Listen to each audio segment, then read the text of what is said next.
Let's roll!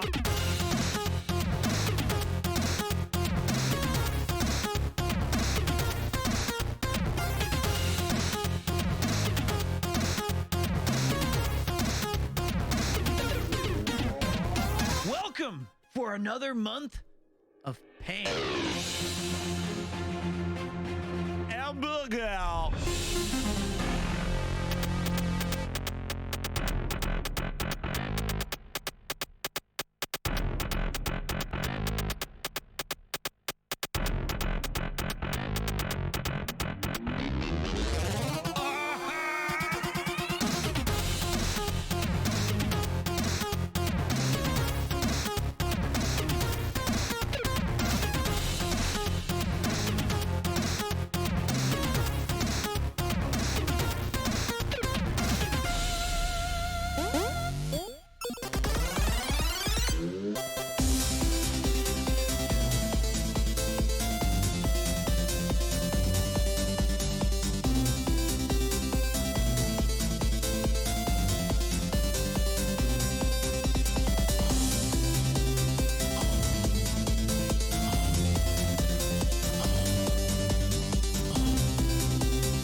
Biggest, dickest, Party Peter.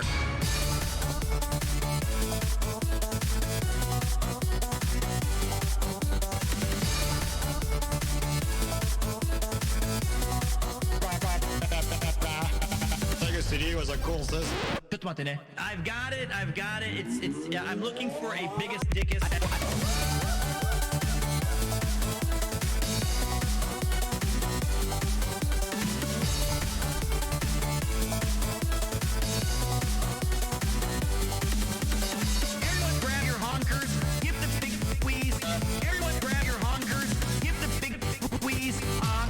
Biggest, dickest, Party Peter.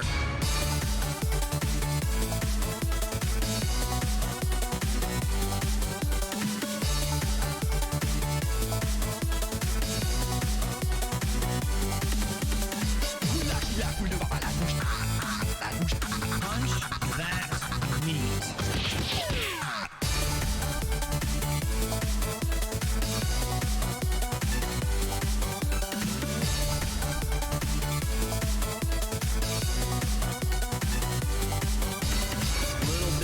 White lightning, my friend. I have the power! Party. You've become a pirate. No, I've become a gaming wizard.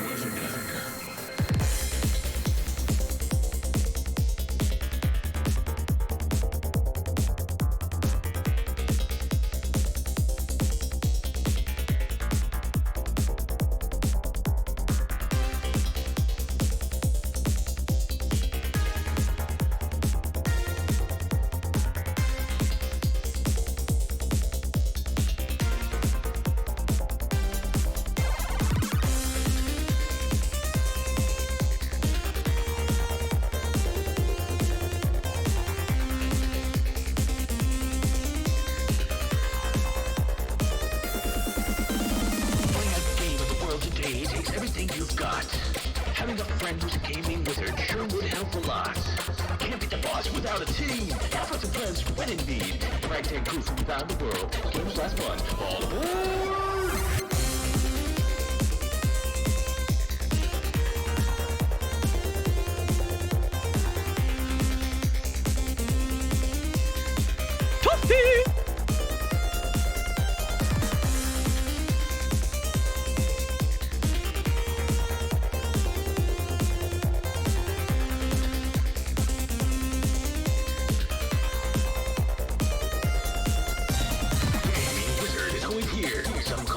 Some say premiere. Friend to you, a friend to all. Always with a smile, always messing up. A cup goes flying, a head hits the desk, nothing works. Oh well, woohoo! The fun wasn't had, marbles were played. It's something to enjoy, they never get old.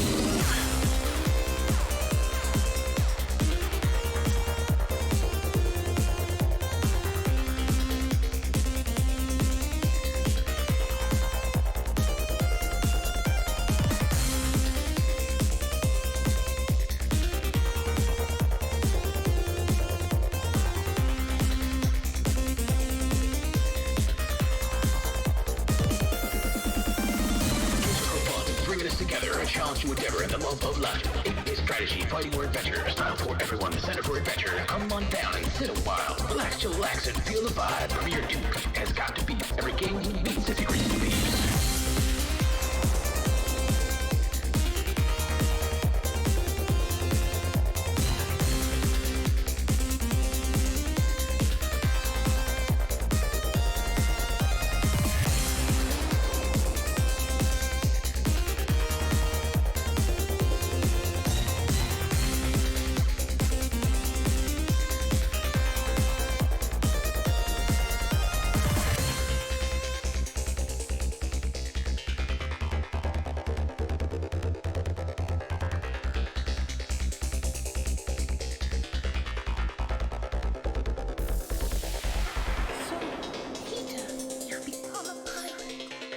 No, I've become a gaming wizard.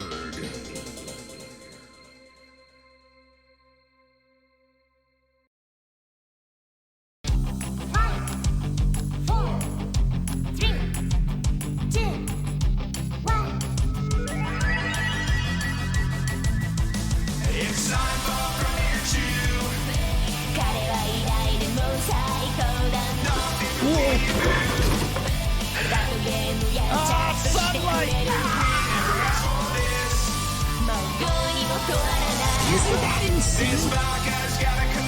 We're not going to have time to fix it. I think we should just... There was a beatdown!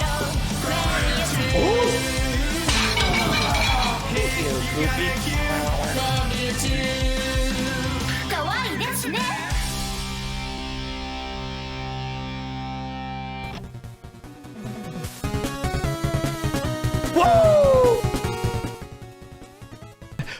Welcome to another thrilling edition of Premiere 2. My name is Peter, and thank you for joining me on a beautiful yet very windy night in Tokyo, Japan. We're going to be having reactions to the Trash Taste Award W. We're going to be talking about the weekend. We've got a review Pete's Quest Akihabara.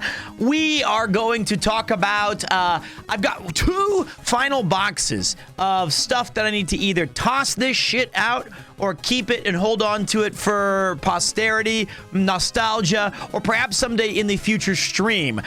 And we're going to play some games. So it's like, we've got it all, baby. You've got me for at least 4 hours of power, and we're going to get it done. So, how's it going? How do you feel? Where are you at tonight after this weekend has finished? After the closing of Golden Week here in Japan? Are you sad that it went by so quick? Are you looking forward to a fun week at work with me by your side? Are you... What's going on? But first, I wanna hear from Southeast Asia. I wanna hear from Mexico, from the United States and Canada, Europe, United Kingdom, South Africa, South America, Eastern Europe. I wanna hear from Australia and New Zealand. React to me. Where are you watching from? What are you doing? How are you doing? From Pensacola, Florida, Chasm Stalker, Cleveland Splurknurch, hey Collie, the Light of Jericho, hello Nicope, how you guys doing? Look at all these people. Intense 7 from Belgium. We have Holding Land. Beautiful. Lots of coverage here. Auntie B from Down Under gifting a sub. Mortis 5 from Saudi Arabia. We have a huge Filipino following, which is amazing. I can't wait to visit in June. Perhaps. Could it be? Where's my gang from the Philippines? Will you be there to greet me in Manila? Maybe. Well, maybe a secret Premier Con 1.5? Not quite the big event that 1.0 was. Not quite the Premier Con 2 in the Philippines. We'll be glad to greet you with the worst traffic in the world. Hey, I'm just saying, I might be swinging by the Philippines. I might be going to Conquest. Glad you told me that's the name of it, because I couldn't quite remember. Conquest could be housing me. We'll be glad to greet you with one of the worst airports in the world. Impossible. You're on a quest most days, don't I know it, Nathan? Pete's Quest Philippines? I don't think so. That's an ain't no way, man. I am a man on a mission to take everything I can and turn it into something positive.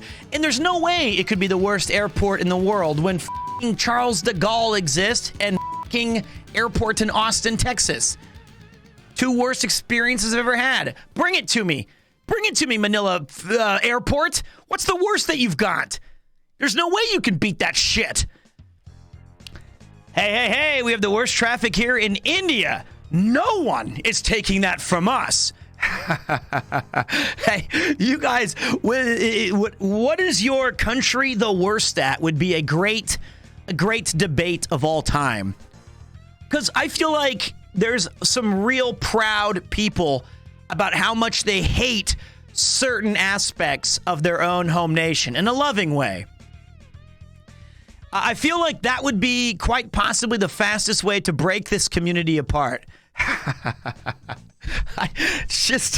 In fact, that's probably a really bad idea for a episode of some sort of podcast or this thing. It's probably the worst. I actually can't think of a worse idea. UK, the people. Now, we're not talking about just your flatmate. Sweden is the worst at meeting new people. Well, I don't even know about that. I guess it's hard for me to come down and say this or that when I haven't had every experience. But we are having some fun today, and but first, I would like to say hello to everybody. It's been a minute. I know that May has been a pretty infrequent amount of streams. And holy Christ, I didn't even know. We just snuck in a level 5 hype train. And I didn't even notice. That's how much we were popping off in here. An easy, well, it's actually level 4 going into level 5. I don't know why they do that. Wow. Let me get the... There you go. I got the music. I didn't know it happened. We do have 2 new emotes. One of them in particular is the Premier Let's Go. You might have to refresh your browsers, but the Premier Let's Go is a wonderful addition from Soul. This is also I just poured my Coke Zero music, yes. Thank you very much, Sinfully River, tossing out a gift sub to your virtual sister. And the Premier Oppression is the other one. Very good. Let's go. We're going to be talking about the Pete sweep today. We're going to be talking about Pete's Quest. We're going to be unpacking a couple of boxes.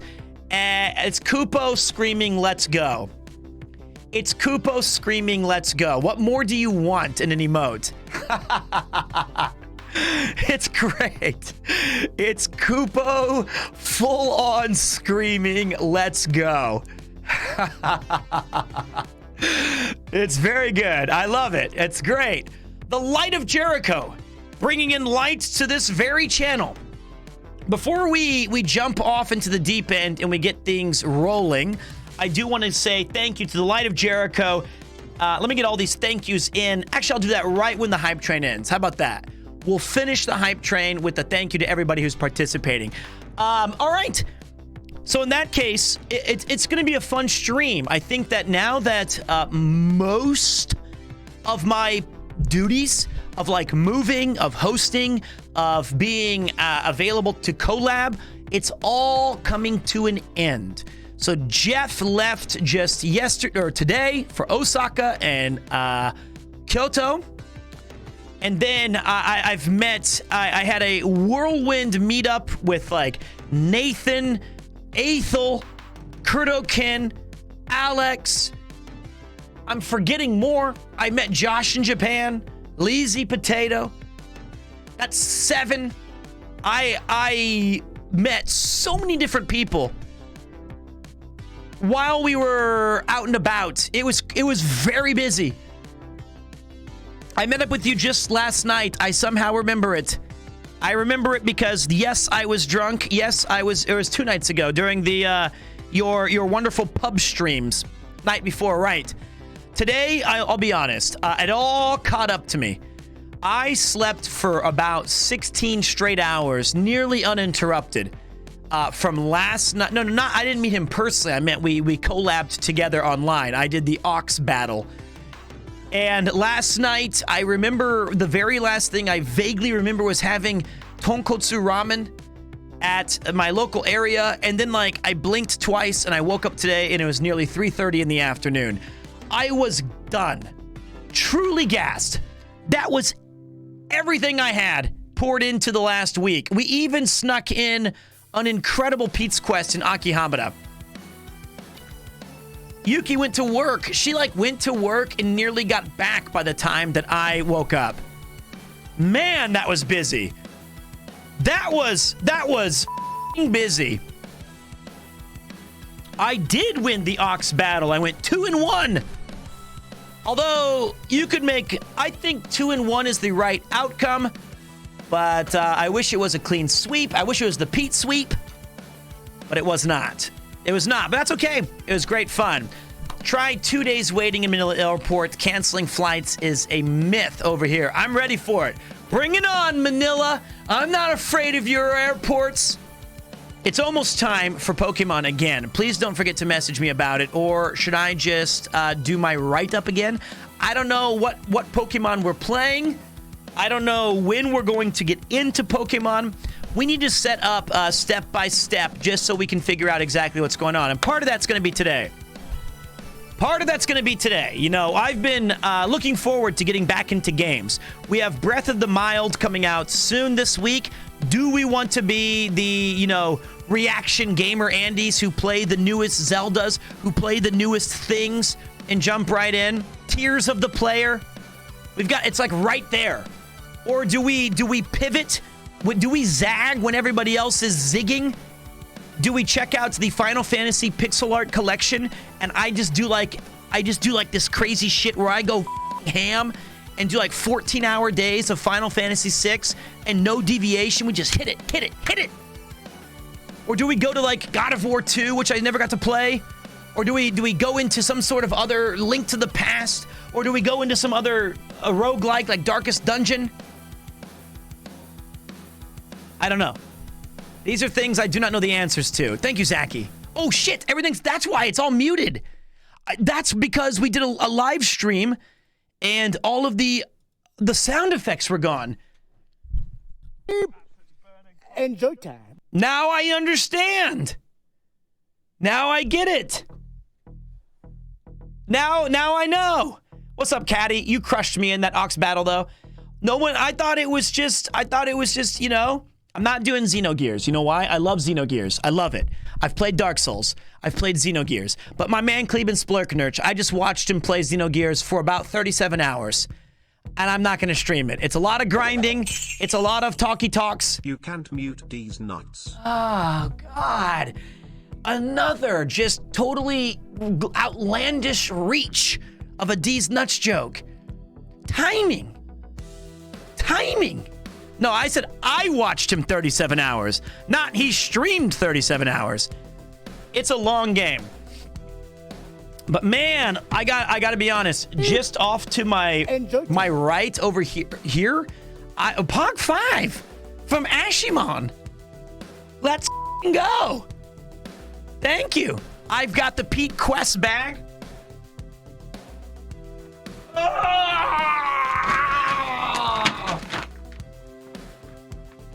Carried this fun thing all the way home for about 3 hours.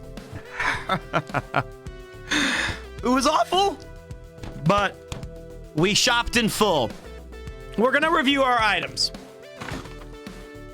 Hey, Pete, I just opened this stream to tell you that, you know what? You're a fucking legend. Keep it up. All day.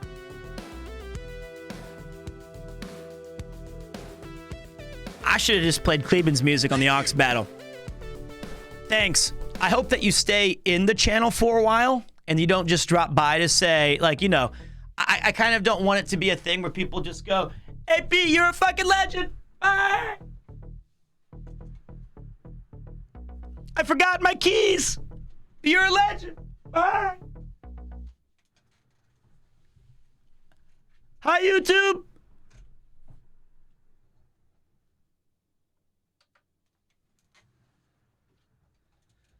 I don't want that. Not a fan of just that. I forgot to turn on my light. I noticed that while I was over there. Rematch Ox Battle someday? I would love to. But you know what I think? I think that Aethel, he probably has about 5,000 people that he's got to get on the Ox Battle before he invites me back. As much as I appreciated it, I think that he learned, okay, maybe this guy doesn't know music. How big is that Kirby? Are you asking how big that Kirby is? Ow! It's big.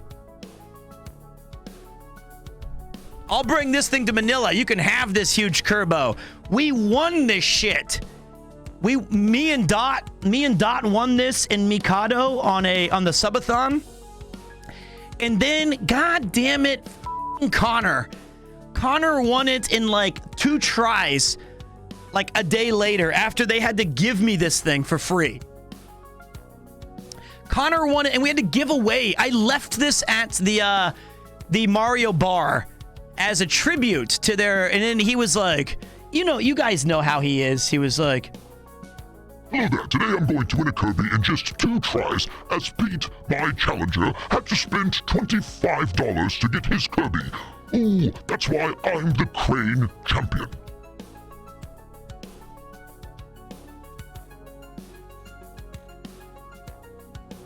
so unfair! So unfair! But that's okay. That's why he's the GOAT. That's why he's the GOAT. Why is the voice so deep? I had to change it. My normal Connor voice when talking about a YouTube intro sounds something like this. Today, Shibuya Kaho is taking me to one of her spots where she is a regular. One of these days, Pete is going to roll over to the shelves too fast and cause an accident. Yeah, one of these days is like tonight. He has the experience, he has the drive, he has the will. Do your Chris voice. I don't. Hey, where I come from, clowns don't dance for free, mate. We are at a level 8 hype train, and I was goddamn. I was gonna say thank you to all the people. I gotta reset all the music. I'm just gonna do it now. Ain't no way we're going to level 9 anyway. Yuka Yaku, Fab Flow. Ashimon tossing out 5. Thank you. Brian K2981 giving out a couple of subby buddies. Zaki. Kontaizumi 1982. Vark Dex. The Light of Jericho throwing out 5 big boys. ADS. Zyme 2012. Sinfully River. Kezeron. Auntie B, thank you very much. Sarek X. Corwell 02, Mishna number 1, Firaxis Glow, DJ the Dutchman, Pi Vertical, Axel Alvarez 233, Nikope, Blue Witch 08, Angelic Ruby, Mr. Kev the Clev, Pondizzle, and more. It ran out of space. Thank you guys so much for your Insano Omega Bobega support. I really appreciate it. Including Is this Sayo. enough money for the Chris voice? Keck. Thank you very much for the 100 bits. Normally I don't get out of bed unless it's for Premier, let's go. $5,000. Can we slide the needle? But perhaps, if I must, I will... Quakes. Never mind. It's not enough. There you go. You know, that's just Chris. He has a bit... those are my two friends' voices. Connor's is more hosting. Chris's is more sarcastic. It's all I got. It's all I got, man. Please do your evil laugh.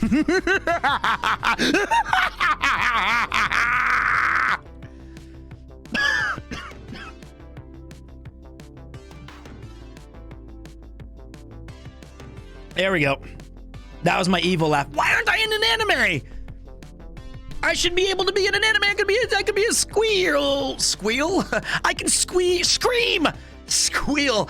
I can't squeal on any animes. Do not hire me for the squealing animes. I want to scream.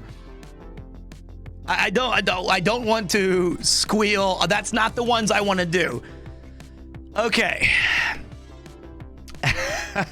All right.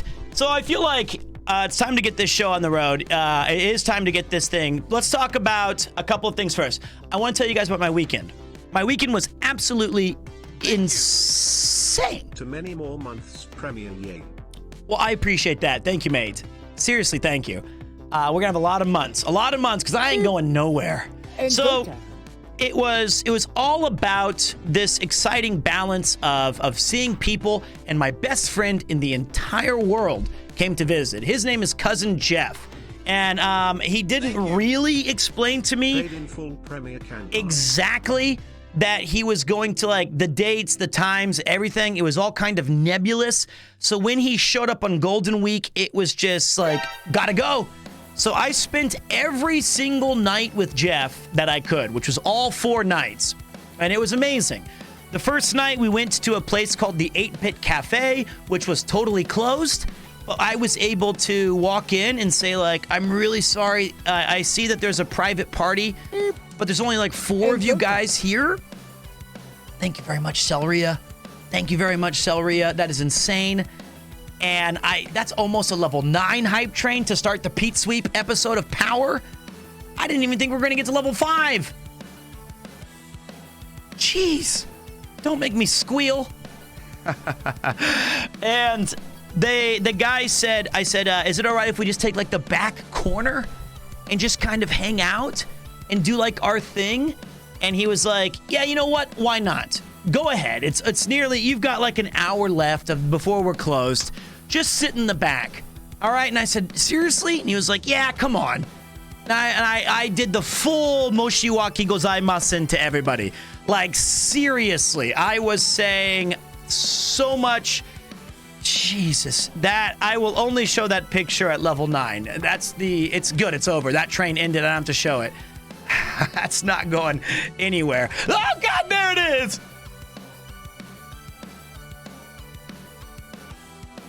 Nate, what are you doing, Nate? Thank you. Is that my hair? Ah! Okay. So, all right.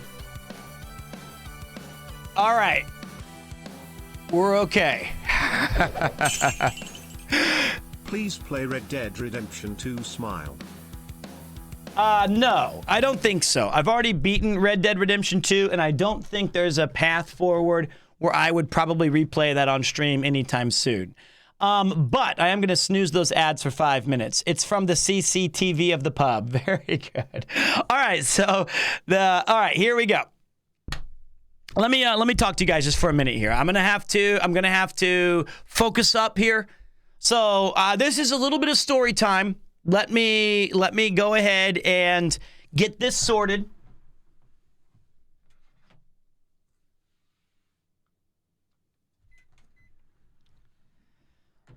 All right. So Jeff and I met at this awesome place. And we were able to negotiate. Okay, yep. We fucking love story time. If that's the case, then forgive me. I am going to turn us down just for a minute, all right? Just for a minute. Because I got a lot to tell you, and you guys know you know you can't beat me, so you're not even gonna try.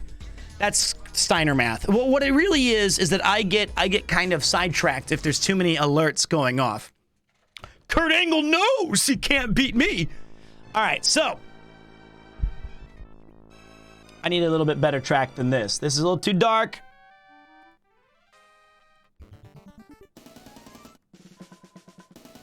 Okay. Senor Joe? All right.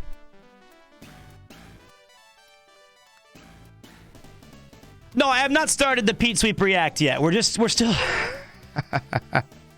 We are 3 minutes. We're 30 minutes into the stream, and I haven't told a single story. It's a new record. 30 minutes. All right.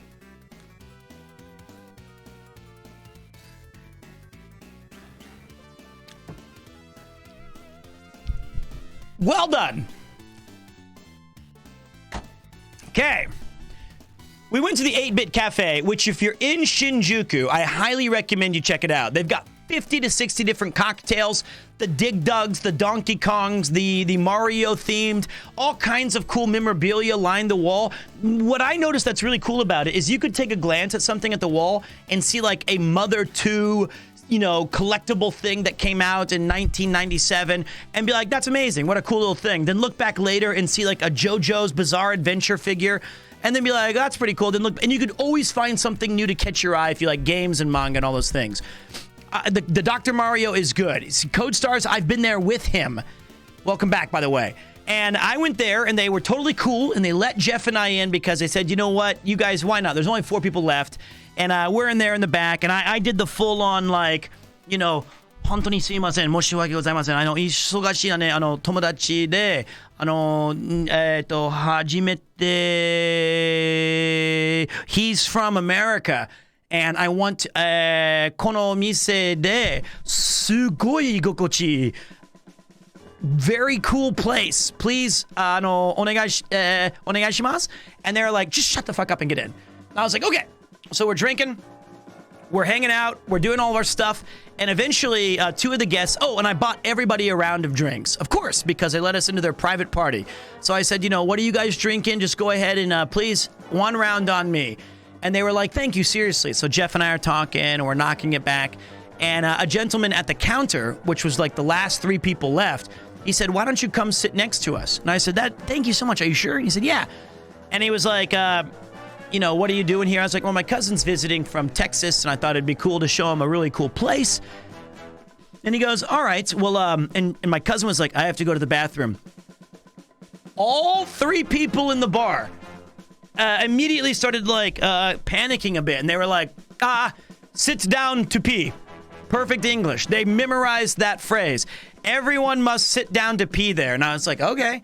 And Jeff was like, but Jeff was, even though they said it to him in English, he's like 6'5", and he was like, okay, I sit down to pee.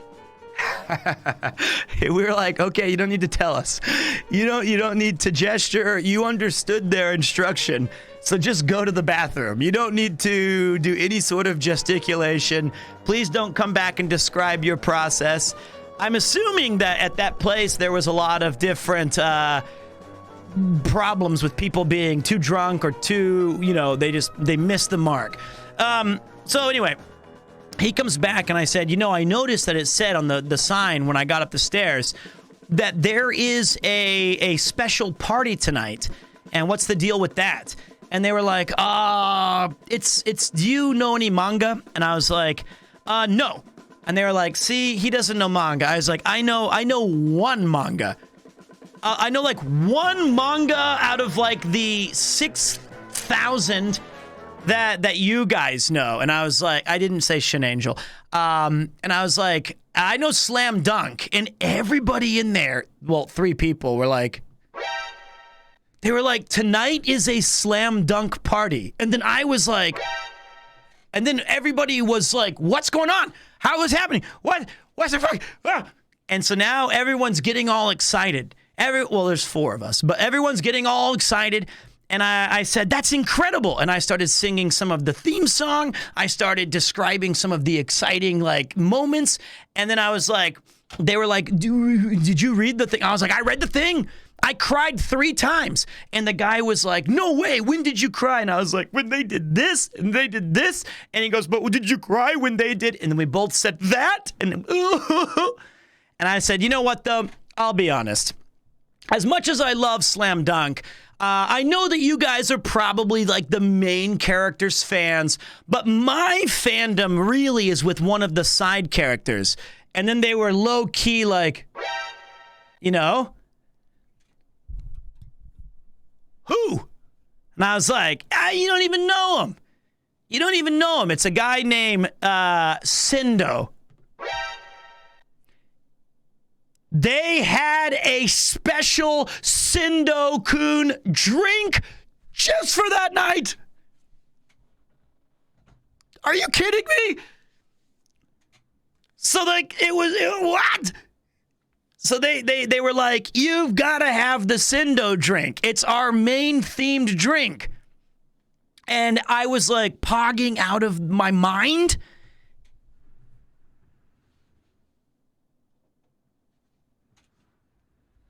I have a Sindo doll in the background that I found at a used store 11 years ago.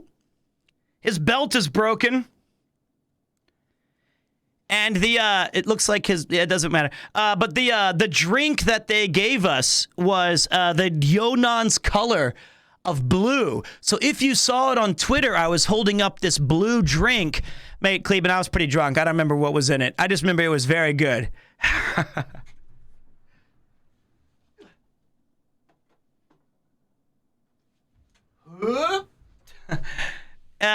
What makes him your favorite character? Well, if you've ever read Slam Dunk, I think what I like about Sindo is he's like a truly transcendent player in basketball, but he also has a really cool air of casualness and genuine competitiveness when it comes to the other teams that he plays against. He's always kind of late to practice, but he's always his seriousness never affects. It never crosses the line into being like an asshole.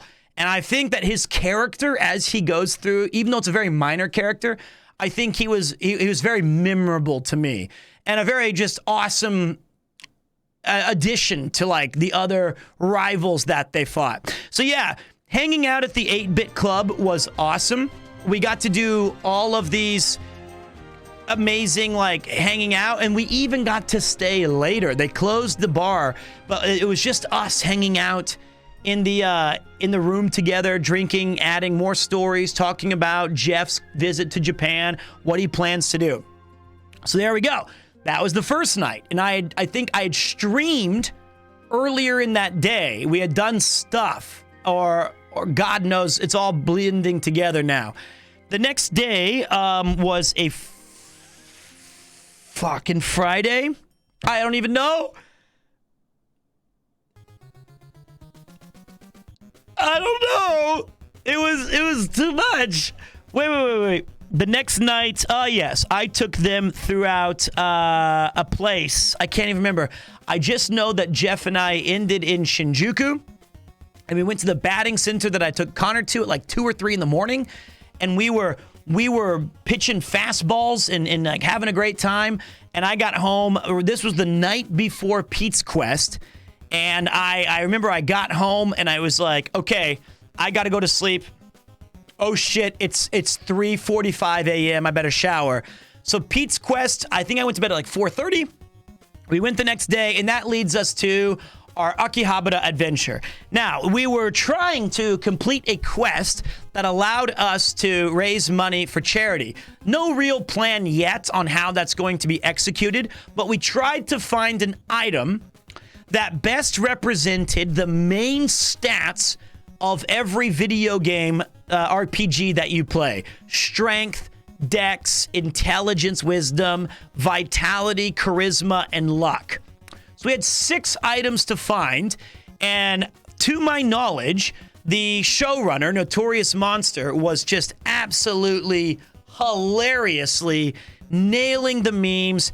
Everyone was vibing. We met a mascot who was eating French fries out of an armhole. It was a great experience. So, in no particular order, the things that we acquired from the quest were, for strength, I'm giving the last remaining evidence of my involvement with modeling in this country. It is the punching bag that I was featured on when I was a younger man. So there's the punching bag that I modeled in. It looks like a giant blown up Tenga. It's fine. For dexterity,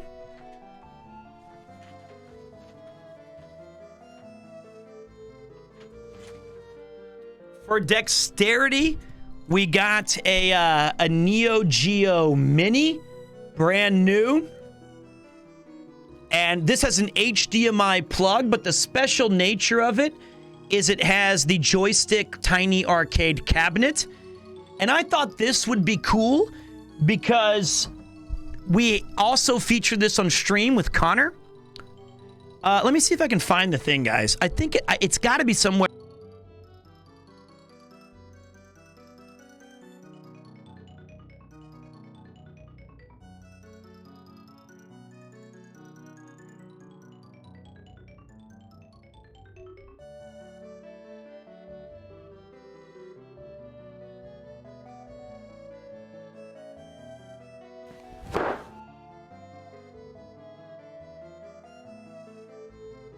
Hey, that's pretty good.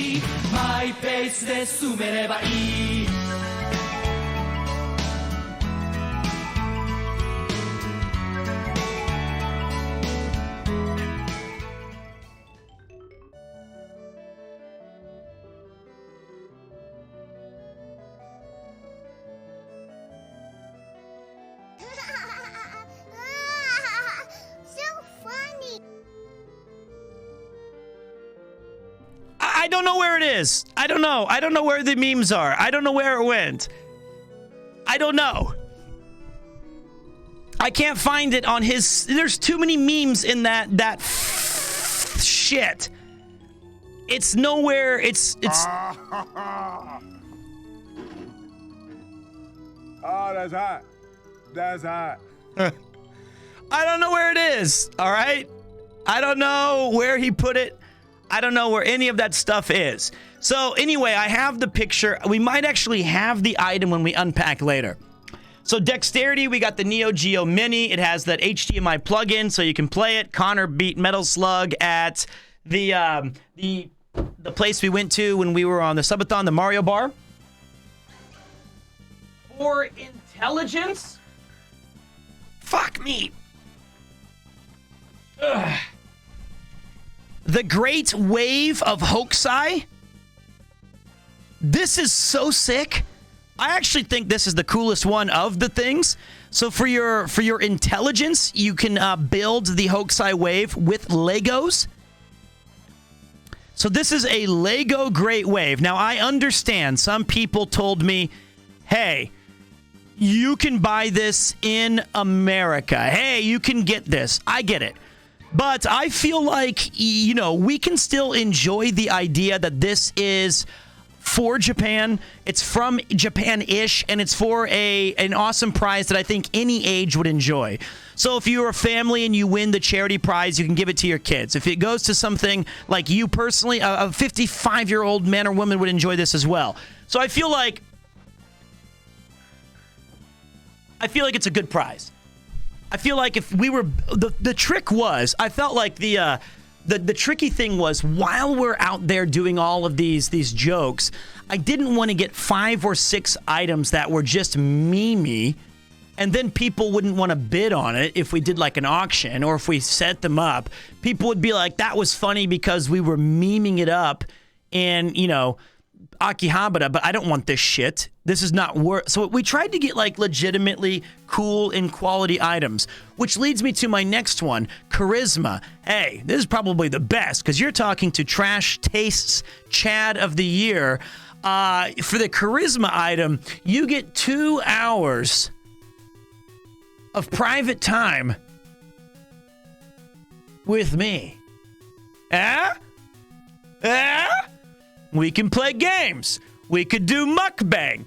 I could give you Rizzler tips. We could be on a Discord call. I feel like that's irreplaceable value. For real. Whatever you want to do, it's alone time with Pete. If you want to play Crab Champions, all right. If you want to have a chat's not as it's not as good as he's making it out to be, trust me. Well,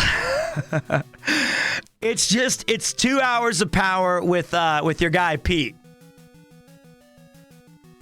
It is a bid off at some point. 2 hours of muting.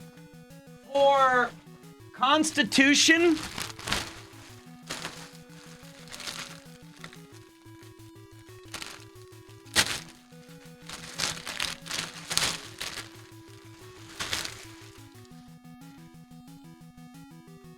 honestly, I think I'm gonna keep this. I don't think we're gonna add this to the list. I think that was a failed quest. This does not scream Constitution. This doesn't make sense. Like, it's cute, and I like that it's a sleeping chocobo. But it doesn't... Sleep is good for HP, though? Okay, now that maybe. Maybe that works. But it's a chocobo.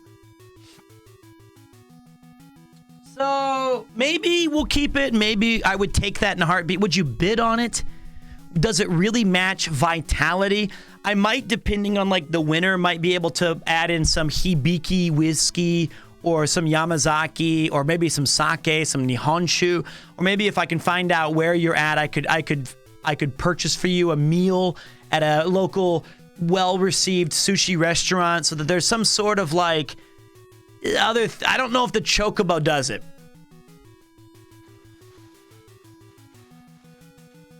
And then finally, for luck, we got a cool collection. But I'm going to wrap it in this Mount Fuji Tenagui. And then I decided to go. We found a local shrine in Akihabara. That was very awesome. We got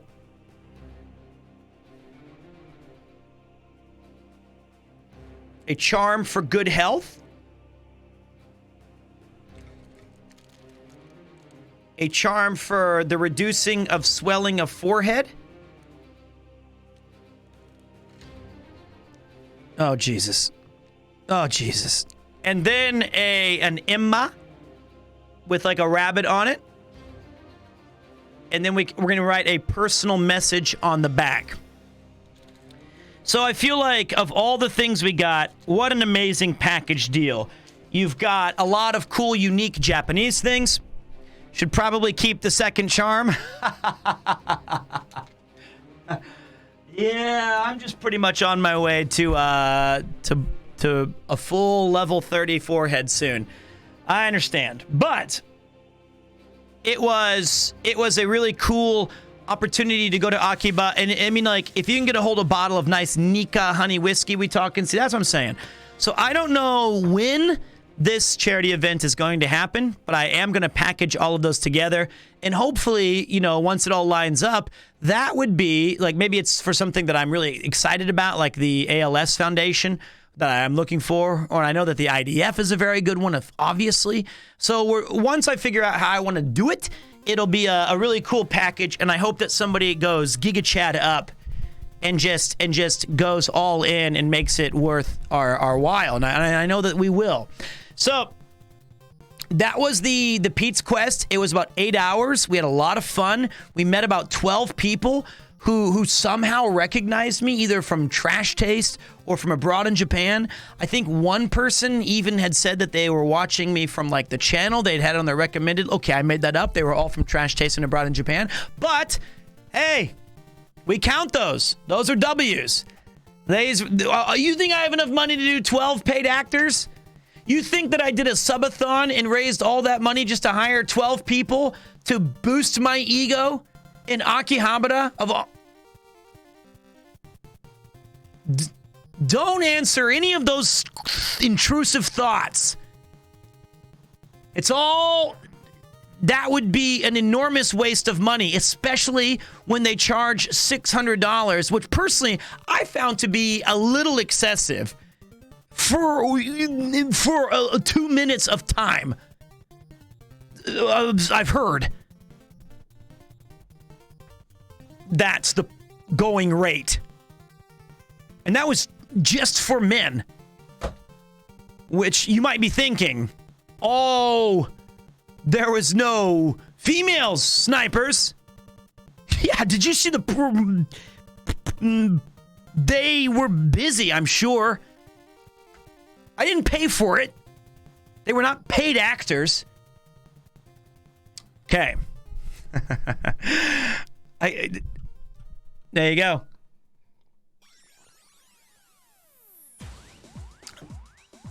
How far along is the Guga build stream? Pretty far. We don't have the Nippa, the clippers, the snippers yet. But no, it was pretty awesome that we got to meet actual fans in the wild who said that they enjoyed the show, who were very supportive of the show, and it was really, really, really sick. Now, we're almost there to the Pete sweep, because I feel like that's the crowning achievement.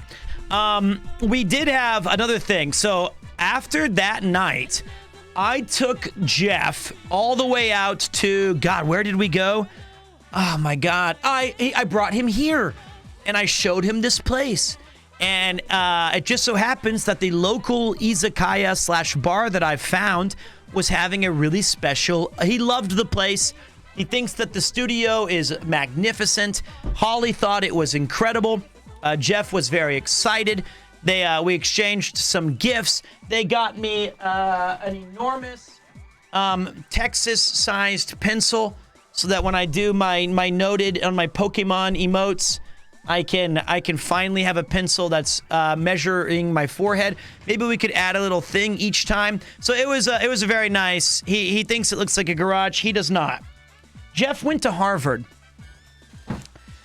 Jeff is smart. He sees depth and nuance and wabi-sabi and umami in all the things. He doesn't just look at this and say, hey, nice garage. He said it looked like a place to store vehicles. All right. But it is a nice place. So he hung out, we enjoyed, and then I swung by the local izakaya because they were having a special event, and it was incredible. I ended up accidentally staying there until about 5 a.m. or 4. I don't remember. I went straight home. I was only going to have 1 or 2 highballs, few more than that. And then I made it to Nathan's pub stream, and I remember talking to him briefly, and that was actually like 42 minutes. Sorry about the pub quiz being delayed. It was a really cool event, though, because the thing is that they were closed all of Golden Week. And part of the Golden Week special was the owner went to Chiba to go fishing. And during the fishing experience, he brought back everything that he had caught, and he had prepared it in various dishes for all of us for free. So, and they were also really excited about me moving there, and they were really kind about welcoming to the community. So they all insisted that I stay longer. I was pretty twisted because he made sandwiches at one point, and I was like, wow, thank you. And I took a big bite, but they were actually wrapped in saran wrap, which didn't make sense. And then I was like, that's not a sandwich taste I'm familiar with. But I was able to get through it and figure it out and remove it, and no one saw me because they were all looking at their drinks too. Great night, absolutely fantastic, really welcoming people, super nice. It was a great, awesome experience. And I joined Nathan's stream, and I remember, I think that actually by the time I got home, I'd walked it off, and I was still a little tipsy. But I think the pervasive feeling that I was feeling throughout my body was not drunkenness. I was exhausted. I was so tired because we'd already walked 30,000 steps in Akiba and other places. And then, oh, by the way, I took Jeff to one of the nicest izakayas. You remember the one in Kichijoji where Alex and I went during the subathon with William, and the guy he was like, hey man, if you ever come here and you say that you're Pete's friends, I'll let you drink for free. And we were like, oh, we'll give you a free drink. Ranman Tokyo, exactly. We went to Ranman Tokyo because I said, there's no way he doesn't remember us. And, Jeff and Holly are not my friends. I think they were like, no. But he gave us the omakase course. And he said, is there anything that you guys don't like to eat? And I said, please no squid or octopus. And I said, do you guys have any other thing that you don't like? And they were like, let's do it. Let's fire it up. This turned out to be not true. So there are other things besides squid and octopus that people don't like. So that was a big machigaita. So the guy pulled out all the stops. He was making us some of the best dishes. Squid for me is it's a texture thing. It's too much. So he was making us really nice sashimi, really nice stuff, but it was like a lot of the fish that he used was really good, extremely fresh, but we're talking like fresh oysters that have just been shucked. So if you're like, ooh, here we go. All right. And so those are good, but they're very slimy, very slick, but these were prepared excellent. Then we went right into like oysters and scallops. And, those are the more experimental fish that, people either they like it or they don't, but they're very divisive. They're very specific. And then he made us this incredible seaweed with sea cucumber. Those sea cucumbers are very, very, very, very, very, very thick. They are hard to chew. You cannot bite through them. You got to just bite for a while until you get it kind of chewed enough that you just can get it down the gullet. I actually really liked it. I really did. But I don't like oysters either. What's up, Kazmic? Thank you, man.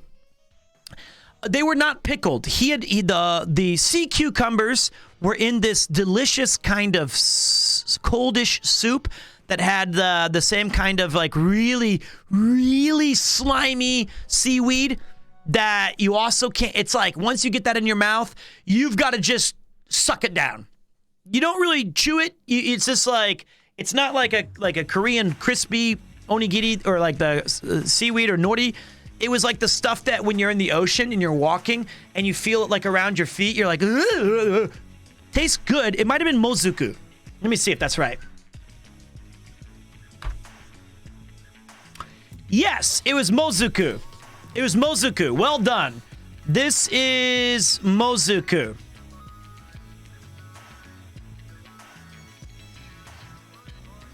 How about getting Chris and Connor involved in the charity event? Hang out with one of you might make more money for charity. That is a great idea, man. I will be sure to ask them. Give me a funny little boy. You can have one of those. Those are funny. Then he was serving us sashimi. Now, in Japan, that stuff is so gross. Well, underwater spaghetti is how I see it. Here's the thing, man. I feel like if you ever go to Japan and you say, give me the omakase, which is I'll take your recommended selection, in my opinion, you've now consigned yourself to no backouts. You're in. Collectively, it's fine. If you try everything and you don't like half, I feel like then you can say, I'm not going to finish this, but it does have good taste. Or maybe you can slide it off to your buddy. But you got to try everything. There is no backouts. And I will eat until I can't. Like, I will go all in. And to their credit, Holly and Jeff did the same thing. We all did the best. Why is there a forehead tag on Twitch? Your forehead seems normal to me. Thank you. Really?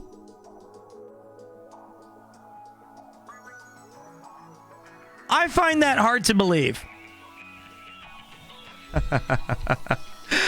So, now here's the thing, though. In Japan, at these kind of omakase courses, and this place was busy, guys. This place was busy, and that gentleman, Ranman Tokyo Shin-chan is his name, Shin. He talked to us the whole time, spent as much time as he could explaining each dish, describing where it came from, or his idea of how to make it, and his unique take on this. That's very kind. He had a full lobby of people that he could have given attention to, and he was kind enough to spend that time with us. And so one of the dishes, now the sashimi was very good, and he was explaining you've got to have a little bit of wasabi, then you take it and you put it in the shoyu, and then you put it in your mouth. And we were like, okay, I got it. Now, in traditional omakase courses, on occasion, you have the food counter in front of you, which is around around your hands. And then there's a higher counter where the chef will put the food. And for sashimi, it's not uncommon, or sushi. They'll have one long plate with a stack of wasabi and some leaves, maybe some ginger, and then they'll have a wide open space where they will place the fish. And then what you traditionally do is you put the wasabi on the fish, you lift up the shoyu, little tiny thing, you dip it in, you take it in, and you eat. Pretty standard, but Jeff was feeling pretty loosey-goosey. Jeff, God, I feel so bad for him. He's a good man. It was bad luck. Jeff was taking the fish to his plate, and somewhere we had a chopsticks meltdown, and the fish fell into his beer. Right in there. Right into his beer. Return to water. That was unfortunate. A hole in one. That little extra flavor. And I felt so bad because, he got it out of the beer. The chef was rapid enough to take the fish from him and then immediately serve him a new piece of sashimi. But all we're thinking really is, oh, what have we done? What have we done? And then he made a very careful plea to us to show us, you can bring your thing up here if you want, if it's easier. But we're just the big dorks at the table. Not Holly, she was fine. It was just me and Jeff. We ended up having a kind of very divisive dish that I don't think I want to get into too much, but we all ate it down because I don't want to make people in chat upset. On an omakase course, things happen. You don't know what you're being served a lot of the time. Sometimes it's extremely rude to return this generosity, but can't say I'm a fan of what we had, but I did my best to hide my emotional value of it all. So, sometimes that happens. And I don't know the answer. I don't know the answer to this conundrum. I've always wondered, like, at the time of it's in the moment, do you just outwardly reject and make some sort of a moral stand? Or do you accept that this is a situation you would not normally put yourself in, if ever, by choice? And you want to show the graciousness because you're a stranger in a strange land? I don't know. There's really good, valid arguments for both. You could make a moral stand, sure. You could do whatever you like. You could say, I'm not going to do this. Take it back. You could say, give me more. I want extra. That's not for me or you to pass judgment, I feel like, which is why I sent back the Taco Bell. No. So that's when, you just got to, and also liquor always plays a factor. So it was a great experience. And then we left, and despite dropping our food into Jeff's beer,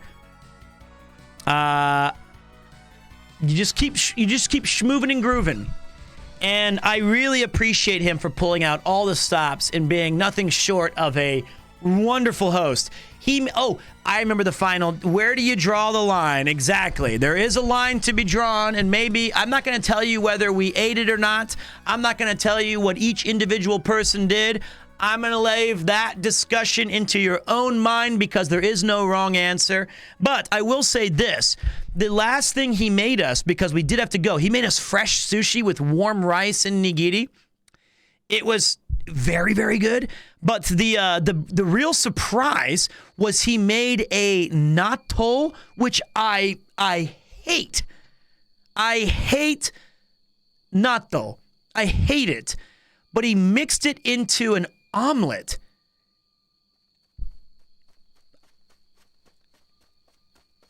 Actually pretty good.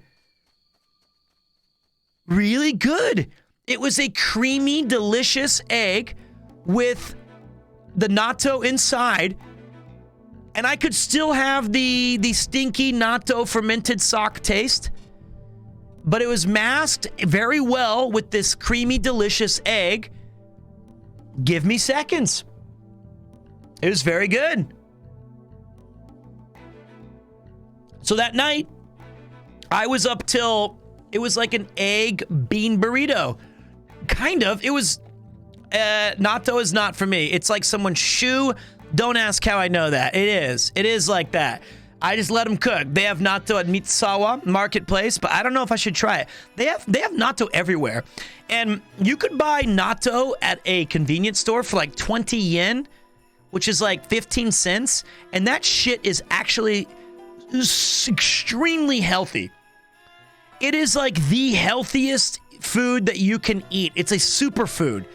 It's like protein, low calories. It's all in there ready to get you fueled for the day. If you can get past it, you would be a healthier individual for having, like, I'm saying, man, it is very, very, very good. Here's my problem with it. Literally everything. The smell, the look, the taste, the stickiness. Yabai. It's very, very gooey.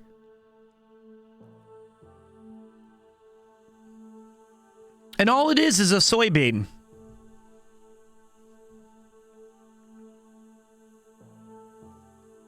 Pretty damn rough. Smell is tough, so I see why you like it. Well, here's the thing. Like I said, at an omakase course, when the food's on the table, you have some choices. I feel pretty strongly, unless it's something that you really do morally object to, you either got to get in there and say, you know what? Soybeans fermented in an omelet. I'll try my best. So it was pretty good. Actually, it was very good. But so after that night, like I said, I went to the bar. We had the fish. We had the shared. I ate some saran wrap. It was good. Really fun. Now we have one of the worst experiences of the weekend. I promised my friend Dot Decor and More that I would help him move on the 7th, which was a Sunday. I accidentally ate saran wrap. It wasn't part of the omakase. I was a little drunk, but I got rid of it. Now, this was, we can all agree, right? Like, we can all agree that when your friend asks you, hey, can you help me move? This is how you know who your friends are. You either say like, oh, that's so unlucky. I'm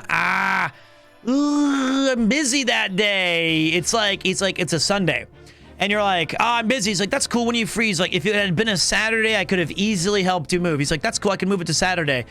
And you say, did I say Saturday this week? Wouldn't you fucking know it? I'm all booked up the entire... When do you move? I'm really just busy until forever. Now, there are some stipulations. Now, in my opinion, what would you guys say? I went. And I went on such little sleep. I had 4 hours plus all of the backlog of this story that I've told you guys this whole night. Let me play some Kirby music for him because he's retro.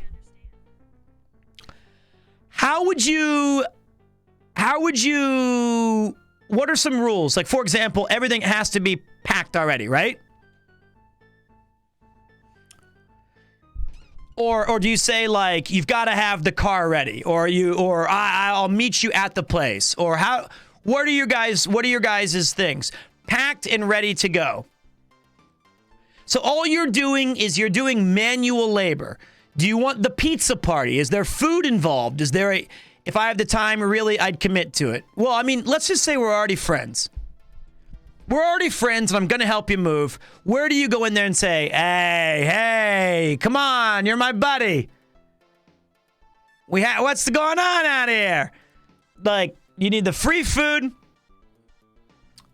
drinks, gas money if you're driving.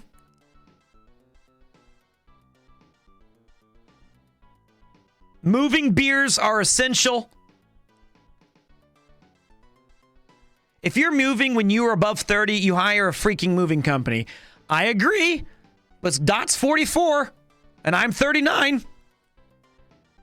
Food and gas, that's it. They got to take care of you. All right, I think that, if you're good, mate, I'll just help you with it. Food and beer should be provided there. See, that's good. And again, no. Let me rephrase this, Eternal. I think everybody helps for nothing. Like, I would be there. I did. I showed up for Chris under the pretense that nothing would be provided for me. I even brought stuff. That was my Australian accent. I even brought coffees for everybody. I know another person brought, like, potato chips. Now, look, I love Dot Decor and More. I love him. I've known him for a decade. He's been with me through thick and thin. I brought him into my school that I taught at because I believe him in as a teacher. He's an awesome guy. But I will never help him move into a new house again. And if he ever moves, he can just deal with it his self. Alert! The center control point is being captured. Oh, what's up, Salmon? Big raid from the man who is innovating IRL streams. If you guys have not seen Sandwich stream, you may have seen him when I judged a cooking contest, and his food was fire. That man can cook. Let him cook. He's very, very good. Really good stuff. But also, he's been doing some really impressive stuff on the IRL streams, where he's been driving around drifting, and he has an incredible 5 or 6 camera setup that sometimes chat controlled, sometimes multi-viewed. It's really neat stuff. Even if you're not into cars, or even if you're like, that's not really my thing, you gotta go check it out. It's worth seeing just as an experience. I thought it was 7. I did think it was 7. Just so you know. You saved a girl from the recruiters tonight. That's always the hero move. Thank you for the big Omega Bobega raid. I appreciate that, man. I'm just talking about I helped my friend move in Japan. Now, traditionally in Japan, you got a couple things working against you. Very tight hallways. Thanks for the shout out, Pete. My pleasure, man. You're a good streamer and you're an even better guy. So I hope that people take the time to... Can we get an official shout out where people can click that thing? Hold on. Oh, shit. I got you. That's... Oh, fuck my face. HK Pui Pui. I screwed that one up. We did earlier. All right. Click that like button. Follow him. I already am. HK Pui Pui's been here from the jump. I turned off messages because I was telling stories, and you know I get distracted easily, HK. We got to hear this one. This is a tier 3 for 2 years, my friends. Talk about support. Happy 2-year anniversary, Pete. Throughout your meteoric rise, your forehead is the shiny beacon that guide me to your adventures, and your luscious flowing locks are the siren calling me to your shenanigans. Keep up the good work. Premier Can USA when? First of all, thank you. I appreciate that. For 1 second, I thought that it said, throughout your mediocre rise. I was like, thank you, Pui Pui. But it was Brian's pronunciation Happy 2-year anniversary, Pete. Throughout your meteoric rise, your forehead. Happy to... I was like, mediocre. Gee, thanks. Thank you so much, man. HK, you've been a big supporter of this channel for a long time. I really do appreciate that. What's up, J Mike? Thank you so much, man. 2 years. 2 years. Hello, I'm new here. What's up? Not much, man. We're just talking. We're hanging out. I'm telling a quick moving story. There are the muted things right now. Claps in chat for 2 years. So, let me finish this. I'm never going to finish this thought. But I want to make sure that HK did see my appreciation. I don't know if he did or not. He's a great guy. Thank you, man. I wish you can come back to Japan again soon. I've been doing this shit for 2 years. No, he's been doing that shit for 2 years. I've been doing it for 32 months. So 32 months. Okay, so here's the thing. Tight hallways. So people often in Japan will spend a lot of money just so that we can get a moving company because it's so difficult to go through the passageways. You go lefts, you go rights, you go ups, you go downs. It's very hard. Plus, you know, some people like me don't have a lot of boxes, so you can get a pretty cheap. Alternative. I did not know that Chris. I don't think Chris has lived here for 17 years. We're talking about dot decor and more. All right, now keep going with the story. I'm already on it. So Chris has been here for 17 years. I don't think he knows that you can throw away shit in Japan. Does he not understand that you can actually tell somebody, I don't need this piece of crap? You can take it and burn it far away. Because if he did know that, I would expect him to have less than the 375 boxes that he had. He is not only just a hoarder, he is a hoarder to the most extraordinary. I've never seen somebody. It's like his dedication to hoarding is impressive. I was carrying up a fucking Neo Geo in its original box. I was looking at stuff that was like Nintendo from 1989. I was like, okay, no, are you selling this? He's like, no, it's cool. He had like random shit of so many Monster Hunter figurines, so many ridiculous amounts of memorabilia and collectibles and dot decor and hoard. This right here, when I show you this, whoops, that's not, no. Stop. Oh, that there's a lot of space in my forehead to pack all of it. This right here is nothing. This was like the very beginning. This is my friend Dot. This is so few of the boxes. But I'm just trying to take a look here. What do we even got? We've got a fucking Wii in its box. We've got a Nintendo 64 in the box. A gumball machine. Oh yeah, please help me carry these f***ing heavy records. And all these toys. None of... I mean, let me tell you something. I looked at inside these boxes. There is nothing in there that is necessary to be kept. That has... Maybe some of the... Pete raging is my new favorite thing. Do you want to see me raging? You know what? Let's put it aside. He's my friend, so you know what? I will help him. I will carry it. Fine. Did I mention that it's absolutely f***ing pouring rain? This is the most rain that I've seen in Japan since one other time. That's when I was with Code Stars in Kappabashi, where it came down like a deluge. And here's what we decided. Chris said...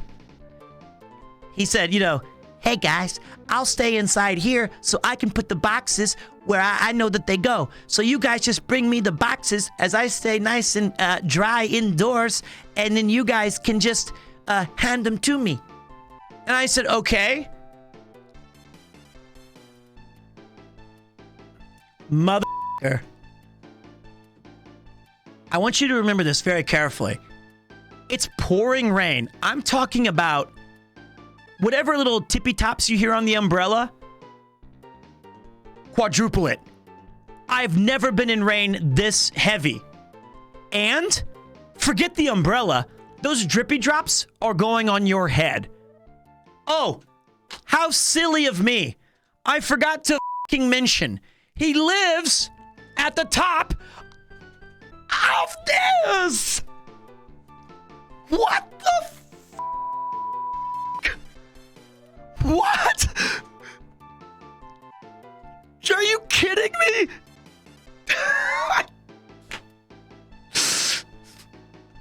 That is not nothing.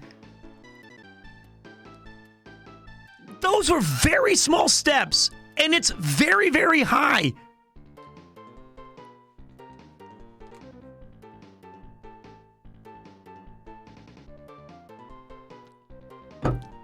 Yeah, my mood went from pretty happy, and I just want you guys to remember, I stayed out till 5 a.m. the night before and joined Nathan's pub stream, and I woke up on 3 hours of sleep because that's my guy.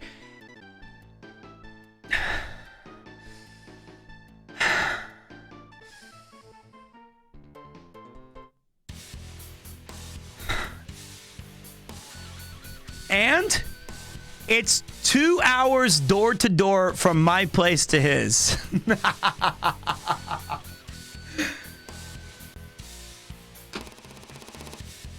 Unbelievable.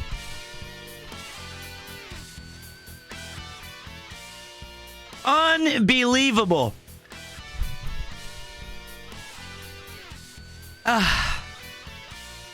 Shouldn't have been such a degen then. Got to get some more sleep, you dingus. You know what? It was wild, and I can show you guys. I remember after the first just 30 minutes of me trying this, I quite possibly have the worst photo of me ever. This photo is so bad. This photo is like, this was.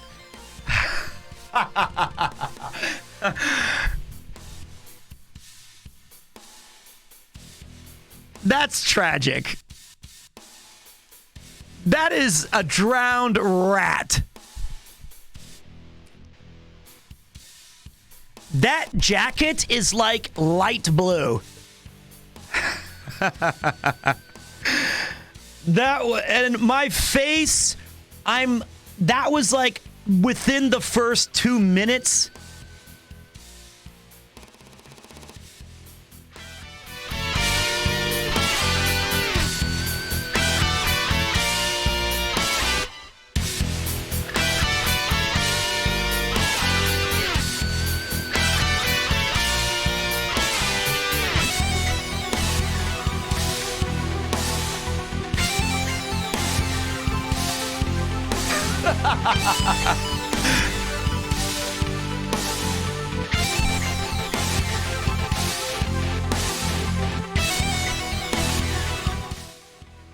That may have been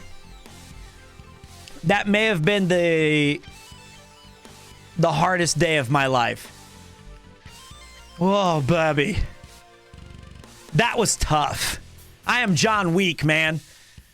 But you know what? I helped out for about 3 or 4 hours. We had to go back to, what an epic site to come into. I'm sorry to see that. I went back into his old place, which was also on the 3rd floor. And I carried down air conditioners, sofas, all stuff. Hey, that works for me. Very self-deprecating. Instant. 6 to midnight. I'm glad. For me, it gives me just nightmares. Yeah, it was, you know what? Dot's my guy, and I'm pretty happy about being able to help him because we're all friends. And next time, though, I'm going to do a Dot Decor and More subathon where all of the proceeds go to a moving company because, my man, that ain't it. That is not it. In the rain, and you live on the 3rd floor, and you're moving to the top of a mountainous castle, you're just going to have to pivot, my man. Shout out to the moving companies. Sure, I'll pat myself on the back. Because I was the reinforcements. Do not pursue Dot Decor. Now you know why moving companies charge so much. I already knew. I told him, "Hey man, are you sure you want to? You want us to do it?" Yeah. It's gonna be cool. I only have a few boxes. Lie number 1. I'll have everything ready to go. Lie number 2. And it should be a lot of fun. Ooh, that's lie 3 and 4, 5, 6, 7. And then everybody's gonna come and help out. Lie number 19. Day of. This party of 8. Slowly, you start checking off that who are the real friends here. Because they're like, I can't make it. Something came up. I'm gonna be late. I might not be able to make it on time or at all. That sounds like your typical moving tomfoolery. And I still showed up. I was still there for my guy. Of course I used a moving company for myself. Are you kidding me? I'm 39. I will say this. He had some really legendary friends come in and help out. And one of his friends was a carpenter. Came all the way from Kagawa, Japan. And drove us back and forth with all that heavy shit. He stayed from morning until the end. He stayed the night to help him move in. That guy's like his brother. Because the guy asked me, his friend, this awesome Japanese dude, and he was like, I said, well, you guys are so close. He's like, yeah, we're like brothers. And he's like, you showed up today, so you're Chris's brother too, right? And you're gonna stay and help? And I was like, yeah. We're more like cousins. Distant cousins. I'm not his brother. I was like, we're not that close. Yeah, we're not that close. We're very he with the family. I'm out. I was like, yeah, because truth be told, I did have to meet. We're estranged. But I had to meet Jeff because Jeff was leaving. So I took him to see the studio that Ian and I've got. They were very impressed. Dude, next time I move, I want to invite all my friends just to see who will come and show up. Then I'll just have a moving company do everything anyway, and we'll just hang. I'll be a good way to figure out who the real friends are, you know? Well, let me say this. It's kind of a historical American thing. The truck guy in America, if you own a truck, if you're a man or woman who owns a truck, you're already going to be asked by the loosest, most tenuous of friends. Because in America, especially if you're under the age of like 25, 18 to 26, I'd say, you are going to get asked, hey, dude, you might not remember me, dude. I hung out with your sister's boyfriend's friend at a volleyball game that you couldn't make it to, but I heard you had a truck. Could you help me move across the town? That is how that will go. That is every single time. And that's kind of one of the prices. No. Okay, dude. Hey, that was awesome. You know what? I hope your brother's sister's friend's thing is going great. Then you're going to get asked. But if you ask people who don't own that car, you really are testing your friend limits. Bro, sometimes you don't even need a truck. If you have a car, you will be asked. This is true. But I feel like it's both an honor and a kind of testing. I wouldn't use it to like play a prank.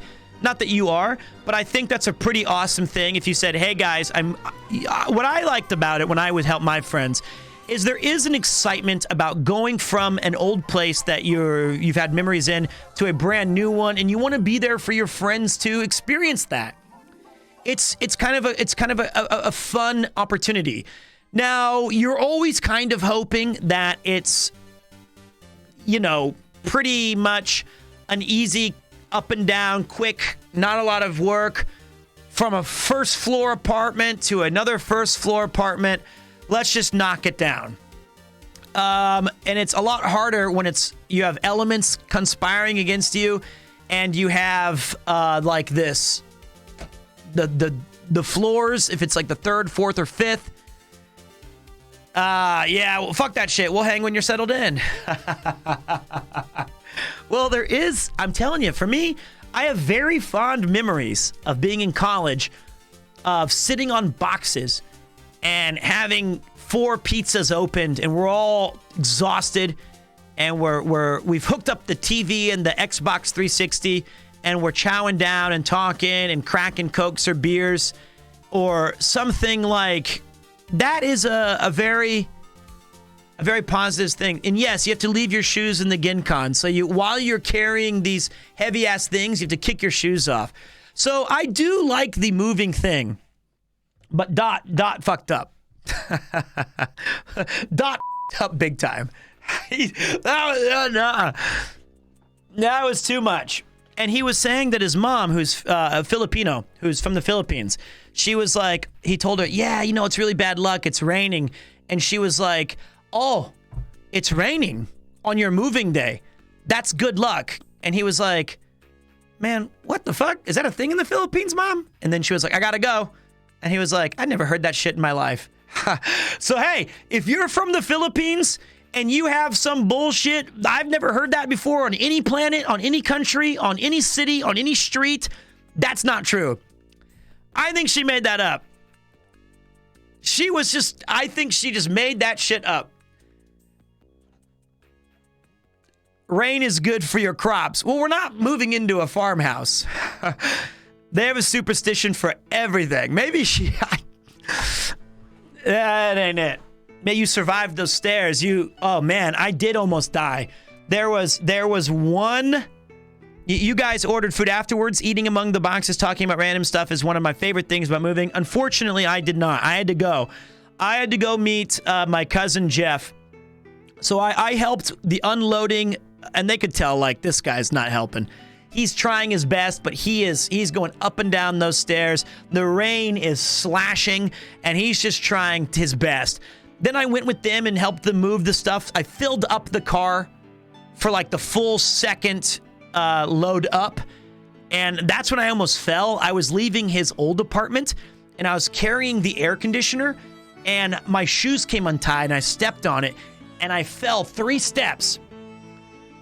I have no fucking clue how I went 3 steps down and landed on my foot while slamming into the wall with the air conditioner, and did not bust up my face, break my ankles, or fall on my ass. That was and my heart was racing after that. I was like, have you ever been like almost hit by a car, or like something nearly got you, and then all of a sudden you are wide awake?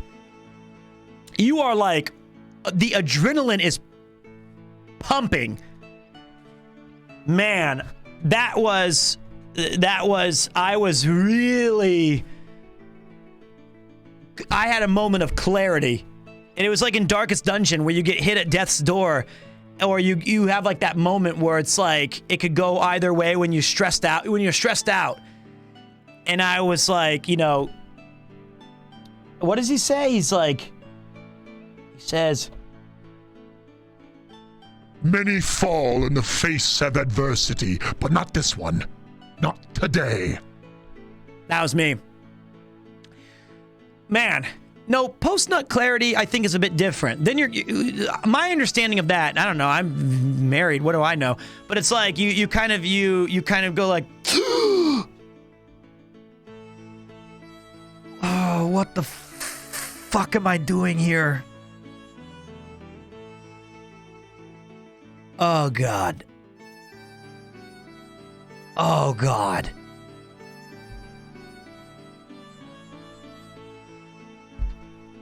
Oh, God. That's that. What have I done? This was not... I already knew. I had already had the thoughts of, what the f*** am I doing here? Why am I here? What am I doing? I didn't need anything I already had that feeling. You know, it was a good experience. I mean, overall, because I liked Dot and I liked the people I met, I'm really glad I got to help. And I know that I didn't do as much as the others. Maybe that's a bit closer, Code Stars. But it was more like I wanted him to know that I've got his back. And that I'm never doing that ever again. Why are we here? Just to suffer. Premier smile, Premier wow. So now, that leads us into me showing Jeff and his fiance the incredible studio. We walked around. We had a great dinner. I showed them the Nakameguro experience, and then I took them back to, their hotel. And then I went back to my place, and I very, very vaguely remember stumbling. I wasn't drunk. I was just dead exhausted. I got ramen. Got home, took a shower. My body was aching, and I just went straight to bed. After that, and then I woke up I slept for 16 hours or something ridiculous. 18, I don't know, 15. Ugh. Pete, come on, you got to be active on YouTube. I'm trying, man. I'm trying. There's only 24 hours in the day, only 12 notes that a man can play. Dude, do you know? You probably, maybe it's just me. I'm not even gonna say it's that you don't understand my problems. I'm saying I find it to be so overwhelming to try to do a Twitch channel for as much effort as I do attempt to put into it, plus tweeting and Instagramming and finding the right editor and trying to figure out which content, and then collaborating with others. And just all of the stuff on Discords. It's tough. Shut up, Siri. It's pretty mentally nuts. And I do write a lot of stuff on Discord.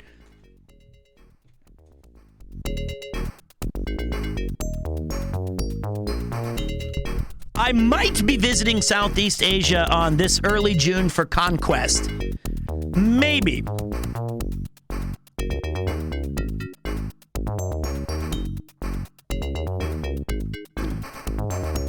But I'll say this.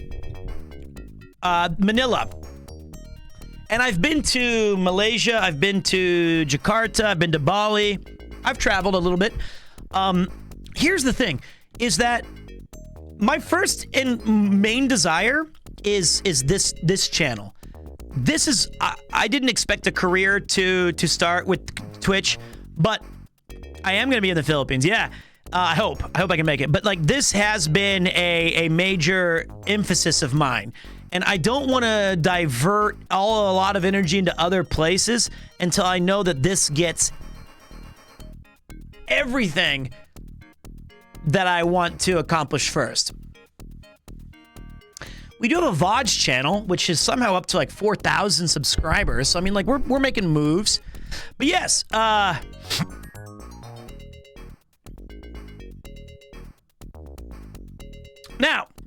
I wanted to check out the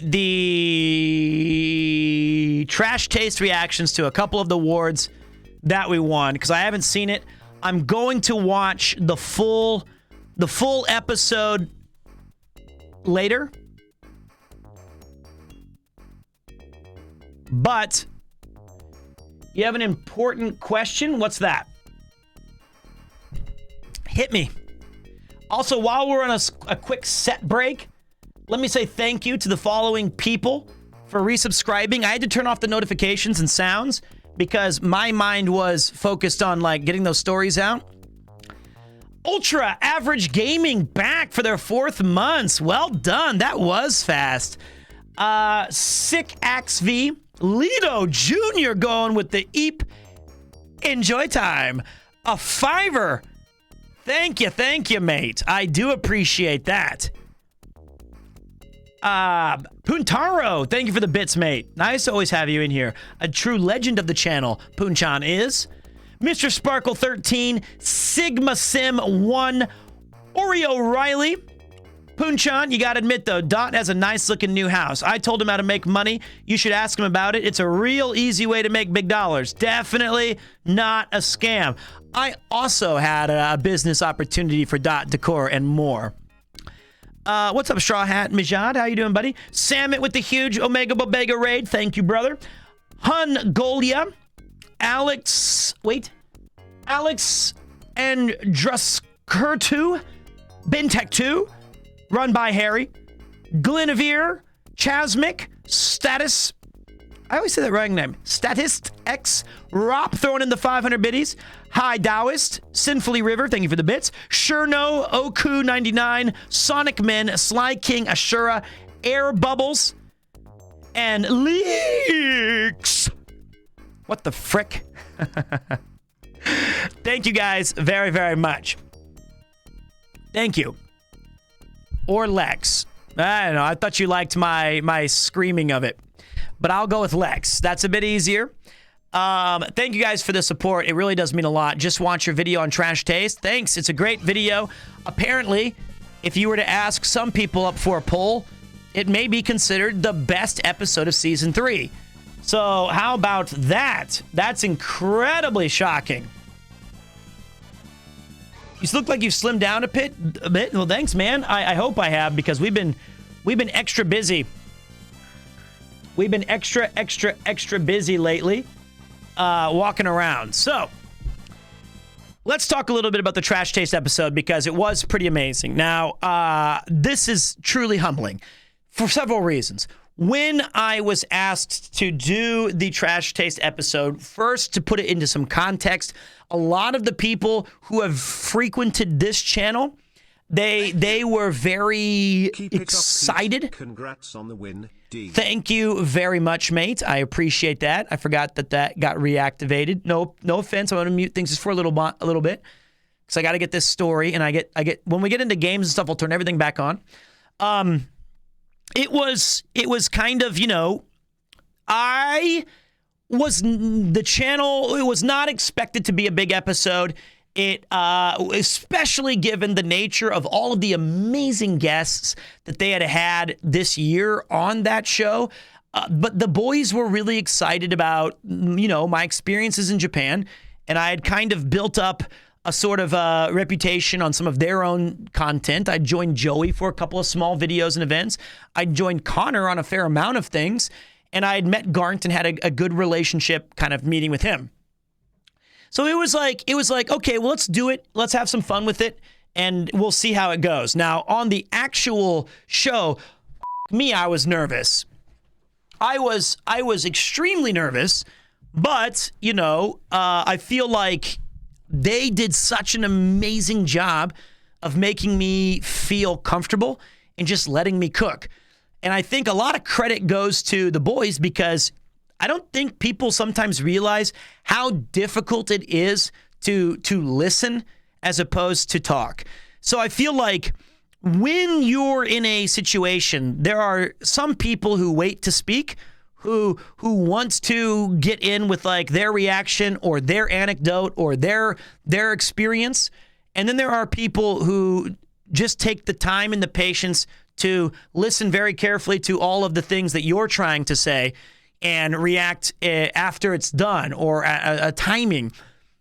All three of those guys are absolutely insanely good at listening.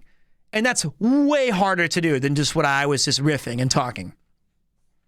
So give them an immense amount of credit for putting me on a platform where I could talk for nearly 2 hours and having three guys sit there and just be present, that were engaged, that didn't let, my long stories kind of peter out or get bored. They were very, very, very good at giving me the stage, which is amazing. So that's a lot of credit to them.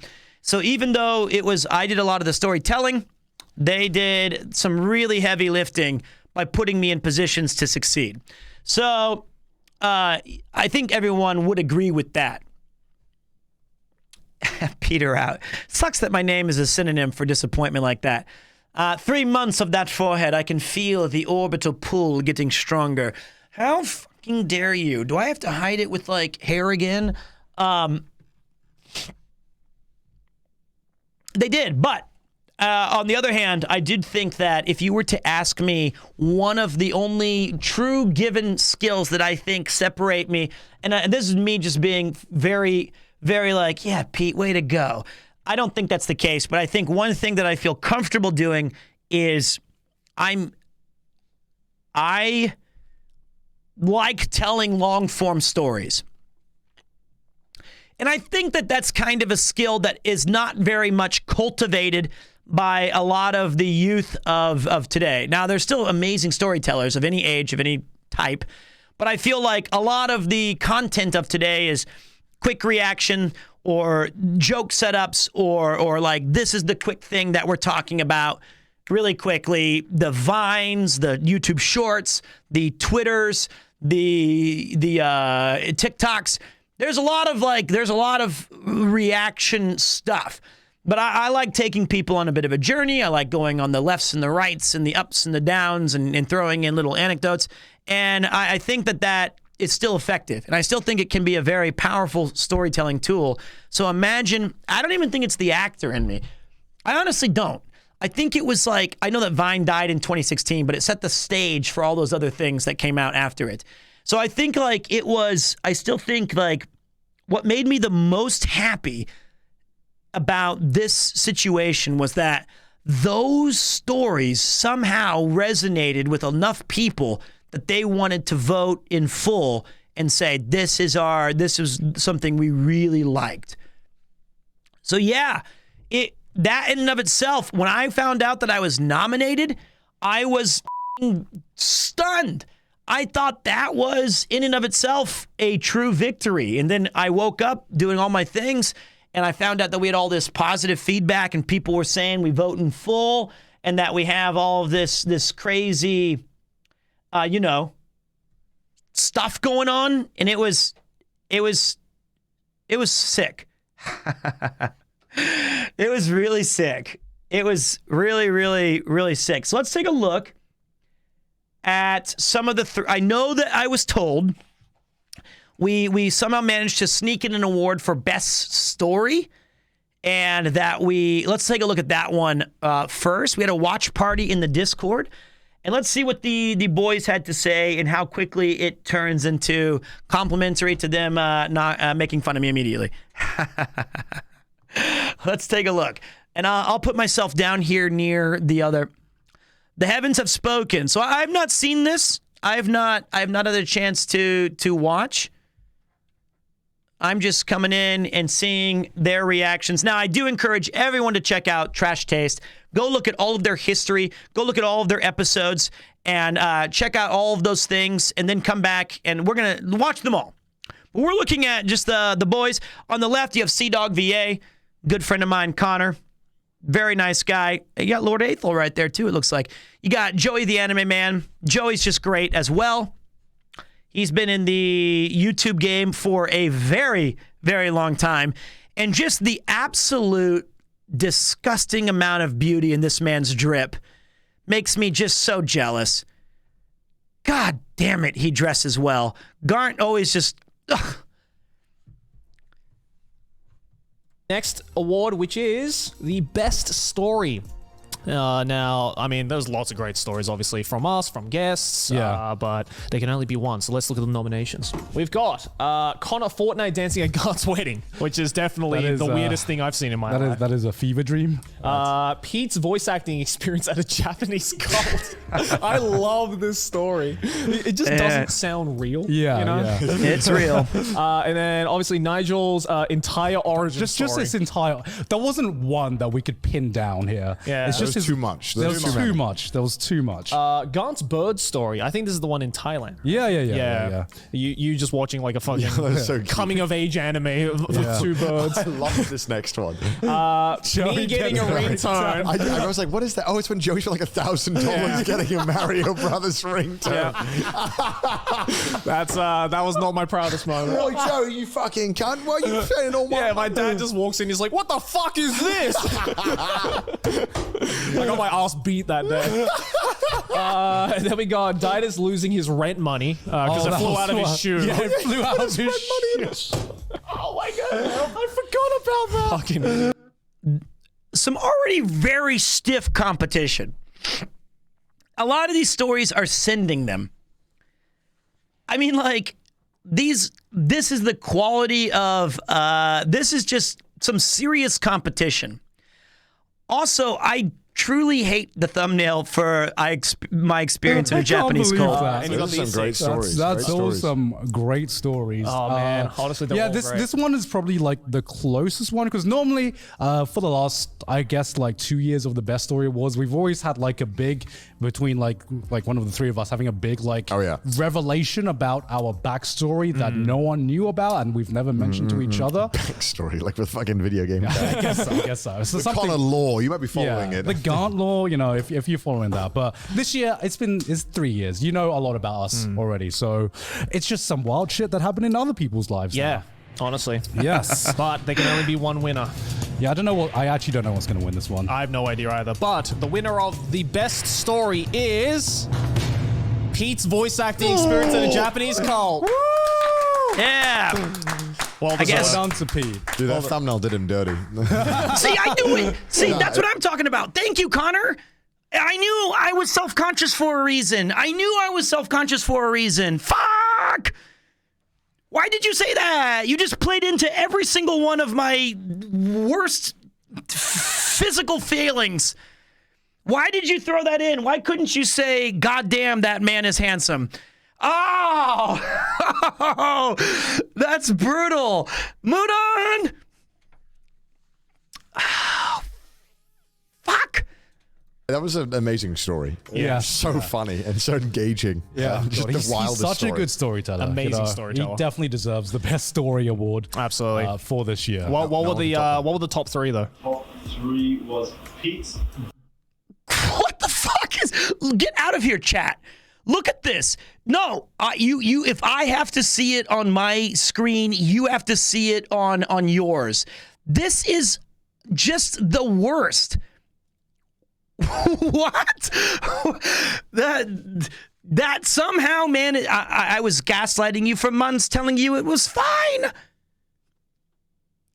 I look 65. I look like I'm actually balding there.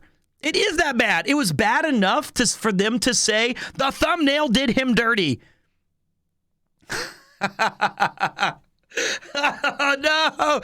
So here's one thing: is that I had made there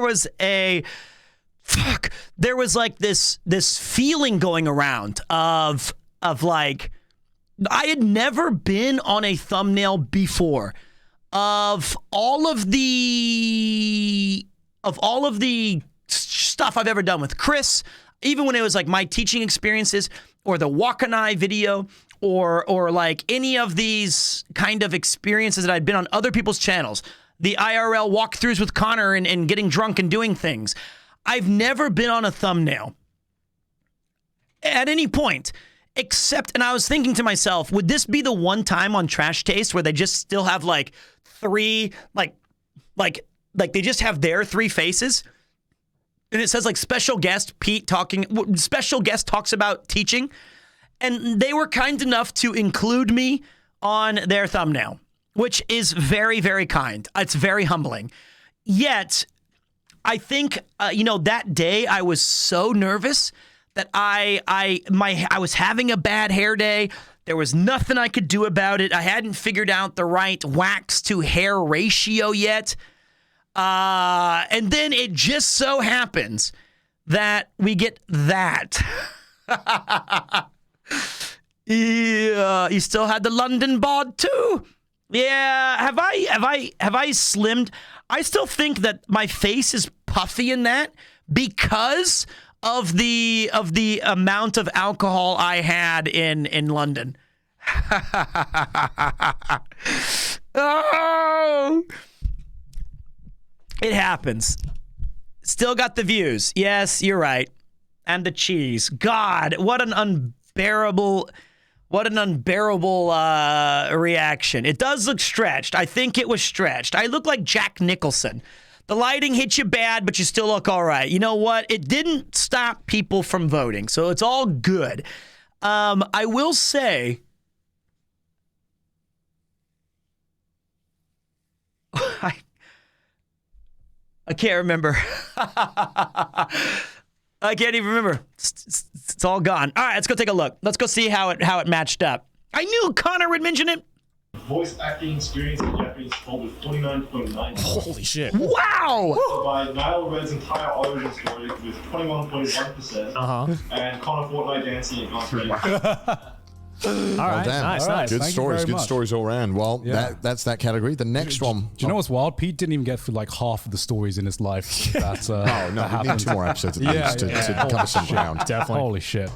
The next award is, and one close to my heart, the biggest clown. Now, of course, now I only really wanted to watch the ones that we got, but I can't. I got to see the biggest clown. Yes. So hoping finally that I don't win it this time. Please let Connor win. Award anymore. So the nominations are as follows: Joey. What are these pictures? Connor. Aer Lingus. It's got to be Aer Lingus. Aer Dingus. And Chris. So I know which one I want to win. By the way, I know which one I want to win. I think the real question is who comes second. All right, because true. I think we can all know who's won this one. Yeah. Because do we really know? I really hope you guys pull through. Well, there was one. Standout clown one this year. standout clown this year. It really went above and beyond in clownery. It was, and the funny thing is, all of this was like off camera as well. But off camera became an entire story arc that people got invested in. Yeah. It had its ups and downs. Me bullying Aer Lingus on Twitter. Look at that. There's our contribution to the team. How fucking cool is that they kept the Ninja Turtle? They kept the Ninja Turtle. Twitter. Yeah. Reddit was having a field day with this. Yeah, we get one of the bags back, and it turns out it wasn't the bag with the expensive equipment. And just thank you, boys. As soon as we had lost hope, it had been like 9 months. You get the email. We get the email, and it's like, we have your bag. And we didn't believe it. We didn't believe it. I didn't believe it until I had the physical bag in my hand. Before I know, it was like someone else's bag. Yeah. It was empty, right? It was an empty bag. Someone had stolen all our equipment. We didn't know. But it was an entire story arc that had a good ending. Yeah. We didn't think it did. Doesn't make Aer Lingus any Yeah. less of a clown, though. Who do you think is going to come second? Hopefully not me. Well, I mean, one of us in this is wearing the clown costume, so I'm hoping it's. People will just vote for me out of tradition. It might honestly, it might just be Connor as well. I feel like I don't know. Or they'll troll Chris. Yeah, I don't know. I feel like the Game of Thrones take that produced the Game of Thrones take, the light mode take, that produced so much heat on the Reddit that I think I might have swayed a few people there. I know it's not going to be me, that's for sure. All right. Well, let's find out who the winner is. right. And the winner It's of gotta be biggest Aer clown Lingus. of 20. No, that's not years. It's just 2023. Yeah. Is Aer Lingus. Congratulations, Aer Lingus. Aer Lingus! The award you're ever going to get. We're not watching the full episode. I had to see who got second place in the clown. Above and beyond in the. I had to act check of the being a clown episode. I as gotta Aer Lingus. know. Every single It's too opportunity juicy they to skip. fumbled. Yep. Every single aspect of communication was terrible. Yes. And every chance they had to redeem themselves, they missed. So they are indeed the biggest clown of this year. How much did they Congratulations. win by, though? 80. Oh my God, it was closer than I thought. 55.3%. I thought it would be more. I thought it'd be more as well. Yeah. So the question is, who is second place? Connor, you won 9.9%. Who's third? God at 9.8%. Let's go! Yes! Let's go! Why am I winning this again? Well, I didn't win, so it doesn't matter. But it doesn't matter if I'm second. I mean, he basically won. You got the silver It medal. doesn't matter. It doesn't matter. It doesn't matter. You got 2 golds and a silver. All it took was one company making a monumental fuck up for 9 months in order to take the biggest clown award And the votes, away I still from had some Connor. decent amount of votes. That's Yeah. And Connor's A quarter of them still voted for you. All right, go on. What's the next category? All right, but the next one, the opposite of clownery, is of course biggest Chad. I mean, we've had a lot of Chads on this show. A lot of Chad moments, a lot of Chads on the show to I guess bring that up as well, because we had a lot of guests this year as well. So there were a lot more nominations this year. This makes no for biggest sense. Chad, which is why this year's nominations were Chris. Oh yeah, with the winning the Of chess course. boxing, he was pretty Chad, Peter, Gant, of course. I don't know what that. What the fuck are these edits? What are these edits? What are these What the fuck is this? And we also got, of course, Connor. They didn't even try with Connor. What the fuck are these edits? What are these? Peter, Gant, of course. I don't know what that. That's the when he won. Exactly when he won. What are these What the fuck edits? is this? And we also got, of course, Connor. They didn't even try with Connor. Could have used his out of context screenshot Yeah, for this, right? actually, couldn't you? We got Joey. I look disgusting. We got Hassan. Who's the only real picture? Yeah. We got Felix. Oh, look at that We Chad. got Null, the Chad burning down the building, and we got Shindoel. All right, not bad. A very Yeah. stacked lineup. This makes no sense. It's like to even be nominated in this, I feel like we have to redefine what a Chad even is. Because you saw already the pictures of me. What? We have a very, very stacked lineup this year for. I mean, if we're biggest going Chad. by the definition of the Exactly. word, right? Okay. It's probably Exactly. not going to be any of us. No. Right? It's probably It'd going to be be like a tie Hassan. between like maybe Felix, Hassan, Yeah. maybe even Chris for winning the chess boxing. I think Malrad could take it. Pete could take it too. He could take it as You well. could take it. Oh, Chat of storytelling. yeah. Sure. Who knows? Honestly, this is one of those categories where We're already moving the goalposts. We already moved it. Well, you know, he could win he's a Chad of talking. Chad is a concept. It's true. It's true. He could win the same award twice. He could be like the best storyteller and the best storyteller. I don't expect anything and I won't be shocked by anything. And this is one of ours. All right. Yeah. So let's see who wins it. Let's see who takes this it. is. I have no idea who's going to win this. Yeah. Actually. Let's find out though. So You guys have voted. the Gone biggest has the Chad answers. in the Trash Taste Awards is Pete. Oh! Well deserved. Well deserved. Holy fuck. Holy fuck, Pete. That is the correct reaction. Let me slow that part down just a little bit because that was the correct reaction. Well deserved. Let me see that in slow speed because that makes no sense. Holy fuck! And? Holy fuck, Pete. That's right. You got so perplexing that you get the double holy fuck. Not just one. Because a normal Chad would need, you know, you need a double holy. Oh! Holy fuck! Holy fuck!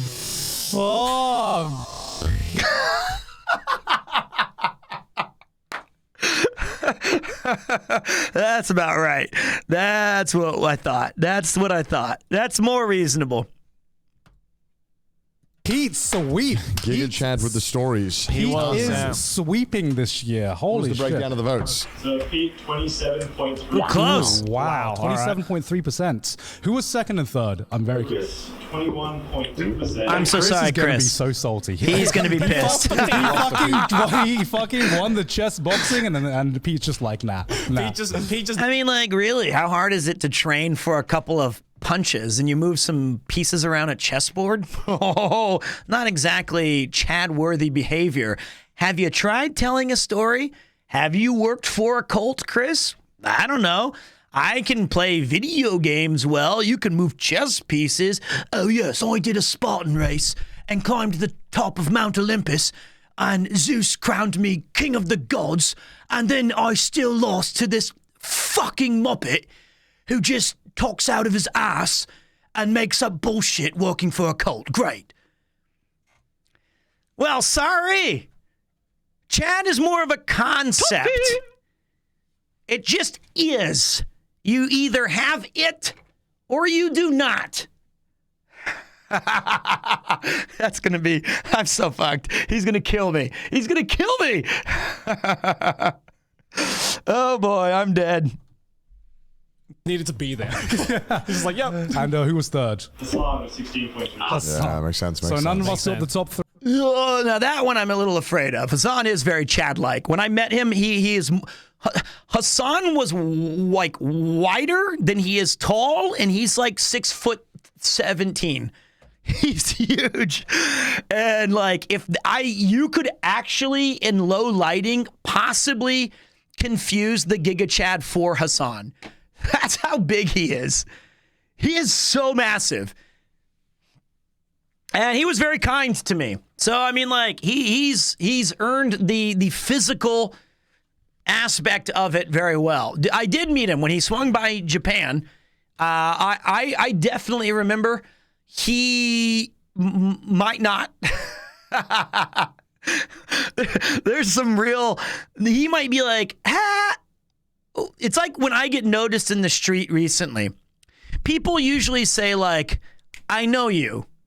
Who are you?" That's probably how Hassan remembers me. Saikuno, I think he'll remember me. We're okay. But I think everybody else would be like, but from one Chad to the others, he'll remember me now. I doubt that. Unbelievable. That is the biggest shock. That makes no sense. That makes no sense. But I got to say, that is a truly, truly humbling victory on that one. So many amazing, just awesome nominees. Yeah, that's wild. Thank you guys for voting. The fact that Chris did all those amazing things and still managed to win his chess boxing event, though he did have the luxury of having the greatest Chad in his boxing corner. That would be Nick Petos. And then, because I know even though he wasn't nominated because he already sits on the throne, but I was also there. So there was two Chads. Unbelievable. You absolute maniacs. You maniacs. Isn't that right, Don? Yes, we have one final award, which is the best trash taste episode of the year. God, how do you decide? Yeah, I don't know. The hardest part of this is that I can barely remember all the episodes of the year. So I don't know how you guys ended up voting on it yourselves. But there were a lot of memorable episodes this year. A lot of different guest episodes that were very, very memorable, which is why we decided to include it this year. Should we get to the nominations? Let's find for out. the best trash taste episodes this year. So This we is have nuts. episode 120, Nile Red, episode 111, ProZD, episode 137, Pete, episode 123, Shower Thoughts, which is the first non-guest episode, episode 124, Felix, episode 127, Charlie, episode 145, Hassan, episode 114, Ludwig, episode 101, Emily. That was the first of this year. The second hentai episode, 144, the road trip special, and Our Boy Got Married, episode 1. Dude, I've seen all of those episodes. They are extremely good. That is insane. That is some... Look, you could say PewDiePie, Ludwig, Hassan, and Emily's episode is so fucking funny. A marriage, a special. I beat out hentai. Something that I know is close to all of your hearts. That is ridiculous. 107. So it's kind of all over the board. Yeah, wholesome episodes. A lot of guest episodes, obviously, Yeah. because they're very diverse, but some good triple trash taste ones in there. Yeah. I mean, And a special. I personally just want to give it to the special, but like, I don't know. Wouldn't be It's wrong. tough, really. I mean, all of these, I wouldn't be mad. They're Yeah, great all of episodes. them. I had a lot of fun filming. That's why they got nominated. I feel the road trip special turned out pretty well as well, but it took so much fucking time and effort. Way too much. Way too much. That we only ended up releasing one special this year, right? Yeah, I think so. Yeah. Only one special, which we said we were going to do more, and we didn't. Yeah. So we Sorry. lied. Honestly, yeah, I'm okay with any of these winning. They're all fucking amazing episodes. Except for... Yeah, I don't know. Lots of favorites. Yeah, I don't know which one I Really want to tough. win. It's all good memories. But there can only be one winner for what you guys voted as the best episode this year. To cap off this third year of Trash Taste. All right, here we go. Which is why the winner for the best Trash Taste episode in, I guess, season 3. Yeah. Season 3 of Trash Taste is the Pete episode. Oh! Pete with the triple W. Pete sweep. Pete sweep. Sweep. Baby. Damn. God Well deserved. damn. Well Well deserved. deserved. If we Pete. did a season 3 popularity poll of characters, Pete would be number one. He just I sweeped think it's it. just a testament to Pete's character and being able to tell a story that's engaging. You know, a Absolutely. lot of people weren't familiar with Pete when they went into the episode. Yeah. And I think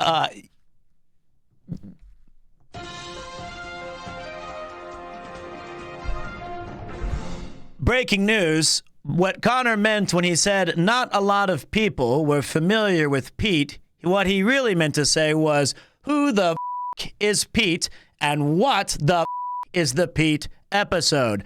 Back to your regularly scheduled awards program. I think they left feeling really engaged and Oh, yeah. really fascinated by a very talented storyteller. Yeah, I mean, I think quality speaks for itself because when we first released the episode, going into like the analytics, the Pete episode performed pretty like average or even like maybe below average just because a lot of people didn't know Pete back then. Yeah. And it soon over time turned out to be one of the most successful episodes. I think it's got over 2 million views now. Wow. Yeah. Let me tell you my secret. This has been my method my entire life. Every interaction that I have with people, including women I've dated, great friends throughout my life. Your initial reaction to me is like that of some sort of parasite or poison. I enter into the bloodstream, I enter into you, and your initial reaction is reject it. I don't like him. He's annoying, he's loud, he's fake, he's too much energy. No one's genuinely this loud. Why is Chris adding this stupid idiot on this channel? This is okay. Because the second time, you're like, oh, God, he's back. But you know what? It wasn't as bad as I remembered. And by the third time, I'm just a part of your life now. For better or for worse, we're in this together. You don't even remember the bad parts. You don't remember the annoying comment that you wrote about, you're so dumb and you suck. Your dead tooth bothers me. Fix your forehead. This is what it's always been. Please give us the antidote. No.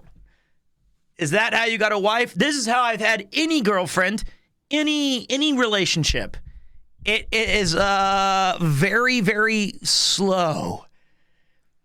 Because that's just the way it is. But like they said, from humble beginnings become a true surprise. Yeah. Which is just crazy. Which is just a testament to the quality of the episode itself. So, congratulations, Pete. Congratulations, Pete. Goddamn deserve it. Well deserved. Yeah. And thank you guys for tuning in to the annual Trash Taste Awards. And thank you for another fucking amazing year of Trash Taste. It's been a great Incredible. year. The fact that we're able to.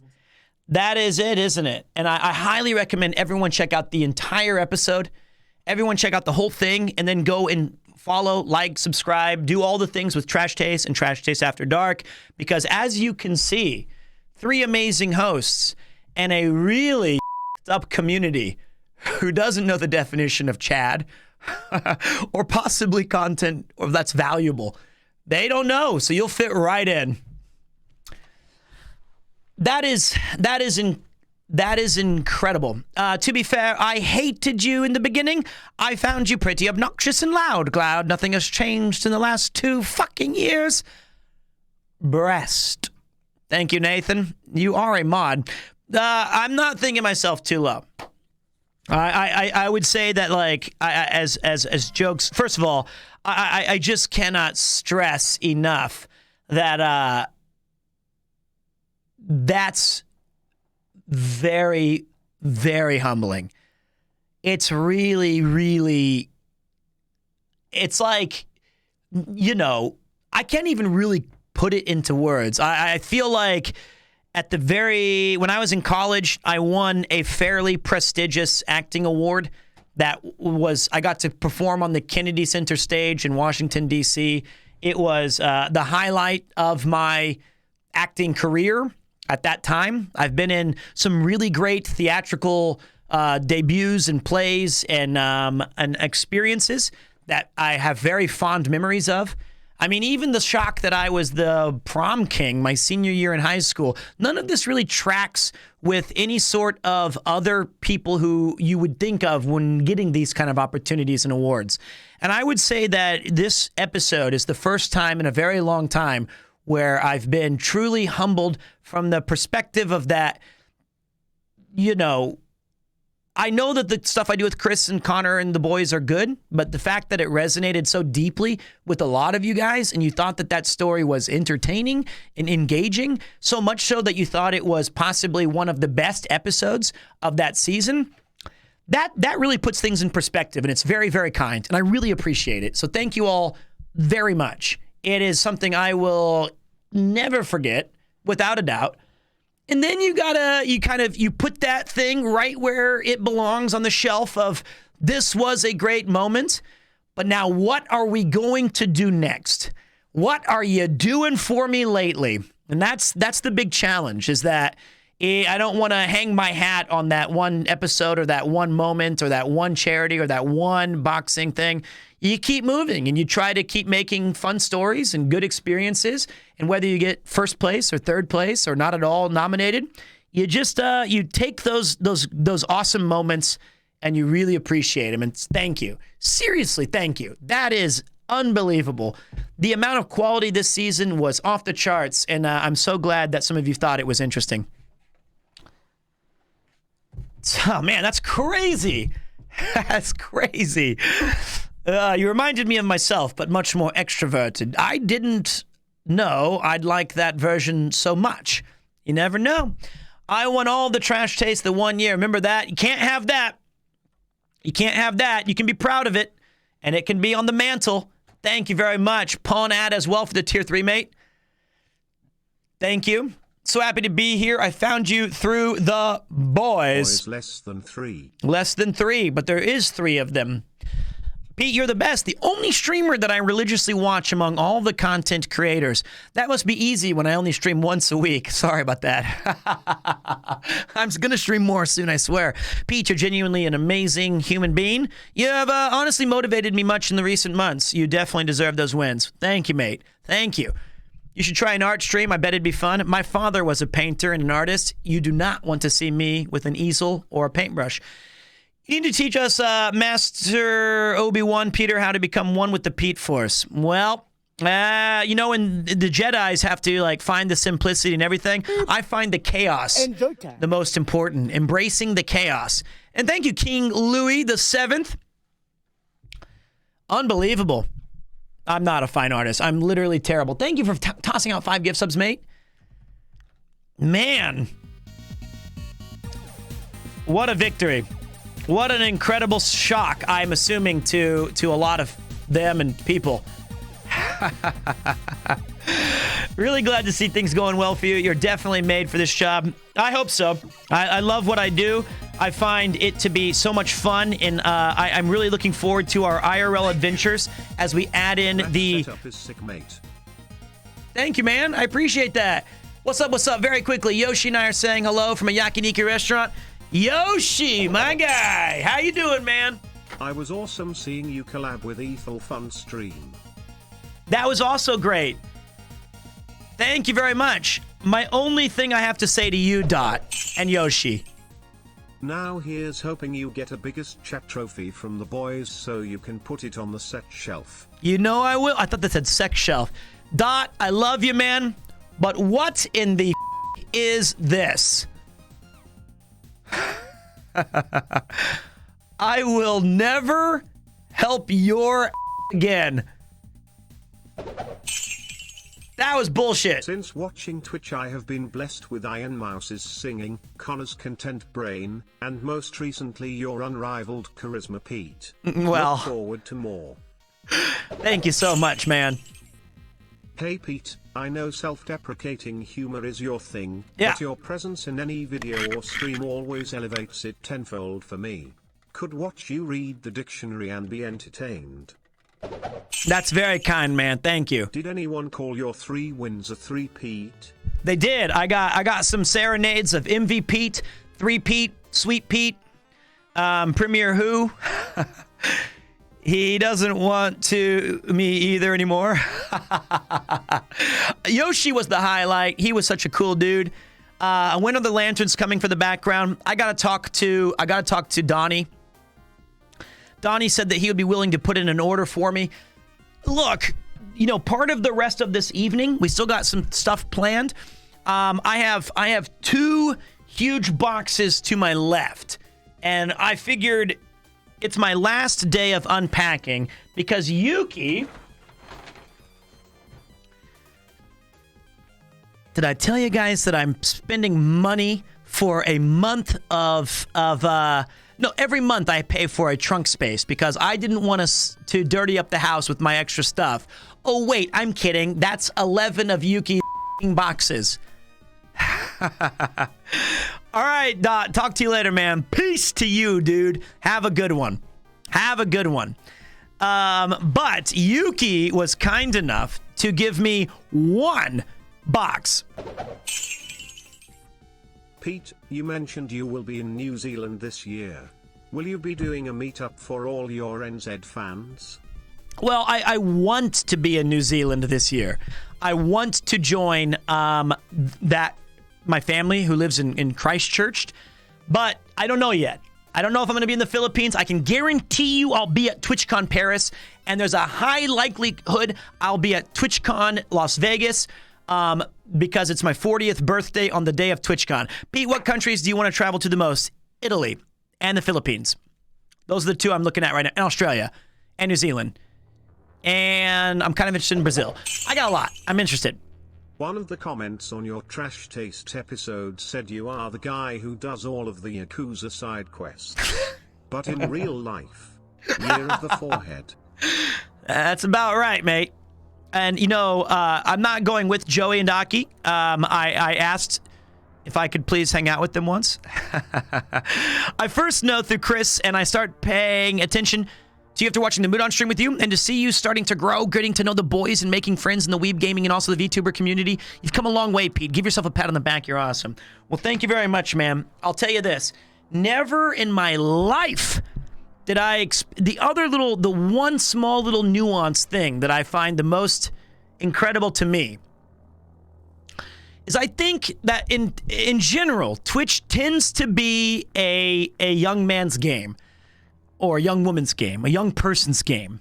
And the fact that I have these talented friends of mine who are in their 20s and early 30s, and that I'll be 40 this year, and the fact that they bring me along on these adventures and say, hey man, we just want you to do you and just be yourself and have some fun with it. That actually shocks me the most. It really does. I mean, I look at these young, motivated, talented, and professional people, and it's pretty cool that I carved out a little spot in there. And it does show that, like, your life experiences do really... I feel like everybody's interesting. Everybody has a cool story to tell, and I'm glad that they let me tell mine.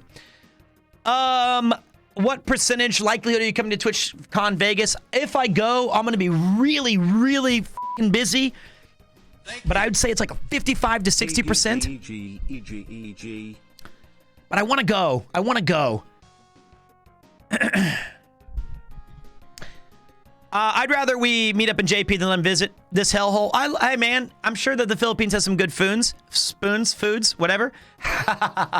Wait, I forgot what I was going to say. It was about, wait. I'm not bringing any chopsticks. I'll just do what Nathan does and just bring a travel spoon. Joey mentioned to me, he sent me a message. Can you believe this?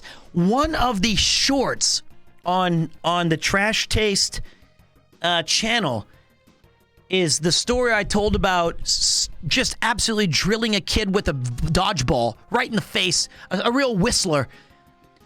Almost 10 million views. That's insane. 10 million views. Do not do a on that with a dodgeball. You guys keep cutting sentences off. You can't do that. There was no pause. There was no period. I didn't start another sentence with a dodgeball. See, you can't do that. Can you let people finish their sentences? Good God. I'm going to Japan for the first time next year. I cannot wait. You're going to love it. I saw that, and some people who didn't know you got the wrong idea of you. That's why I don't read the comments. My hope is that most people understand the context in which you can have a mistake in your life, or you can do something, and you can make a mistake, and it can be something you laugh about. You know? The one kid did deserve it. The kid I hit did not. But come on, everything needs context these days. But yeah, a few people can do that. Well, I think it had a lot of likes. You know? I think it had a lot of likes, so we'll take that. It's accidents happens. You know, he didn't seem to be pulling his punches when he called me a baka. You know? It was like I was in an Adam Sandler movie. Nobody dislikes Adam Sandler movies.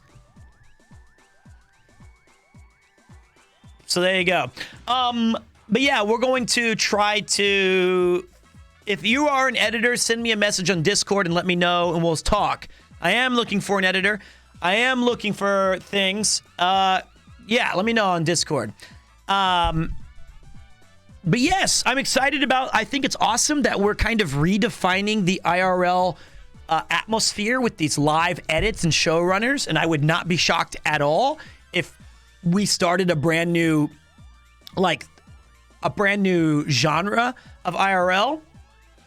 Yeah. So here's the next thing we're gonna do. Again, thanks to the Trash Taste guys. Thank you to everybody who voted. You guys are Omega Bobega badasses, tossing in all that support. Seriously, thank you. Now, I have 2 boxes of stuff that I need to decide. Are we going to keep it or are we going to toss it?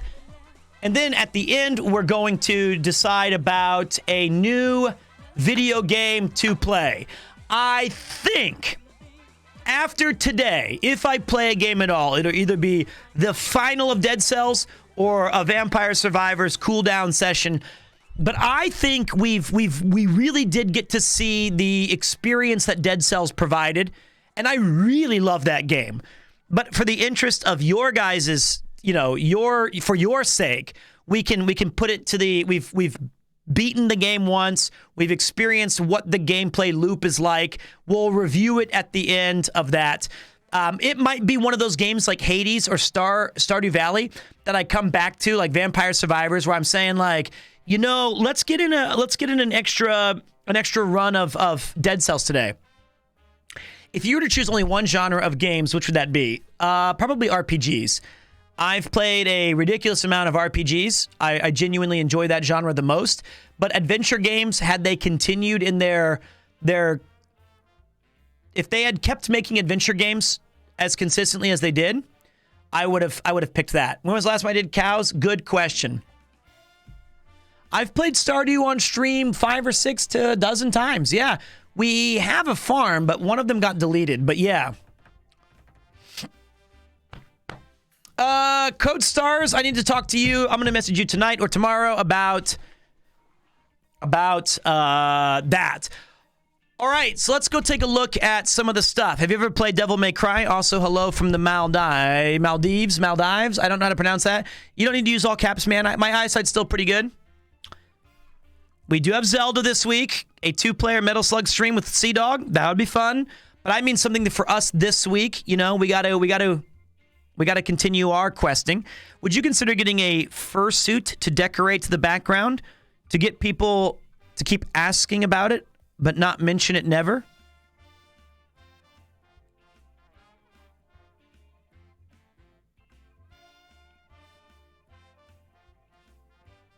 No. No.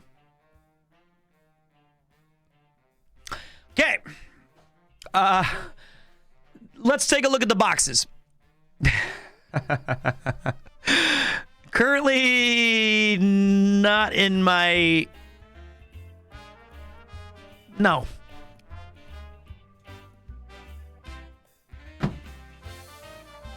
Ah!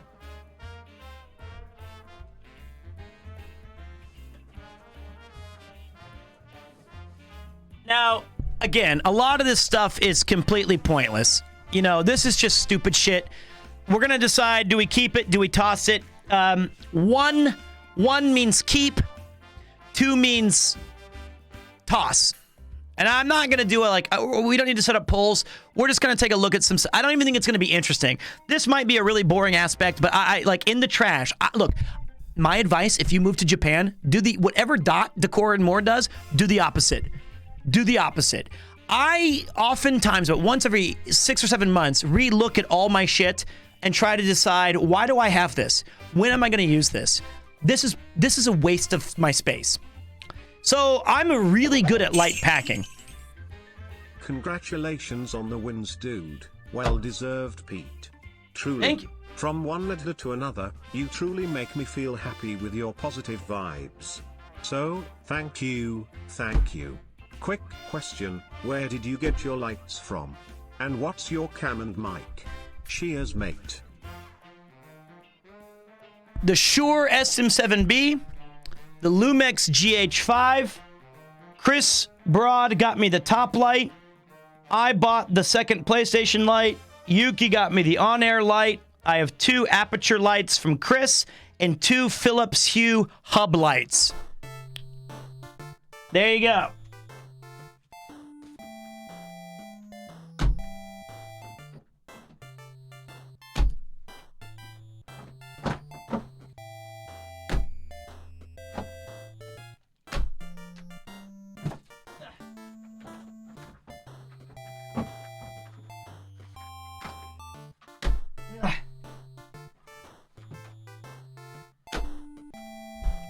Okay. I don't really collect, yeah, the Friends is actually not mine. I actually have to give that back. That's the only DVD. Oh, and this one too, Monsters, Inc. Those 2 are actually a Friends. Pete, you mischievous little one. What are you doing now? We're getting rid of a bunch of... sound. If you could have a pet, which animal would you have? I have a cat. I love it. Speaking of the cat, if you don't know, it's my best friend. His name is Kupo-chan, and they did ask for it back, which is why I kept it. Those were for Yuki.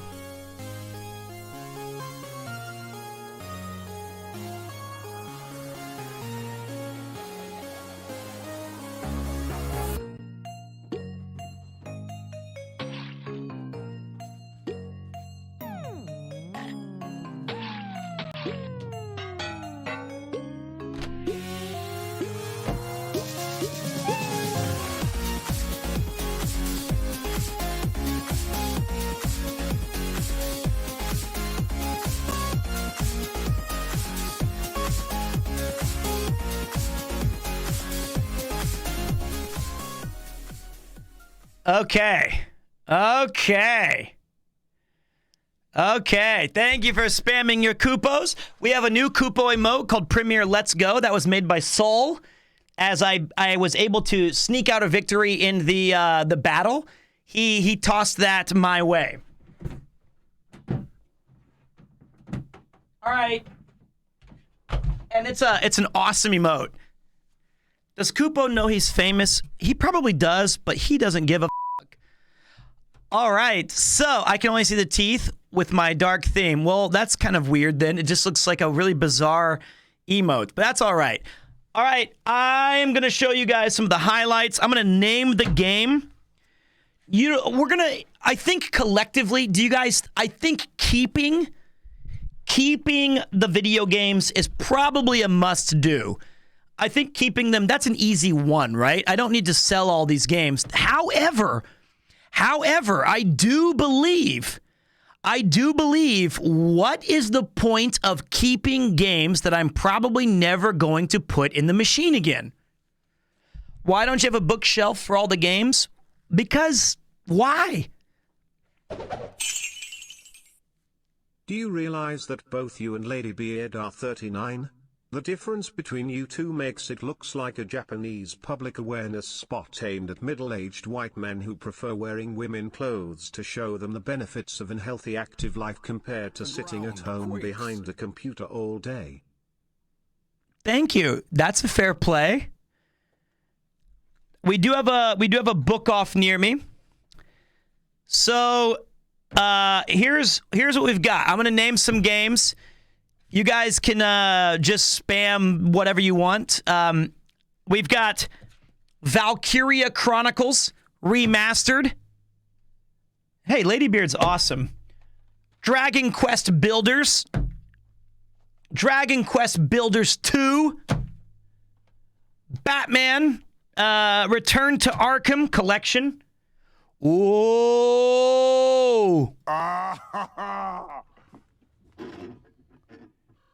Oh, that's hot. That's hot. Dragon's Crown Special 10 edition. What about auctioning off some of the games/things you don't want and maybe signing them for the community? I don't know if that would be. I mean, yeah, we could think about that. I think that people might not be that interested. My signature is probably going to devalue the damn thing. Guardians of the Galaxy, a game this is actually, I'm going to put a separate stack of games I need to actually play. Dissidia Final. Fuck that one. All right, so that's just 2. The Medium. Neo 2. Done. And, whoa. Please don't be a porno. Oh, I didn't know oh, man. I didn't know anyway, that's going over here. Tales of 16 months. Wow. Uncharted. We've been vigilant for so long. Chat, notice how he's placed all the blue boxes label facing away. It's his dirty Blu-ray collection, a lot of them, disguised as PlayStation games. I'm on to you, fella. Okay, maybe. Detroit Become Human. 28 stab wounds. Pete, Connor auctioned off literal garbage and got a lot of money for charity for it. Your games would do well. Maybe I should auction it off to get Dot a moving company. Nier Automata. Oh, shit. I forgot. Punchan got me this one. Lost Judgment. Haven't played that yet. Devil May Dork. We have all of the collection here. I actually want to play that. Spider-Man Miles Morales. Zestria was just too boring. Final Fantasy 15. Far Cry. Spider-Man. Now that game I'm interested in revisiting. Aw, that's sweet. Aw. There's a picture in there of me with the tennis team that I helped in 2014, 15? And it's we went to a tournament, and all the girls are doing this, and I'm in the middle smiling, and they're like mother or father, they took a picture, and they sent it to the school, and they said in this note that says, Valkyria Chronicles series are seriously sleeper hits these days. Love me some war stories about triumph over hard times. Thank you, Peter. I had fun. I was so excited. Gosh, that's crazy. Those students must be in college now, beyond. How are we in the 20s? What? That's so sweet. I don't want to give that one away. Dragon Quest Heroes. Everybody's Golf. Ace Combat 7, Skies Unknown. I like students. They're if you got a good group. Why was it in the Spider-Man case? My guess is that I was cleaning up and I didn't want to lose the picture and the note, so I just stuck it in there. Destiny 2, Big Fat Omega Bobega.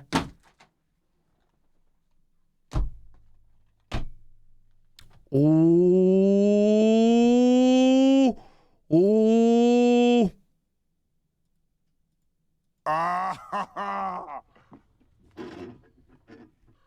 Oh, that's hot. That's hot. That's hot. Pillars of Eternity. Ooh, that's hot. That's hot. That game is sick. Dragon Quest 11, Echoes of an Elusive Age. Platinumed that shit. All right. And we got a movie I've never heard of called Night on Earth, a film by Jim Jarmusch. And I've got to give that back to my friend Vladimir.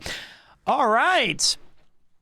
Okay. So I'm going to keep these 5 because I've not played them or I want to replay them. Uncharted is my favorite game series. I actually have a connection to the developing company. Really? My mom dated the founder of the company and was actually in one of the games, which was around the time he came up with the Crash Bandicoot character. That's incredible. Pillars of Eternity was absolutely fucking amazing, and it's a continuation of all the Baldur's Gate series and all of those things. I really want to, oh my God, keep that big stack in the middle. We're working on it. I think I'll probably keep the games because they don't take up that much space. But honestly, I should probably just take this shit to a local book off and get $7 for it. Think about this. if I put them in the box, I'm never going to actually go back and pick them up again. Why? It's just going to sit there for 10 years, and then I'm going to look at it and go like, oh, yeah, I should replay this. You know? Maybe I should just give them away. And then if I do, if I send them to you guys, it's gonna be kind of annoying because I have to ship them out to you.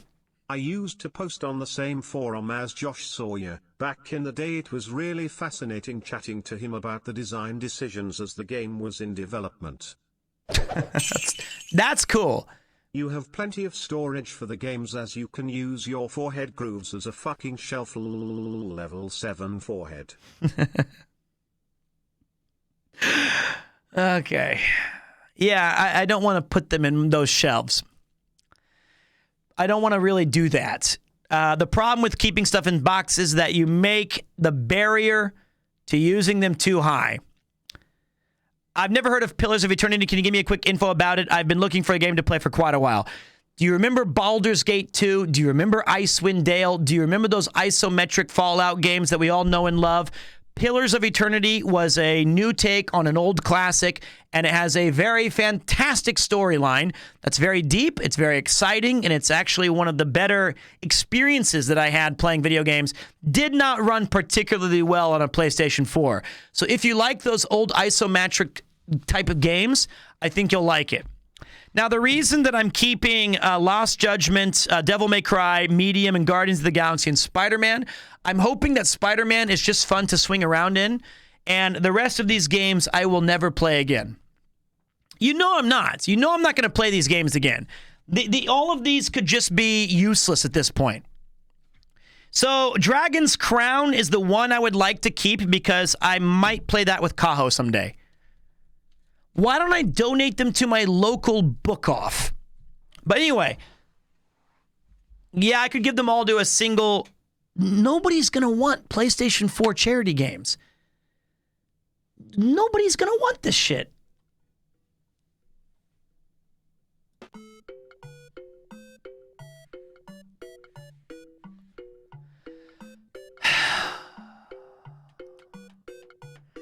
All right, hold on.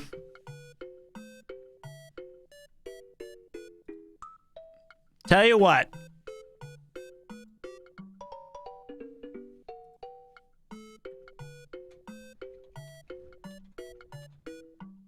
I can't see the keyboard.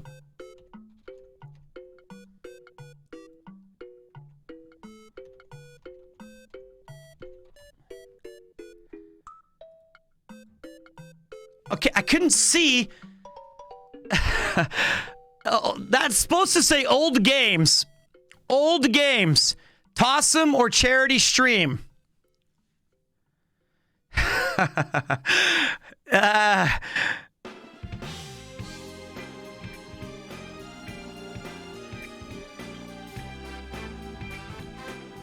Old games or charity. Jesus Christ. All right.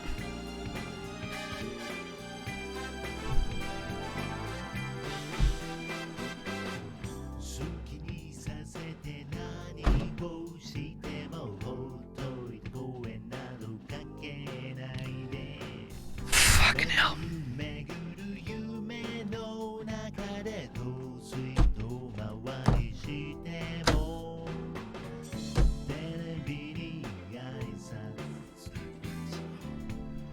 I mean, it's not even about the money. It's about the space, right? I'll sign all of them. I'll package them up. I'll do some silly shit with them, you know?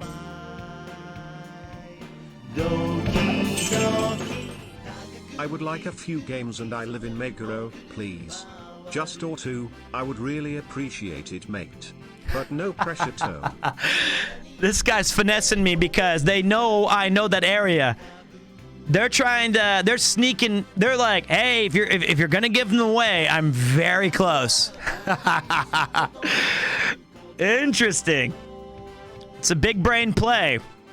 Shipping from Japan is gonna be brutal. I know. That's why we'll do a package deal. And charity, Charity for See, what? I told you everyone would want them. We charity in full. Can the charity be my fucking new bathroom shelf that Yuki wants? All right, I put them in the saving box. All right, I put them in the saving box. And we've got 5 movies that I borrowed from people. We have Night on Earth, Blu-ray Blade Runner, Friends, Monsters, Inc., and Temple of Doom. Not bad.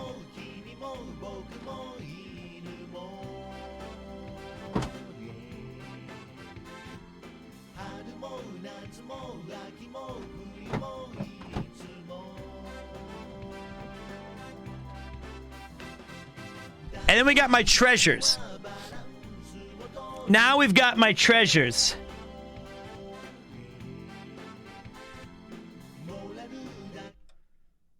Ah, oh, that's hot. That's hot. Yeah. The Real Ghostbusters, volumes 1, 2, and 3. I'll keep those. Keeping those real close, baby. Big fan of these guys.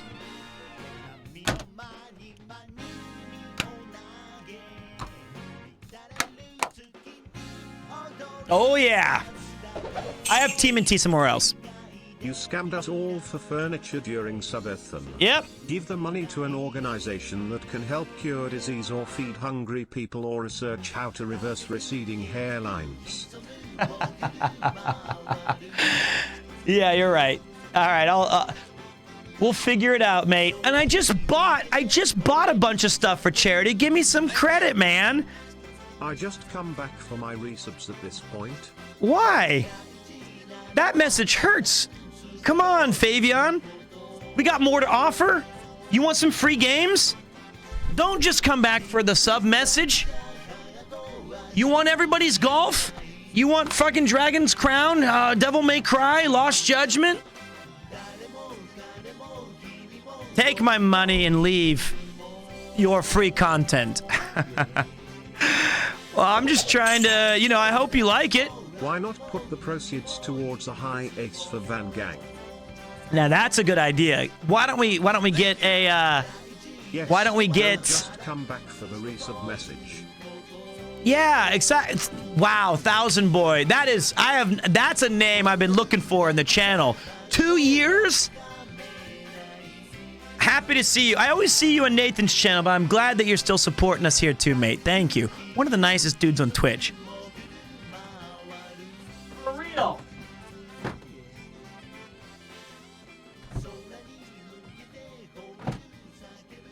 All right, so I'm keeping the Ghostbusters here. Greg never talks in here. You're too popular. Well, he did there, though. I do look in here a lot, though. Well, I appreciate that. And if you guys are going to...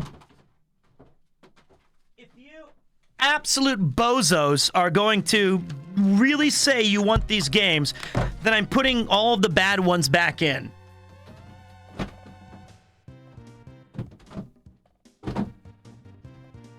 I'm putting back in... That means now you're getting Destiny 2.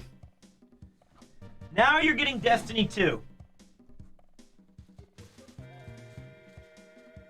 Ugh. All right, now I have a ridiculous amount of Tenagui. These I'm going to keep, but man, look at that stack of Tenagui, man. Look at that stack.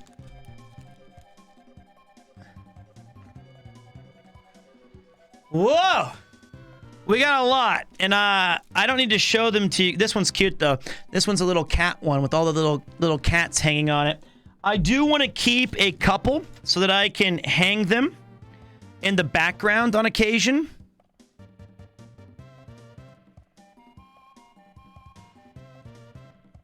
So only my favorites stay.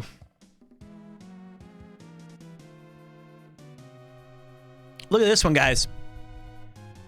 This one's pretty sick.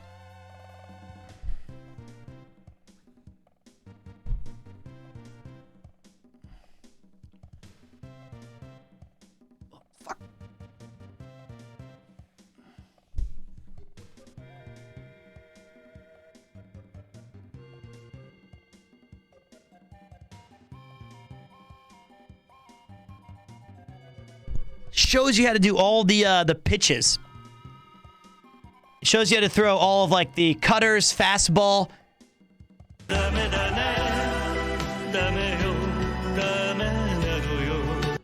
Make Nathan pack it in for charity.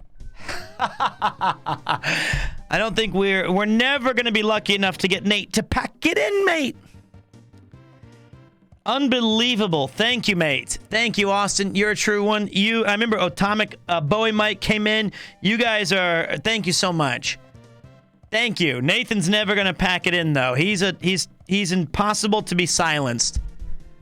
If I got 50 bones, I'd consider it. Mate, you just spend it on messages saying you can hide games inside my fucking forehead folds.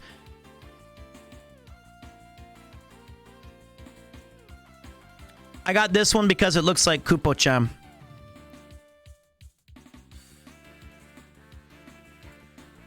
We might have to hang that one up.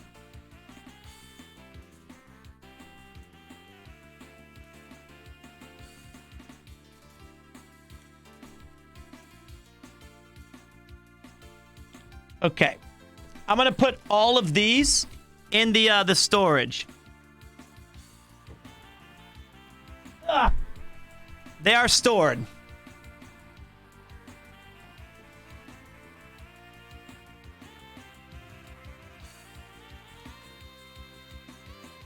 All right. I got a few more here.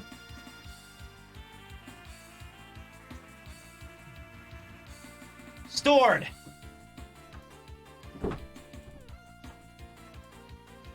God, I have more. What the hell?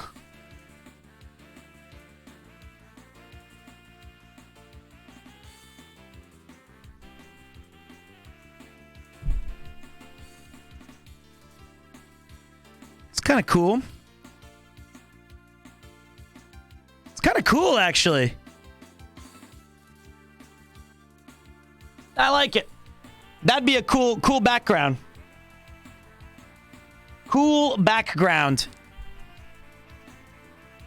A lot of these are gifts, so I don't remember where I got. Can be used as a flannel, washcloth, or dishcloth. They are often used as headbands, souvenirs, or decorations for wrapping bottles and similar items. This is a very famous tenugui for Matsuri. These are the Matsuri tenugui that when Japan has a big festival, you'll see guys carrying around a kind of, I forgot the name of them already because I'm an idiot, but they'll have these like carrying it around. Pretty cool. I call them forehead wraps. Look at this. Whoa. Whoa, whoa, whoa.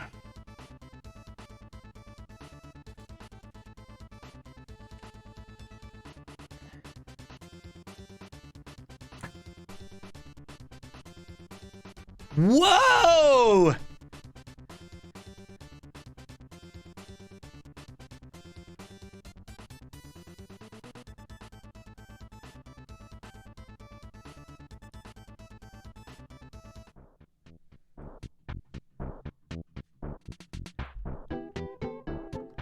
Ah, God.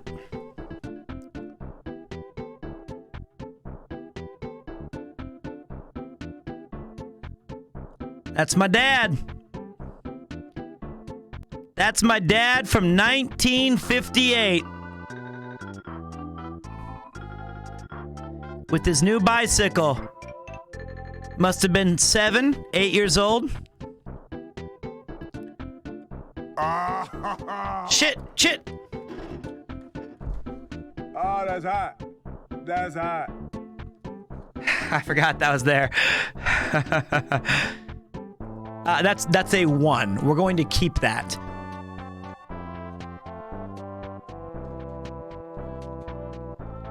What about this one, Nathan? Views of Merith Tidfil and District. Views of Merith Tidfil. Gotta keep that. On the back it says...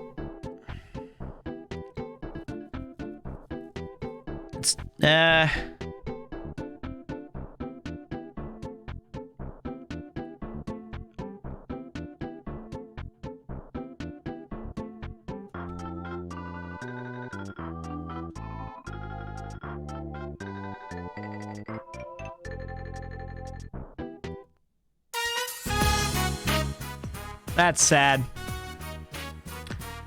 I shouldn't have read it. Who said that? Says Ray. It's my dad's name. My dad's been dead for 20 years. Ray, isn't this a good picture of you? Give it to your son or daughter. I know you won't want it. Love, Mom.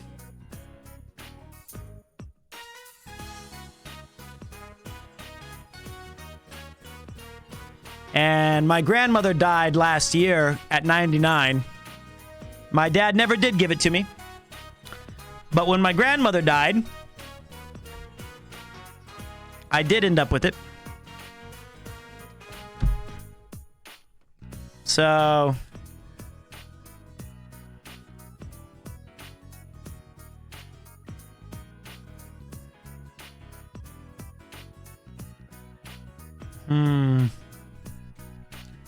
Ray's mother was Welsh from Merth Tydfil.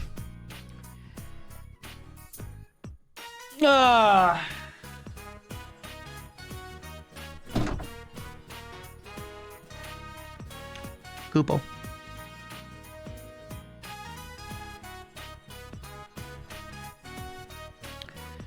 Cards Against Humanity. This reminds me of the famous Urajimir story, where he says, El Peter, what is schmegma?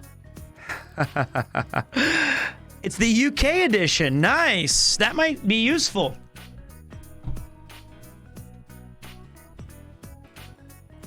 The UK edition.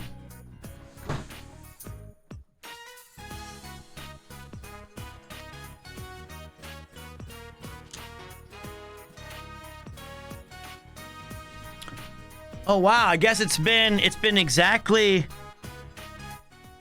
1 year since my grandmother passed away. Wow. Do you guys, can I tell you a little bit about Betty? I'm going to.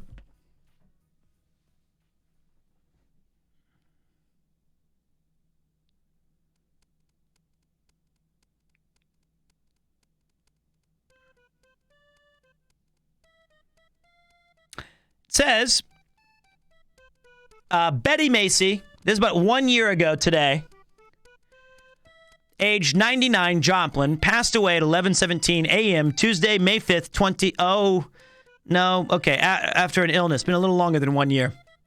Betty was born April 19th in Merth Tydfil in the 20s. South Wales, Great Britain, to the late Lewis Phillips and Sarah Ann Howfield Phillips, and has lived in Joplin since 1946. A homemaker, Betty had worked in the bomb factory during World War II. She became a naturalized citizen of the United States in 1959. She was a charter member of the United Nations Club, which was formed for GI brides from countries all over the world. She was also a charter member of the Tea Cozies, a group of British ladies. The ladies still meet at least once a month as the British Club. Betty loved these ladies dearly, and the Christmas party at Shirley's home was the highlight of my year. She was a faithful member of the Forest Park Baptist Church and was active with the Friends Sunday School class. She loved spending time with her Macy extended family, who loved and adored her. She will be missed by everyone who knew her. Betty left Great Britain and her Welsh family on December 7th, 1946, to cross the ocean on the RMS Queen Elizabeth. Following 5 days at sea, she landed in New York. She then boarded a train and traveled across the states to San Francisco, where her love was waiting for her. She married Junior Lee Macy the next day On December 17th, 1946, he preceded her in death on November 16th, 1992. Betty was also preceded in death by her two sons, Ronnie Macy and Ray Macy, a grandson, Jamie Settle, and a brother, Ronald Phillips. Survivors include her daughter, Pat Settle, Joplin grandchildren, Sarah Macy, that's my sister, and great-granddaughters, Viola Rose and Marigold Ann, also my sister's children.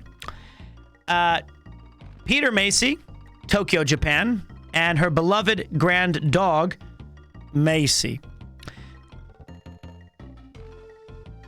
Well, isn't that sweet?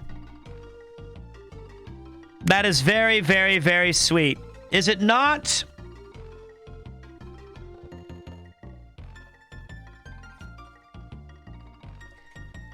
'99, the absolute legend, the Giga Betty.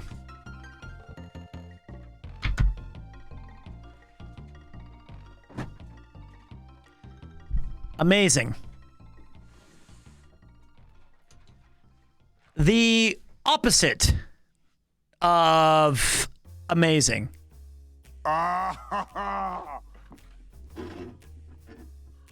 that's hot. That's hot. No. Bean Boozled jelly beans are dog shit. I'm not gonna scran one, mate.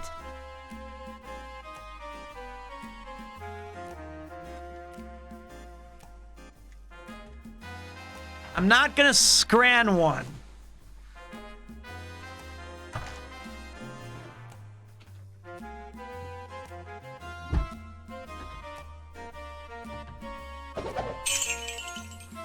Scran 1. No! No!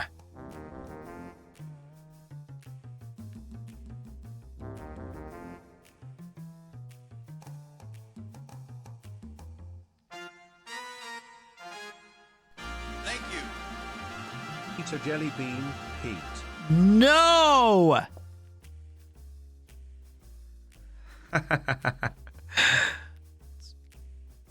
Do we keep this?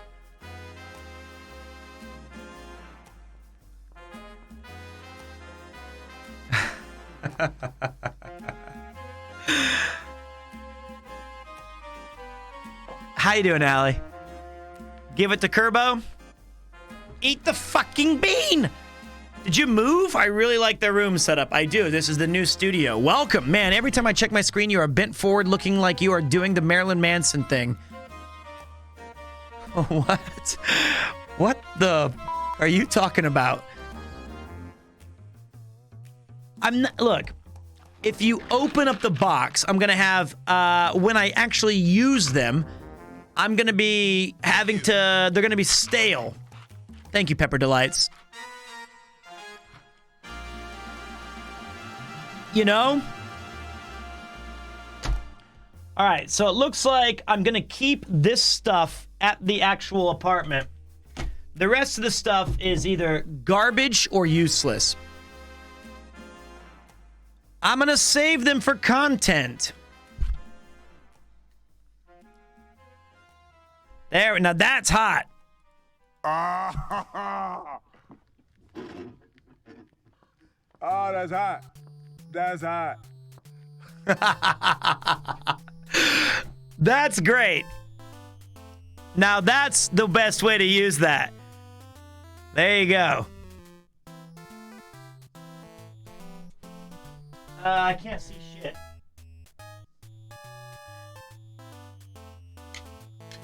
Wear this outfit to TwitchCon? I might have to.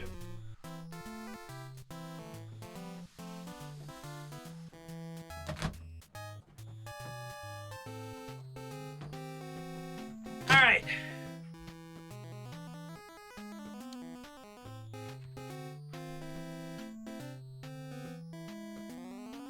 This is useless. This is fucking stupid. Top 10 manliest mustaches.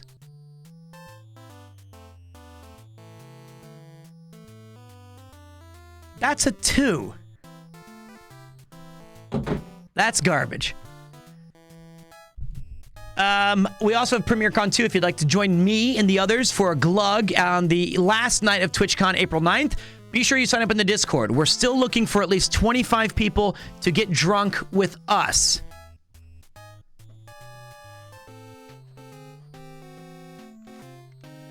A Lethal Enforcer's gun. Damn, you know what? This would have been useful because we still have plans to use this someday, but I need to give this back to Dot, Decor, and more. Thank you. 1.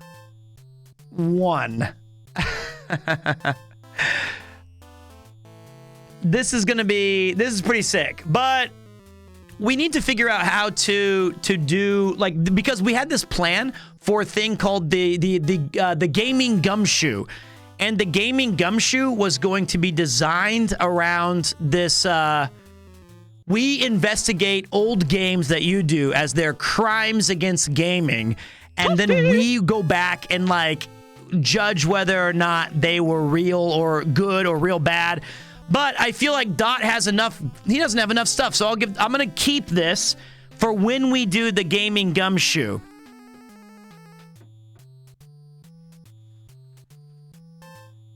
You know, that could still be useful. That could still be a good and useful thing.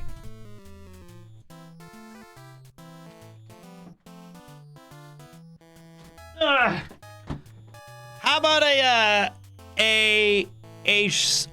Super Street Fighter 4 joystick?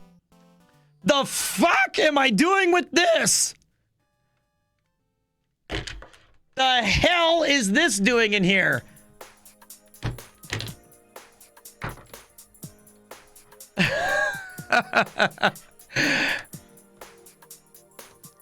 This might have to go into the, this is mine. Now, you know, the big challenge of this was I never had a table to use it. Ow, fuck my finger.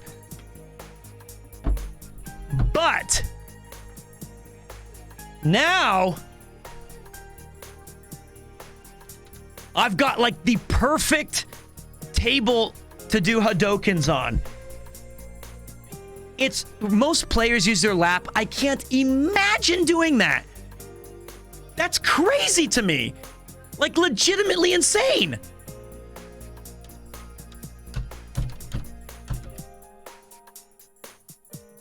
It's easy though. Man, I grew up in an arcade. I didn't have that shit on stick it on eBay.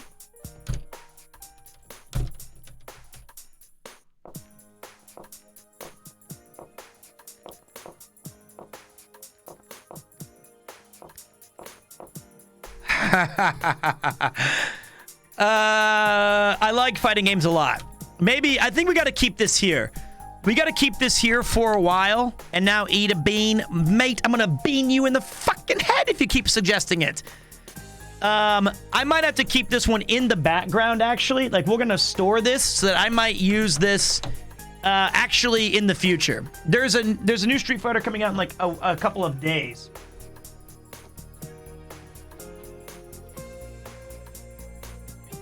Another tin of gooey. Right, you take those beans back, fella. You missed the bean game at PremierCon 1, so therefore PremierCon 2 you bring those little fellas and we can play another bean roulette. Yes? Yes. Also I'll claim that hat when I'm in Japan. Why? For research it covers that level 7 forehead perfectly. Arthur 404 Nast Premier Stare Premier, wow. You can have this hat when you visit, man. You can have it.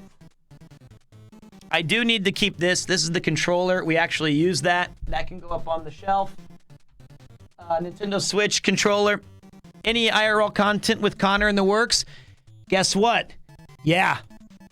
When? I don't fucking know. But we're friends, so sure. Why not? Like, you know, I could be lying. I'm going to say yes because I'm going to will it into existence.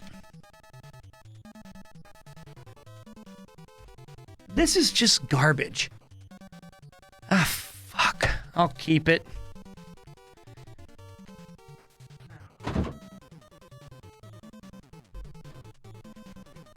What about these guys? Okie dokie, look out. Whoa. Thank you so much for joining my stream. Wah, woo, wah. I don't know. This could still be useful. And we have the matching Mario and Luigi. I would burn this. Really? This looks like a Mario power-up. Okay, doggy, look out. I got the new hat. Whoa! Wah! Whoa! You know? Ladies and gents, the chat of the trash taste right here. The apex specimen, the Pete performance. It's... Come on! We'll keep this one.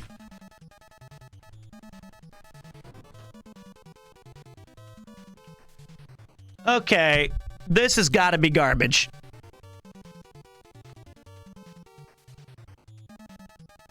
What in the fuck? If you don't know where it came from, it's garbage. If you don't know where it came from, it's no good. Pretty universal ideology there. Thank you. 20 freaking months already. What up, Pete? Keep killing, boss. Also praise beforehand. Do you guys want to see something really special? A PSP that I've had for like 22 years.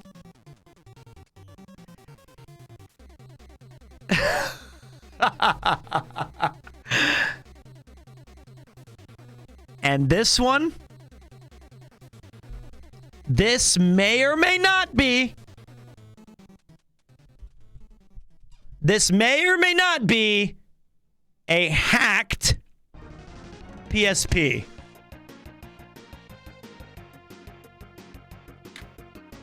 That's worth keeping. That's still cool to me. A homebrewed by my guy Notorious Monster when I was in college.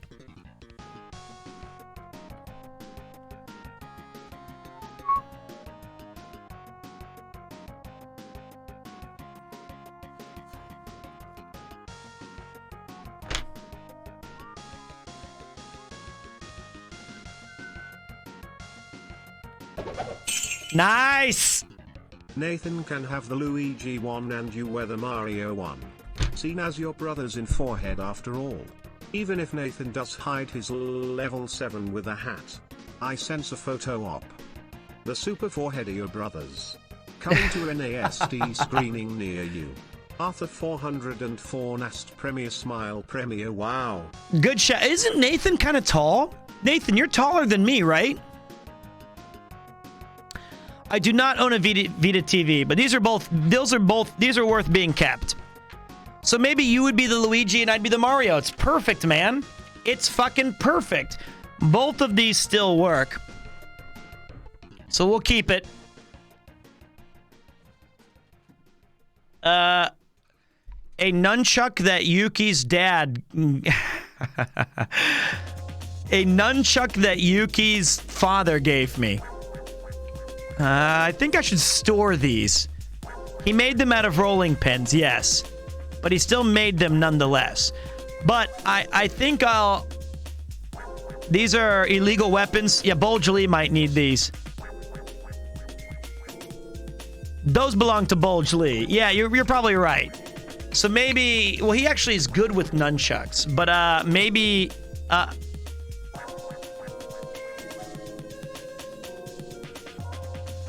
I will keep them.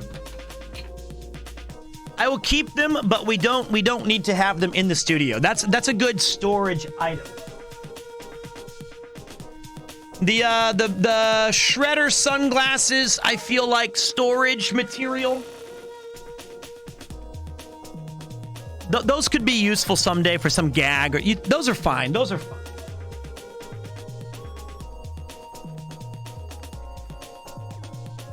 A Peter Venkman Ghostbusters toy? You know, I should just open this. I'd rather use the fucking thing. Not just have it in the box. I don't understand you guys. Why the fuck do you buy toys and then not play with them? What is the point of keeping something in a box that looks cool when I'd rather use it?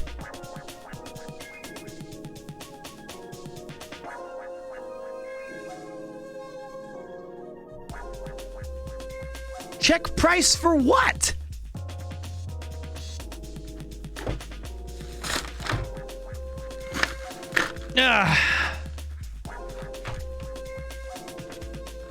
Welcome to the real world, jackass.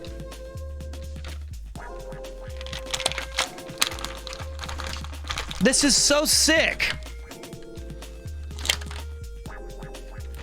Now I can actually play with it.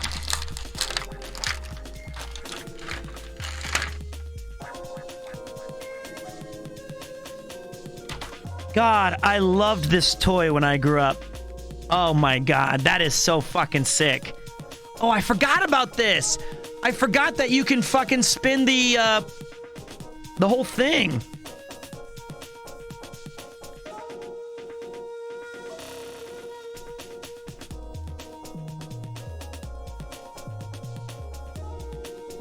That's cool. In 20 years, I don't give a shit. And now I can put him in the background with Slimer. Toys are meant to be opened and played with. Thank you.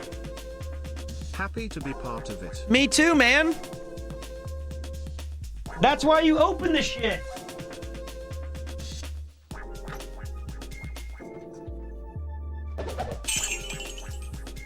From the cartoon Dexter's Lab, never remove from box. I honestly, I cannot get it in my mind why you'd keep things in. That's a lot. Those were very good at blocking out the sun. Open your toys. Listen, nobody cares about your toys in your little box. It's just a box. Go play with your shit. Because you guys buy them to resell it and then you never resell it. You're just checking the price forever, trying to hope you can steal some money off of somebody who's a collector. You're the collector. It's already found the right home. That was it. It was you. You thought it was cool. You saw it and said, I love this thing. So play with it. Enjoy it. Swing it from a light pole.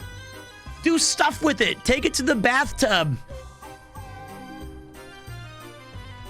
Free your toys from their prisons.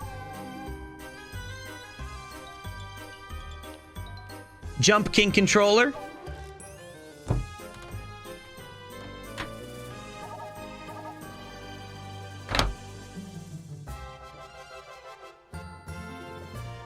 Now this is worth auctioning. My last iPhone, with all of the photos and videos still on it. Now that would be really dangerous. That's a big mistake. Whew.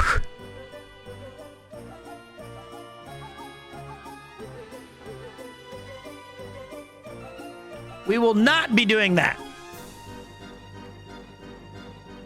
When are you going to be drinking with the people you said before? Which people? Sorry, mate.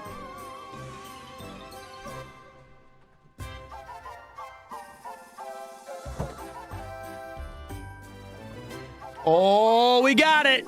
Oh, we got it. Oh, that's hot. That's hot. There it is. The strength item. There's the strength, the Jinsei punch. This is going to charity. This is going to charity because it's got Pete modeling on it. Look at that.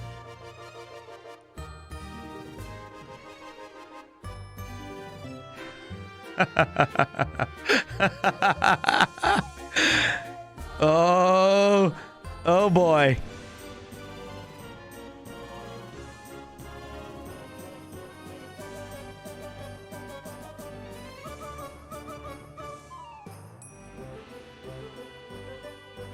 Oh boy. Oh shit. That's important. All right, keeping that. No, that's the only one I know. Holy crap, is that 3 times Trash Taste winner Premier 2 from the Basketball Podcast? Yes.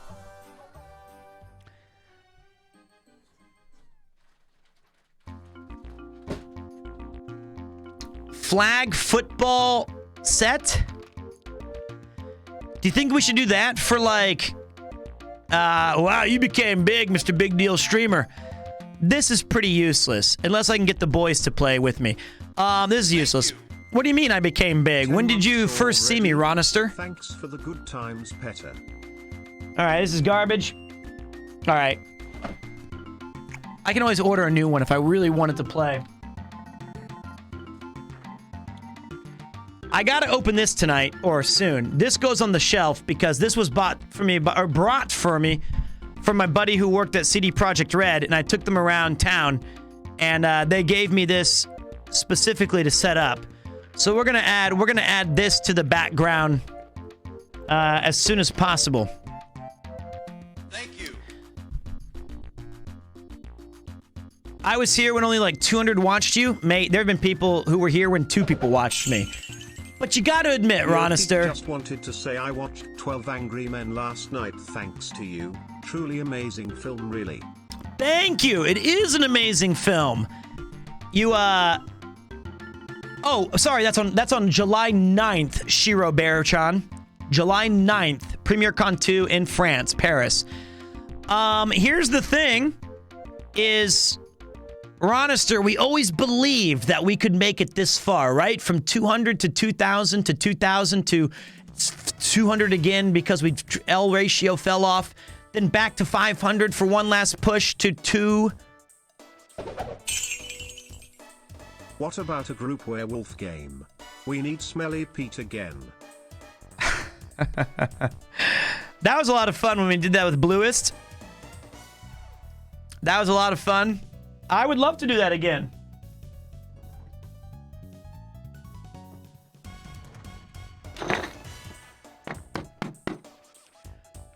This is the chipset that we used when we were doing Journey Across Japan Frozen Frontier, and we played poker together. And then we have all of the chipset in here. So pretty cool. I think I just moved all the chips around.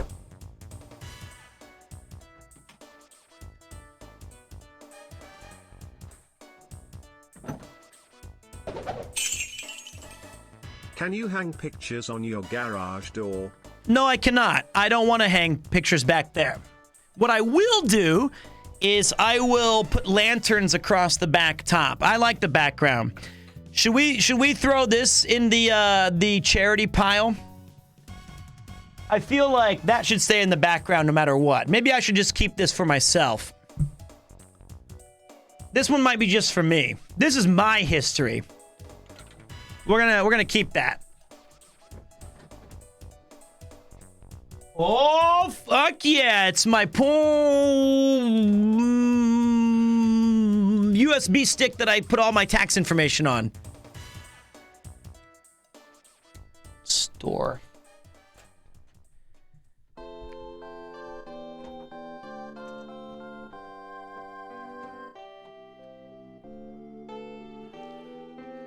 Road mic.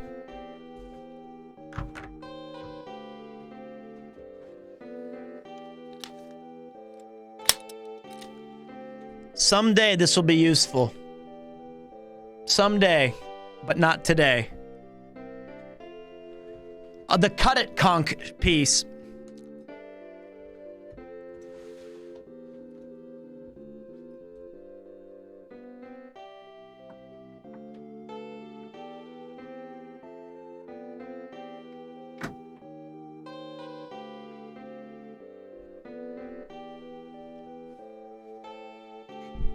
There, you can kind of see it pointing to the... You know, you forget stuff when you want to bring stuff on the road trip, but you just forget. You just get busy. You get all bricked up. A DVD player, that'll be useful.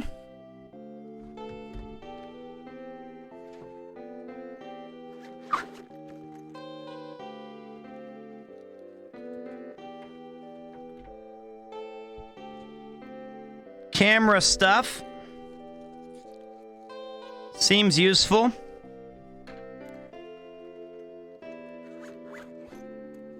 Okay. All right. What the fuck are all these headphone boxes? Like, what am I even doing here, man? Headphone boxes?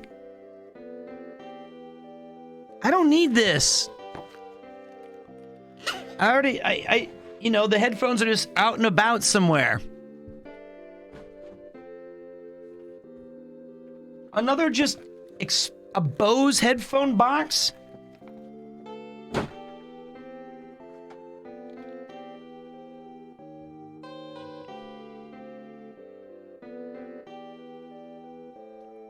Now that's useful. My NAST badge.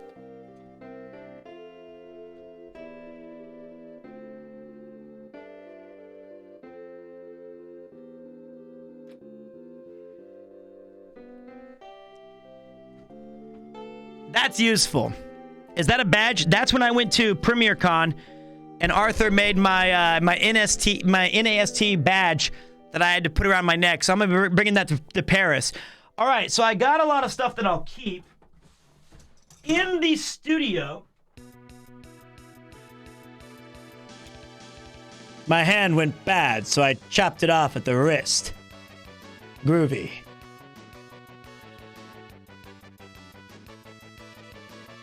Well, you know what this means.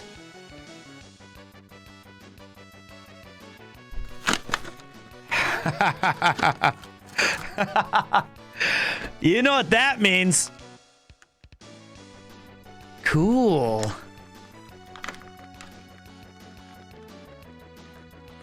This was a gift from my my buddy and his daughter. I did play all the Evil Dead games. There was one on the PlayStation that I liked. Oh, he has a little it's got a little wire in there. Gonna need some scissors. No, I broke it with my fingers.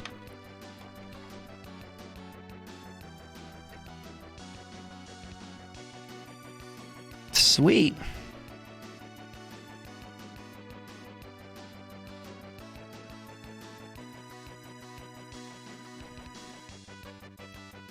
Sweet.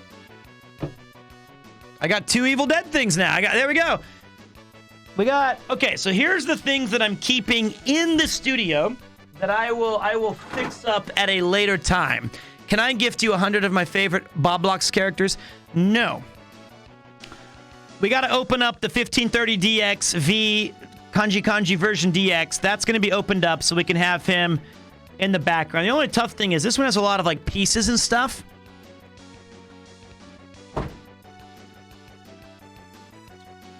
We're going to keep the PlayStation, the PSPs, and all the PSP equipment. We're going to keep the Mario and the Luigi's here. We're going to keep our 2 action figures that we just opened up, Ash and Peter Venkman. The Peter Macy name card.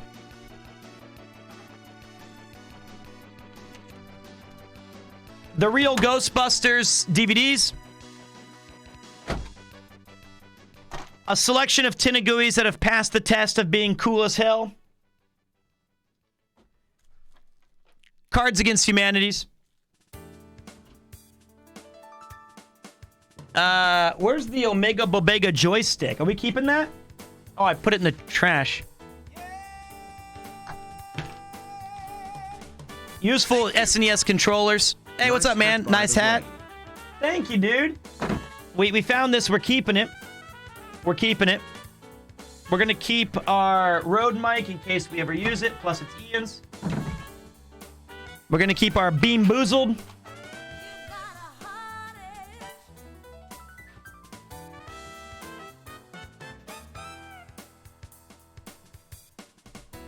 Yeah, the SNES controller and the PlayStation controller go inside USBs. Or the SNES Classic. This DVD player I'm going to have to store.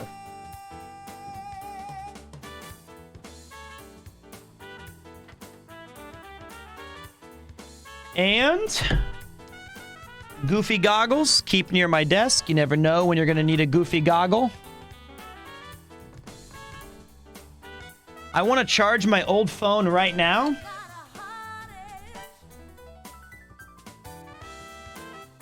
I got to see what's on that shit. I got to see what's on that. I'm curious. Your hat makes me want to point my fingers together. What? Oh, that's hot. That's hot. Like that?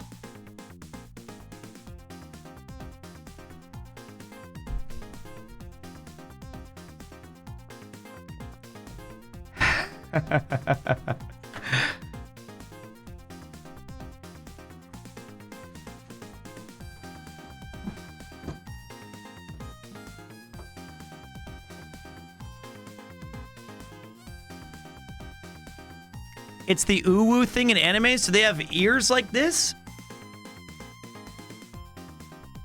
You have to say uwu when you do it? Maybe next time. That's weird. But next time could always be, you know. Oh, that's hot. That's hot. Uwu. There you go. Never put off doing something today that you'll never end up doing tomorrow. Right? That's the key I've learned. All right, this man is almost 40.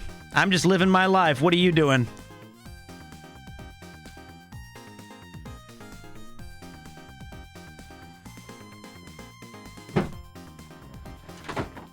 Okay.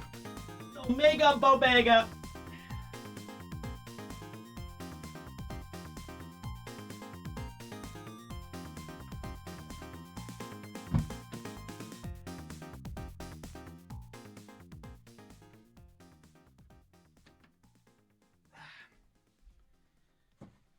There we go.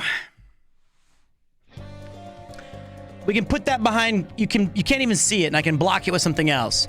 So that's good. We have the we're keeping the control. Maybe I really will give that joystick a try on training mode and stuff.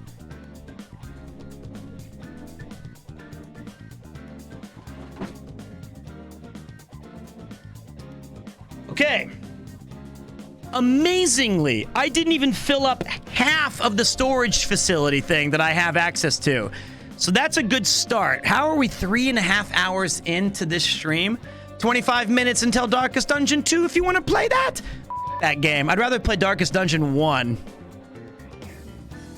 I don't think I'm good with sticks, man. When I went to Mikado to play, like, if you guys are an FGC fan, like FGC fans for real, if I committed severely to doing a fighting game community, if you're a fighting game community fan, if I genuinely went all in and tried to use a stick as much as possible, how long do you think it would take to get used to it? I'm not in a storage unit. This is a studio, mate. This is a studio. There's no way it'll take a couple of days. A month, I bet.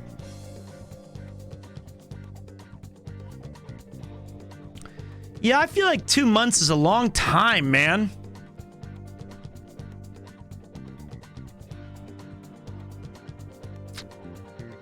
It's okay. Everyone keeps calling it a garage. It's not a garage. It looks cool. It's a studio, isn't it?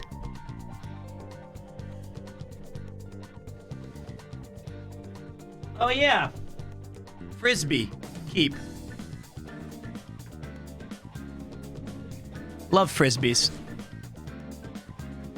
That's the one that I took on the RV trip, and Didas or Connor threw it on the roof. Or no, it was Garnt. It was Garnt. Garnt threw my Frisbee on the top of the airsoft roof.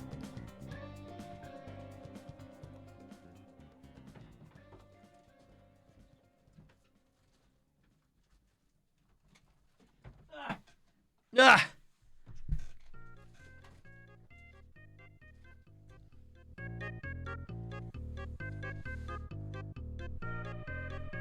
What the fuck?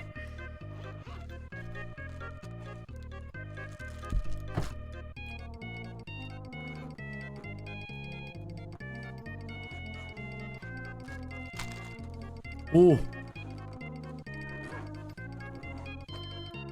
For my eyes only.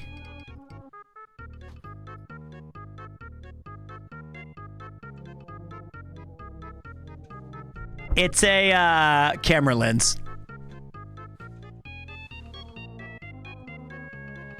Like, that's for real what that was.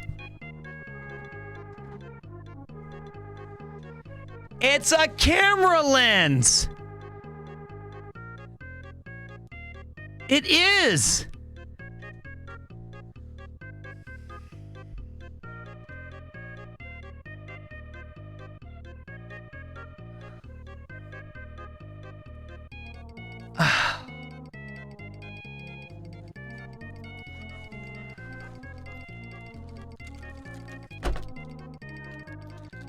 I thought it was a camera lens.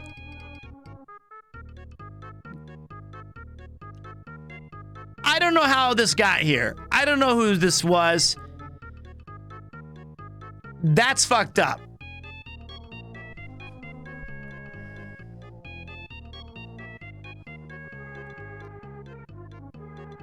It's a camera lens.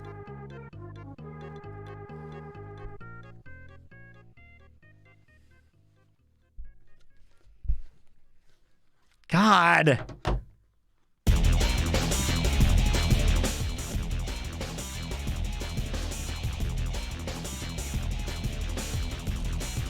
I'm disappointed in you guys. So here's the thing about Darkest Dungeon. It's like, it's a cool, the first game is one of my favorite games like ever. But don't you guys think that the new one looks kind of not as good? Right? I mean, I don't know. I tried it for like a little bit and it seemed it just didn't have the same impact that the original seemed to have for me. Has anybody given it more time and actually tried it?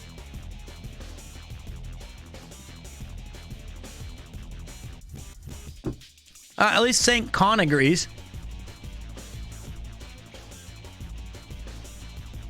How about you show us? That's a good point. I could do that. I think it's more eye-pleasing, less grotesque, but I love it. I wouldn't say it's bad per se, just a whole different vibe. So if you could tell me, what is the biggest changes? Maybe it's just me misunderstanding it.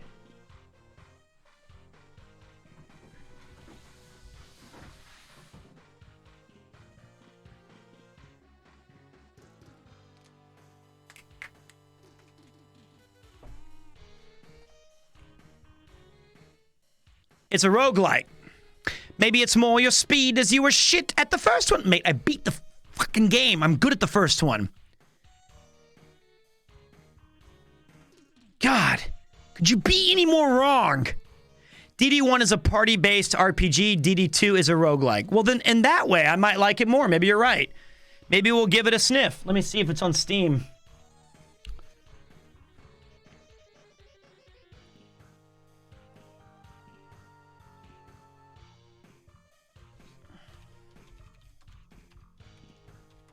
So, okay, one of the downsides of the original game that somebody would say it's extremely slow. It is very, very slow. Let's check this out really quick. Is this one a bit faster? I glimpsed it blue. But it has Wayne June.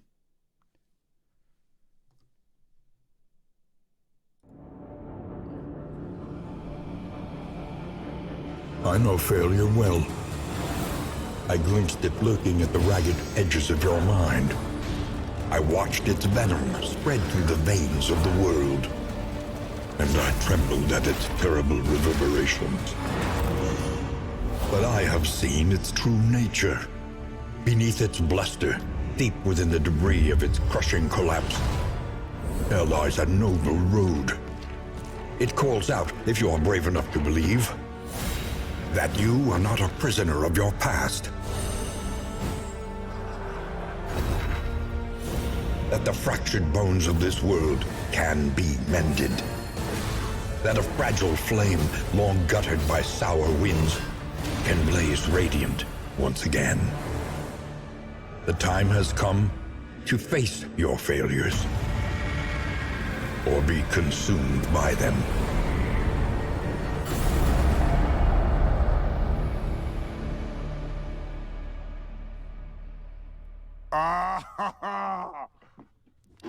Stop that.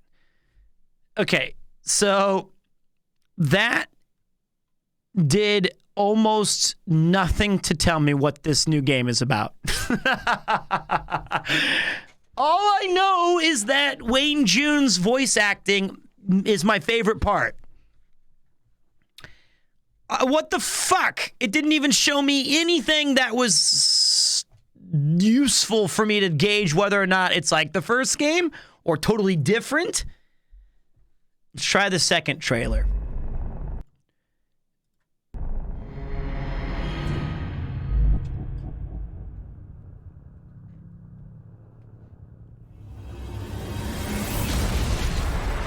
Ruin has found you at last.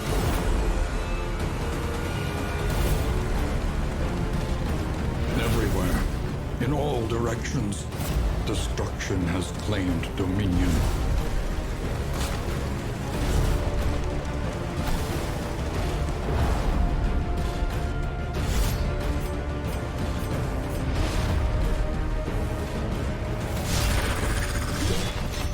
Emptiness and dissolution have wormed their way into the world.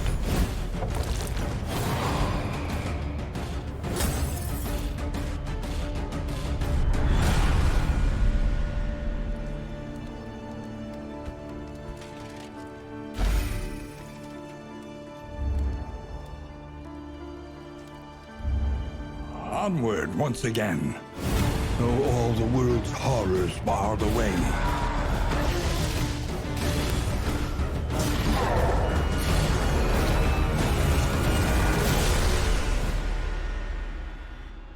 When you are ready, this rutted roadway will finally take you home.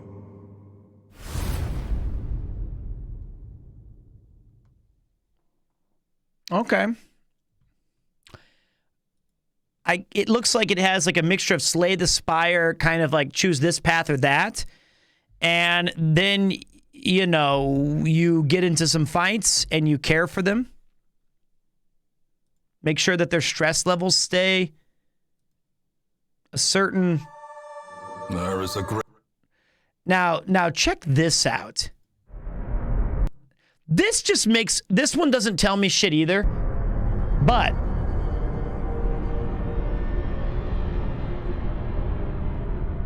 Ruin has come to our family.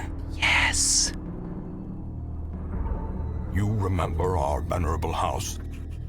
Yeah. Opulent and imperial, gazing proudly from its stoic perch above the moor.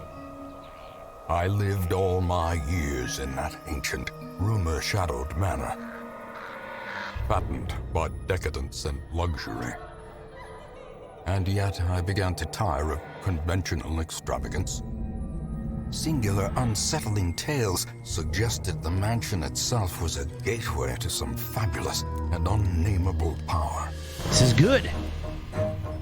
With relic and ritual, I've bent every effort towards the excavation and recovery of those long-buried secrets, exhausting what remained of our family fortune on swarthy workmen and sturdy shovels.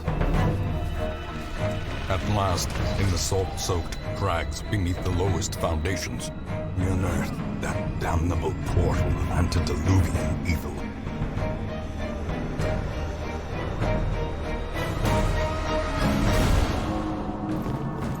Our every step unsettled the ancient earth. Hideous, rotting aggressors assailed us from the shadows.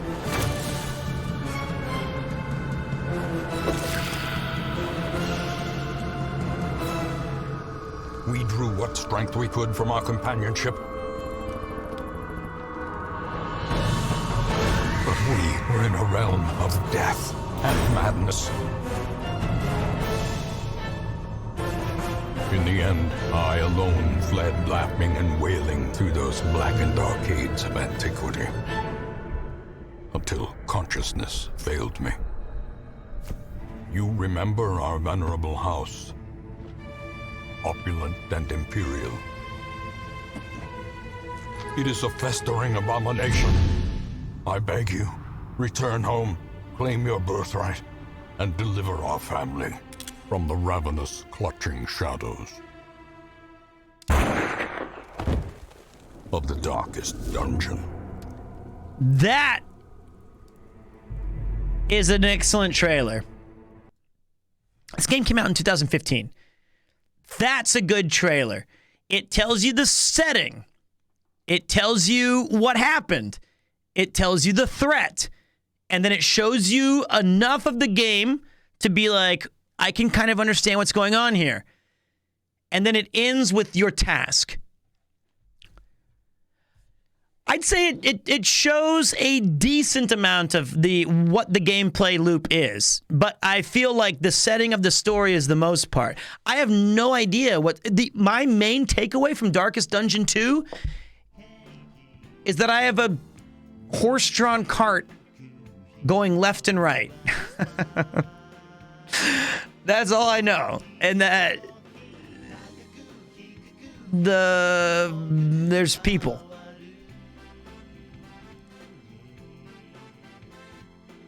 You go down the highway to the darkest dungeon. Just try it. You might be pleasantly surprised. Yeah, well, you know, it does cost money, mate. I think that the animations in 2 were very, very good. I know failure well. I also know failure well. I think that the first game, I really want to stream it so bad. It's just so f***ing slow.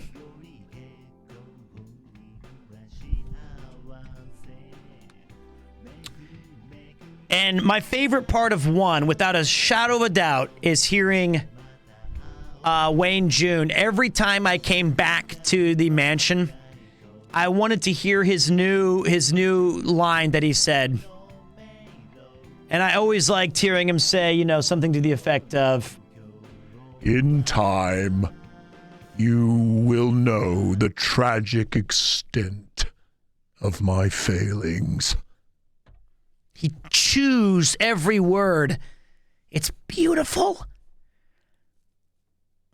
There is a stream mod to make the game a tad faster. Well, they did a fantastic job with Radiant mode, but maybe I need to get that mod. The voice acting and the music and the situation, it was just so good. The bosses, yeah. Overconfidence is a slow and insidious killer. But there's even better. Yeah, there are mods that speed up movement. That's Darkest Dungeon. And I when I finally beat it, I put my controller down and I was like, wow, that was f***ing awesome. That's what I thought when I beat it. I got to use the restroom. I'll be back in a minute. I can't believe we've been talking for 4 hours. And back to the pit. Remember that? I already know that. Yeah. You'd love Disco Elysium. I know. I need to play it. I know. But for now, though, we take a small break, and I'll go to the bathroom, and I'll come back in just a few minutes. And I'll see you guys, and we're going to figure out exactly what the path is going to be for this week. Oh, what's up, man? Yo. Shh. Yo, I got that shit you were looking for. Yeah. And it's on a discount. I got that Premiere 2 shit. It's going to be live. Go ahead, $4.99. All you can eat buffet of badassery. Welcome to the stream of value. Let's go. React to me. I look like an idiot. Damn it! You wouldn't be confused for Snake Plissken unless they use CGI to destroy half your body. Colonel, you can't be serious. I'm trying my best. It's a skin-tight suit.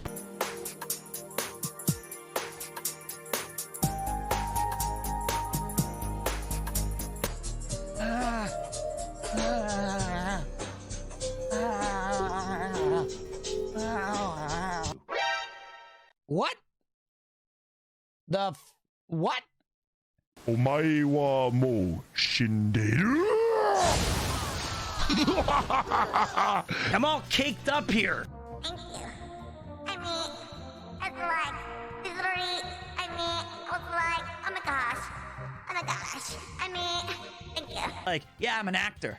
I've been studying drama. Yo, did you do theater? Come on. Look at it. Look at this face. I did radio. Sugar. Water.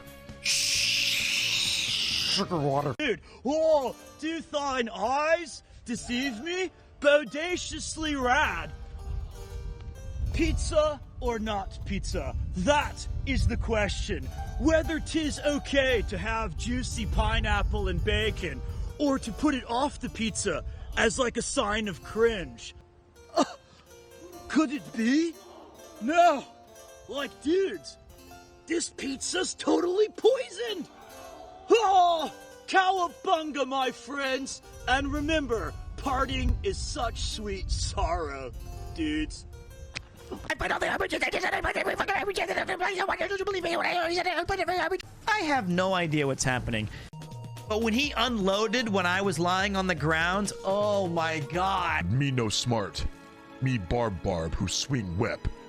No not speak how. Well, you subscribe. Me happy. Pop Prime now to see muscles get bulge in pant.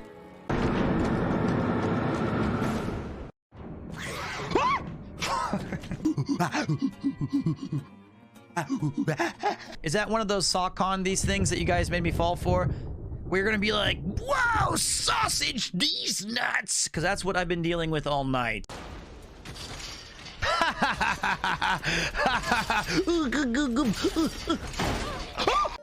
This is goat material. Goated. Of my favorite. Fast forward phases all through Gakugate. It was amazing. I got to show you the premiere one where the guy went, oh, Peter. And I was like, how you doing, man? This is really good. But today we're going to play Neo 2. We're not going to waste any time. We're going to do all these things. We're going to... Stop it. Get some help.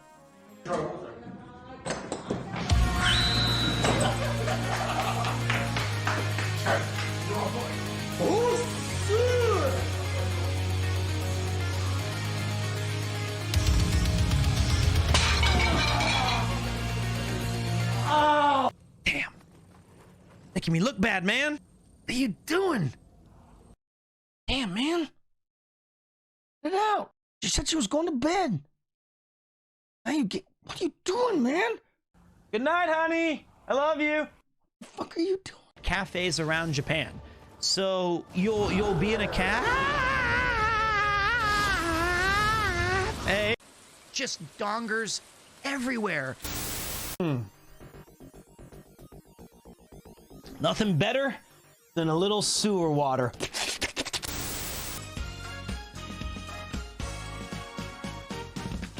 People everywhere. Everybody wants to hear my odachi skills. When I swing my sword into your face, you're gonna lose your HP.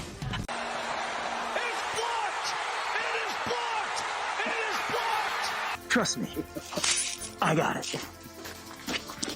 Colonel, Falcon Shadow Moses. You can help Archon. Maybe. I suggest a cardboard box. A cardboard box.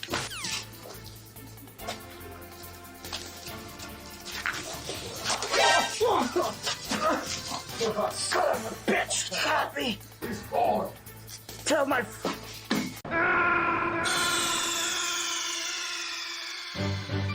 Snake, are you okay? Snake? Snake! Premiere 2, where the fun never stops. It's time for Premiere 2.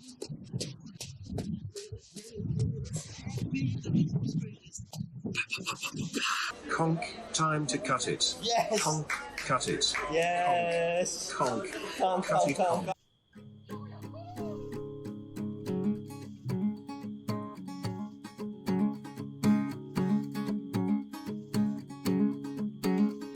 It's time for Premiere 2. He's the greatest at being the least most greatest. Our favorite Gonna play some games and chat with me and you. We never asked for this, but he's come too far to quit.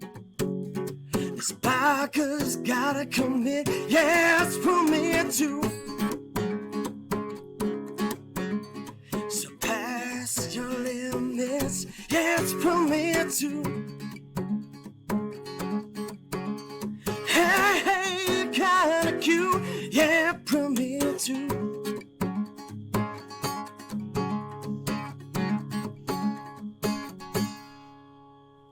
He's cute, ain't he? Thank you, Jeff. He's cute, ain't he? Great job, Jeff. All right. Oh, we can't play this song anymore. I guess this song gives people PTSD. The Passing Breeze track no longer acceptable because of the PTSD of the connecting screen. Hey, Pete. Thank you. Have you ever heard of an indie game called Oxenfree? It's an amazing game with voice acting. I have heard of it, but it's I have not played it.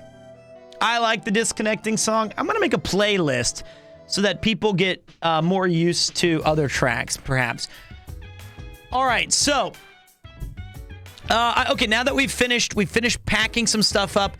Is this looking? That's fine. It's fine, but it's starting to get a little crowded back there. But I still think it looks good. We're not need to worry about it. Oh, Bubby, I gotta read a big fat essay here. Let me try this. I disagree, Pete. I would keep the Ghostbusters figurine in the packaging, which is in good condition, and because it's a collectible, you can sell it for a higher price to a figure collector who is interested in those specific figurines, because then at least you'll get money for the figurine instead of just keeping the figurine or toy. I disagree. I've never liked... Here's what I think. And this is going to be my hot take of the day. I do not like it that people buy something that could become rare and then save it to sell it to somebody at a higher price than what it was issued for. I think that's disappointing. I also don't like it when sports or music tickets go on sale and then everybody buys them up and they have no intention of going to the game or music event, and then they sell them to somebody who wanted to go to a higher price. If you like the real Ghostbusters and you see a Peter Venkman toy and you think to yourself, fuck yeah, that's cool as hell, and you buy it, I don't understand the implication of saving it for saying, I'm going to buy this now, and I hope I sell it to someone who likes Peter Venkman as much as I do, and I'm going to charge them 25 times the price. Thank you. Paying my toll to the goat. Hey! Hey! Oh, that's hot.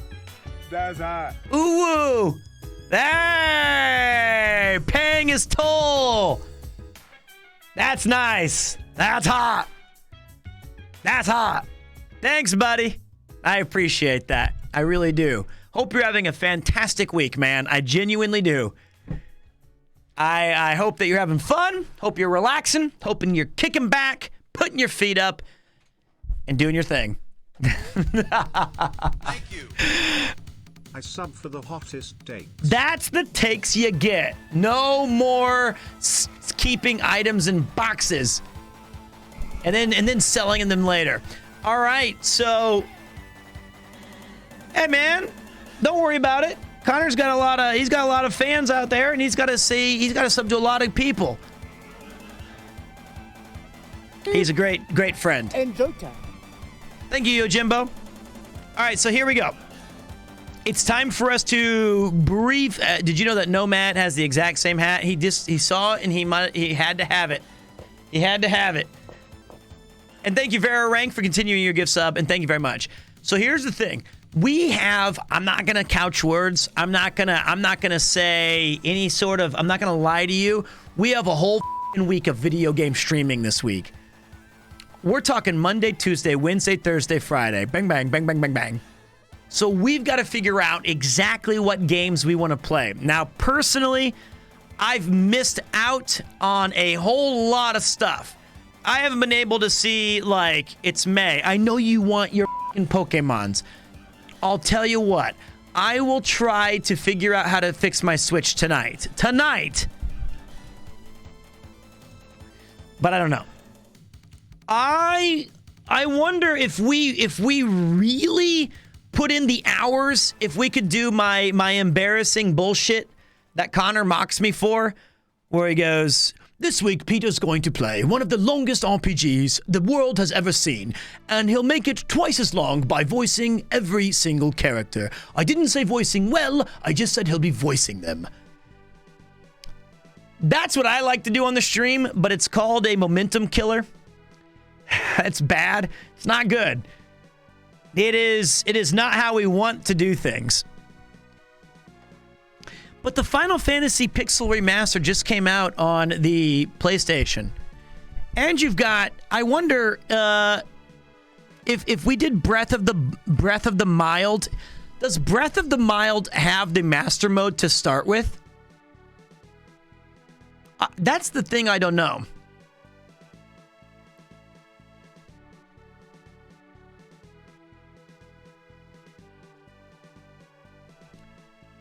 Thank you, buddy.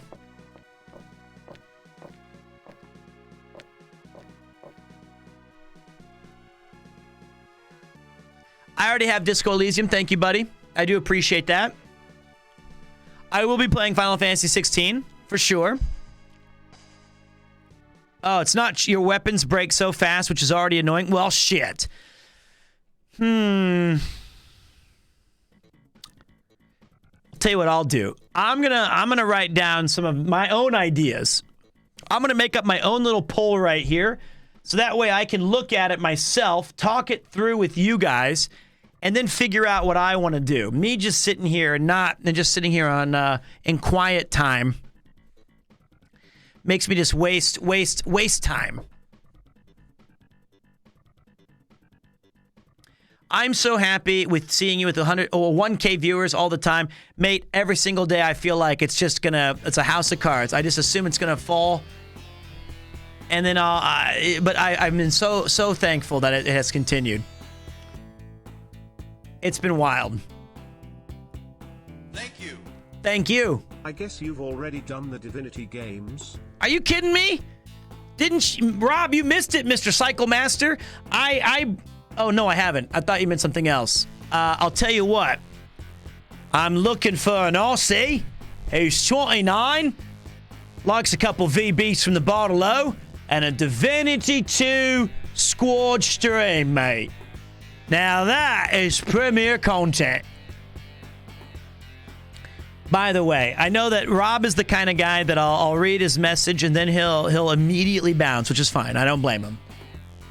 But nothing made me happier when I saw that he was featured in the Tokyo Weekender about the challenges of IRL streaming.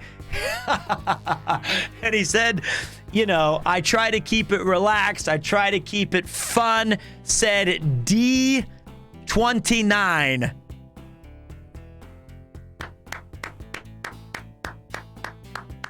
Rob D, 29. It's in print.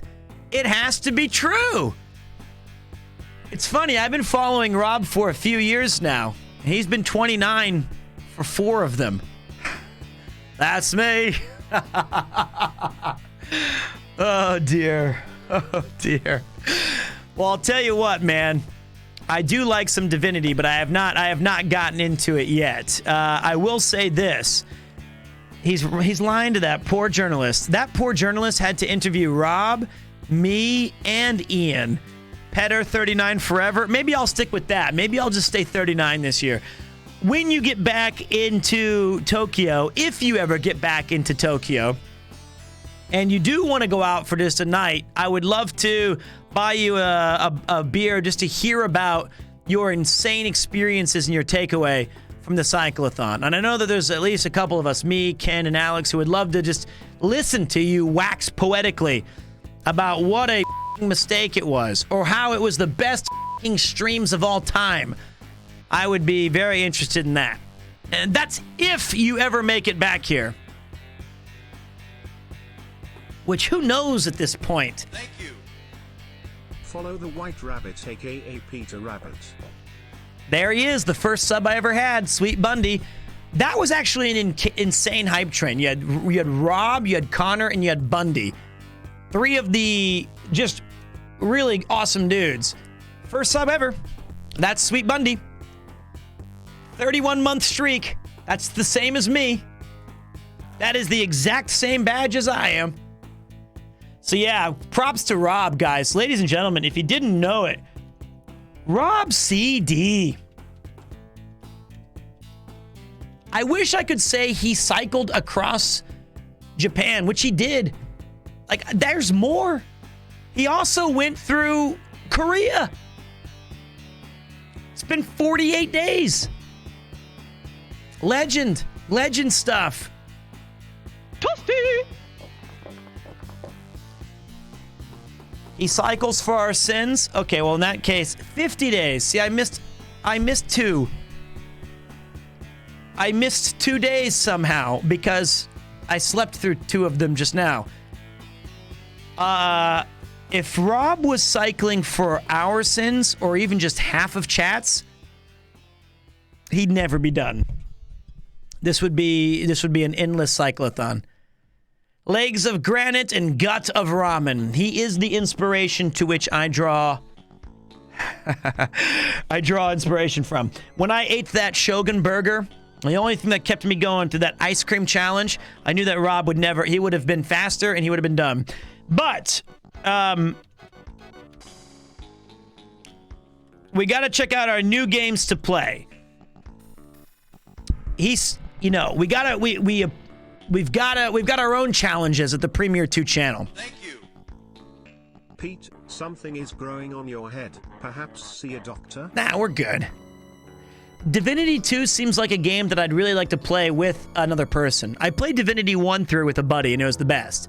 And Divinity 2 would be a really exciting game, but I do think it's a good co-op title.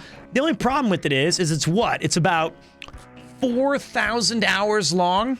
I think it's one of those games that reminds me of playing like the Xbox 360, where you sit down and you're like, hey dude, that was a tough day at working at the movie theater, and they're like, yeah, I got work tomorrow at fucking, I got to do lawn work, and you're like, let's play some Divinity 2 and continue our quest through, wherever. And then you're just sitting there and you're slow chatting and you're doing stuff. The and it's all center these control cool point things, is and then being Critter King captured. drops in, and you know what that means. You go like, Oh, that's hot. That's hot. that's hot. Ken, how you doing, boss? Hey, boss. I heard you got that Anytime Fitness right near your place. Damn, boss. It's time to get shredded. It's time to get shredded. You can't sit there and you gotta fucking do it. Thank you, man. I appreciate that. Thank you, Ken. If you guys don't know, Ken is one of the great conversationalists on Twitch. Always fun, always a great vibe. And he's gonna get me, we're gonna start working out together because I have an Anytime Fitness near me. He's got an Anytime Fitness near him. That means that if you have one membership to Anytime Fitness, you can use them all. So it's time for the Gigapete. I may have won the Trash Taste Chat Award, but it's time for me to embody it. It's the Premier Shred. Well, thank you, Benedict. I appreciate that, man. Oh, shit. New background. This is the new studio, man. That's the new studio. So, Zelda Breath of Wilderness 2, whatever it's called. That's one. What else do we got on?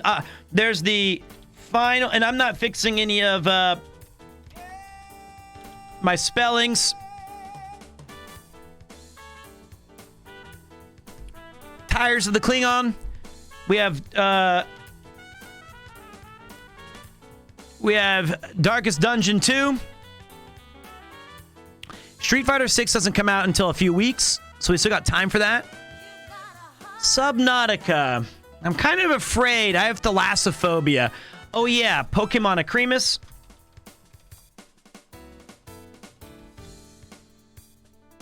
Acreus. That's the Pokemon game that I would play this year, I think. I'm thinking about the game I want to play this week. I'm thinking about the game that I want to play this week because I'm going to be putting in some hours. And I feel like, I played Pokemon Leaf Green, Fire Red, and Pokemon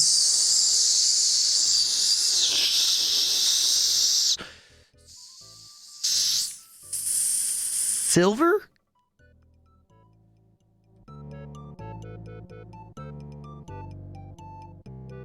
Soul Silver.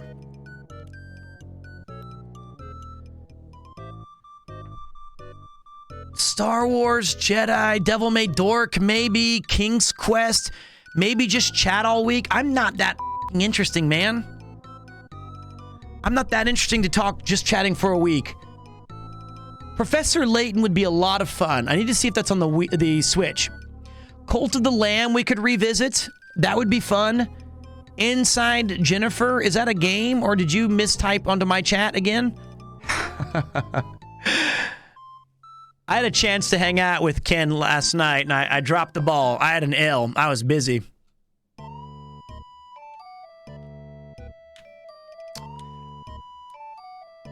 Speederman? No. Let me think.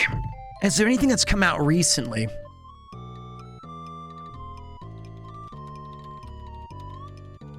Recent game releases. Punchline, Sunblaze, Zelter. God. Let me go to the Metacritic. Ooh, Monster Hunter Rise, Sunbreak, finally on a good console, not the Switch. I don't want to play Slay the Spire again on stream. I did that.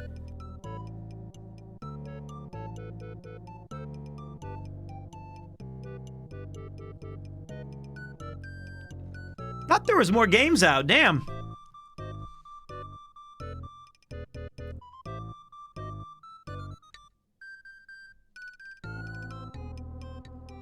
Wow. I Am Bread. What's that? No, that doesn't. Wait. I Am Bread was the game that we I think I've played a version of I Am Fish. That's what it was. That's what it was.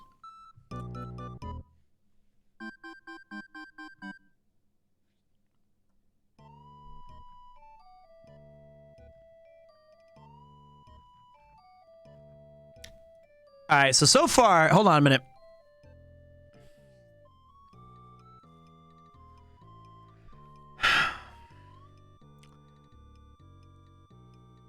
Zelda, Final Fantasy Pixel Remastered, Darkest Dungeon 2, Pokemon Acreus.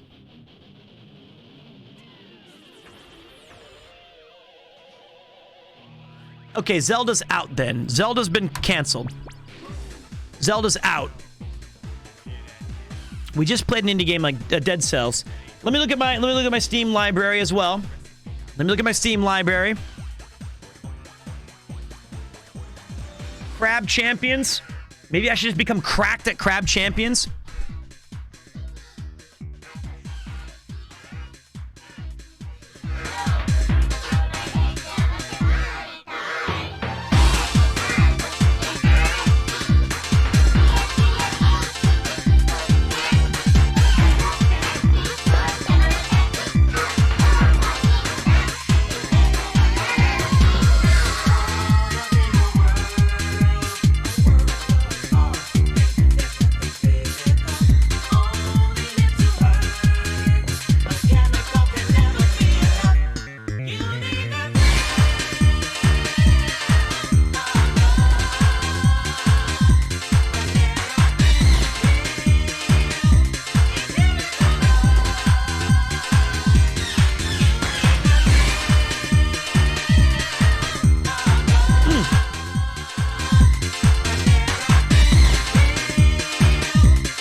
Okay.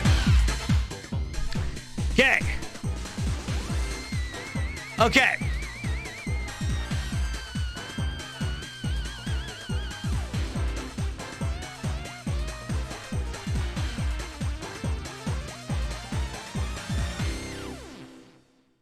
Let's see how this vote goes. You guys get one vote, so be careful. You get one vote. So you've got Professor Layton game, Final Fantasy Pixel Remaster, Darkest Dungeon 2, Pokemon Acreus, Monster Sanctuary. Those are the games that I'm thinking about that I think would be fun to experience. Inside Jennifer, boss. Inside Jennifer. If you don't choose Inside Jennifer, we riot. Okay, let's take a look at Inside Jennifer. Can I...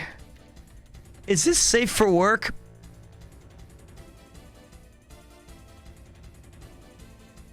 Can I search this? No. Okay, I almost did.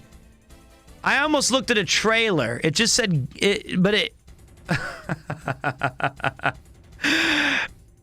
Okay, Ken! You're gonna get me canceled. All right, I'm gonna cut that one. I thought that was like, I don't know, one of your, no Trover right now.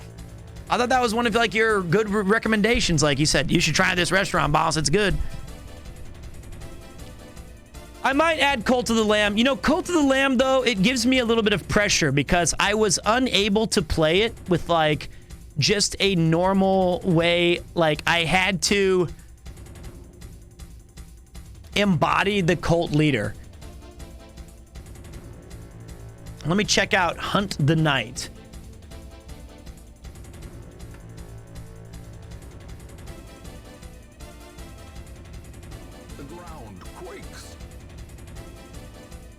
Excuse me? That's classified? New sub, thank you. Thank you, man.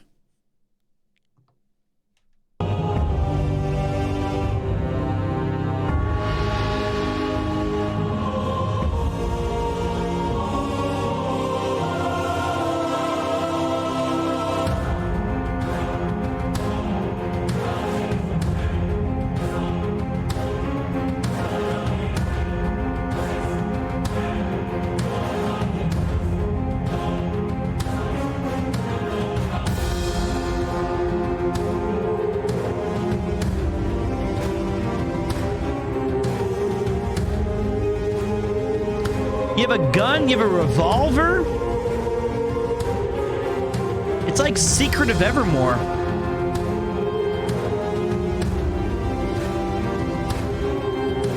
Secret of Evermore meets Zelda. Cool art. Hunter Knight is pretty cool. Has some Bloodborne aesthetic, but extremely hard. I was not gamer enough to continue. What? You were not able to. I already platinumed Graveyard Keeper, man. It can't be that hard. I'm really good at games.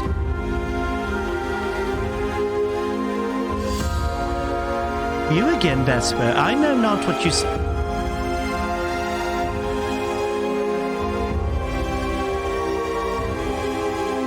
No! Okay, he's dead. Oh, he's dead too.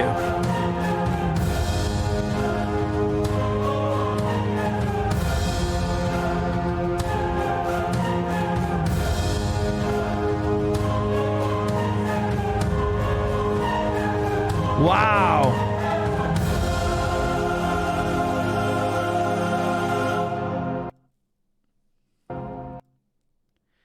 I caught her on the wrong, like, Agay-how face or whatever you guys always say.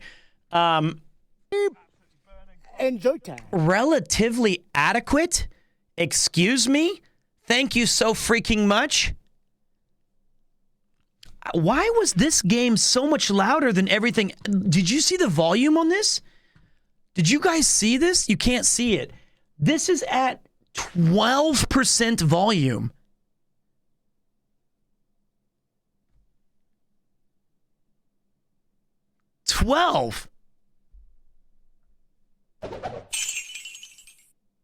What in the ever-loving fuck is this? Another poor attempt to hide that intergalactic Dyson sphere-sized forehead? Side note, is your humor now just random bullshit go? Your jokes are about as gracefully as your flabby ass going down that metallic slide in JAJ. Okay, wait 1 f***ing second. I'm gonna need a little bit of context here on which f***ing joke that you think I'm using that are just random bullshit now. That's ridiculous. This, I will die on the hill that this channel's humor has not gone down in quality, nor has it increased in 31 months. Or do you mean this shit? There's no way you could watch a stream from 2 years ago and look at it and say, that is different comedy than it is now. It's Journey Across Japan. I have been the most consistently unfunny person on this channel. It was better back then. Off. You always say that, but you never cite any examples.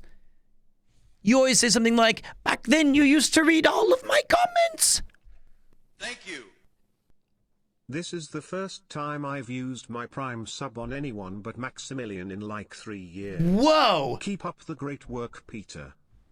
Yo, thank you so much, Old Yarnum. It's good that there are some fresh-minded, intelligent people putting useful comments.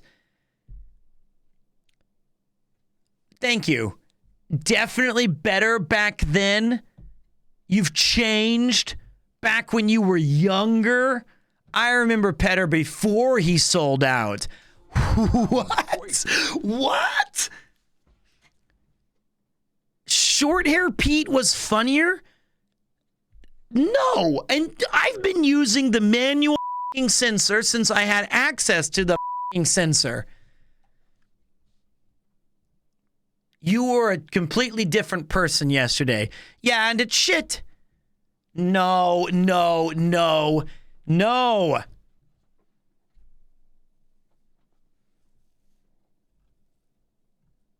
I am really into it. Give me the fecal matter and put that shit right down my throat and in my brain. Still say that stuff. That's the exact same crappy comments that I still make today.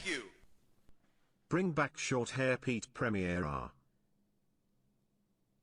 Yeah, with 10 beeps in between. Let me see if I can censor this one. Fuck off.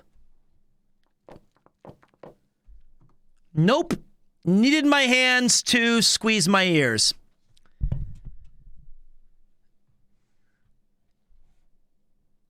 Say my name. Fuck off, yeah? This is ridiculous. And see, chat found that funny. Mate, they found it funny because I was insulting you. I liked you better when your last name was Griffin and had a wife named Louise. Match. Okay. You guys, but you had the crazy eyes back then. I still do this. I'm not going to get 13 guide, all right? I'm not going to sit here and get 13 guide by a bunch of every single user. I remember Pete from before he turned into a new anime girl streamer. Now that I can understand. That I understand. That's fine. Okay. That one has some relevancy to it.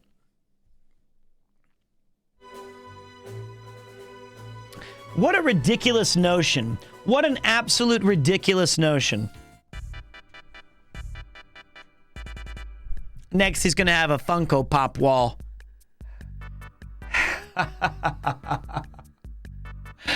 What an annoying conversation. Random bullshit is exactly how I would have described my channel in perpetuity. That's always what I've been. Ridiculous.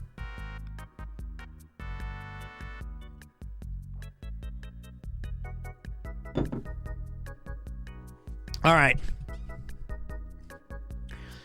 Which is why I'm really excited to tell you guys about my next sponsored game, Apex Raid of Shadows. Now, if you complete the tutorial and do the first 3 missions and pay $4.99, you will be part of the Premier Squad, and I'll personally add you on to my team with your name of your choosing, as long as it's family friendly.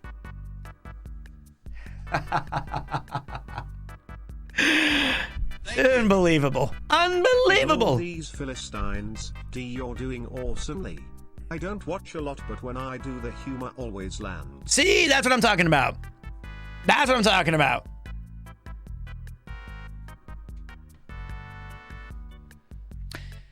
Dankest the Dungeon 2 wins with a 97 votes of 39% of the actual vote. Wow, I'm surprised that Pokemon Acreus didn't do so well.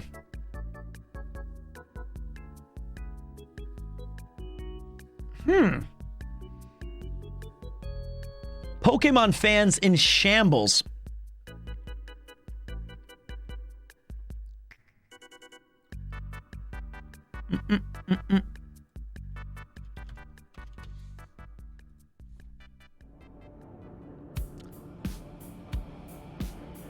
I know failure well. This game's been releasing in less than an hour for 3 hours. Chat will build you up and chat will bring you down. They sure will. They don't have a lot of in-between, do they?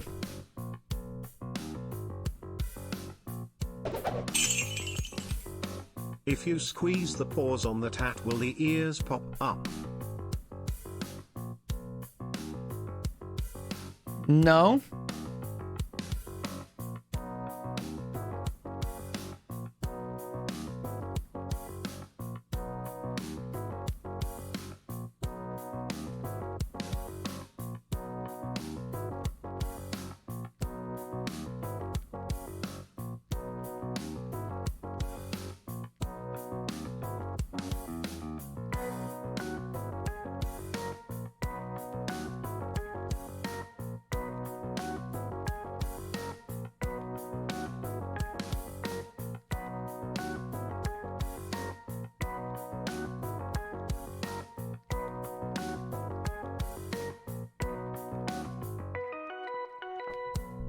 There we go. There we go. It says add to my wish list. Pete from 2 years ago would have beat the shit out of you if he saw what you were doing. Thank you. One more till a year. I'd like that year back, to be honest. But honestly, I'm proud of you and how far you've come this last year.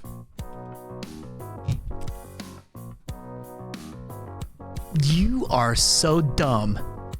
It's you who have forgotten the old Pete. It is you who doesn't remember I used to role play as every single character that we played. I'm trying to... What? What? I have to re-log into Steam? That can't be right. Stop. Stop, I Steam. know failure well. Stop. I glimpsed it lurking. Shut up.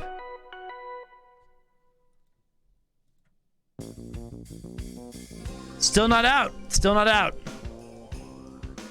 We're still waiting.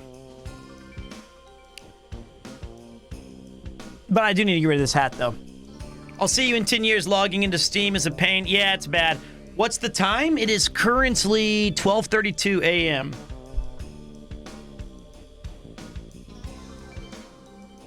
Ugh. Pete Hollywood. Ridiculous. Ridiculous. Thank you, Oh So Lonely. All right. The hat goes in the trash. I voted Chrono Trigger, but like with most, there's no representation. Also, Pete, your content brings a lot of joy to our lives. Thank you, buddy. I appreciate that. I think I would love to do... Chrono Trigger is definitely going to be played on stream. I just don't know when. I think if I have... Like, we have a 1 week... I want to play, like, a lot of hours tomorrow. So I'll wake up, and as soon as I jump online, I'm going to go for, like, a little walk. Highway to the danger zone, I'll take you right into the danger zone. Thank you very much. Thank you, buddy. Thank you. But... Premier Jam, yay, Premier yay. Which game do I want to put in some heavy hours into? I think Pokemon Acreus is a good shout. I think we could start that tomorrow and get really into it and have some fun with it. Random question, Resident Evil 2 Remake, do I start with Claire or Leon? I find it to be more fun to start with Leon and then have Claire be side B. Why wouldn't I like it? I think it would be... Look, Police Knots is coming. More adventure games are coming. Scarlet or Violet would be better. What? What system is that on?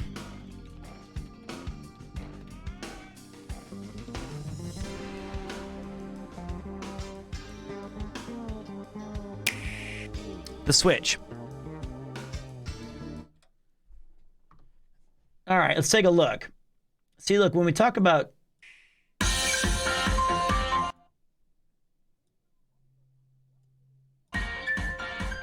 Where will you go? What will you achieve? Oh, God, this is stupid. Oh, God. What a horrible start. Oh. It's up to you.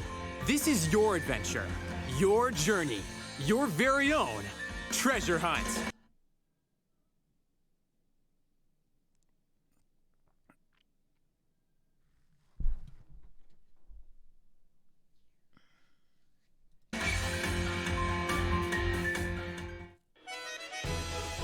Vast natural expanses and vibrant cityscapes await here in the Paldea region.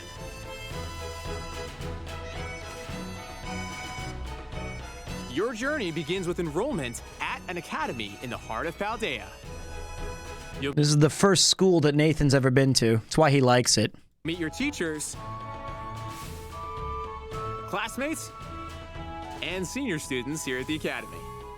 The Academy's director, Clavel, will announce the independent study assignment, the treasure hunt. Wow. And so, your quest to find something you might always treasure begins. Does this game run at 30 frames per second? Does this game run at 15? Even on the intro, it's struggling. What system is this? The Switch? Find something you might always treasure begins. To start, you'll select your first partner Pokemon. Sprigatito? Sprigatito. Fuecoco? And Blue Cuckoo. Or Quaxley. Oh, sorry. All right, so first of all, we all know that this one over here is the GOAT. Nobody chooses this knockoff Chikorita. Nobody chooses this knockoff Chikorita. That's ridiculous. That's like the least picked Pokemon starter ever. And then you get like Quaxley. I see you might like it. Let me see their little bullshit again. No one chooses this one. And this guy's got a... Does he have a pompadour? First partner Pokemon. Sprigatito. Fuecoco? Yep. He doesn't even know his name. He had to say Fuecoco with the question mark. Fuecoco? He doesn't even know his own. He's like, he's reading the script for the first time. He's like, Sprigatito? Well, he figured that one out. And then he said, Fuecoco? Tito. Fuecoco? Or Quaxley? The legendary Pokemon Koraidon or Miraidon will also help you during your travels. With the support of your Pokemon, you'll be able to explore more and more places. Oh my god. You can adventure through Paldea in any way you want. Where you go is entirely up to you. With local wireless or online play, you can explore Paldea with up to 3 other players. There's something waiting for you around every corner. Challenge gym leaders at Pokemon gyms. There are 8 gyms in all. Tackle them in whatever order you choose. Team Star is a group of troublemakers disrupting the Academy's activities. Infiltrate their hideout and defeat anyone who stands in your way. Their hideout.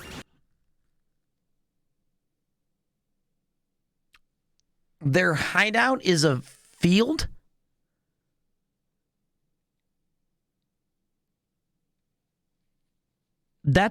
They hang out outside? They didn't make a hideout? It's free real estate. Riolo defeated a Honduras? These sounds like some bizarro game of Risk where we didn't know the countries' names and we just guessed global nations. Like, it's 4 very ignorant people who don't know how to play or have no geographical knowledge. This is so bad. Oh, my God. Defeat anyone who stands in your way. You sound like a whiny bitch baby. Oh, are you talking to me? Or Riolo? Or Honduro? Or Fuecoco? I'm really not sure who you were referring to. I'm sorry. You're going to have to be way more specific.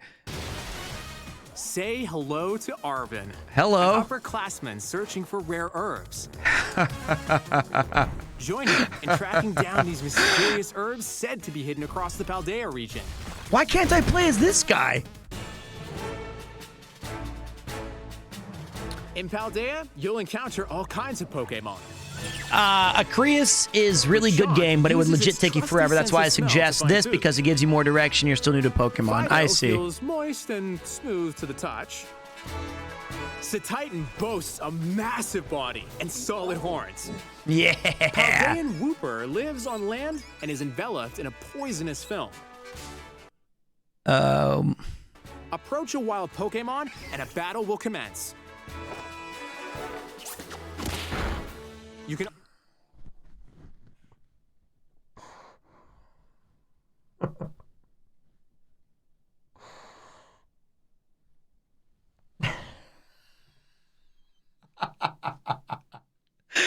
Mate, Final Fantasy XI on the PS2 had better graphics than this. What? Pokemon and a battle will commence. You can also have your Pokemon engage in battles on their own.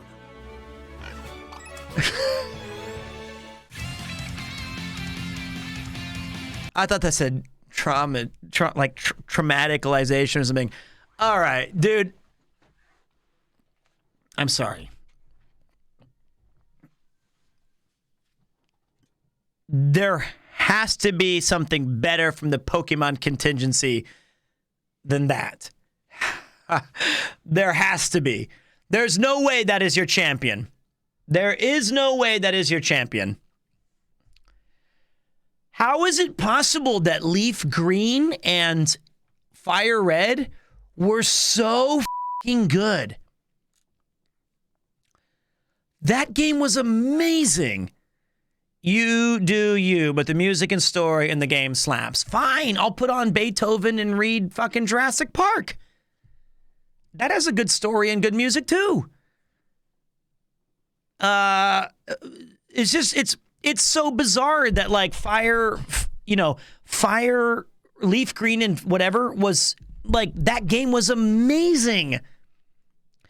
The fact that Scarlet and Violet look like it did and Breath of the Wild exists, it is very, you can tell that they stopped caring and they started just shoveling out games as fast as possible. Black and White are great. All right, let's take a look. Wow.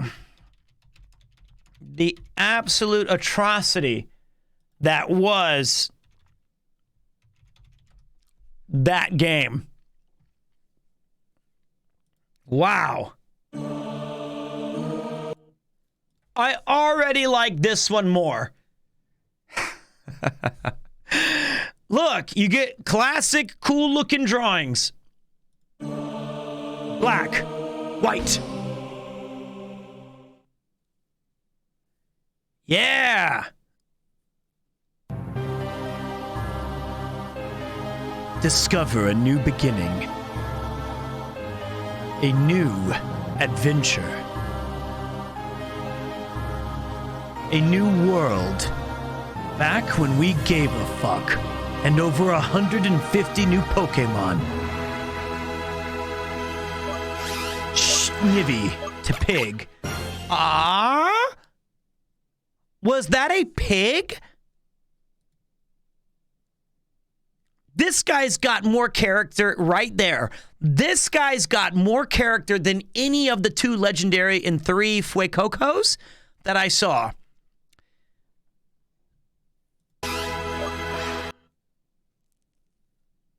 That's awesome. Pig is sick.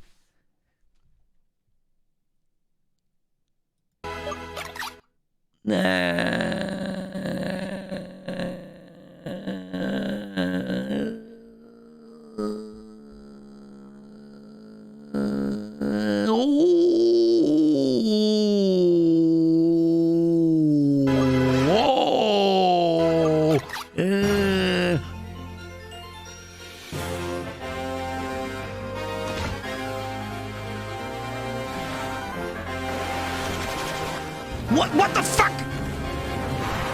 This is so much cooler. They had an animation for the attack. Starts from a new beginning coming March 6th. Did that guy say, and did he say Eep? Wait.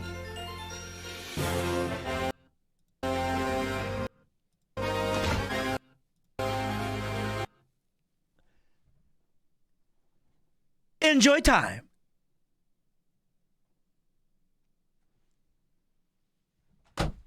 Good luck getting the game unless you emulate it, although you are in Japan. Mate, Nate, you have some pretty good takes. Oh boy, here comes an insult. Pete really made a joke about Nathan never attending school. Yep. Meanwhile, this dingus went into debt and spent 7 years in college to get an acting degree. True. That's about as useful as his soundproof wall is at containing his squealing bat voice. Also, Pete, why is Moses parting your hairline like it's the Red Sea? You should get that checked.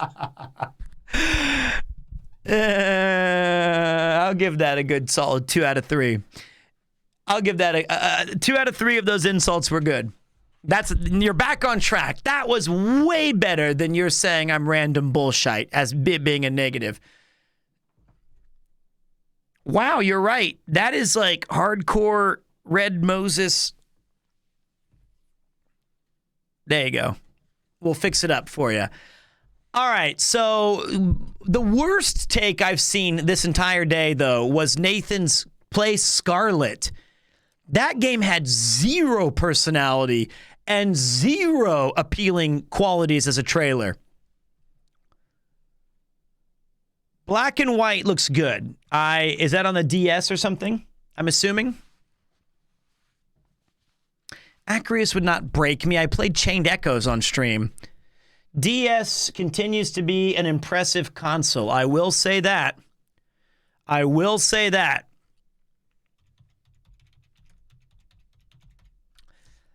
Wow, Darkest Dungeon 2 is out now, and it's $45.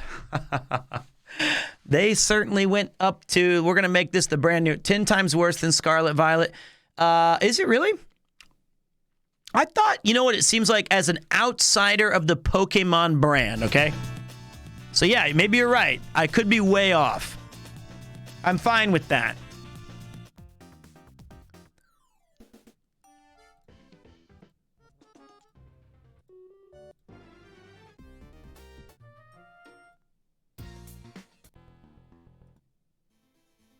I just want... it's fine. As somebody who's like an outsider from the Pokemon brand, and I'm not influenced by its like history, to me, and I'm okay with being way off, but it looks like that they have been releasing the same shit for about 7 or 8 straight games. And there's very little innovation in which the games used to be their hallmark. Now they're just getting dumber and dumber names, and they're just getting worse and worse graphics and animation, and they're preying upon the people who really, really loved when the games were great. That's what it seems like. And if you think that like Sword and Shield or Scarlet looks cool, I think it's because you really want to like a Pokemon game again. You want to have something that reminded you of when the games were fantastic. But this shit looks bad. Can you imagine? This is like their franchise. This is like one of Nintendo's biggest franchises. And it's garbage. Even if the game was good, it may be. But imagine how much better the game would be if they spent just another 2 years making the graphics and the animations and all the other aspects of a Pokemon game that they were like, listen, we care. Look at how it's basically the difference between Street Fighter V and Street Fighter VI. It's crazy.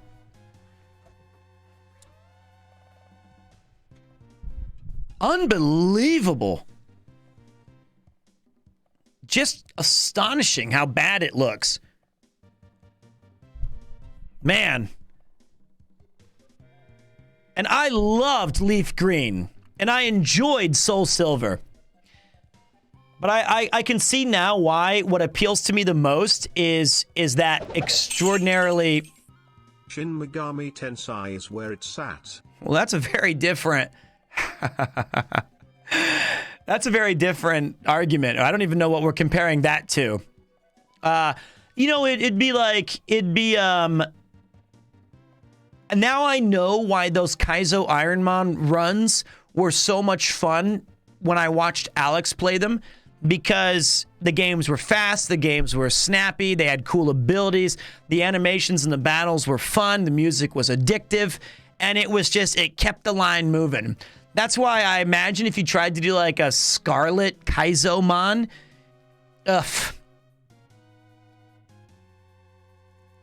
yikes. If I did play Shin Megami Tensei, I think everyone would leave, but that's all right though.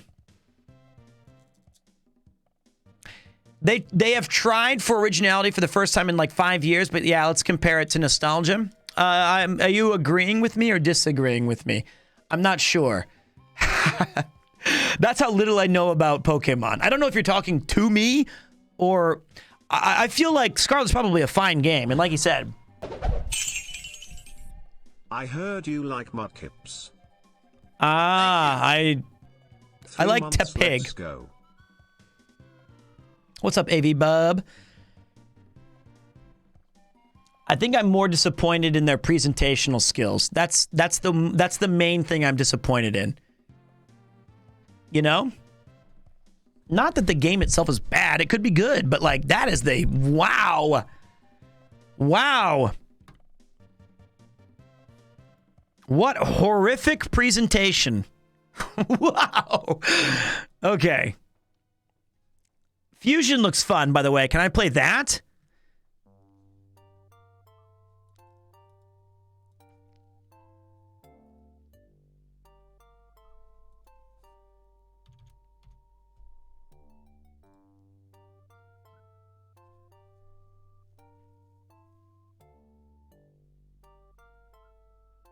Oh, hold on one second. I need to hold on a second.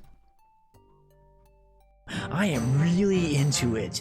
Give me the fecal matter and put that shit right down my throat and in my brain.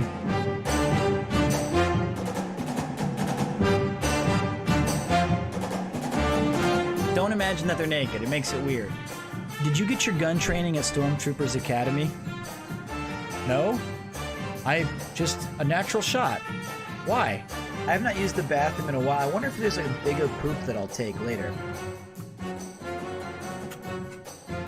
Oh, what the hell? Ooh, we got some hype. I'm a sexy woman. I have a poco chimpoco. That means small penis. Oh, shit. I've been sweating a lot and terrified and embarrassed.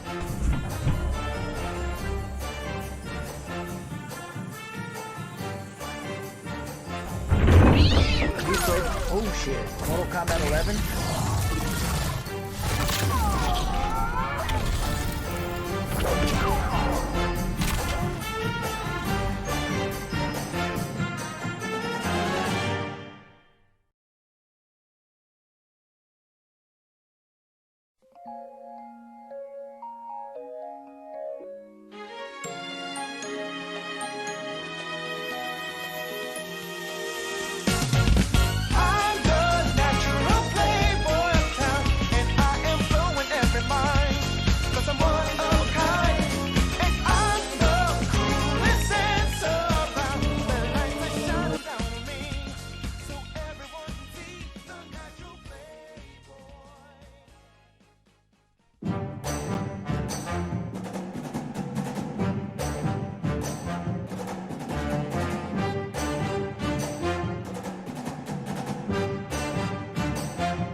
Okay, thanks for waiting. Thank you.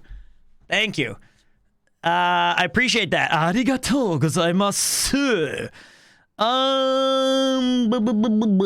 I bought a game called Darkest Dungeon 2. We are going to have a sniff because Nathan's horrible Pokemon suggestions just didn't help me.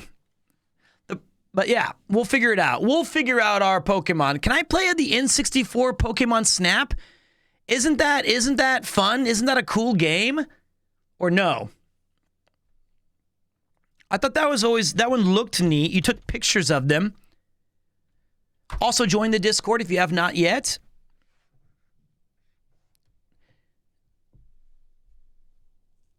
Like, if I'm not mistaken, you're on like a classic roller coaster, and then you're taking pictures.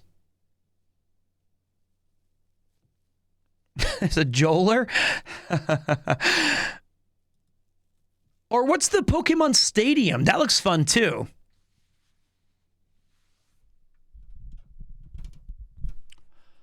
Treon, I will message you if I end up playing a Pokemon or trying to figure out which Pokemon to play.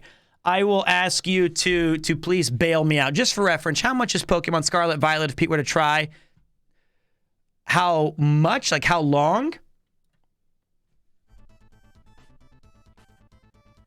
Let me look at Pokemon Acreus game length.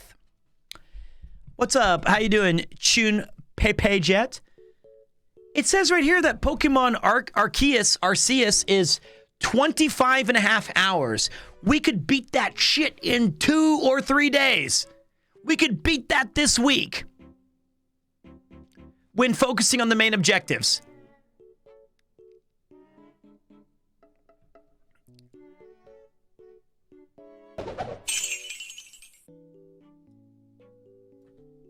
Uh-oh. Pokemon Yellow is wicked. It was my first Pokemon game. Penis. That's what got you cut.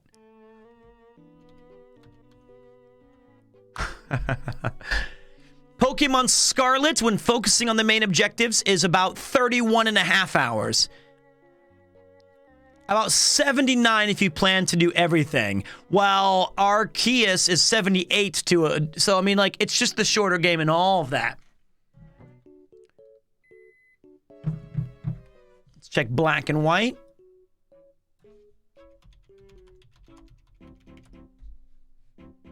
About 35 hours. That's the longest of the three.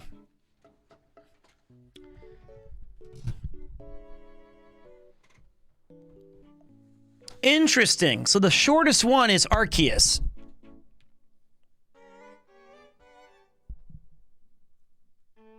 Check Omega Ruby. Are you telling me to fight like Final Fantasy VII bosses?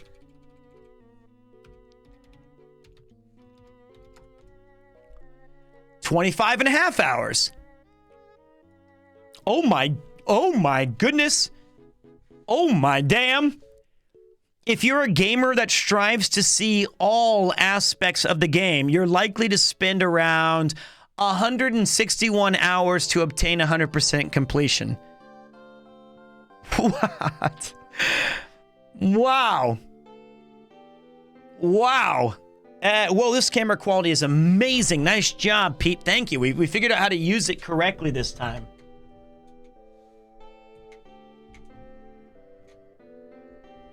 Wow.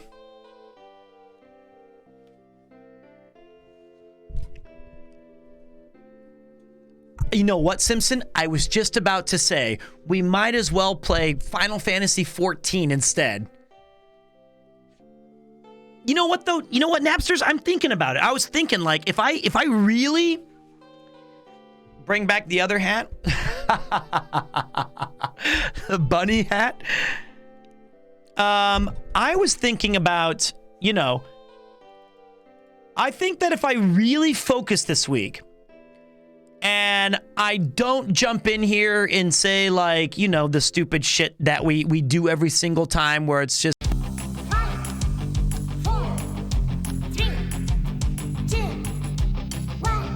hello guys, how you doing? This is great. You know, today was pretty funny. It was windy out. React to me. I want to hear from America. Oh, did I tell you I did this crazy thing that you already saw and know about? Hey, if we cut all that out and I go in here and I say like, hey guys, what's up? Let's play some games. Let's try these things out. Let's go. I want to play Darkest Dungeon. You're right. You're right. That's just chatting time. The gameplay time routinely does do better. Well, that would shave 5 hours off the intro at least. True. True. Hmm.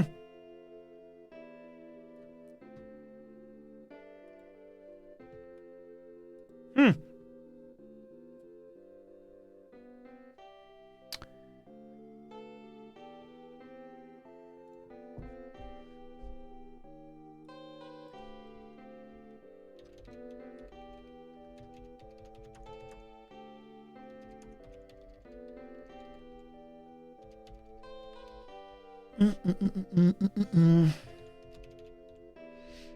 Okay. Let's try. Good night, Hero Galaxy, man. Really quick, let's rate up Dead Cells. What did you guys think of our Dead Cells experience? Would you say it was we got to use the Kupo coins. Would you say it was a 1 Kupo coin being absolute garbage, 3 being an average experience, or 5 being that was a really, really, really fun game to watch?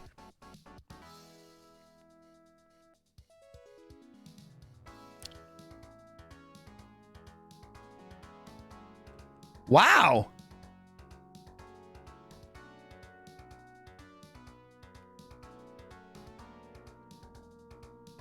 You know, that really shocks me. I didn't think that you guys liked the game that much.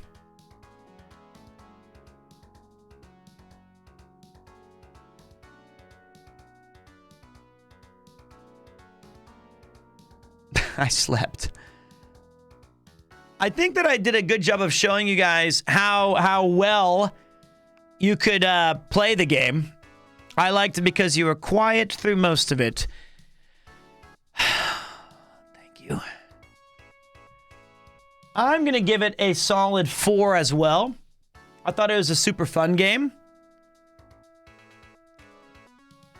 I'm going to add that to the Hall of Game as a 4-star game. A 4-star game.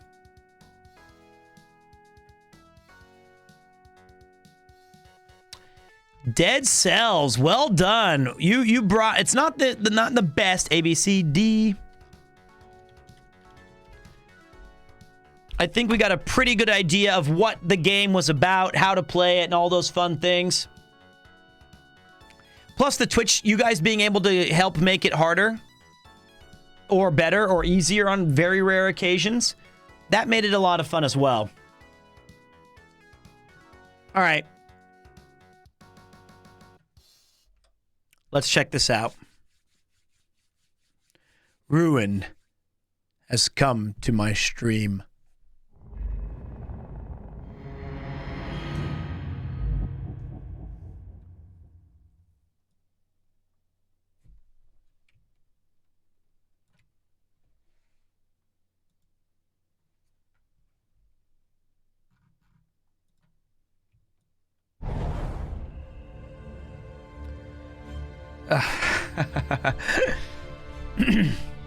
By allowing us to collect your gameplay data, you will help us further refine and enrich.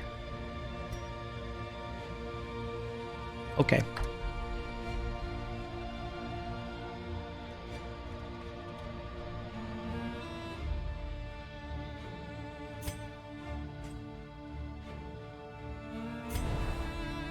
Darkest Dungeon is about making the most of a bad situation. You are not expected to succeed on your first expedition. Heroes will die. Failure will abound. And the world will seek to smother your flame. Take heart. Do not relent. Press forward through the encroaching gloom and face your fears. Redemption at last can be found deep within the icy depths of the darkest dungeon. In regards to your use per gaming week, and maybe if you start the stream, don't say anything difficult task for you, yes. Focus on the game. Keep the lights down low. Keep the forehead wrapped up. Contained. Ignore Nathan. Have your Coke Zero supplies at hand. Then maybe, just maybe you finish one of these games before Premier Can 69 in Neo Tokyo 2077. Arthur 404 Nast Premier Stair Premier, wow. I think you've got a good point. I think you've got a good point.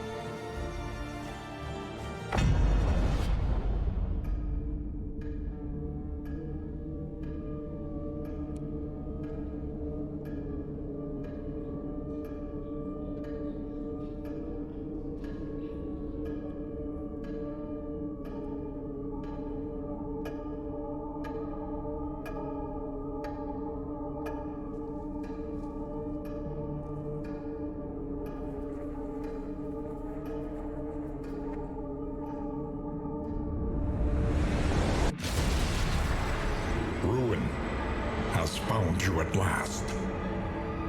My protege, my friend. Our calculations were correct. The ephemeral equation is unbalanced. The Earth spins on a strange and terrifying new axis. And everywhere, unbridled consequence. The world is a wasteland of failures past. And yet, you must ride out into it. Unafraid. Yes. Wayne June. Take this. It is hope. The very last of it. It is yours now.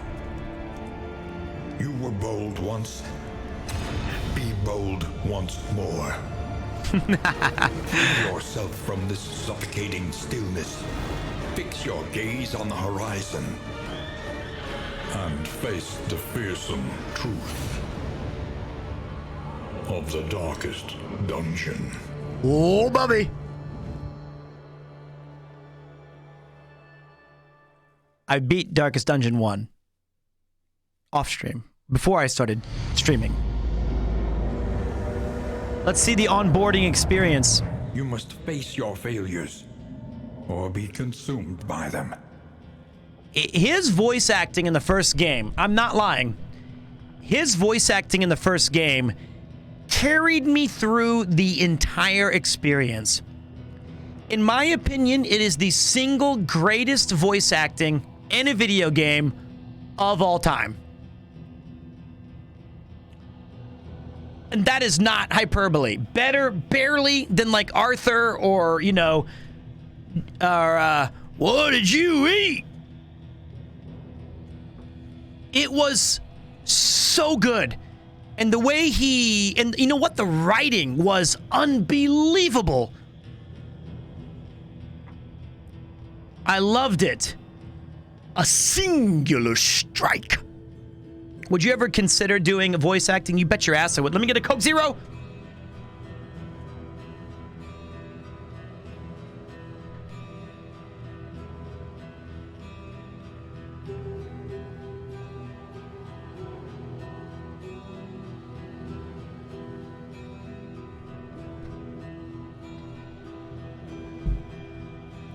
All right, let's see. You know what? Hold on one second. But I would never be able to do what this guy does.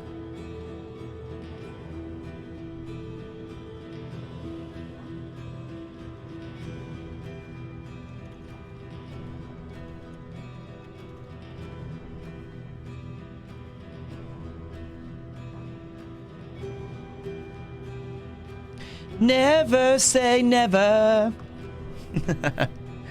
What the fuck is this? Coca-Cola Plus?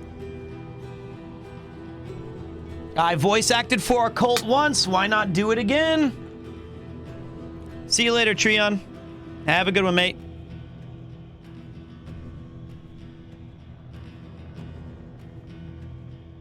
Does this Coke help me poop better? I don't know. All right, let's take a look. What? Is that my name?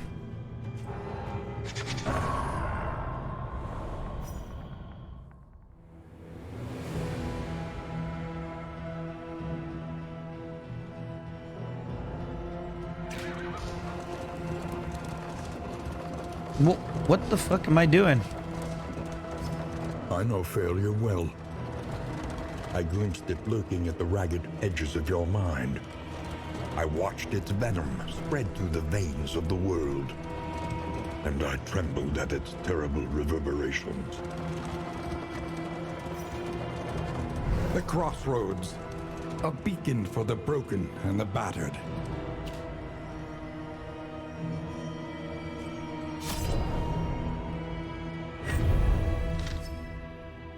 Thank you. Ooh. Thank you, Josh. 4 heroes will join together on this expedition. Your salvation rides with them. The stagecoach is your carriage, coffin, and confessional. Tap W once to order the stagecoach forward. Press S to halt it. The stagecoach will steer automatically. You can fine-tune its path with A and D. Press Z to bring up the stagecoach view. This shows what items are currently installed on the stagecoach, as well as your current armor and wheel points. Oh boy, you guys better be listening to this because it adds... Okay, thank you for... It's fiber. That's actually kind of helpful. You're gonna have to remind me of this because I'm reading it but not listening to it. Stagecoach items can only be changed at the Wainwright, who is present at each inn. The Wainwright also can repair shield and wheel for a fee. Drag or double-click a hero portrait to assemble your party of heroes. The hero in the rightmost position of your roster will be first in the combat line.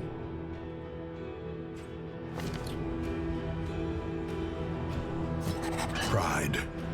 More devastating than the horrors of 100 campaigns.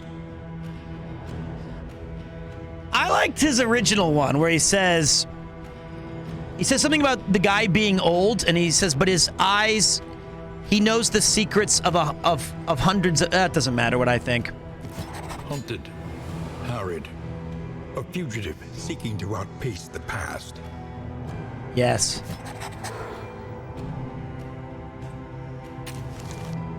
Avarice slips unseen into the catacombs of the mind. Indiscriminate science stains the surgeon's hands. That's so cool. It's so cool. Okay.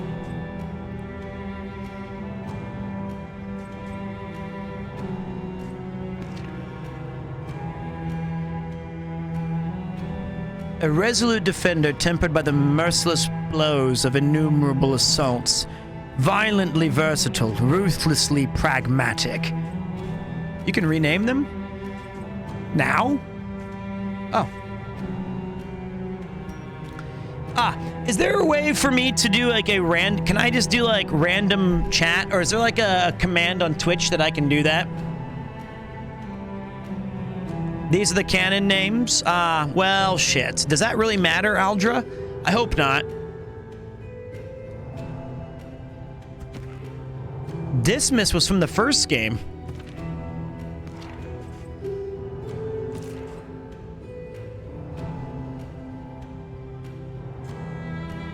I do like canon name users too. For the first guy, let's keep our first people because they're our first. Crush, Ramparts, Defender, got it. Hold the line. Does he have same pistol shot, Duelist Advance, Tracking Shot, Wicked Slice? Great. You know, in the first game, I almost never used the, Oh.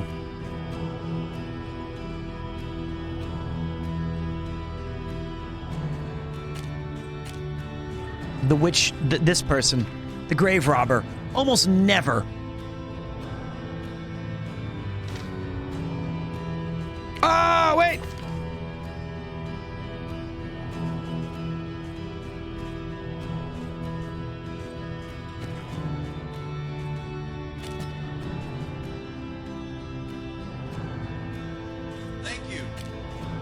Hey Pete, love your charisma. Thank you, mate. I appreciate that. Seriously.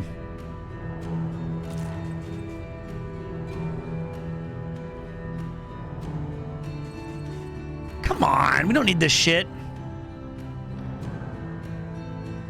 We might need that, though.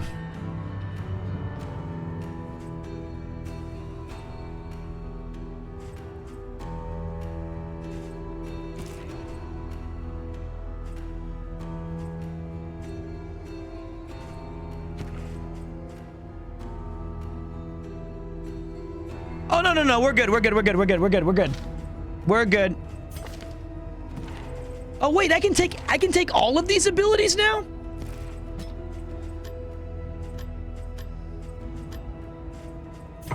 I can take 5? Okay, I'm slow and stupid. I thought, okay. I didn't know you get 8. I must have accidentally clicked one. That's just me being stupid. Onward. And let us hope enough yet remains of the world. You see, even your valley is not immune to the spreading stain. All right, let's kick some ass and take some names. We will pick to the fucking face! The thing I love about this game is the absolute awesomeness of just smacking that beef.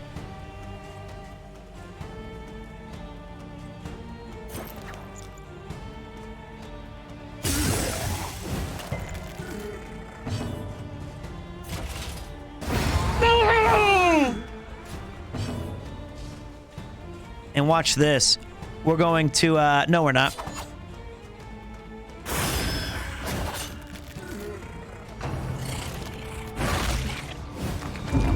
Okay, so he had some armor, and then...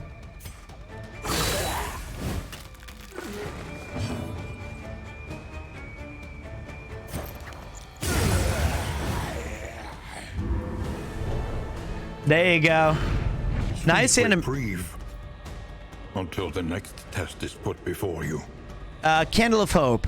Alter currency if faint glimmers. It's a trinket. So wait. One of the things that I'm missing There is so much worse in store. Why do I even have to control this thing?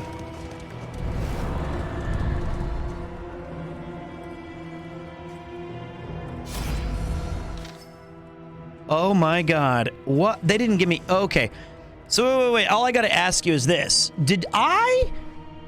Does he still talk during the fights? Roster, inventory. How do I... Your stagecoach is limited in how many items you can carry? Okay, good.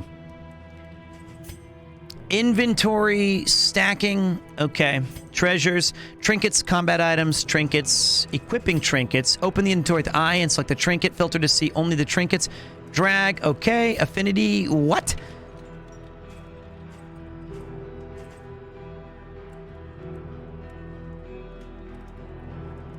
Okay.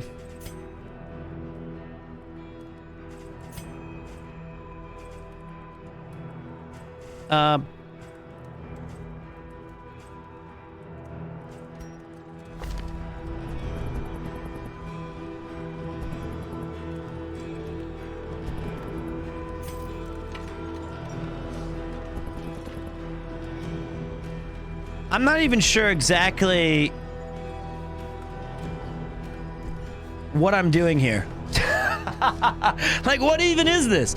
If I hold this down, I know it says click and hold it, but like... Search every shadow. There is a little light here. I guess I missed that one. No adventure like no other. One man against all odds fights his toughest battle yet. This summer comes a film. Like no other. Darkest Dungeon 2. Starring Pete Premier 2. Grab your popcorn, folks. You're in for a crazy ride. Oh, I don't know about that.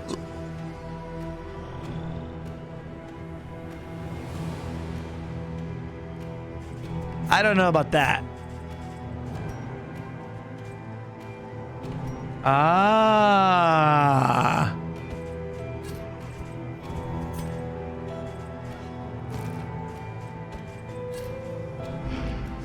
So I guess the thing I was confused by was I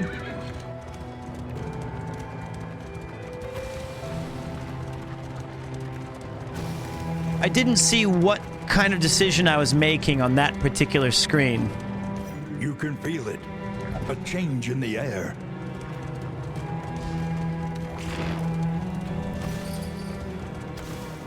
The bulwark of your denial is giving way. All right, now hold on. We got a big boy here.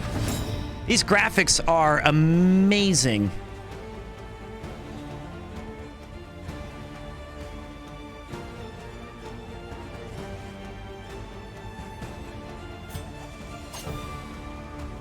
Let's take out this widow in the very back. Poison her up.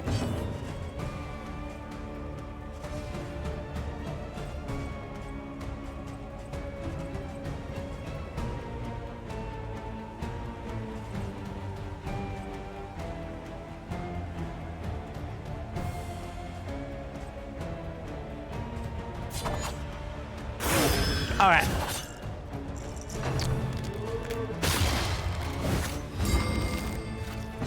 That's not good. Thanks. I'll do it in a minute. You guys leave it there. Thank you. Oh, do the bedroom first and bring it back, please. Thanks. I see. Because he's a big boy, I have to poison him first.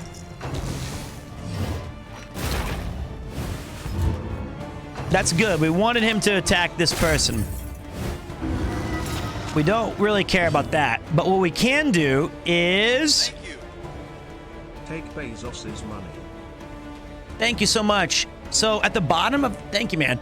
We can do like... It looks like this one has a whole bunch of stacking of like debuffs and buffs, which is the major part of this game. I want to put him back in the front lines and bring... I did not mean to do that. So, academic view. Let me see here. During combat, hold Alt or while mousing over to see academic view. This valuable screen shows you full details on any tokens the combatant has. So that's like the debuffs or buffs. This view also shows details about combat skills enemies have. They start hidden, but as you observe more. Okay. So now that I know all that, let's try being clever with it. So, if this enemy has the skull burning on its face, we can do extra damage, but I still want to kill this thing first.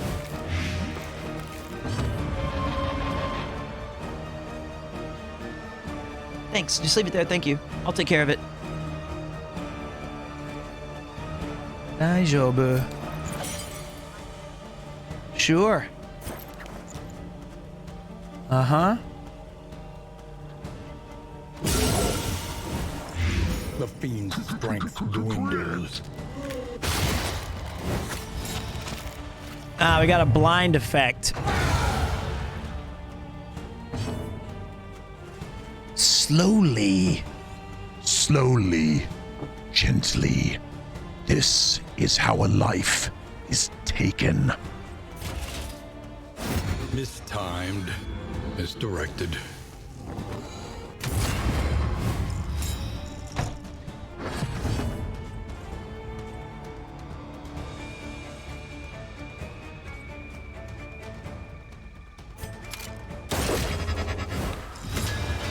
All right, we're going to put a tracking shot on him so that this is what the plan is, at least, right? It's going to die anyway, but I want to see how... So now if we do pick to the face, this thing... Oh, it lost it already. That sucked. Never mind.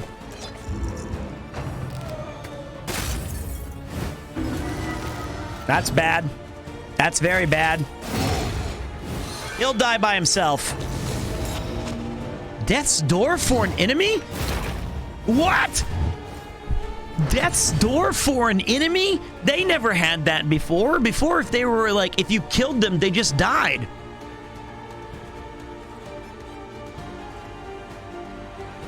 They fly now?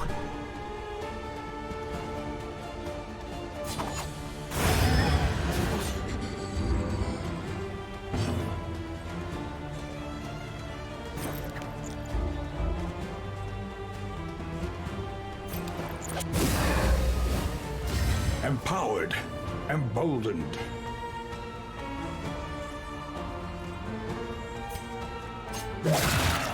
Oh, shit. Only like the strongest ones. I'm a little surprised by that. Thank you very much, Axabro.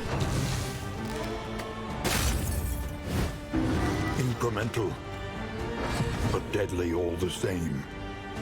That's right. Now we're gonna pistol shot this bitch.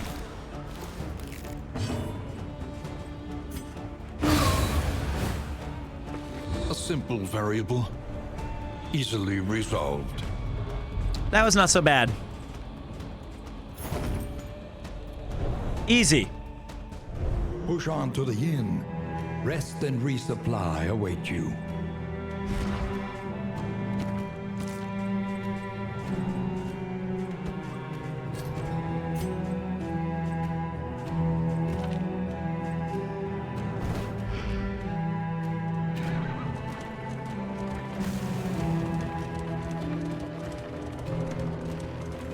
All right, so far so good.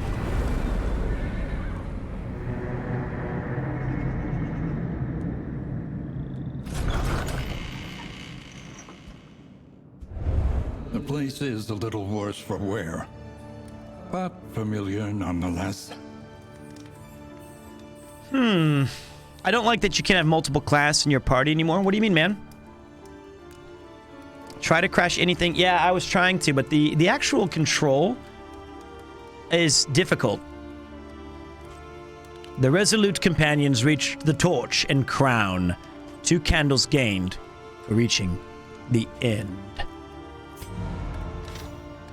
Prologue complete. You have found your fortitude at last.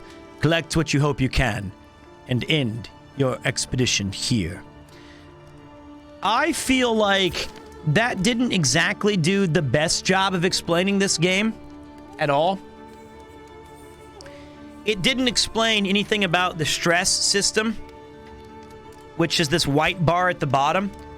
And it also didn't really explain what this armor thing was, or about how I know it told me if you move your feet or your wagon has wheels. Figured out yourself? Sure, yeah, I get it.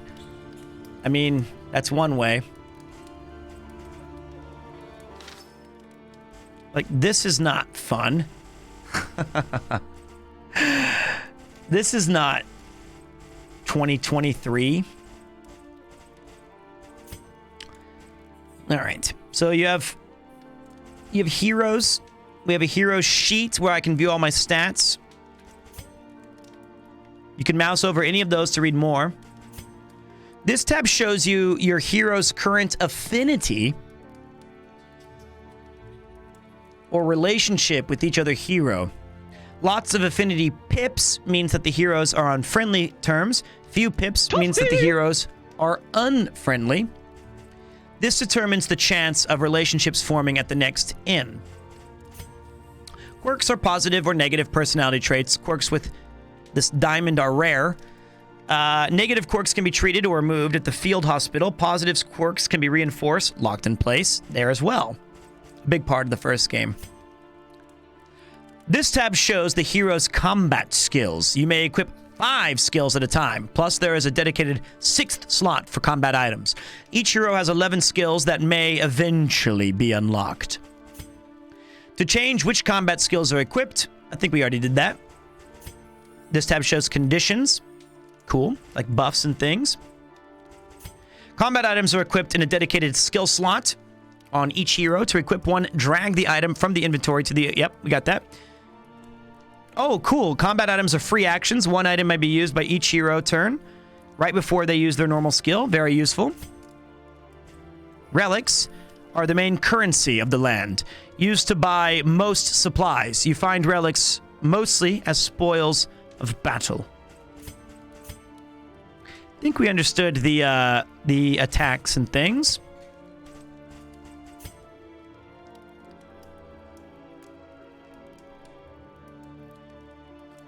Ah, there's the token glossary. I need to write that down. The first game had a lot of things that once you just mastered, became a lot better. Crits. When a crit is struck, this does several things. Normal attacks do 1.5 damage. Oh, neat. The blood and the poison and the burn effects. That's new. Acts a 2 rounds. And they add more resistance. And heals do 150% as well.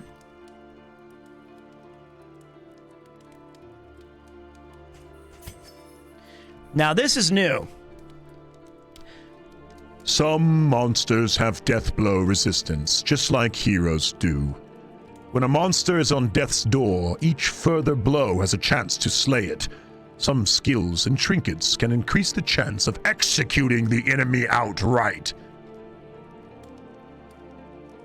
The prologue quest is complete. For this first venture through the valley, there is nothing left to do. So, end expedition at the lower left of the end screen. Normally, the expedition can end in 3 ways: victory, defeat, or abandoning. When the journey ends, you are awarded Candles of Hope, based upon how well you did. Candles are used to unlock and upgrade heroes, items, and more at the Altar of Hope. Even when an expedition is surely lost, it's worth pressing on to get more candles. Those candles can make the next journey easier. Okay. Looks like we're done.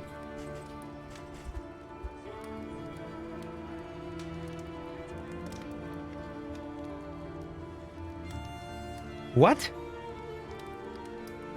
Close your eyes, clear your mind. Well, that's what I look like. Why did my watch say that?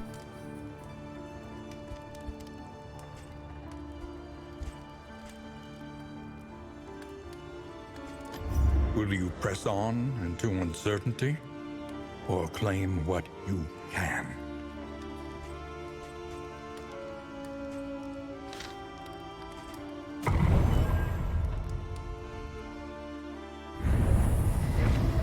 Each milestone makes the next road just a little easier.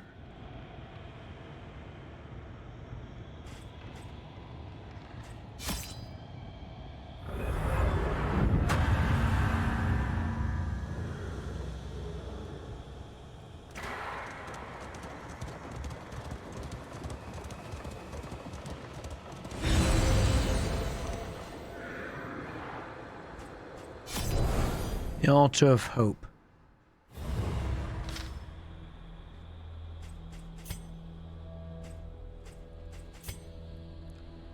Each expedition you earn Candles of Hope. The altar is where you spend those candles to unlock new classes, items, pets, and more. For this visit, you must visit the working fields.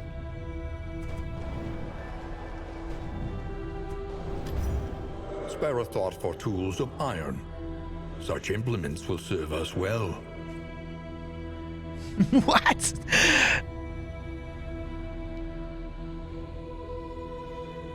Oh.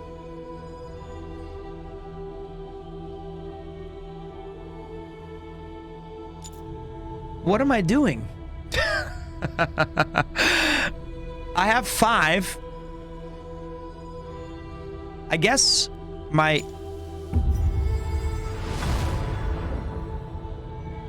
Trap Maker's Kit. Before each location, chance to produce trap items. Curious is the Trap Maker's art. Increase stacking for traps by 2.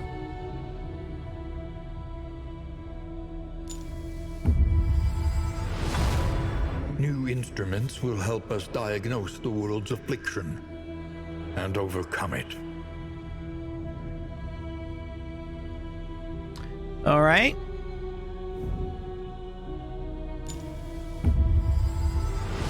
A drop of sanity in a sea of madness.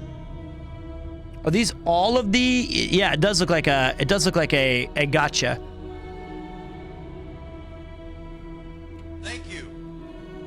Apparently, I've been wasting $5 for the past 3 months. That's not a waste, man. You're having fun here. We're all having fun here.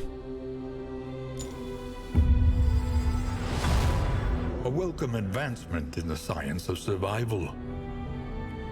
It's gonna be pretty interesting to try to memorize all of these icons.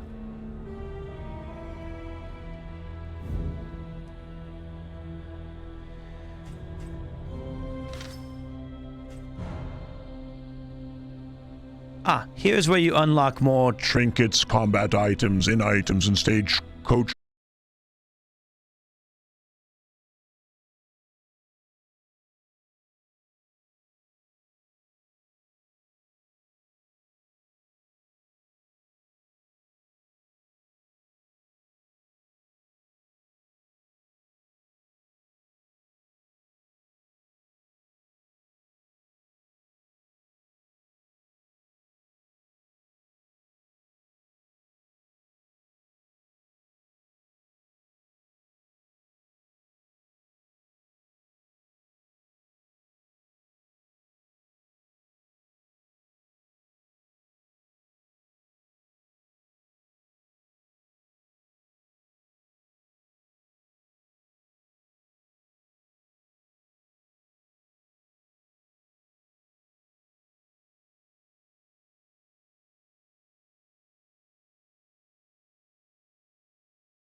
Two in the morning, Yuki. She was showing me that it worked.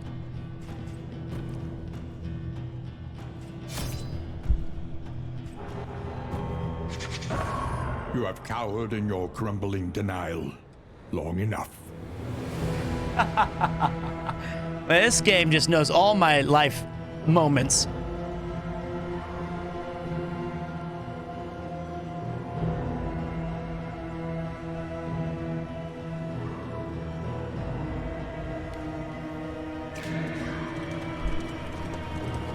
I kind of want to show you guys the, now I want to show you the... our first meeting on the steps of the university.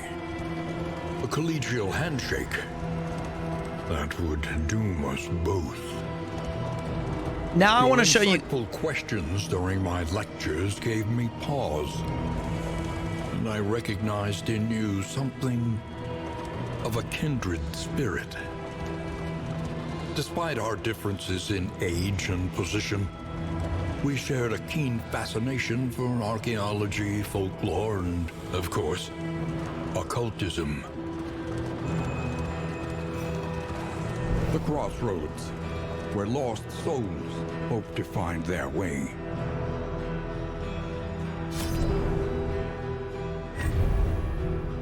I'm so confused. Pride. More devastating than the horrors of 100 campaigns. Indiscriminate science stains the surgeon's hands. What up, Dodge? These are called the usual suspects. That's their team name if you put certain parties together. All right, so now we're in the fighting. Flame, sacred and sputtering. The last hope for us all. Now I kind of want to this thing actually moves kind of fast too, so if you try to hit everything, You can feel it. A change in the air. I want to show you guys Darkest Dungeon 1 now. The bulwark of your denial is giving way. All right, it's the big chonky boy again. That's what we have to memorize. That's what we have to memorize. Crit, riposte, dodge, dodge plus, block, block plus, guarded, strength, speed. Oh my.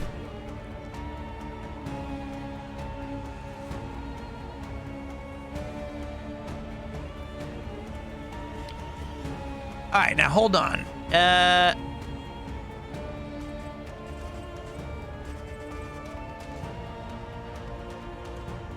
So this one gives me self riposte, and it moves me forward for 1.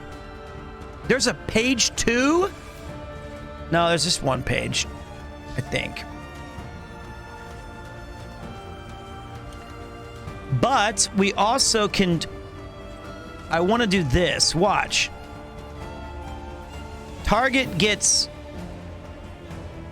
comboed. We're going to tracking shot the big chungus.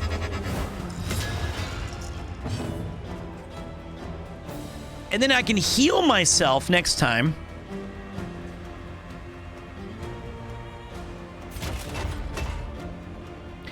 This move?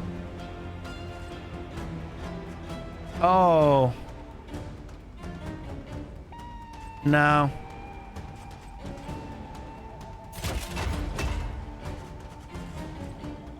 Okay. Oh, it takes it away! I get it, I get it. Okay, okay. I didn't know that it took away my combo attack, so I screwed that up. That was my bad. Darkest Dungeon 1 seems like the better game, honestly. Well, I haven't given it enough time, and I'm very, very, very biased because I really, really, really, really love Darkest Dungeon, the original. So it's going to be very hard. She's all about combos, which is what makes me stupid when I screwed that up. But we'll give him the old P-dart.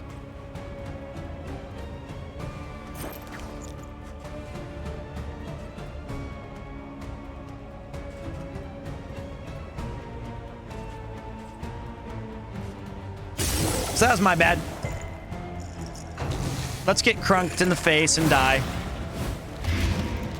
Ah, I got a nice blight on me. I wish that Darkest Dungeon 1 had this graphics.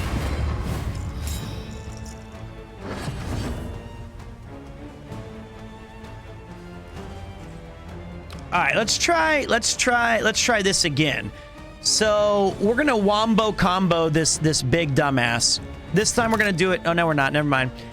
But I will do this. Fuck you! Oh, he's blocking. I'm an idiot. I'm not paying attention. He's being guarded by the big boy.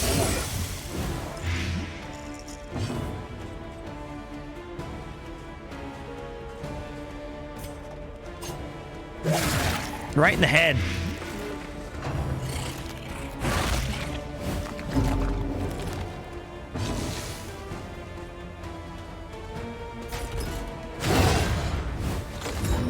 Put him in the back. Now he can't do nothing.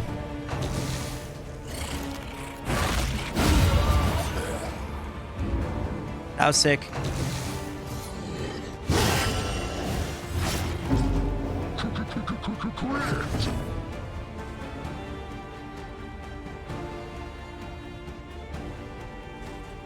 That was bad.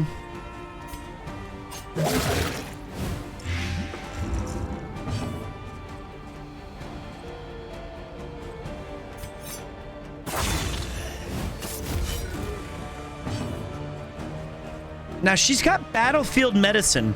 If the target is under 50%, which is what he is, we get an 8 and we remove the blight. That's nice. He's gonna take 6 damage no matter what. He has 9 HP, so all I gotta do is smack that beef. I think we'll be all right. No, we can't.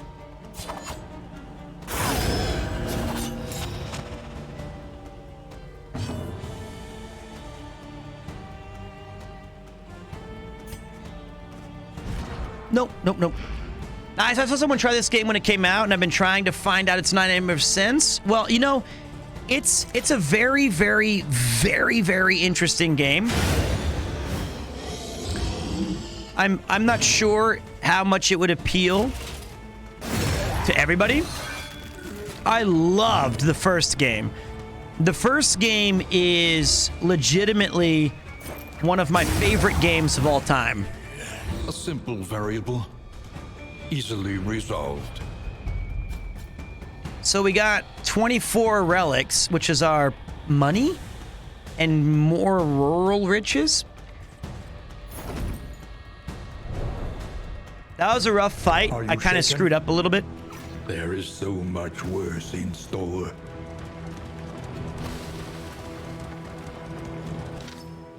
Whoops.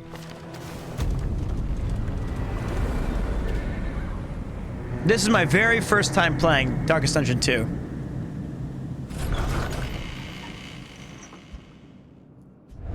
The familiar hearth crackles invitingly once again.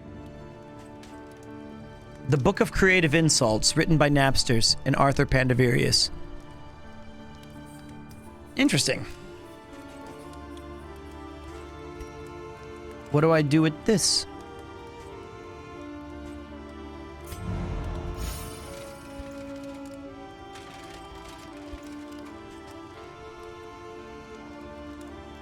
What is this? This item is it gives me taunts, so that would be good for him. So that was what the inn gave me, and then I can use it on my heroes in this area. One learns quickly when survival demands it. And now we added a bunch of new stuff that's kind of hidden at the bottom right here. We have like a Precious provisioner. relics remind us of a time before the end. And I've got 20, I have 3 different currencies you can see down there. I've got 64 squares, 5 green diamonds, and 20...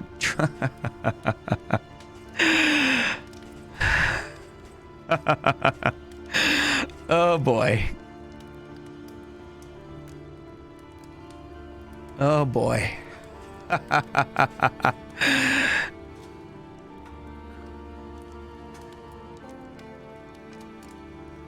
That does make it harder.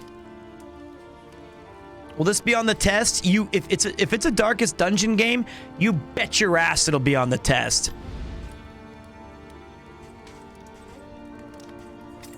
And these level up your stuff.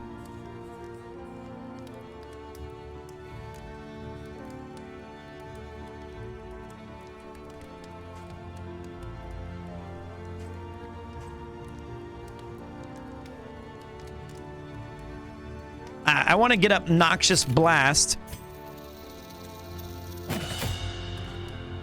That's good. Let's increase the abilities that we end up relying on the most, which right now for me is my damage over time abilities. So this is leveling up the items. And it tells you, like, right beneath it, what does it do? And now this is better because it gives it to 2 rounds.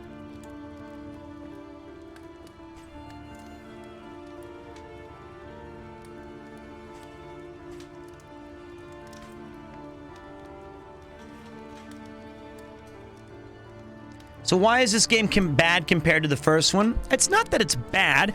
I would say that they kind of made a fundamental shift in how it's played. It seems like they... I don't know if it's good or bad yet, but it seems like they added a lot more stuff for you to do. It added a kind of gotcha system with unlocking some abilities. In addition to that, it has a kind of this element of using your carriage going to and from the place. The combat's still very satisfying if I can figure out, you know, how to do it all. It's not gotcha. Okay, well, you spend resources to get an unknown item that you don't know is coming. So planning that path requires either knowledge that you don't start the game with or a lot of experimental gameplay.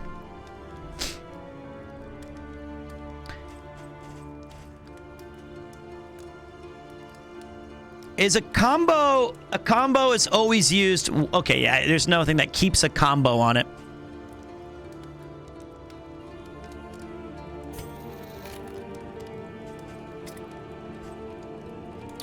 Hold the line. I really like the dungeon traversal in the first game a lot. I don't know if that's coming back. What is this?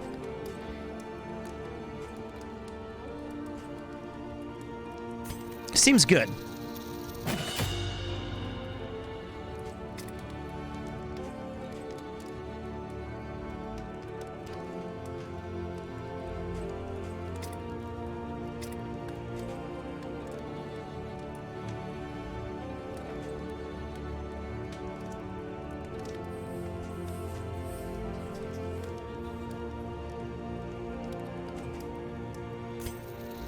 I do love Duelist Advance.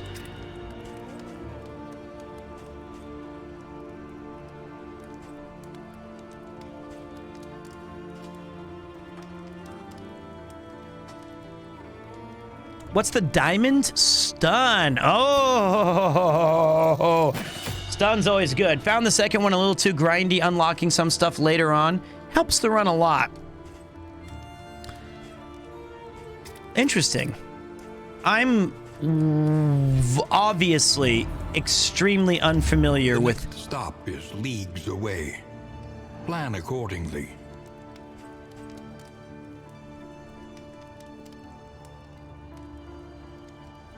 I don't know what... Any advantage is a good thing. I don't know what traps are. But I'm excited to try to use them. All right, so these are combat items that do all kinds of fun stuff. There's a trap. Maybe I have to make them first.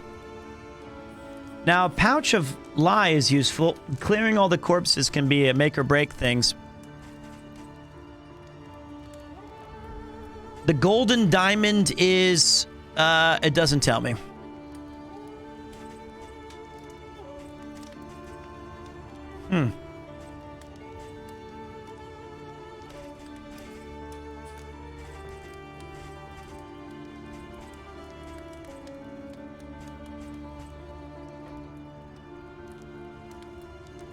So there's a 75% chance it'll help me and a 25% chance it's bad.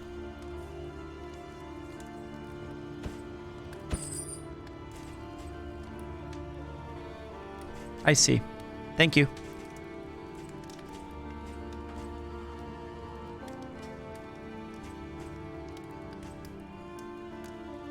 What's this little...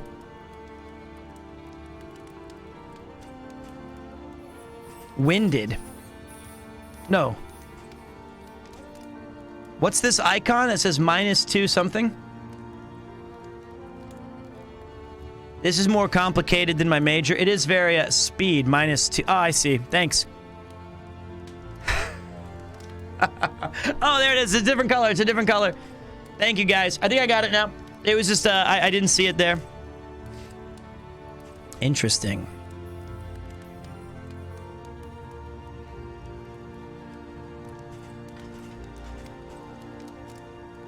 All right.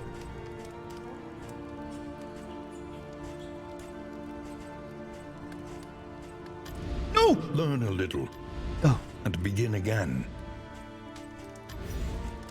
Every road a winding torment.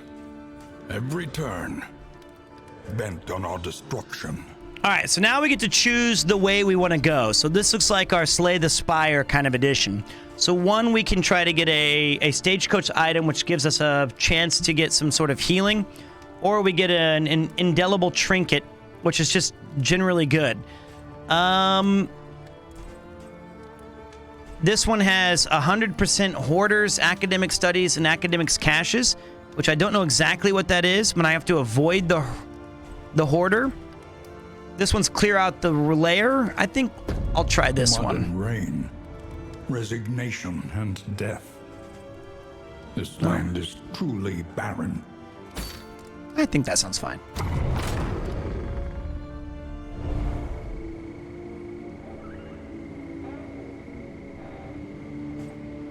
Beautiful graphics. Yeah, this is a very, very, very different game than the first. I'm anxious to see when I inevitably fail and lose all my parties.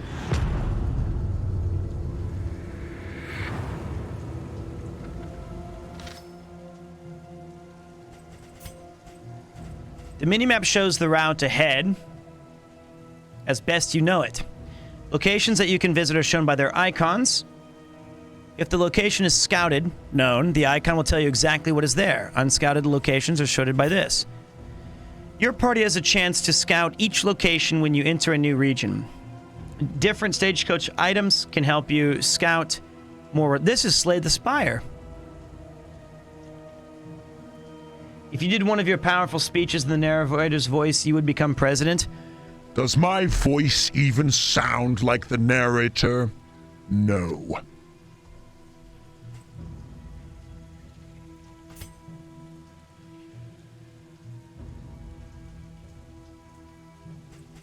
War rewards only resignation.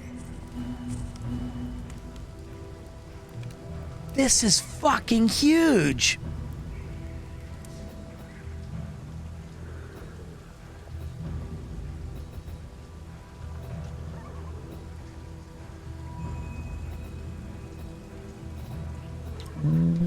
Wow.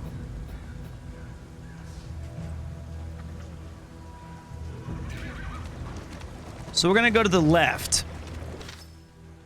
We're also stopping the... I want to go to the watchtower.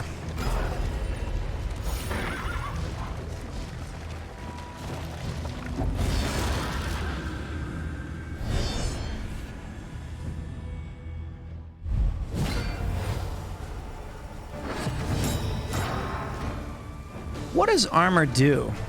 I see.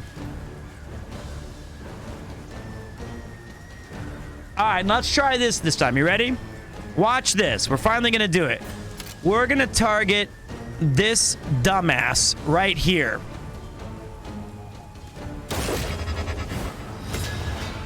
Then we're going to pick to the face and do a crit for sure. I believe this will be a crit.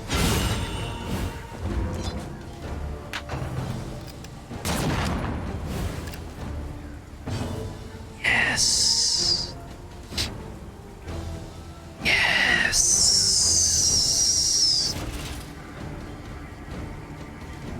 And if I'm lucky, I can kill this guy in one brutal smack.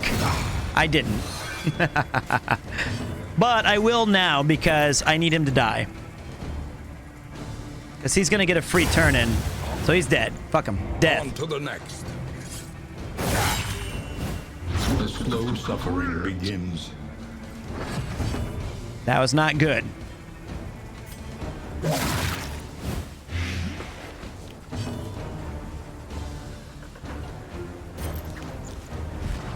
Whoops. Wait. This move, it is only the front two.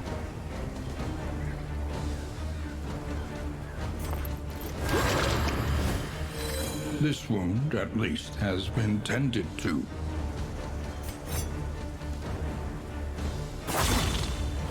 We'll put him in the front so that we get a repost. So if he gets targeted, he will smack that beef very hard.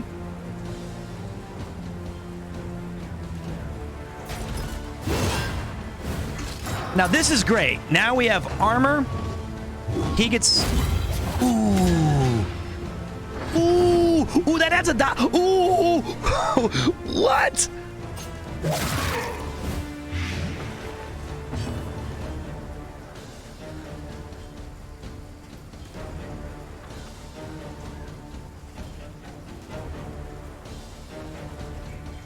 Kill it. A deliberate and methodical appliance of harm. It is a new hat. Do you like it? That was well done by us, by the way. By the law, I'm obliged to remind that your overconfidence is a slow and insidious killer. I know. All right, so we picked up some items that we use specifically for our upgrades. Then we smack this thing.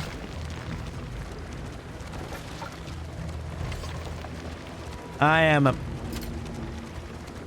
The color looks good on me, dude. Thank you. Now, the watchtower is going to open the scout of everything. So now we see every single thing. So this is basically like the map in Darkest Dungeon 1. And thank you. I like this hat a lot, too. So we're guaranteed to have a barricade combat, an oasis, and then we can go and figure out what's next. So we're guaranteed some combat.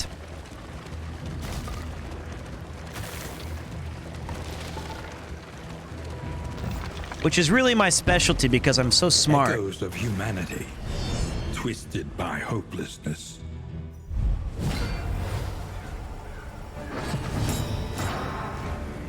I really want to show you guys the Darkest Dungeon 1 now. Just so we can compare the two games, though. Just so you can see. All right, so let's try... I wonder if doing... I don't think it is. I love Darkest Dungeon 1.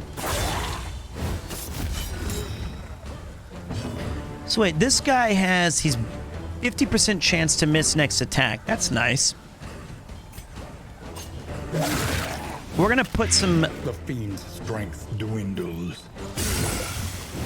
I think we might be able to kill him in one turn. Watch. Watch this. Slowly, gently. This is how a life is taken.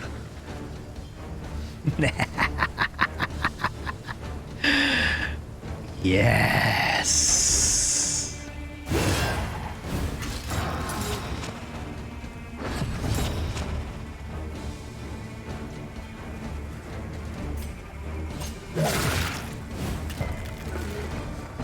Oh, I couldn't poison him. Maybe they're immune to poisons.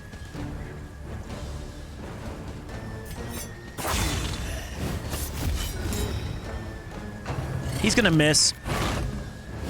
See?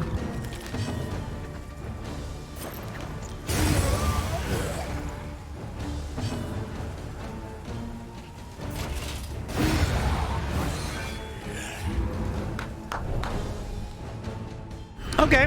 Though unpleasant in the extreme, this work is noble and necessary. You know what? Yeah, dude, Darkest Dungeon, that game is brutal.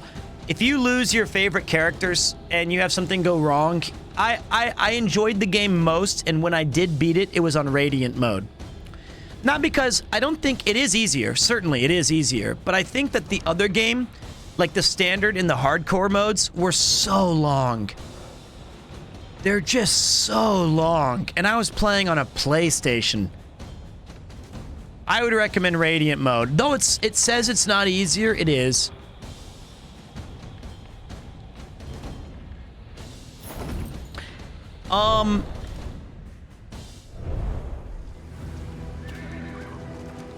This game is permadeath. Yes, if your characters die, they are dead. I hit that with my caboose. A refreshing commune unburdens the mind. Okay, now this time I screwed it up last time. I see. It tells you at the bottom there. I missed that. I get +5 light and some thing. Few supplies. And she lowers our stress and I get more flame. So I think we're doing okay on stress right now. You can change your characters' names, but these guys are all gonna die. Don't worry. Well, let's play it safe. Well, no heat, no salts, no wine, but it shall suffice. Did you hear that? Fill our skins and go!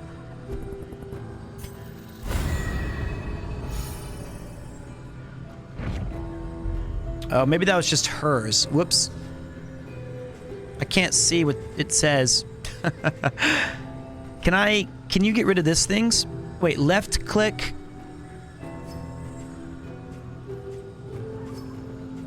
Oh, those were supposed to be... I see now. That was information for me to learn.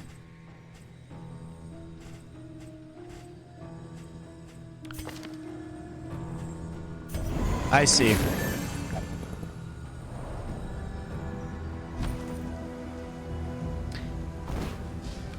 Wait.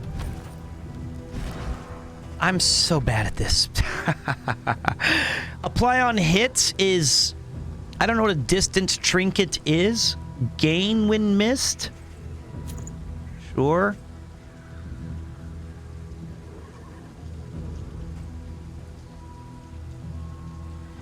Convert dodge to dodge plus. Turn start if speed is greater or equal than 2. Damage down 10%? You're gonna have to help me a little bit more than that. Well, I thought I was doing okay, partner.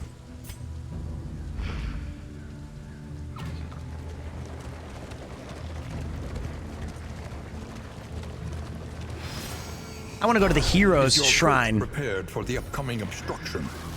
Yes.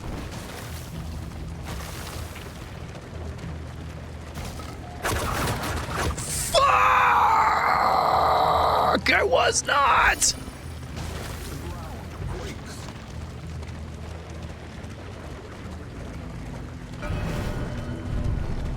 Hazardous routes. I didn't know that was a thing. Driving on a hazard will damage 1 point of armor on the stagecoach. If the stagecoach has 0 armor to deduct, then the party will be ambushed and an urgent repair battle will ensue. Okay, you're supposed to drive into stuff, yes. Hold Alt while driving to quickly see the flame level of buffs and debuffs and loathing effects. Shrine of Reflection. My ambition outflanked by fellow officers at soirees and mock skirmishes. Walls will never again hold me. Tradition drove us onto each other's arms, or estates, rather. The jeers, the whispers, they pushed me deep into my studies. I want to hear more about the our guy here, Barristan. You get a little backstory. Man-at-arms. Chapter 1. A premature promotion. Uh-oh. The politics of a military career are perhaps as treacherous as war itself. Though untested in combat, his acumen for advancement was unmatched. Through a dubious campaign of influence and intimidation, he had at last claimed a coveted command. Uh-oh. And was eager to bask in the glory of the victories that were sure to come.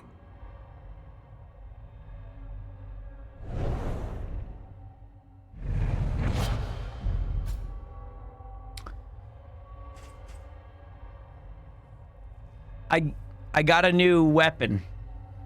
I mean, I got a new thing.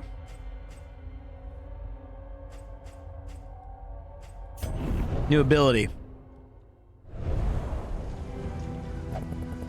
Don't say you, I missed it.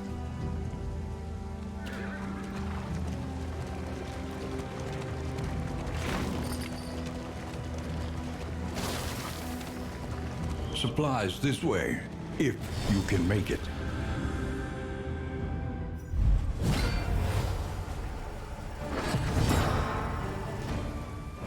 Hard scanned. All right.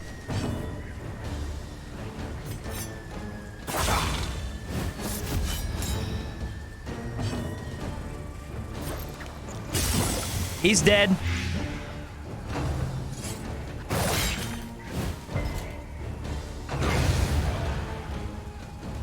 You know what I'm kind of missing a little bit? This is a very, very, very, very, very, very pathetic, very small, but very important complaint for me.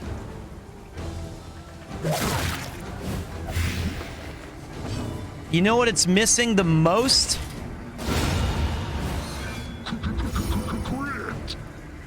Anybody have an idea? In this weighty gloom, a spark. It's not boobas. Yeah, ZJ's right. I want more narration during battle. It's not enough voice lines.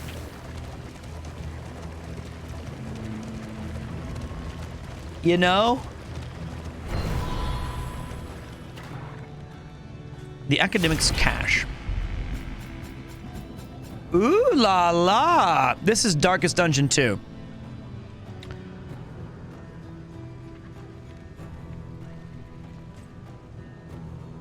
Ooh, Stagecoach. This is great stuff. Maybe you're right. Maybe it's time for me to do my own, but I'm not so used to it. This is more of a roguelike than... Let me see here really quick. I've got all kinds. How do I even shift? Where do I even put these things? How do I do this? Each hero on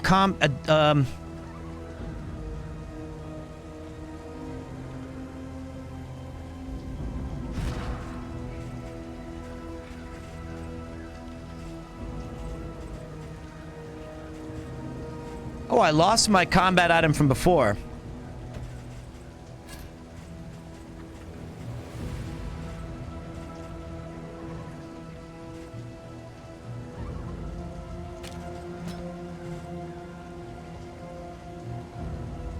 Thank you, mate. I appreciate that little update there.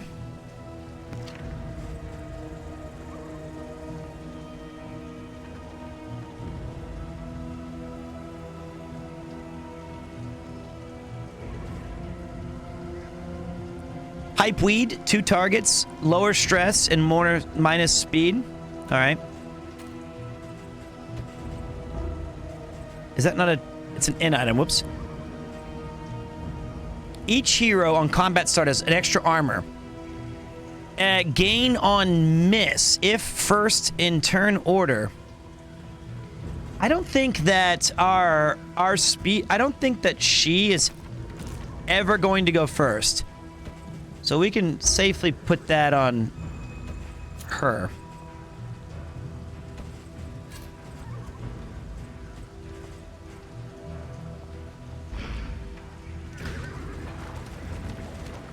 I forgot how to get rid of this inventory.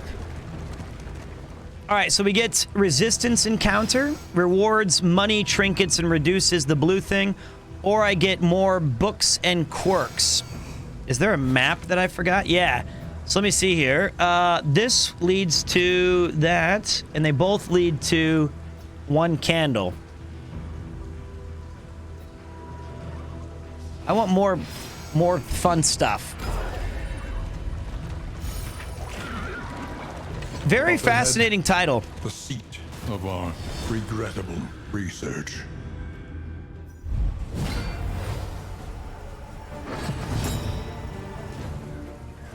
All right. Let's kick some ace.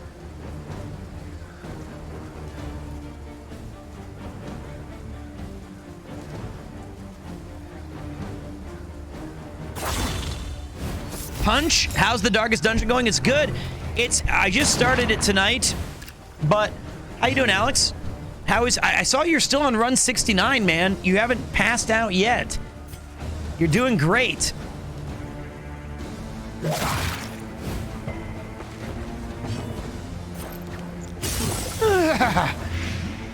This is how a life is taken.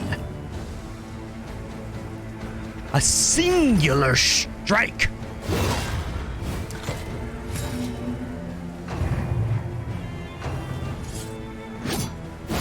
No, that's a big mistake, oh buddy. Now you're about to get absolutely pistol shotted. And stunned. Next turn will be delayed to the end of the round. Converts to stun when stacked. Oh. Let's just kill him. What's up, Tora? Thank you for using your Prime Gaming.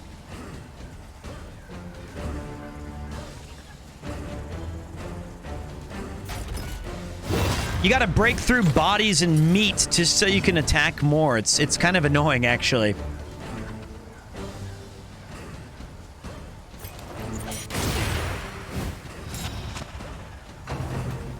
He should miss. What? What? Oh, that is such a classic. That is such a classic Darkest Dungeon experience. Well, he should miss. Yep. Messy, but effective. Very much how that always goes. Wealth is worthless without purpose. That's true. Wealth is worthless without purpose.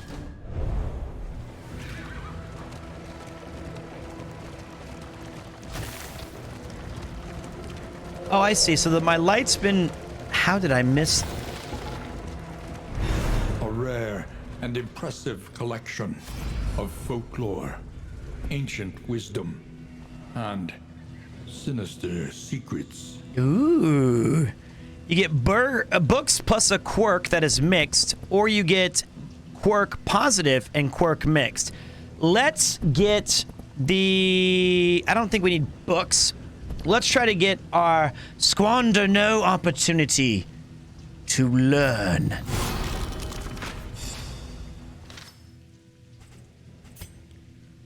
Loathing increases when traveling on Oblivion Terror routes and when crossing blue locations. What?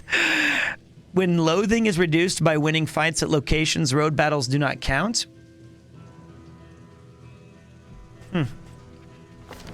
Curious is the trap. Odd. I don't know if it's better or... I think that... Let me say this. I haven't played the game enough, and I'm starting to get better at it now. But I'll say that the first game is one of my favorite games. The coach's plating is spent. We are exposed. That's not good.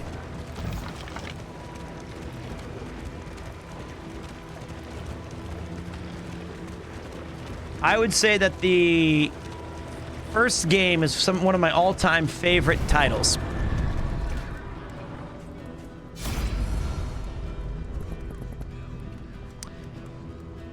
Give us your relics and flee with your lives.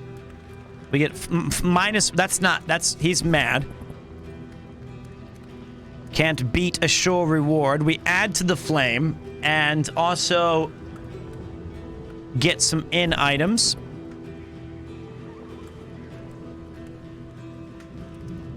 Probably this is the safest bet. Just so I'm still learning. Scavenge what you can and be off once more. Yeah, I would have, but it lowers my...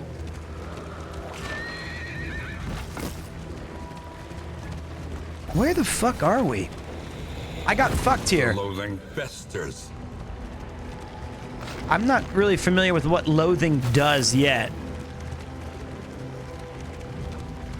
But I think we're gonna beat the stage here. Nope. Uh-oh. There is an Oblivion's Rampart that was not on the map.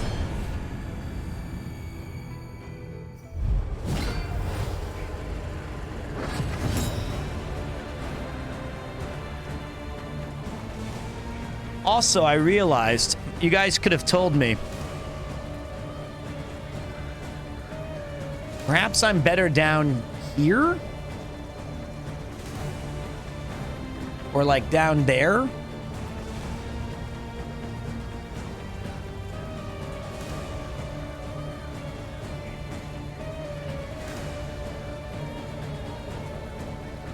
Yeah, down here.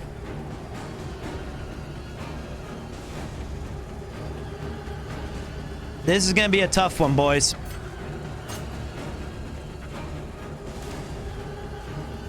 %50 chance to dodge the next attack, eh? This is Darkest Dungeon 2, and I'm about to ruin their fucking day.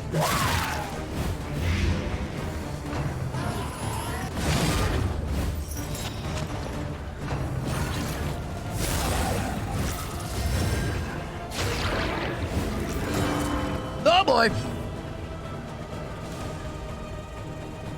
Oh boy.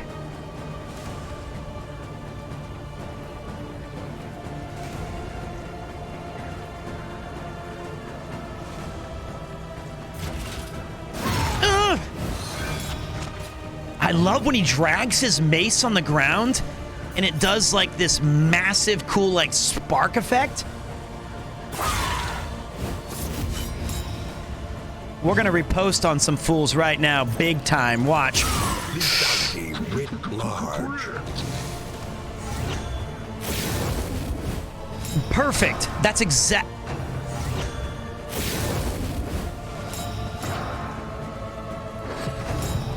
Okay, we didn't want that.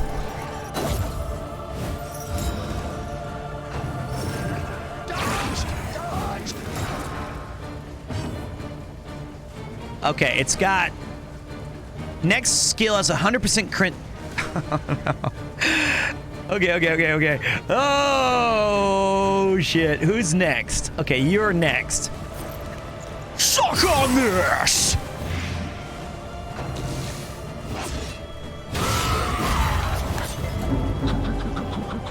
We're okay. It's gonna die by blight damage.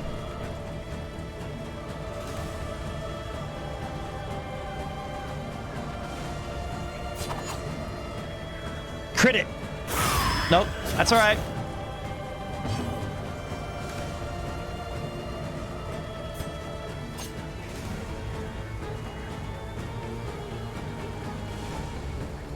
Okay.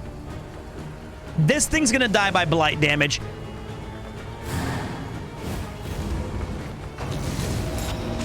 Oh, I forgot about death's door!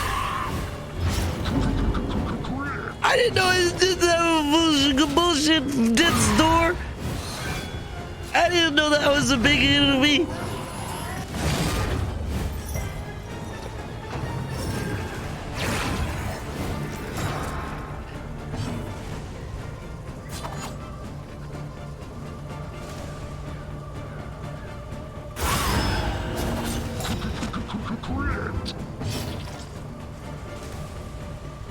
Why don't... I thought if you crit something or if you killed it with poison, their bodies disappeared.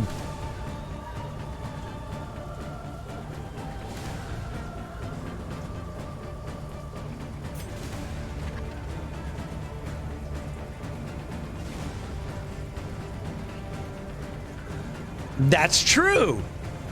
In Darkest Dungeon 1.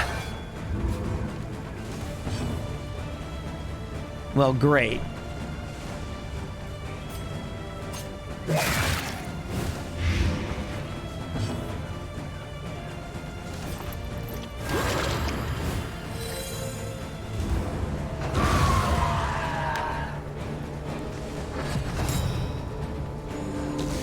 Okay, we gotta get rid of this. There you go. Chop that beef. We've got to get rid of... We've got to target 15%. Oh, cool. Wait, what did I just do? Oh, I see, I see. No. We got to get rid of these stupid corpses. I should have bought the thing that got rid of them all. That's what I should have done.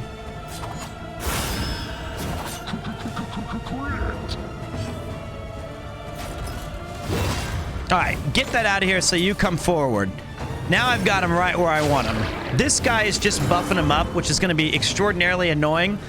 But I feel like we can start to do more damage than he can regen, for sure. He's all talk and no abilities. But we got to get rid of him now. He changed. No, they switched. Suck that. He's dead. He's dead. Don't worry about it. Noxious blast! Suck on my fumes. Tua! Goodbye, Sheriff. Oh, he survived. It's alrighty. Now he's dead.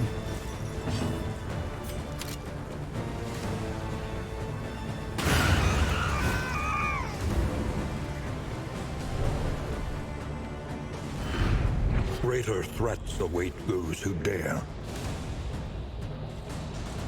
I dare. Cultists. Cultists emanate from the great evil at the mountain. They appear at Oblivion Ingress in Oblivion's rampart locations. The last location before an inn is always an Oblivion rampart. That might have been useful to know. Cultists are always a tough fight, but the rewards are equally valuable. Plus, defeating them reduces your loathing.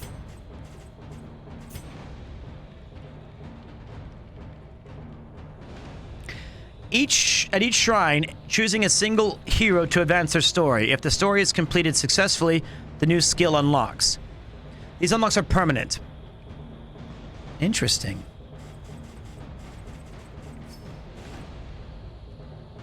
Okay. When the stagecoach is ambushed due to completed wheel or armor, the party must fight off a group of opportunistic enemies while at a disadvantage. Ah. Each combat round, one hero will randomly be chosen to assist in repairing the stagecoach and won't be able to act. Uh-oh. We picked up a Dark Impulse, an unforgettable trinket.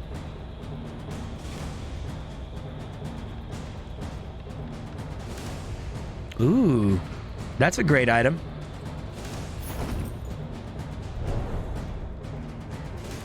The loathing whispers. Now we finish the fight. The hearth calls out to the weary.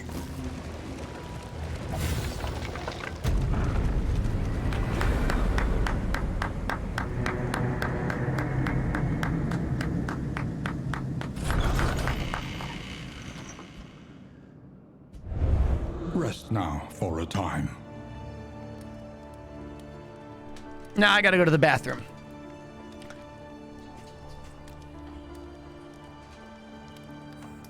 Then we can decide what we think about this game really quick. Pete's Party Palace. Pleasure, pain, and Peter.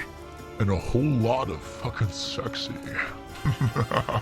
Hey everybody. Hey, my name's Pete. Oh, how's everyone doing today? Oh, today we're gonna have some fun and we're gonna play some games. I like to have fun.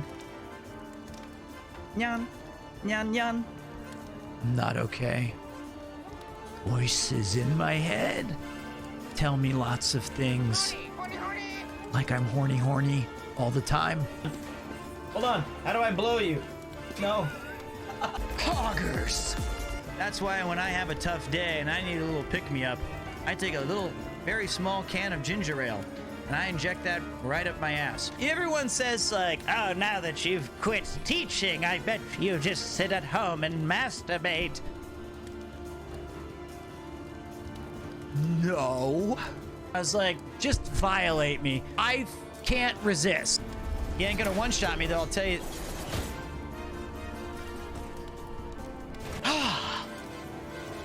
Another busy day at the office. The one thing that gets me through all those morning meetings? Barista's Black. This coffee's so bad that the smell will get you before the caffeine will.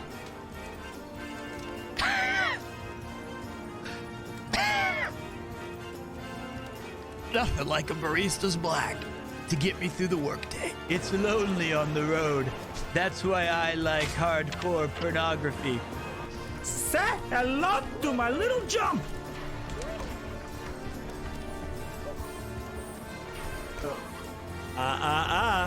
You didn't say the magic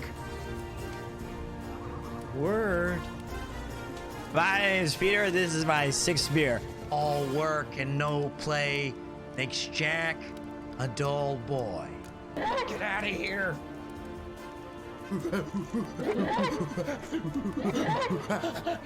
That is easily the dumbest thing I've ever done. Hey, what's up? Are you doing okay? Did you drink too much? You might be seeing double, triple, double. What? Seriously? Me? Yeah, what's going on? Did you drink? Where was I? Why didn't you call me? How you doing? Don't go to bed.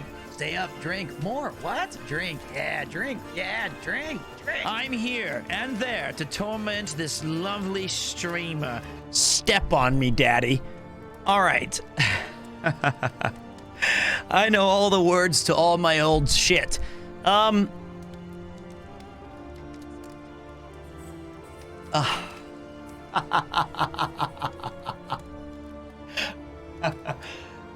no.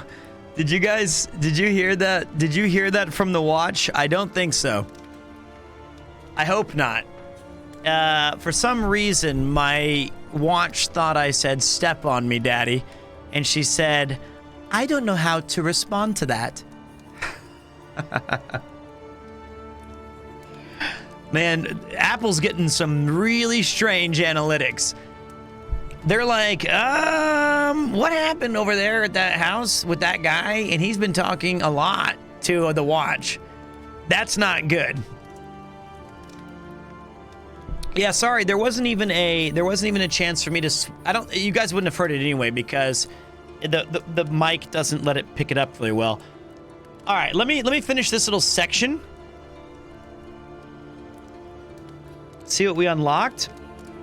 We got a bunch of stuff. We got 5 candles for reaching the inn. The spelunk is complete.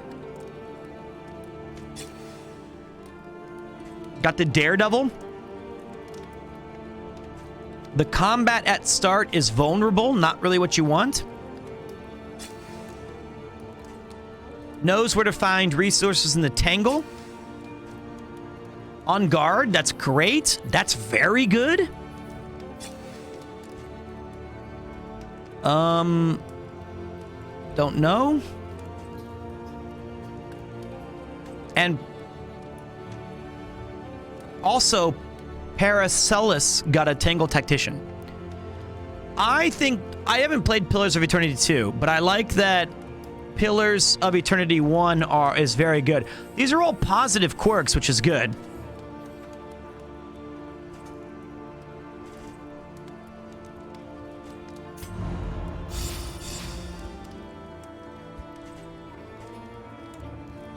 I see. So now I get to use my inn items.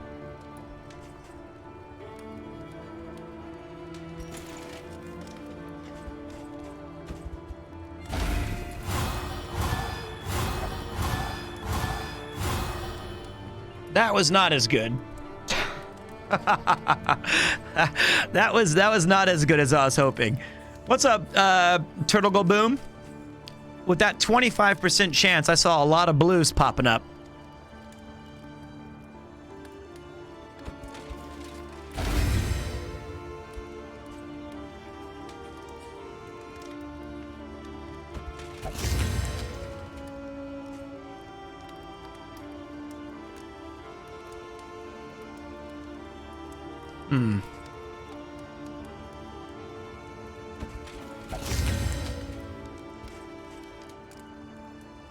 This is 2 targets, -2 stress. I think we're okay. How do you like the game so far? Have you played the first one? Yes, I beat the first one. I loved it very, very much. And I'm really looking forward to this game. I'm not exactly sure if it's for me. One learns quickly when survival demands it. But I think it's very, very interesting. It's very, very interesting. I wish the narrator talked more.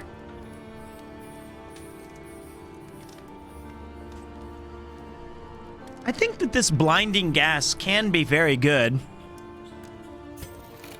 Let me see. What other moves do I use a lot? This is a chill game to watch. Do you think so?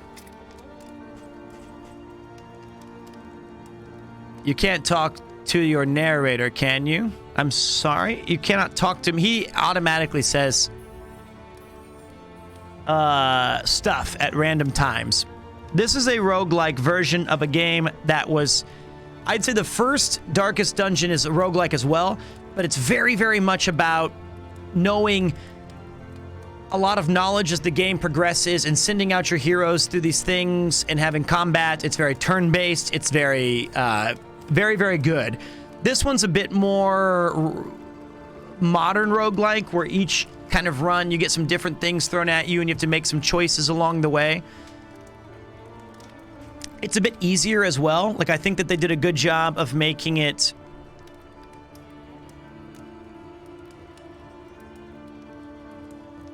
They made it a bit more actually accessible.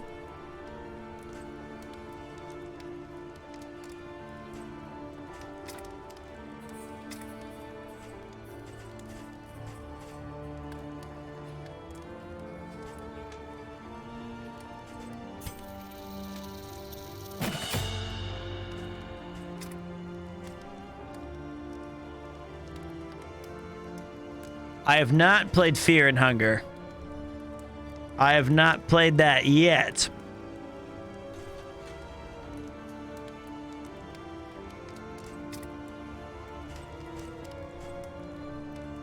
Not yet.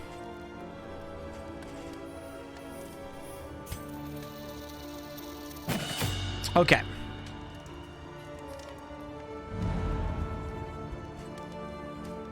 The Wainwright. Planning and mindfulness, as vital to survival as sharpened steel. I want to reconfigure. Meet each challenge on its own. I see.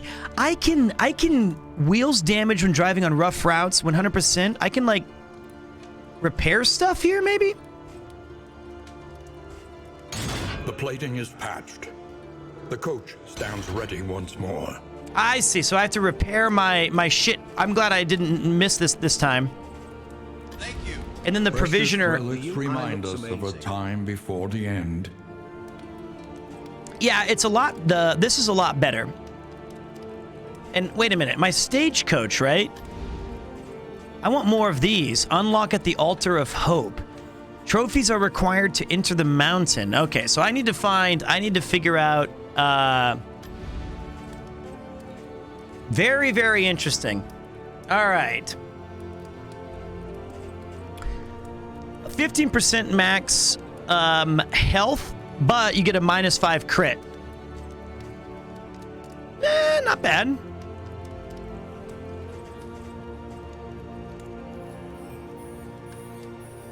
Oh, this is nice. You get, this one allows you to...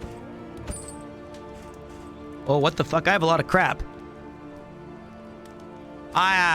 If I don't spend it, it just stacks up on me, doesn't it? Now I see. So it's better to sometimes spend things. I don't know what others say about this game, but the art style of this game is absolutely amazing. That it is. Can I sell stuff?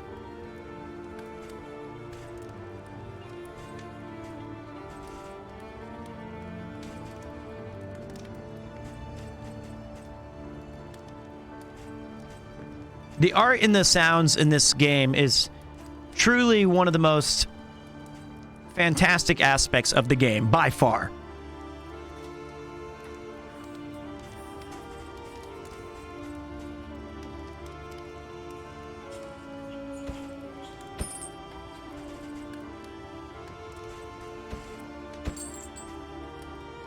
Grab a couple stitching kits. Where's that? Ah, it's not here. The one that... That's all right. I think we're good now. I think we're good. Every road a winding torment. Every turn bent on our destruction. Yes.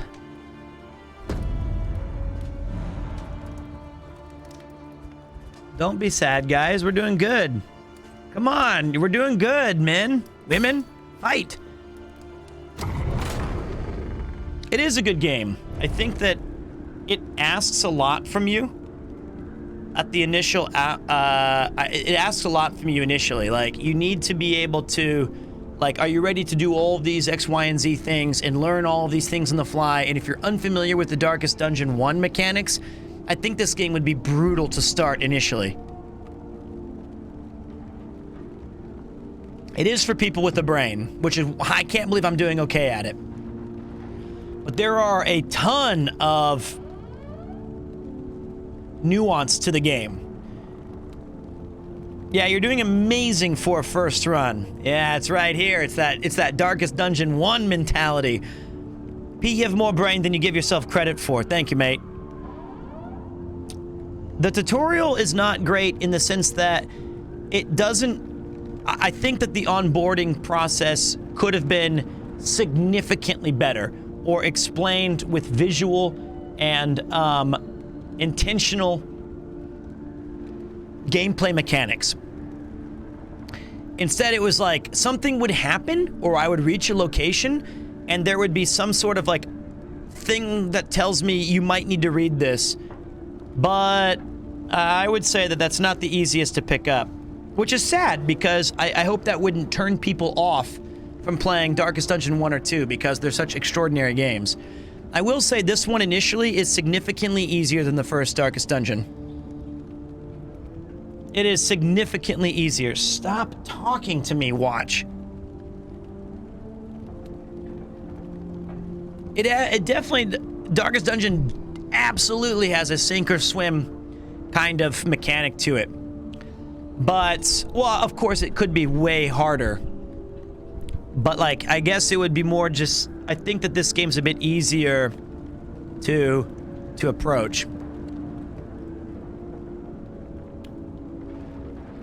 Darkest Dungeon 1 is not made for everyone, and I remember struggling a bit until I learned some tricks, just like Dark Souls 1, and fought my fears. Very good. Are we calling it now? I did not say that.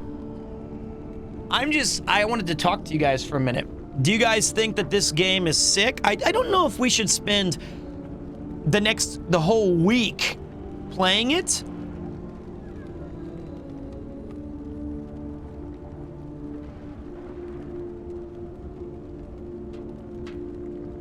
It's not Pokemon's time. I mean, I'm sure I'll lose all my heroes and fuck up a ton. I'm sure. What is the name of your intro song of Twitch? It's awesome.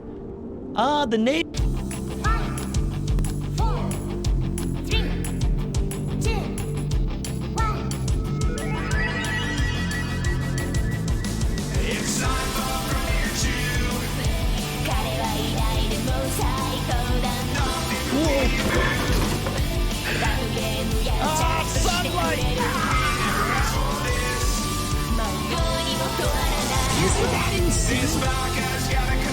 We're not gonna have time to fix it. I think we should just...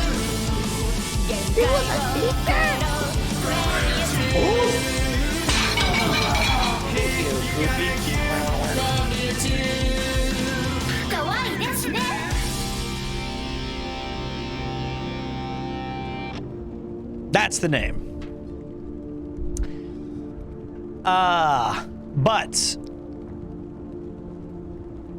doesn't have one. I love DD2. I've enjoyed it from early access and I'm looking forward to the implements of the 1.0 launch. It is very good. I mean, I do. Yo, how's the bet going with Ludwig? It's going good. 1 week down, we both are good. I will be honest. I'm worried about our guy Ludwig. Little bit worried about our man. Because he was about 73,000 steps. And I had a nice solid like 110K or whatever it was. We just have a friendly bet where I saw that he had got a Fitbit, which was what got me into walking originally. And I said to him, "Hey man, I know you're an awfully well. Thank you, ZJ. I appreciate that, mate." I said, "I know you're a competitive guy. How about we have a little bet where 70,000 steps a week, no excuses, failure to do so, that person who failed owes the other person a plane ticket to that country. So if I don't walk my 70K for no matter what, you get a free ticket to Japan. If you don't walk your 70K, well, I get a free ticket to the States." So that's pretty exciting. But you know what? He's awfully, no, I'm not going to Kansas, but sorry, Nathan. You should have thought of it first. And it's really nice. I don't think it's even really a collab. What I really wanted to do was, I thought it'd be cool because I think it's neat that he's it helps me stay committed to exercise. I tried to do it as well. I want to be committed. I hope he's committed. Let's get our steps buddies. And it's not for like any sort of content that we're going to ever promote, but it's just kind of a cool thing. Is life-size model of Jackie Chan? I don't want that. Maybe I should have asked for a B-Day or something useful. Although I've got one. Thoughts on milk and coffee, Pete? This is urgent. I don't yuck people's yum normally, and I think that coffee, sometimes if you need milk, like with a latte, can taste good. Some people like to throw in oats milk or almond milk or other things. I don't know. It's good, not bad. But it's not bad to throw in some milk in there. I like it black usually. But I've been enjoying a latte or two here. Why? All right, so 10,000 steps. I mean, I walked. He might offer the equivalent of some ticket if he fails. Well, you know. Thank you. Hopefully he doesn't fail. 10 whole years and enjoying every second. I remember the old stream Pete when he was an UU anime girl. Those were the good old days, weren't they? I remember that, Pete, too. Then everybody said, "Pete, you've changed." Now look at me. I'm no longer an UU anime girl. Okay, chocolate milk in my coffee. Got it. Thanks, Pete. I did not say chocolate milk. Here's 2% towards a swipe B-Day. Thanks, mate. I appreciate it. So wait. If we played more games, what do you guys think? I said that milk is good in coffee. That's just a mocha latte. So tomorrow when I wake up, do you guys think that we should play more Darkest Dungeon 2? Like just put our mouth in it and or Final Fantasy Pixel Remaster?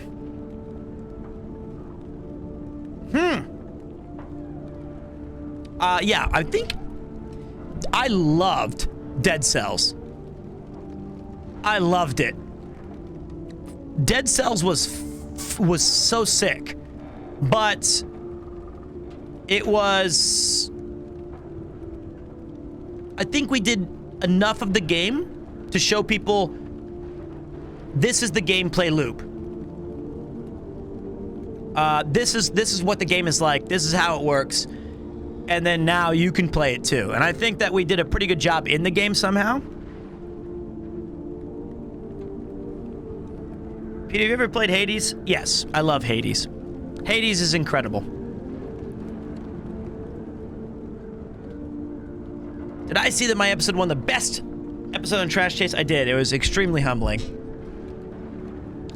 I also, man, I don't know. I hate choosing a game, don't you? It's like, once you find a game that you like and that you're like in, it makes so much, it's just, streaming, it gets that little bit of the annoying part done because you're excited to play a game and you know people will be excited to hang out with you for the duration.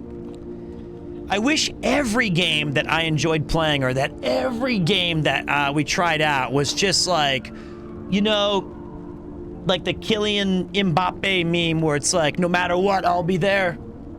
No matter what, I'll be there. It's not that I care about what you want, but it's like, it's fun to visualize, like, if I play this thing, how do I think, well, I enjoy it as a streaming experience versus the other way around. But for now, though, I want to see a little bit more of this game.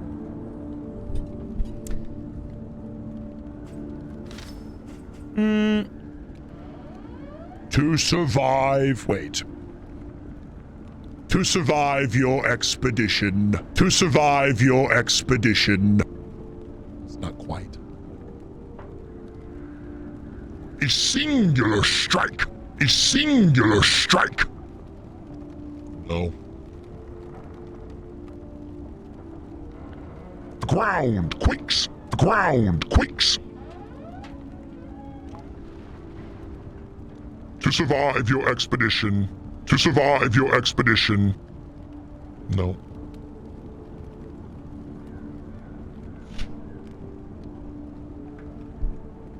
Sometimes when I play this game, I want to spam the emote who asked. You know? Sometimes I want to spam who asked. Cause like,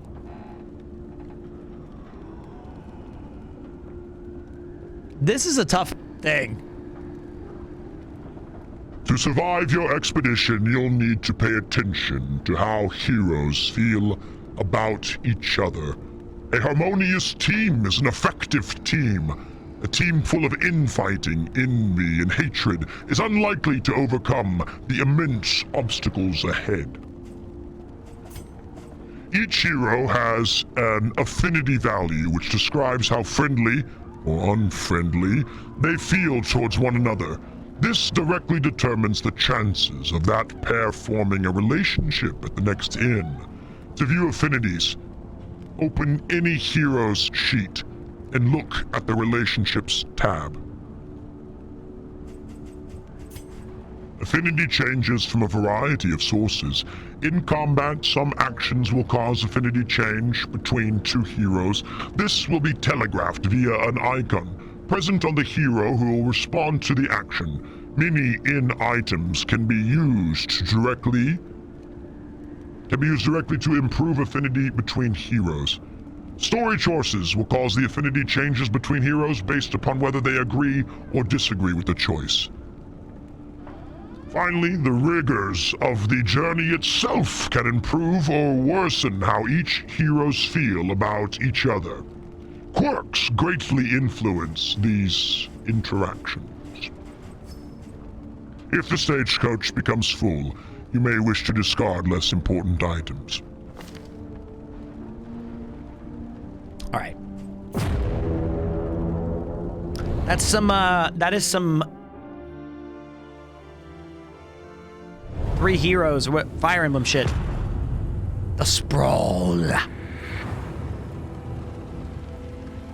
Behold, the great cities of man, ruined and aflame. Uh-oh.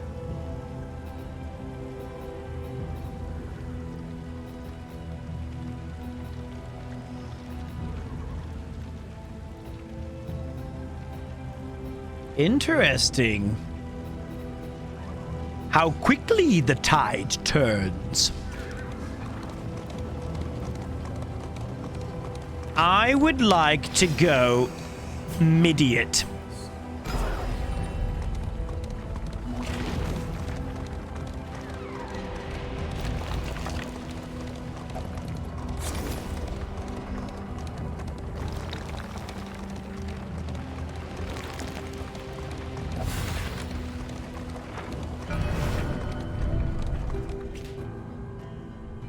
Shrine of Reflection. Alex is like, oh my god, seriously?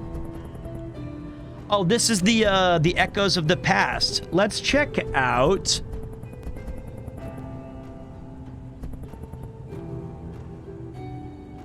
the occultist.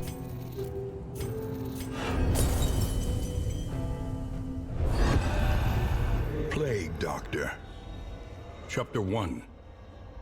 The Good Student.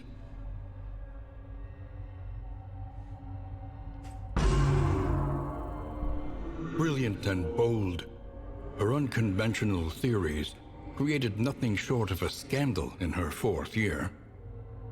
The mocking whispers and scornful glares of her peers and professors had an ironically invigorating effect upon her extracurricular experiments. The mysteries of the human body, of life and death itself, hovered just beyond her scalpel's reach.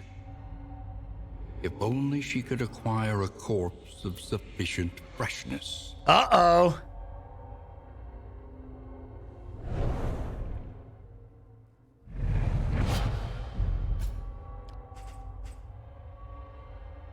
Ooh. Emboldening vapors.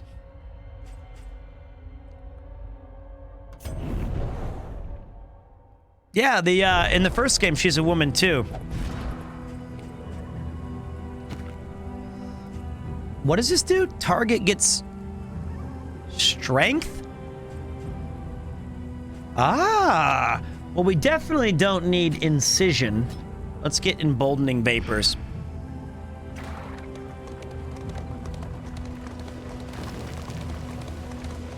The comics were so good, and are these still the same characters?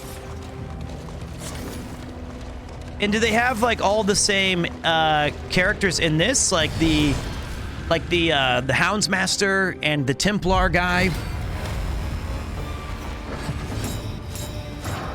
Well, I actually need my incision thing I just took away. No, I'll be all right. It's 3 a.m. in Japan.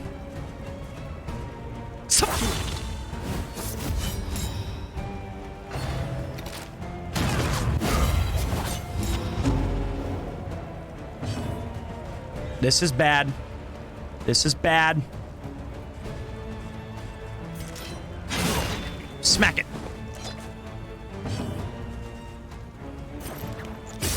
Kill it. How did it not get poisoned there?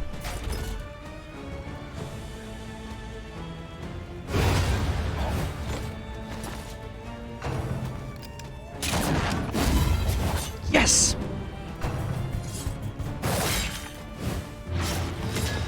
We're okay. We're okay.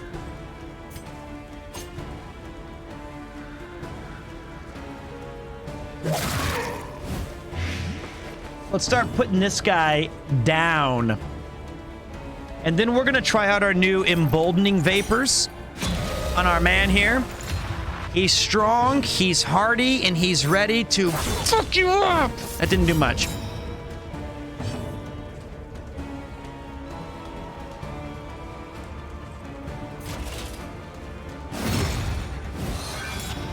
Remind me to upgrade that ability next. We need to upgrade our... Uh-oh, he's combo timed. No! That's bad. He's also stunned. That was about as bad as that could have gone.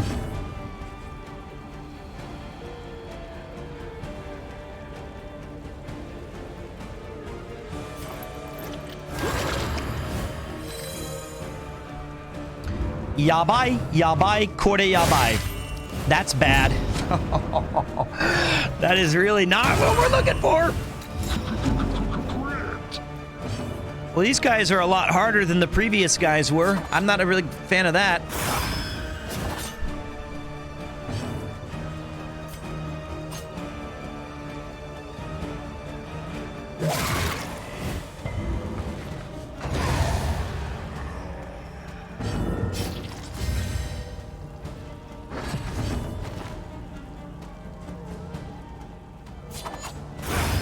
Okay, that's good.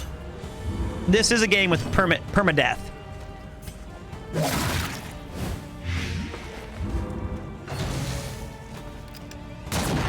Okay, I have an idea. Well, never mind. We're okay. We're okay. We're okay. We're okay. We're okay. We're okay. We are okay.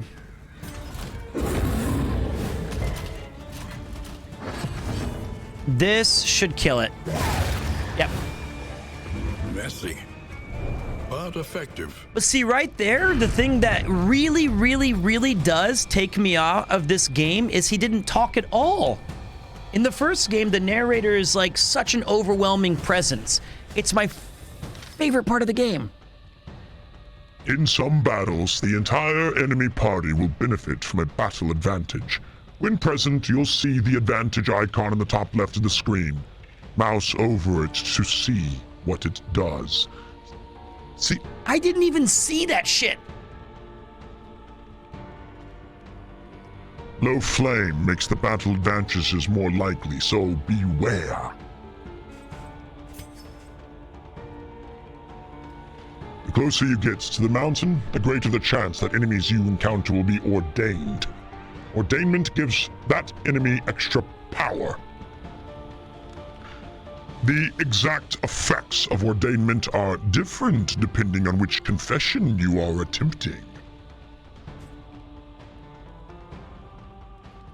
Yeah, it's weird. I almost want to show you guys Darkest Dungeon 1 now.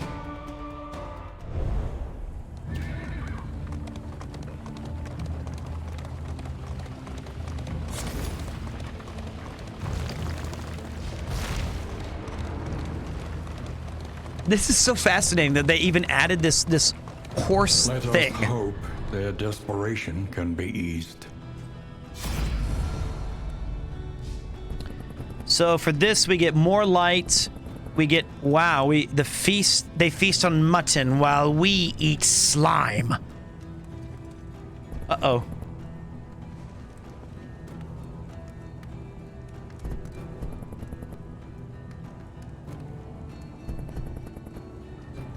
She's pretty stressed out.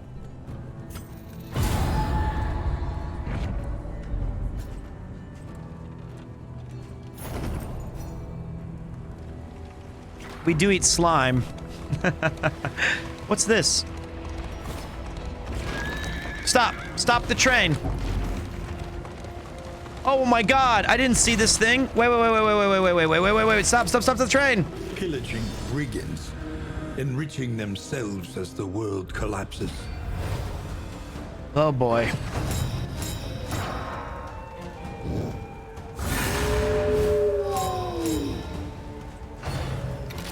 Oh boy.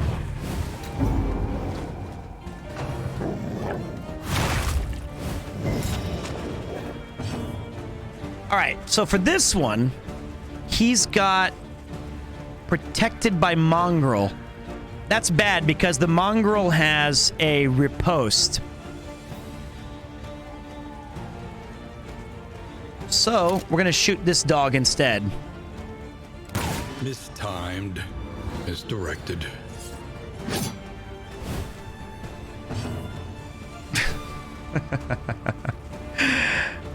Okay. Okay.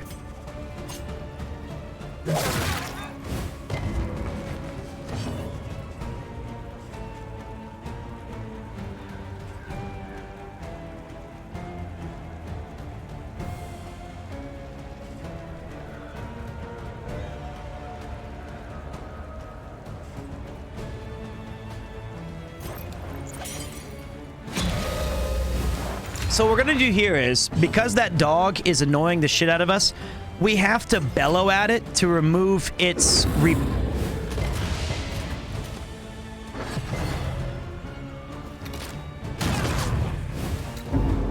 This is not good.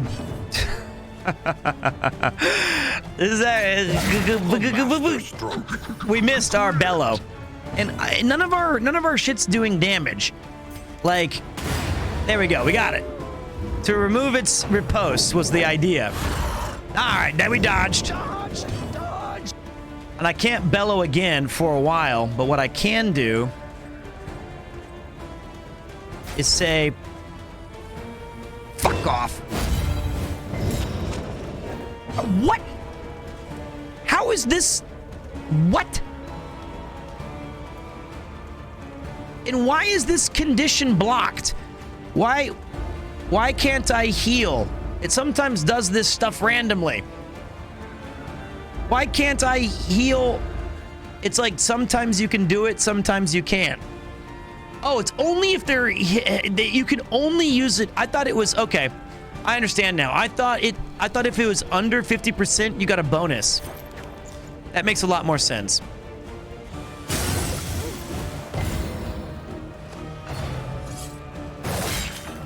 I see now.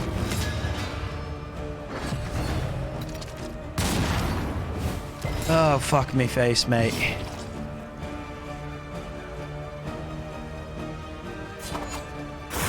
Kill it.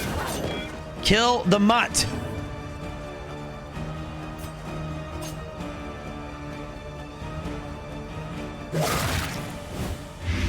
So we're gonna poison this guy, and we're gonna backslap this dog into Tuesday.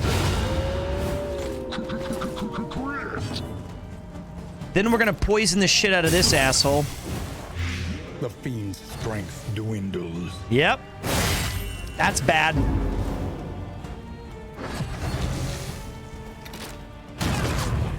That's annoying. Oh my god. Dude, I'm...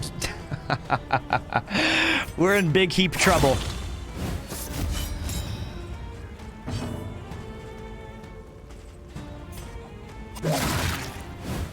So what we're gonna do here is poison him so that his next turn, he's just straight up dead. Then we're gonna heal Dismiss with our turn so that he can get rid of his poison. Has been tended to. Smack this guy in the face, move him back, daze him. He's gonna miss, he's dead, and he's dead.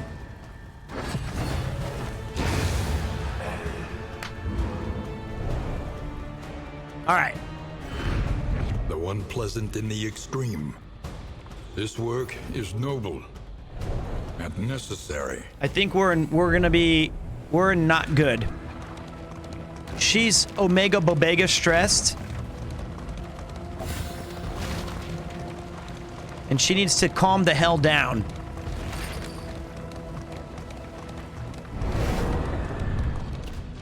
The burning pile.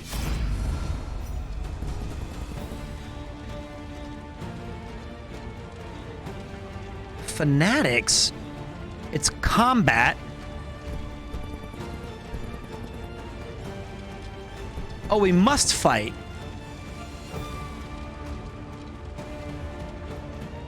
The glare of our torch. Okay. So this is cool. We get to fight no matter what. But one of them...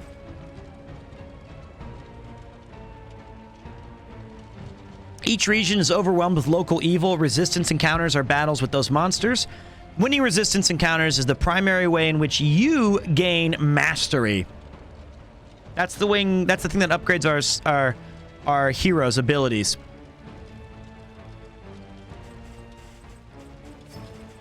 This is gonna be a bad one. In addition to HP, heroes also have stress. Heroes begin the expeditions at 0, but gain stress through a wide variety of game events. As stress mounts, a hero will become more irate, and this increases the chance of negative affinity changes with other heroes. Try to keep stress low in order to promote a harmonious party. If a hero's bar fills up completely, that hero will suffer a meltdown. The hero suffers immediate affinity loss with all other heroes. and then the hero also drops to low HP. An ill-timed meltdown can ruin an expedition. I don't know if I like that change. Not sure I like that change.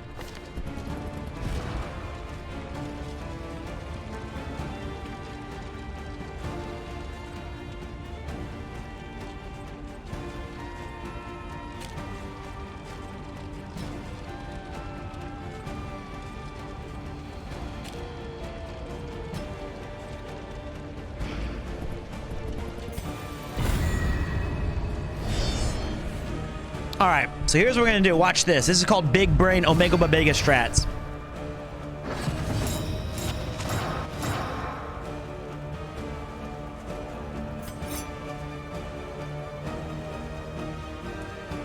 I would like a crit one time. Wait, it has a... oh yeah, they're all blinded. Okay. Let's crit. That's fine. That's enough damage. We can handle it. Poison it up.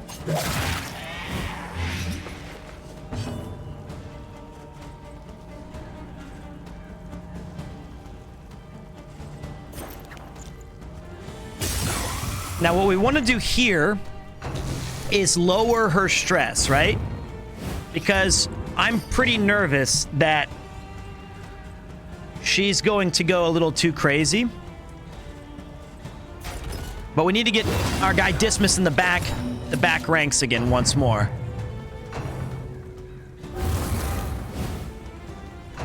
That's not good.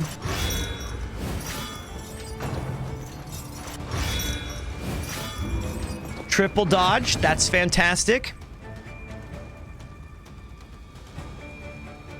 What is this fucking guy doing?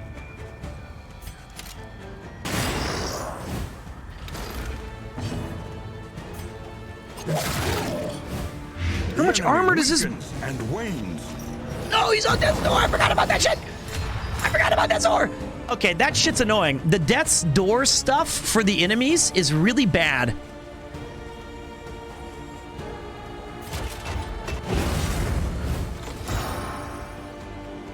Let's lower her stress a lot.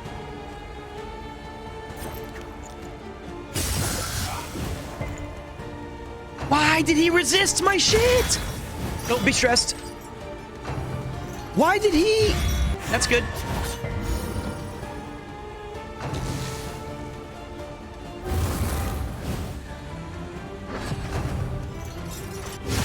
Hold fast, for who knows what lurks in the beyond. All right, look, he's gonna die. He's...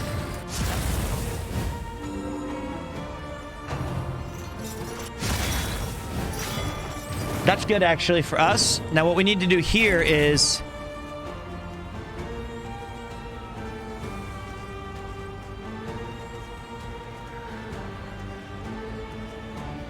I don't know what's gonna happen here. Let's find out.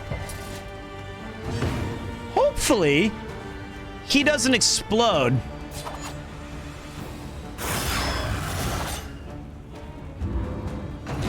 The smallest variable can make all the difference.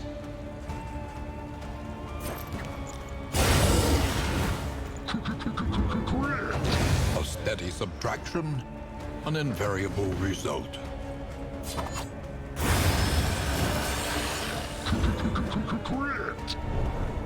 Yes. Big thinking. An inkling of potency still lingers in some Smart of these well-worn plays.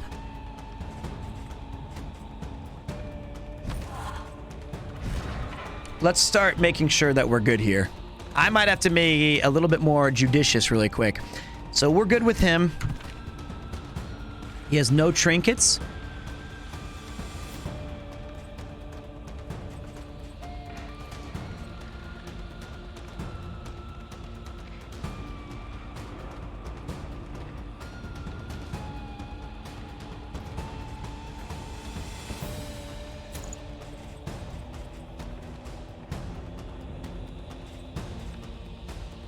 Okay.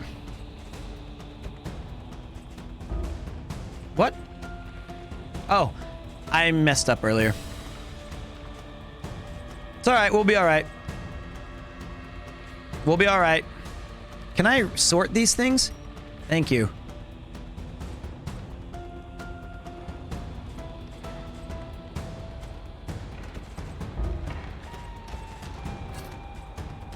We're okay, guys. We're okay. We are okay. Do not fear.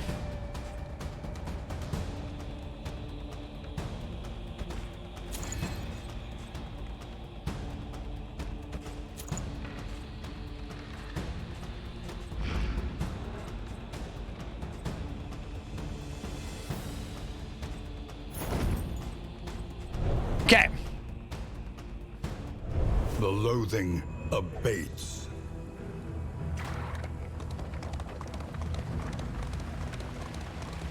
All right, this rewards flame, food, and supplies. Rewards money. Finally catching alive.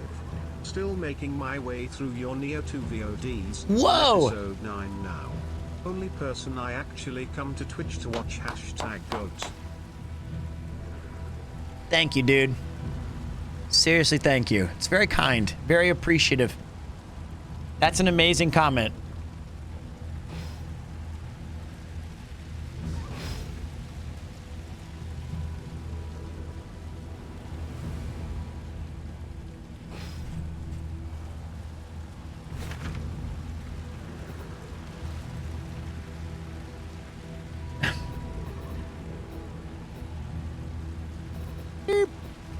And Jota. Thank you, Phelps. Tossing out a gift sub to the Mask of Anarchy as well. Appreciate that, dude. Let me consult my map like the old Final Fantasy XI days. Is there a button I can check to see what my current, quote, loathing is? I'm looking for my current loathing. Is this up here and I just don't have any?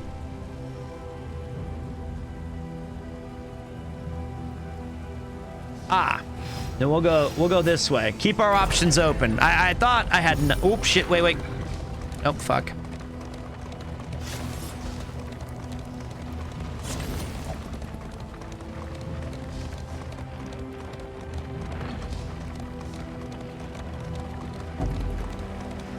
Why am I gaining stress just walking the map? Oh, that's like in the first game too.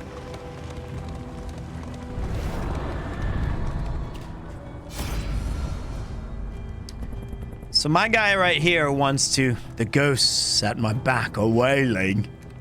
Mixed treasure, stagecoach items, and we lower our... Okay. I'm saving the finer pieces, but go on, take the rest.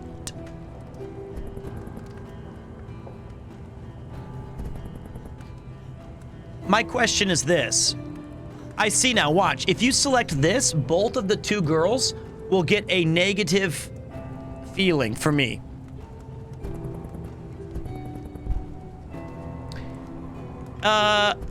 If right now I have 2 wheels and 2 armors, can you go beyond 2 wheels and 2 armors, or does it max right now at that?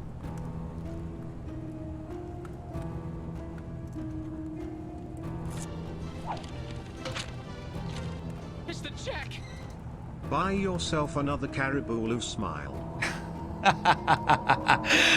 Hey man, that's my Tech 9 drink. Thank you so much. Got that 151 Malibu rum and pineapple juice. Phelps with the triple fecta.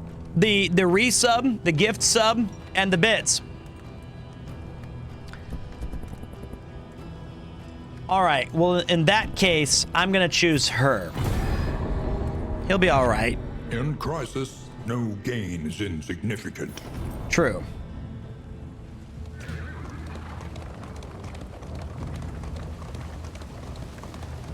Man, we don't need no scouting. We're about the heroes' shrines. We about that story, that lore arcs. I hit a rough route.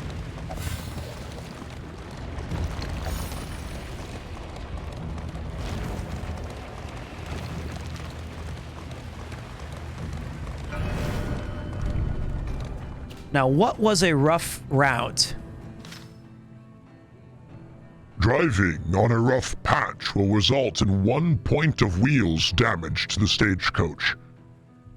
Well, just fucking great. Didn't see that on the map.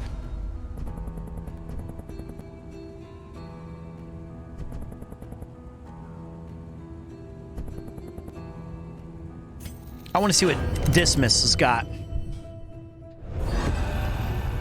Highwayman. Chapter 1.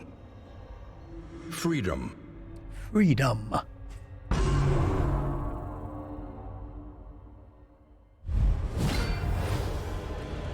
A prison riot. A fleeting chance to escape incarceration.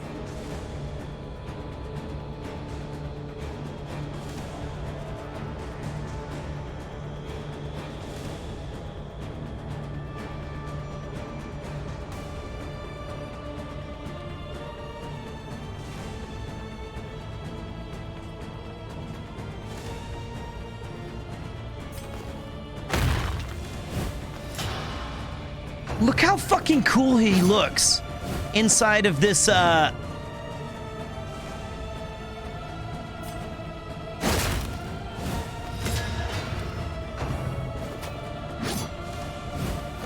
He looks so awesome.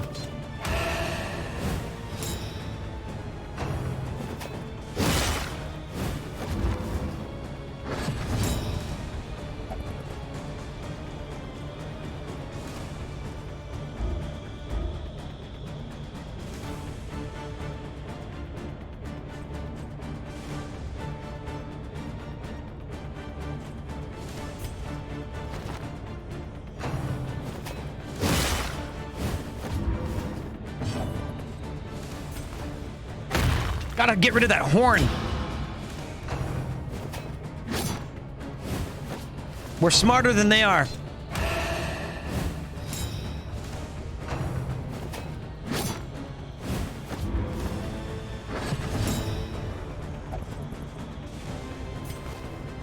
Ugh.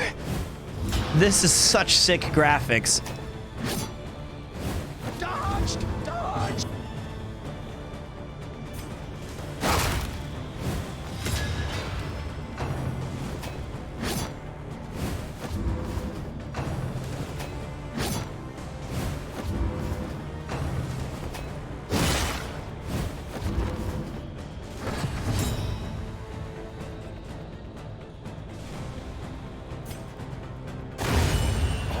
Fuck yeah!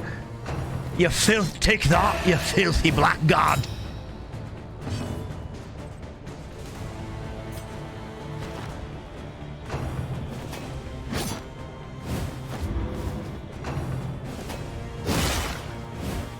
So we gotta take care of the horn again. So we're chucking the rock right in his fucking face.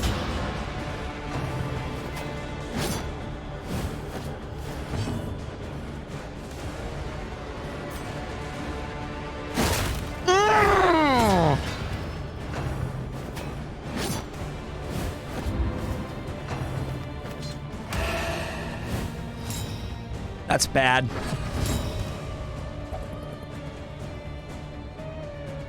That's actually very bad.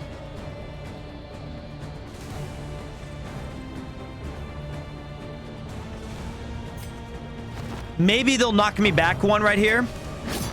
If I don't dodge twice. Uh-oh.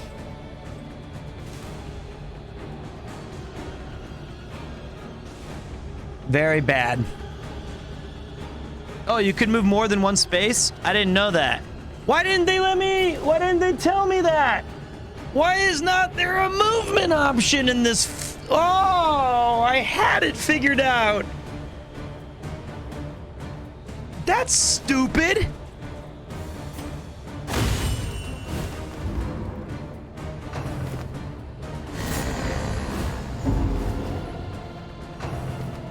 All right, well, we learned.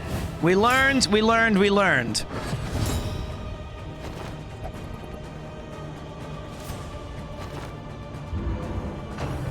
What the fuck? I didn't even get a chance to do that. Wow. Okay. Well, how about you suck on that, bitch? I should have just killed the fucking guy then. I didn't know I could move all three. Okay, I screwed up twice now.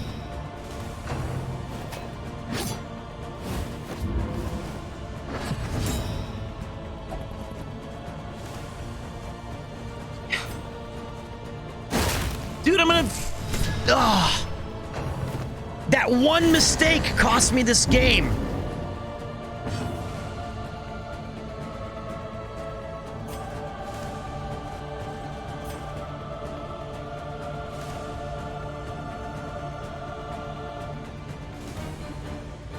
Ugh.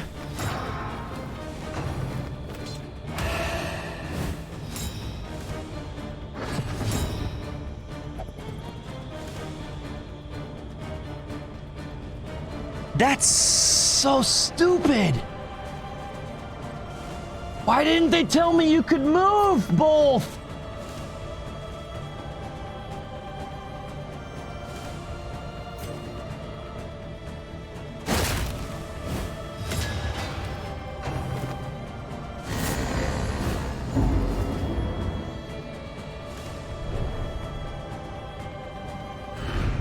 Only when we acknowledge the past can we be free from it.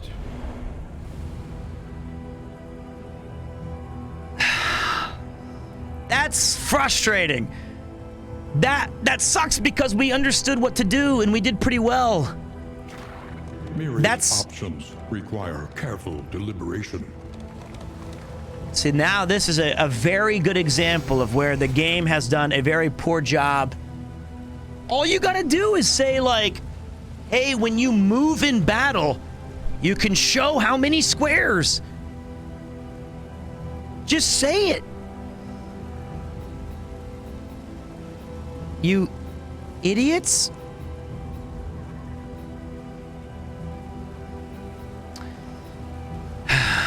Yeah, there was a green option, but, like, just say that.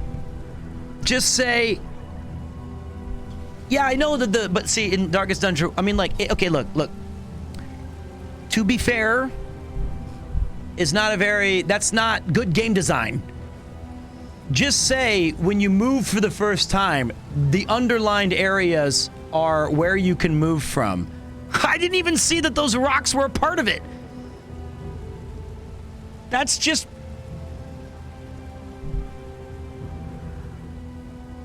But I thought in Darkest Dungeon 1, you couldn't move back 2 unless it was like certain, like some characters could only move 1.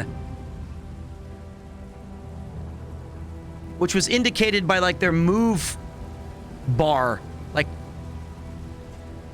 yeah, that's why this game needs to do a much better job of explaining. That's so stupid. It's like, it's dumb when you, and then the RNG of just having that guy twiddle fuck. The graphics do look good. And now you guys are lucky because when you play this godforsaken game, you won't have to make any mistakes that because the game doesn't tell you. Those are heroes. Poor Dismas got beaten up by the guards. All right, let's see what we got. We have a armor, which we don't need.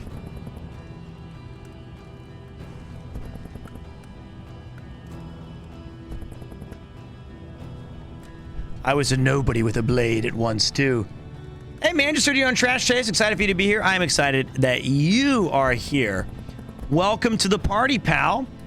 I am currently struggling. An unexpected find. In this game. This is called Darkest Dungeon 2.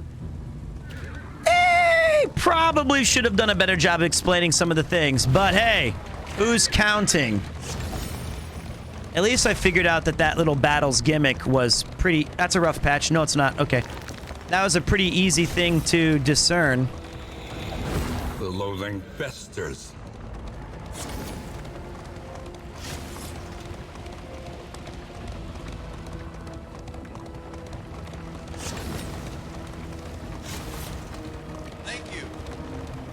I'm really impressed at your energy this far into the stream.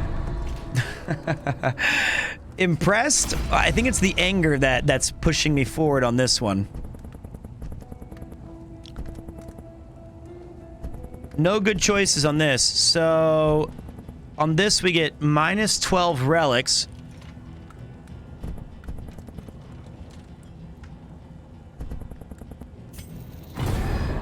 She can be fine.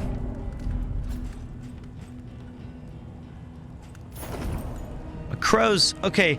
It's gonna be nice when we can upgrade our little stagecoach with like a bunch of different items. That'll be money.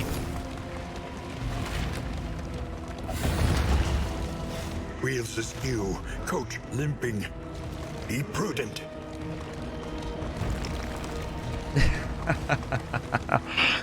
This is not going well. To arms, though it brings no satisfaction.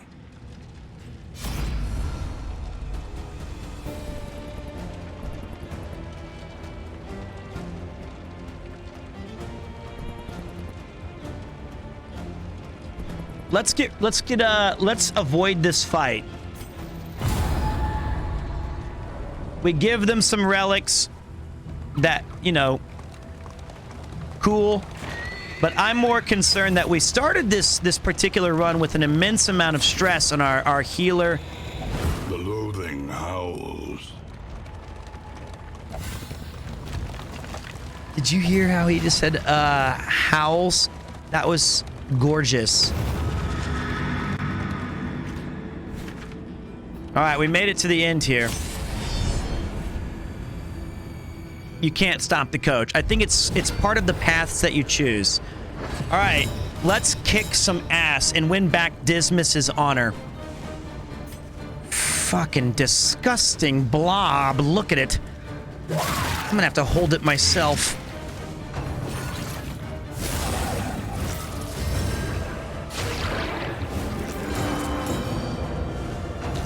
Lovecraftian horrors.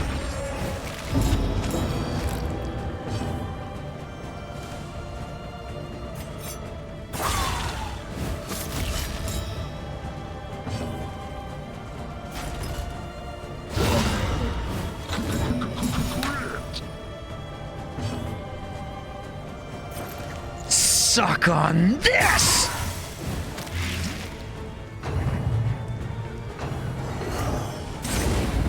Ow! That was ow there. So look, he's got a region of 6. So he'll be up at 13 minus 10. So we've got to do 3 damage.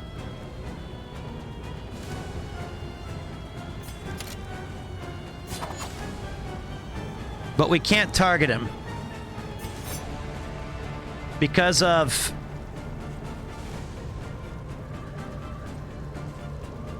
cannot be directly targeted by most enemy skills if other targets are available. Wow, that's fun. That's fun. You prick.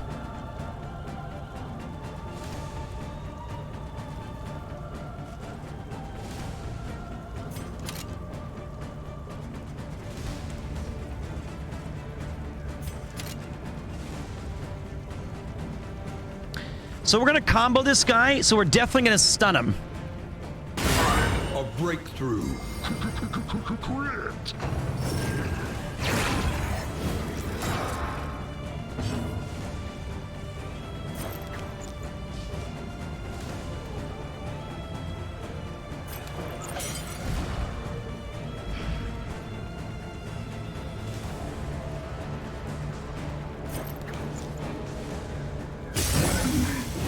There we go.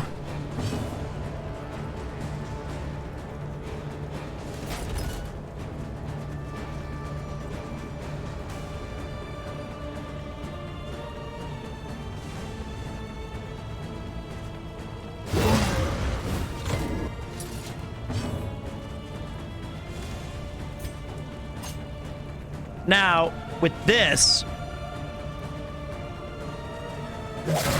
we're not gonna be able to kill him yet. That's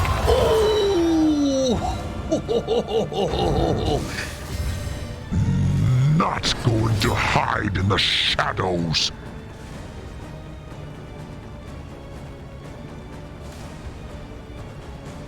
That's what we want.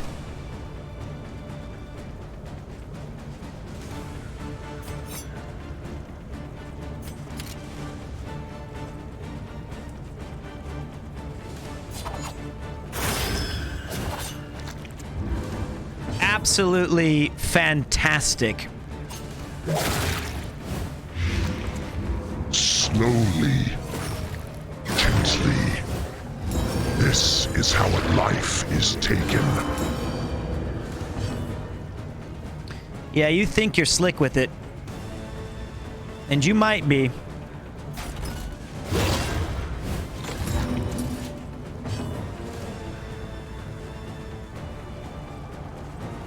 Actually, that was my bad.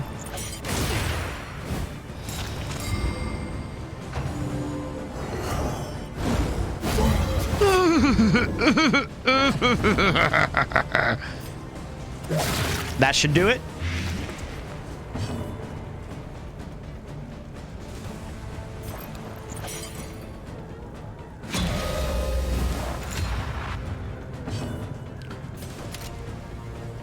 Unfortunately, we really can't do anything. Fuck it, kill it. Messy, but effective. All right, that's fine.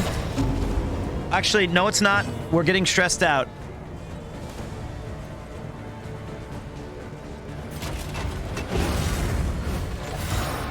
Let's lure her stress just in case something that unexpected happens. Then we strike.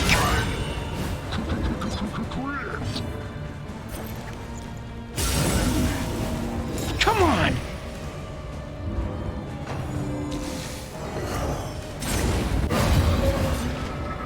Yes. There we go. Cut down these nightmares and blaze the trail to your redemption. Yep. Those reposts are doing work. That was good. That was good stuff. The loathing festers. The loathing festers.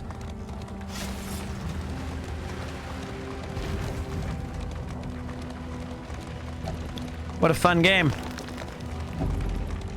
Still just pissed off, though, that I got completely fucked over by that dismiss run.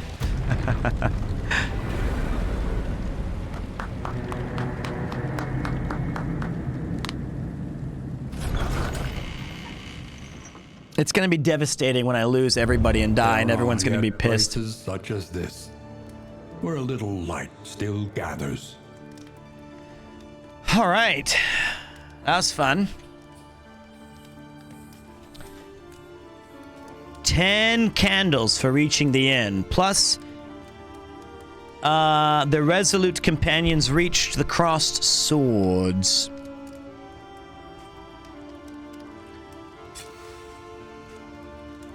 You got the jinx. That's good.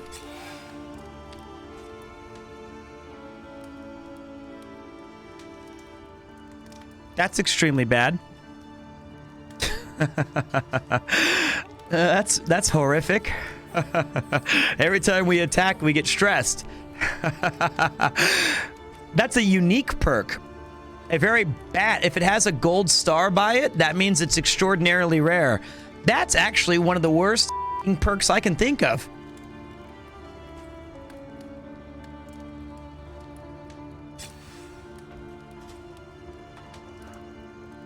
That's kind of nice.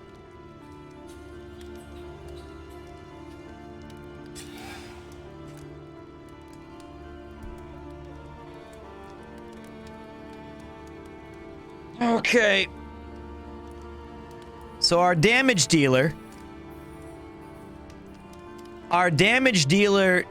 doesn't really like doing damage. Our tank really doesn't like being hit.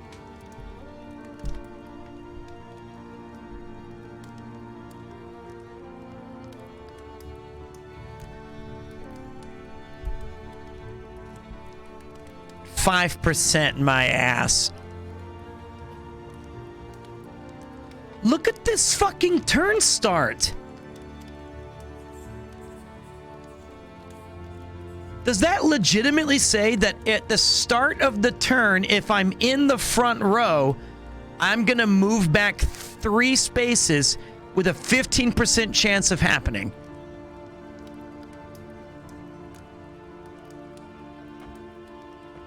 And what does this mean? Plus 10 meltdown chance. Like, do you mean I just randomly go into meltdown mode? 1 out of every 10 times?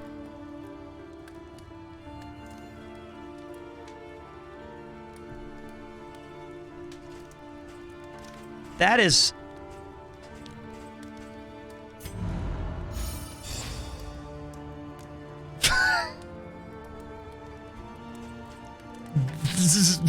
What? You can remove bad perks, but we don't know where that's at yet.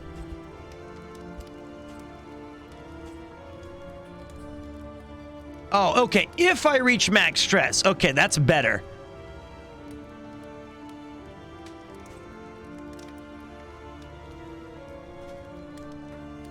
And we're all stressed.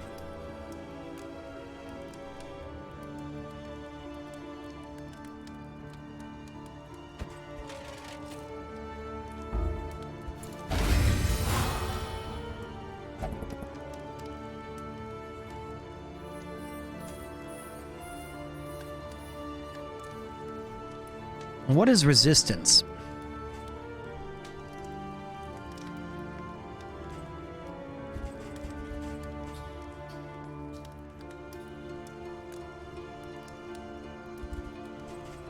Can I buy stuff now? Conventional fare, but fairly priced.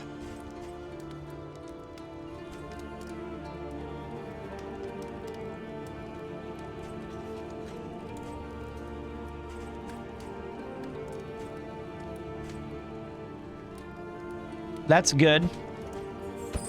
A bit of comfort on the road to damnation.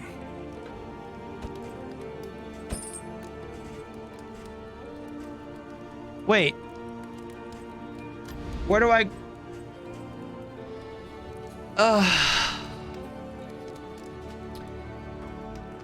See, that's not fair either. The game didn't explicitly say you can't go and buy something because that'll end your rest phase.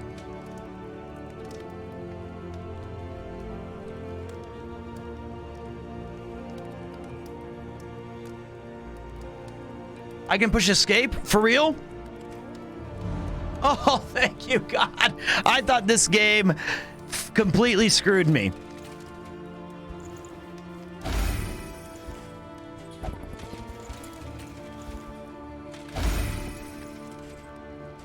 That terrified me more than anything.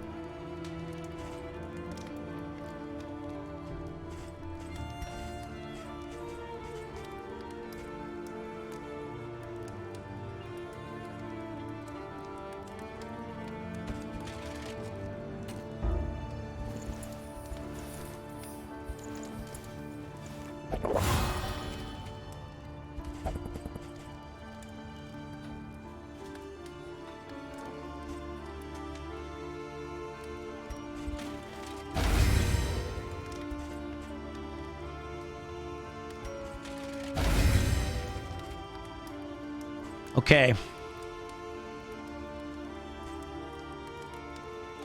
I feel like this game is just making me stressed.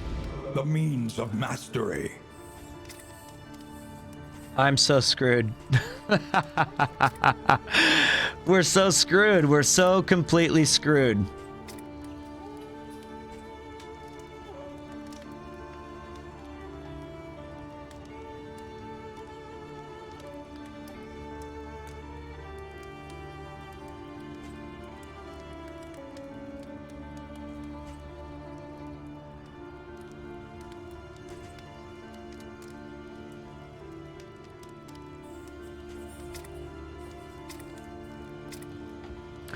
So there was one move that I wanted to use because I was But I can't remember which one it was now.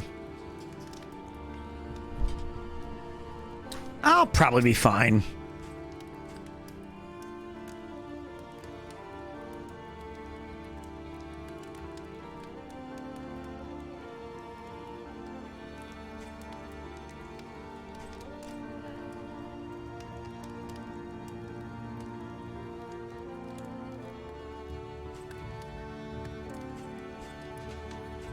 So this one ignores remove.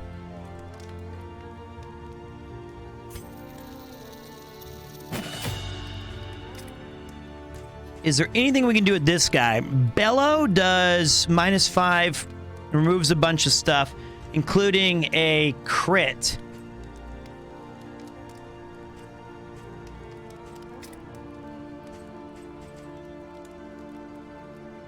You also get a speed buff with Emboldening Vapors. What's up, Derm?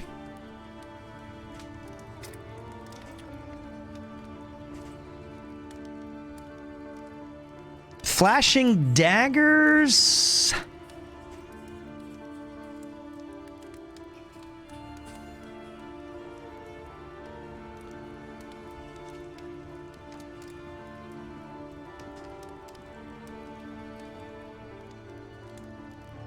Pretty good if they're we'll stick with it. And just because I think things might get messy here, we'll get a little bit of a bonus heal. What's the worst that can happen? Your coach must be maintained if it is to carry you where you must go. Now we do have some other items. We have traps in location. I think we're gonna need this other thing. Now, for the provisioner, we could... Can I sort these items?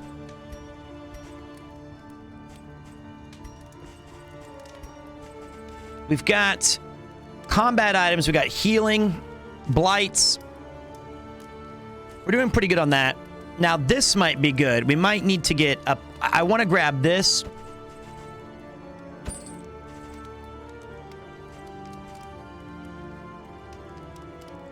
And a whole lot of laudanum.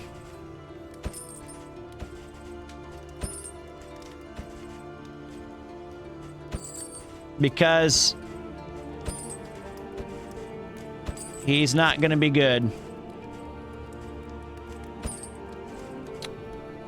You can tab the... I can tap the items? Oh. Sorry, mate. How many did I just buy? Okay. Yep, you're right.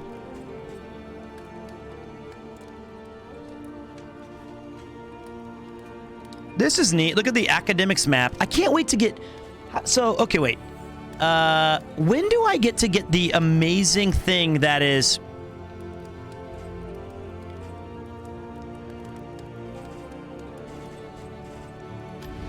The more of these. I need to go to Altars of Hope.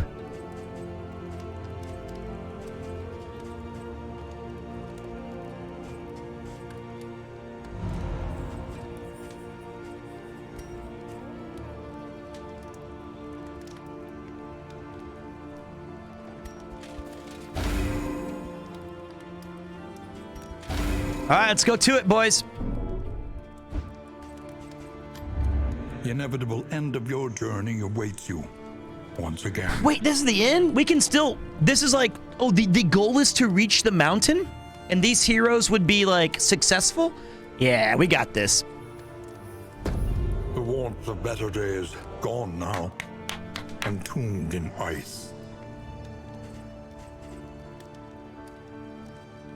I think this game is good. I think that it does... I think that, I wish it did a better job of explaining all of its awesome features. I feel like... I gotta go to the bathroom. I feel like this game would be... You have no trophy, so I don't think you're allowed to enter the mountain. Well, we'll figure it out. We'll figure it out. But, like, I think it's... I wish that the game is good. And this was the same problem with Darkest Dungeon 1, is I think its difficulty curve... as just a default game. Like, it's... Even if you knew a master of the game, it's still challenging enough that you can... It's a very enjoyable experience. But when I first played Darkest Dungeon, I had to print off this thing at school that was like a 60-page guide. Not guide. It's not even a guide. It's a reminder that when you reach this curio, don't forget that these items work on it. Or if you go to this map, these enemies are more focused on blight, or these are bleeds. And I think that I wish that the game did a better job of explaining all of this stuff to people, because the added function of it being impossibly like coherent, or it's so vague, or things that would benefit the player that are just normal things that are told in other games are omitted or hidden or poorly explained. I feel like knowledge is power is the subtitle to this game. Should be called Darkest Dungeon Knowledge is Power, because that actually makes the game more fun, because you look forward to setting up the correct party and the correct items and balancing it out and taking the right amount of food and the right amount of these cool things so that your runs are efficient or exciting. And you very rarely feel like, oh, I just got over completely. That was fucking dumb. And there's only been once so far in this game, or really twice, where I felt like that was stupid. That wasn't a me fault. That was, I felt, you know, even though it's probably my fault. I mean, sure, you could definitely make the argument that isn't that the approach of this game, though, to experience with each new try? Yes and no. I think it's fun. I like the idea of creating a team or an experience and saying, this is what I'm going to try to do. And I've plotted out all of the things that I can plot out. And now it's left up for the Darkest Dungeon experience. A very unlucky crit. A surprise enemy that you didn't know was going to be there. A thing in the way that I had no way of preparing for. Those are really exciting parts of the game that really bring a lot of tension. That's where the game's already difficult. You going into a situation and not knowing what options are available to you, or you walking into a scenario of like being like, I didn't know that I could equip 6 weapon skills instead of just 4. It's like the things that the game, the functions of the game should be made a little bit more readily apparent, I think. That's what I'm trying to say. It's very hard to explain. I guess the main thing I'm trying to say is, oh, what's up, man? Yo. Shh. Yo, I got that shit you were looking for. Yeah. And it's on a discount. I got that Premiere 2 shit. It's gonna be live. Go ahead, $4.99. All you can eat buffet of badassery. Welcome to the stream of value. Let's go. react to me. I look like an idiot. Damn it! You wouldn't be confused for Snake Plissken unless they use CGI to destroy half your body. Colonel, you can't be serious. I'm trying my best. It's a skin-tight suit.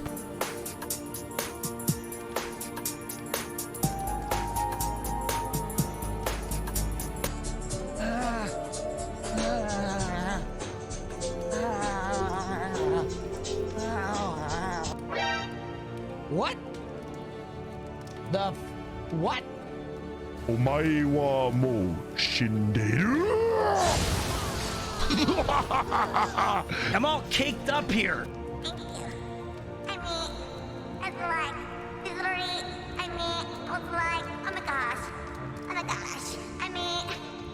Like, yeah, I'm an actor. I've been studying drama. Yo, did you do theater? Come on. Look at it. Look at this. Look at this face. I did radio. Sugar. Water. Sugar water. Dude, whoa, dude. Okay. Okay. Oh, I was thinner back then. All right, let's see what happens when we try to finish this run off. To the mountain. Thank you, Flip.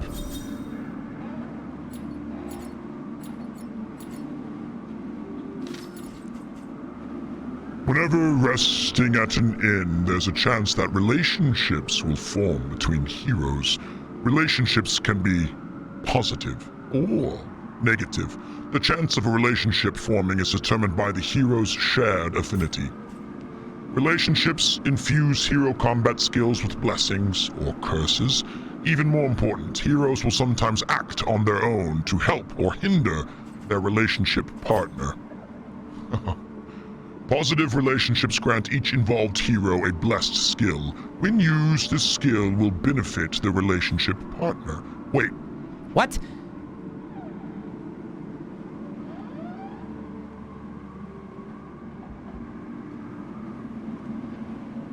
I'm gonna need that explained later.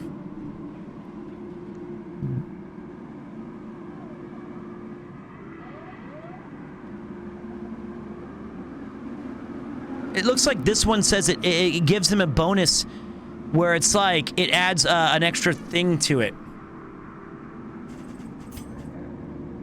Negative relationships curse one skill on each hero. When used, cursed skills negatively affect the relationship partner. Cursed skills are also locked onto the hero's equipped skill bars, reducing that hero's tactical flexibility. Oh boy.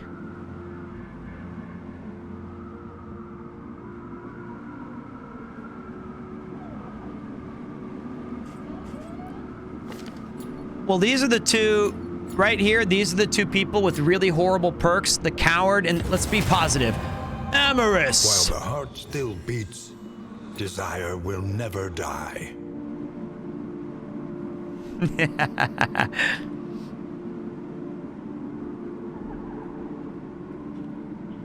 These are the two moves I use the most. So if I use this,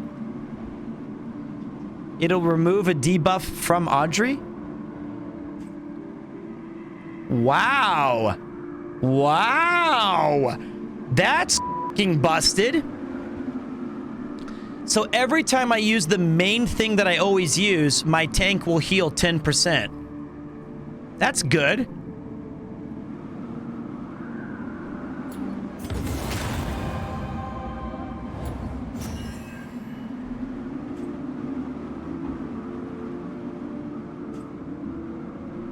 Okay, so that's when I heal with this character. I get a 35% heal.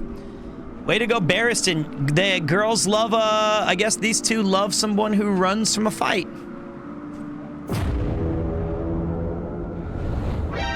Would you recommend this to someone who loves Slay the Spire? That's a tough one, man. Slay the Spire is also equally... At last, the great ziggurat. Temple of failure and regret. This game. So much cool shit in this game.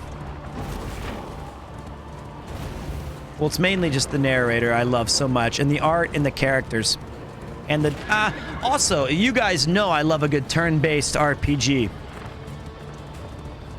And this really plays into my desires of... Uh-oh.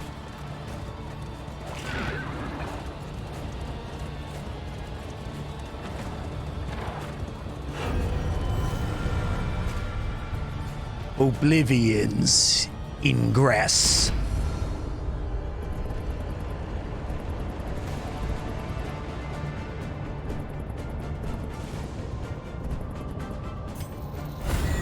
Let's go. Don't be scared to move back 3. Don't be scared to move back 3. Don't be scared to move back 3. All right, we're good.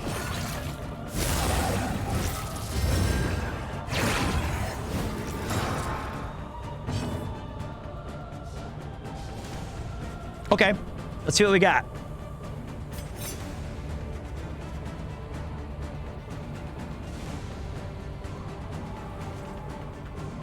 Takes 50% damage from the next hit.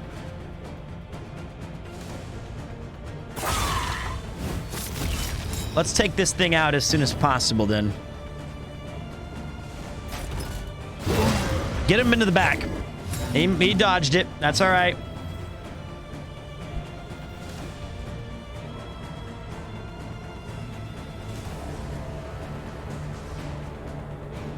Can I see?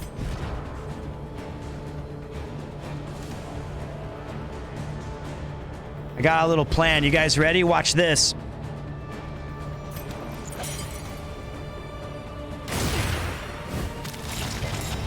Ready? Poison dart onto this creature of the night. 2 to 5 damage, and I smell a crit.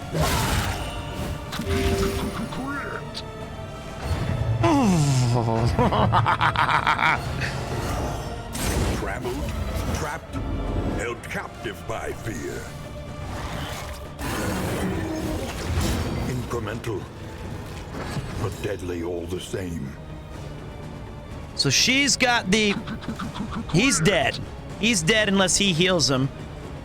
So now what we're going to do is...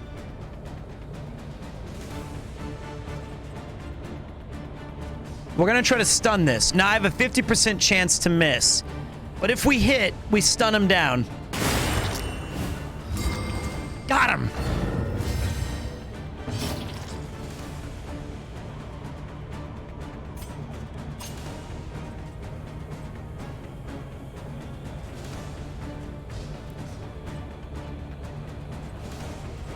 Probably gonna miss this one, though.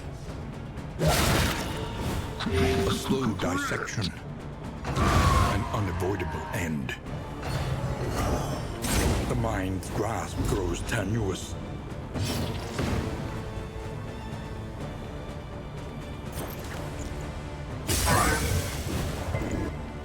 He resisted the blight. But look, if we do this... No, this. This will remove her poison. Oh, wait. That'll do.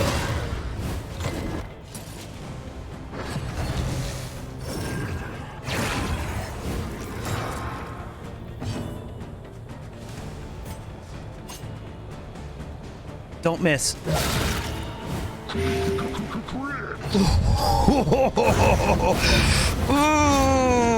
Let's go.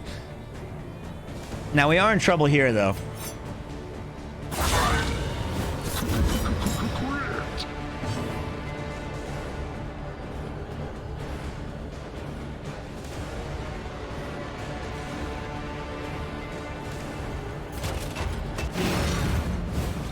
We're gonna defend him up. We're gonna drop her bleed because that's why we did that so that we drop her bleed. He's low on health, so if anybody targets him, I know it doesn't work with our repost. We have no choice. But now I can heal him up and I can do a 2-for-1 special. So long term, that's the best way to approach this situation. He's stealthed, which is ridiculously annoying. So we're gonna hit this guy with some flashing daggers, which will still do some damage to him. Never mind, didn't do shit.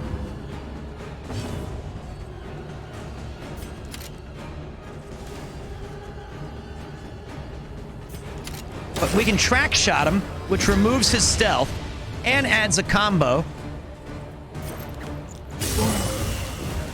Noxious blast his ass. Well done. Crit again? And put him in a body bag.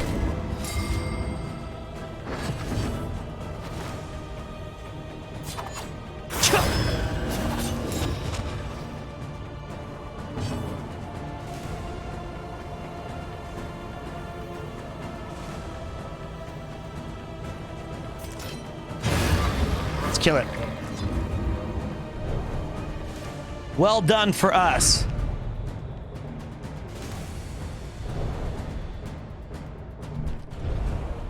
Good plays, good tactics. We're all stressed, though. If we go down, we're going down with a fight.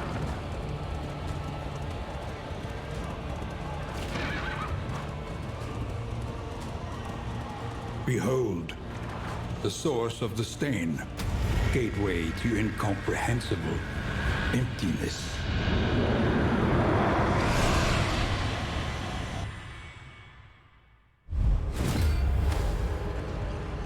Pity the great denier, chained by its own command. What the fuck?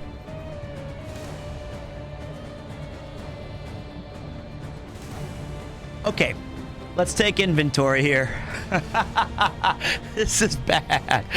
Oh boy, we got 4 latches. The shackle of despair. 65 health. The bolt of lamentation. The padlock of wasting. And the latch of regret. Well, let's start with the padlock of wasting.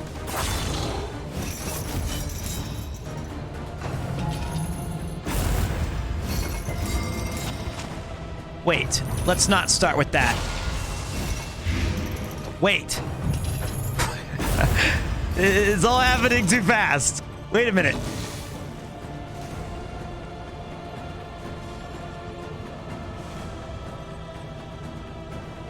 No, the padlock of wasting was right.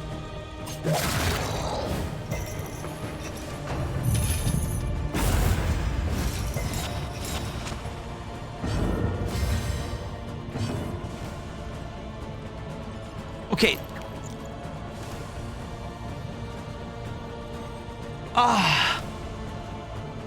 This is unfair. So this is tough. This thing has the highest blight resistance out of everything.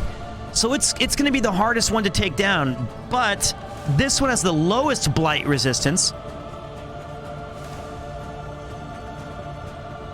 So we're going to have to just all bones and rush this thing.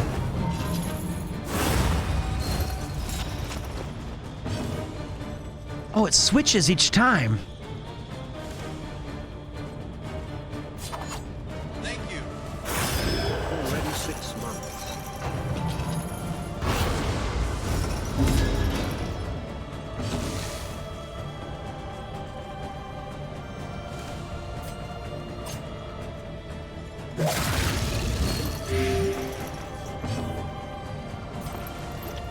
I'm so dead.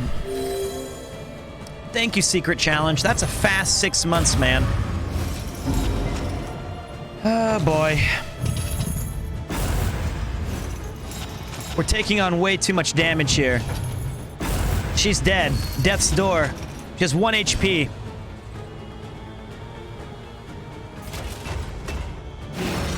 I'm gonna have to block her.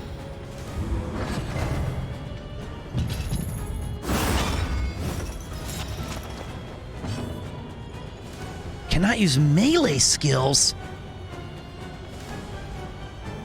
Okay.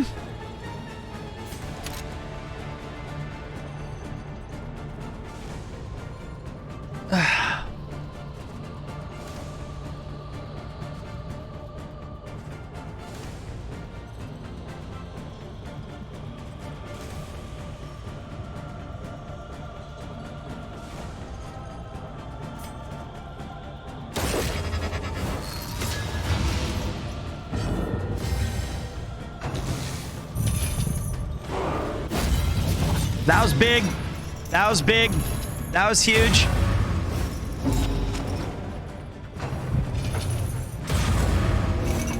That's bad. She's dead. Awash in turmoil.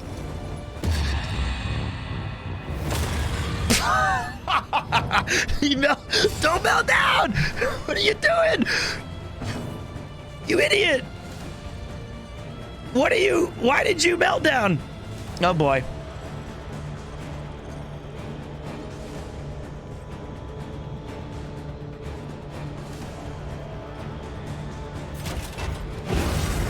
I can't attack. I can't melee attack.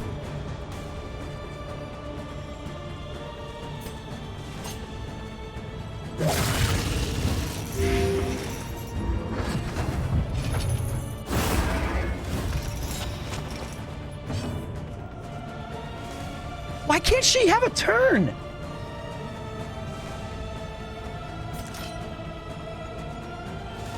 6 to a 65% chance to crit. That's big. She survived her death's door attack. Don't worry. She's all right. Oh, fuck my face. Some casualties are to be expected.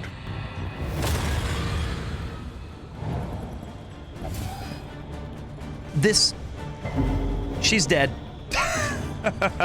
She was not long for this world. She had no choice. But if I die, I'm taking you with me!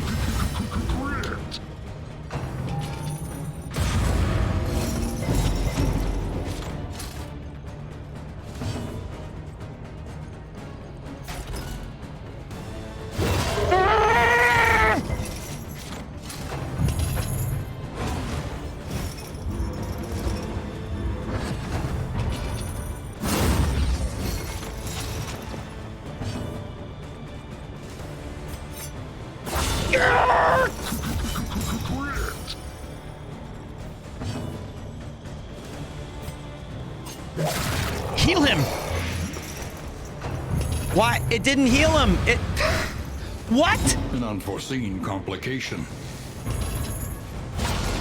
It said it would heal!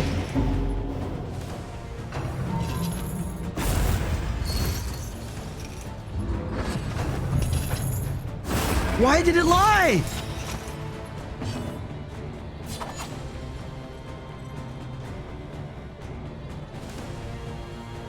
It might only proc sometimes?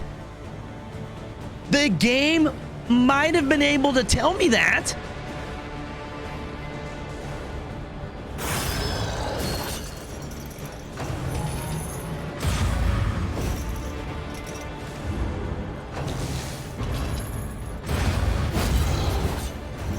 She fades into the shadows for the last time.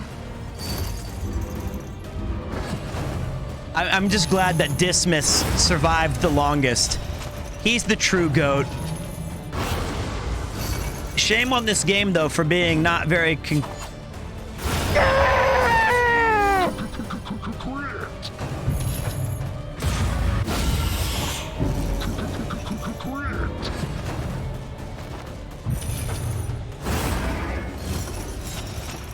GOAT. What a GOAT. I'm gonna miss Dismas.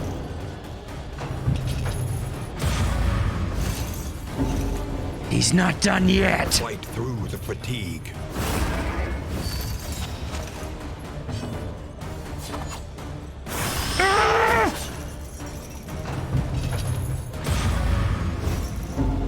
No. No! No! Who is that kidding? Playing at heroics. No, you can do this, Dismas. Darkness increases. Inexorable.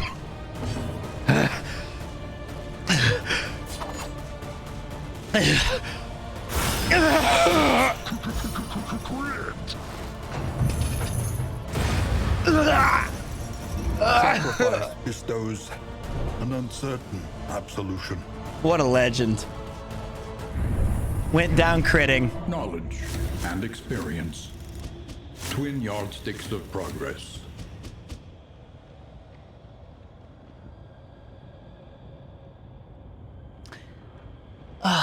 You know, I still feel like I don't understand why he didn't get healed.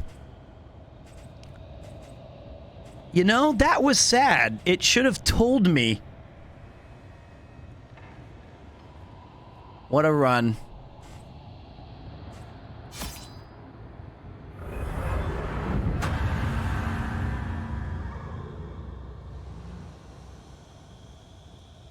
I don't think it was active. Dead heroes remain dead for this entire expedition, but will be available for use again on your next expedition?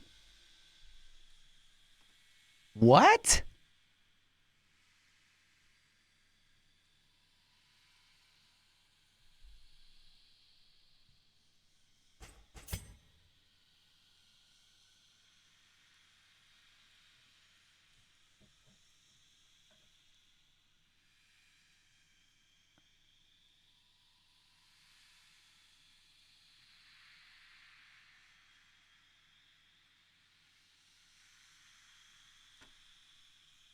Wait a minute.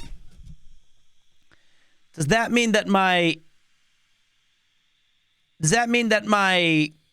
shitty coward debuff is permanent until I remove it at some doctor's office?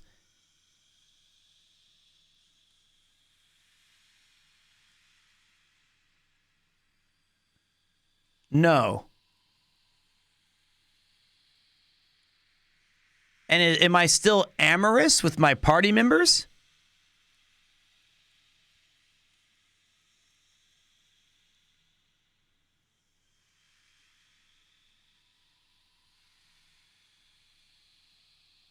Oh.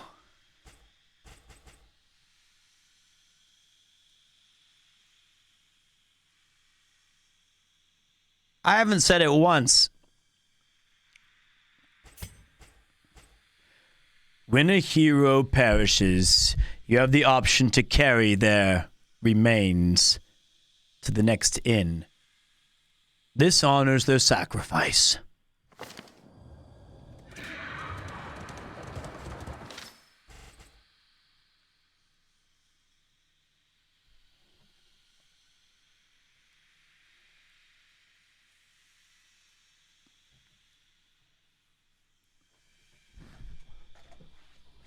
Fuck! Why didn't it tell me that?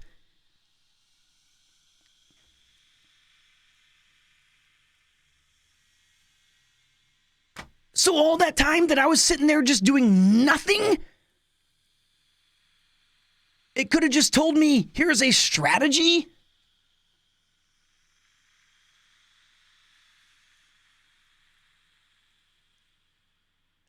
That is so...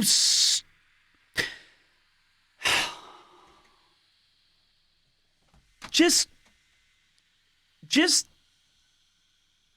do a better job. It's not that hard to tell your players, here are the tools available to you. Even if it was there during the battle, you don't think that I'm seeing these amazing graphics and music and narrator voices and swinging padlocks, and I'm thinking to myself, you know what I really want to do? I want to check the top right to see if there was an important vital upgrade.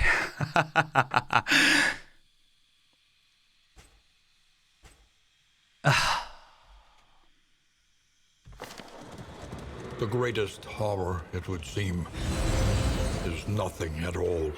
Hey, this is good. The Altar of Hope. This is what upgrades our stagecoach. Allegedly.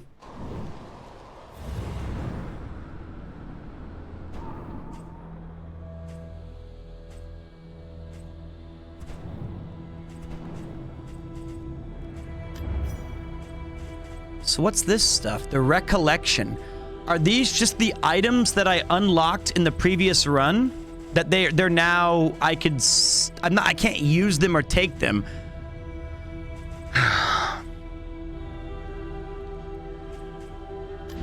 The more they have to hold on to, the harder they will fight. Hearts and minds will carry the day.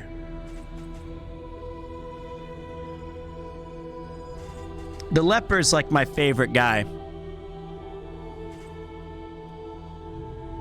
Oh, so is the flagellant. That's my favorite healer. Wow, no Houndmaster. And no Arbalist. That surprises me. Houndmaster was like one of the best classes. It was so much fun to have the dog. And the Shield Breaker. And wait.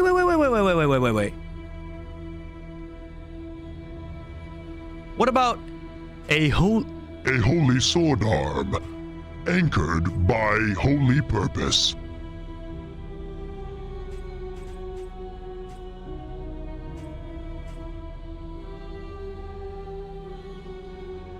no. And no. And what about the Templar guy? The Crusader. I fucking loved the Crusader, man.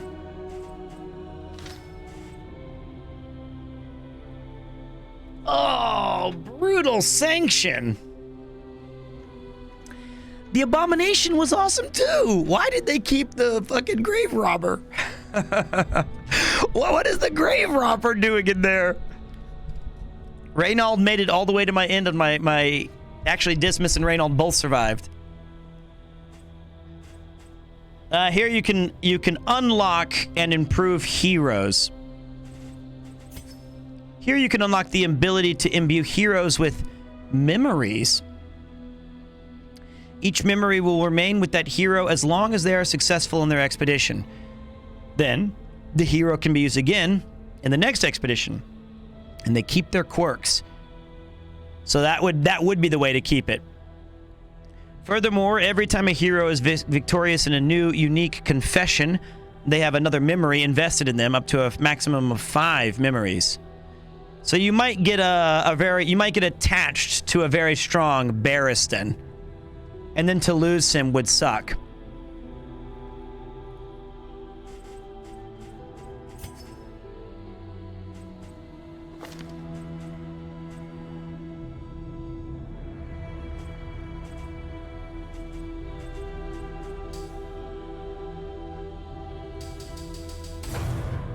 Leper. What?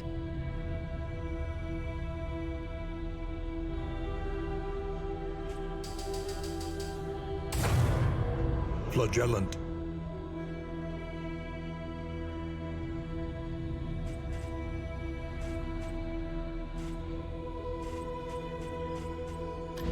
The more they have to hold on to, the harder they will fight.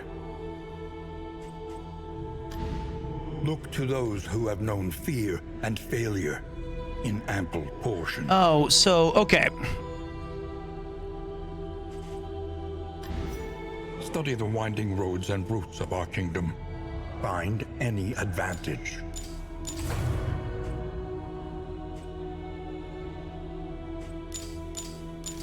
Hail the vessel of your deliverance. So there, I got my stagecoach upgrade. This was very dangerous right here that you could, I know you can hold and click, but I want to be very judicious with my, this is very, like, this probably should be better explained as well. It's going to tell me, here's where you can invest in boons. I just unlocked 2 classes now. The leper and the flagellant. You can also unlock pets, okay, cosmetics. So this tells you what you get.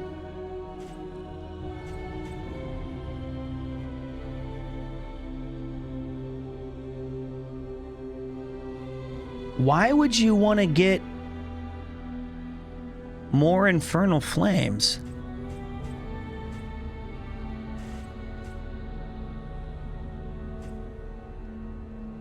Foresight seems good. Is that what you looked like as a teacher? Yes.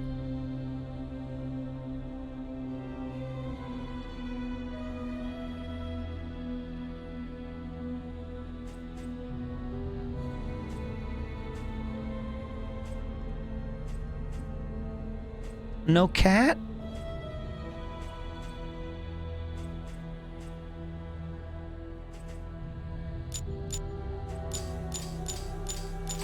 Let's get a pup.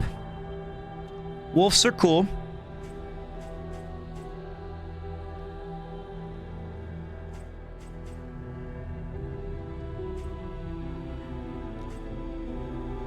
Ah, shit. Can I undo?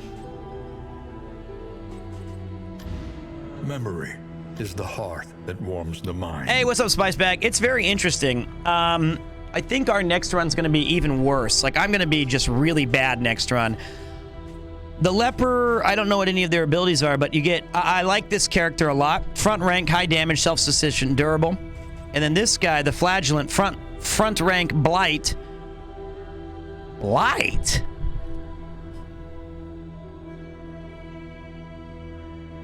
Blight? What does it mean, Blight?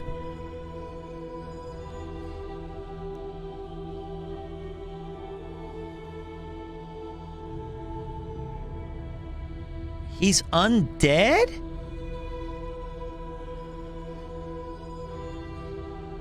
No, I know what Blight is, but the coolest part of the flagellant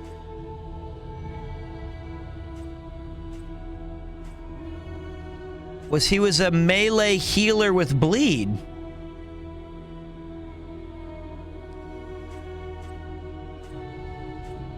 Oh. Can I undo this? Can I undo it?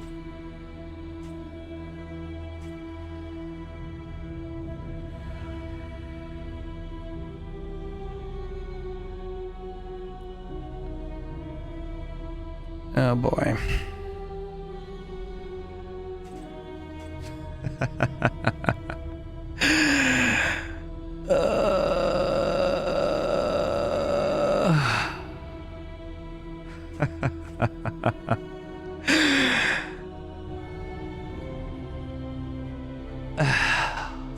So I chose the two hardest characters.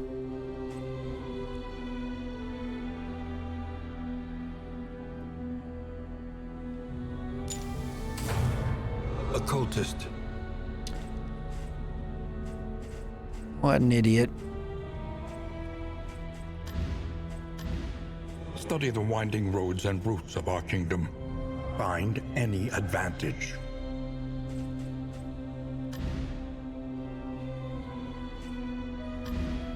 Hearts and minds will carry the day.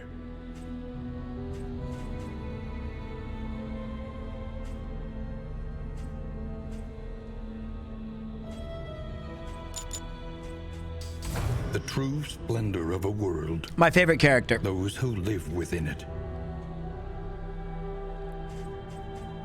Well, that's... Wisdom will help you choose a path.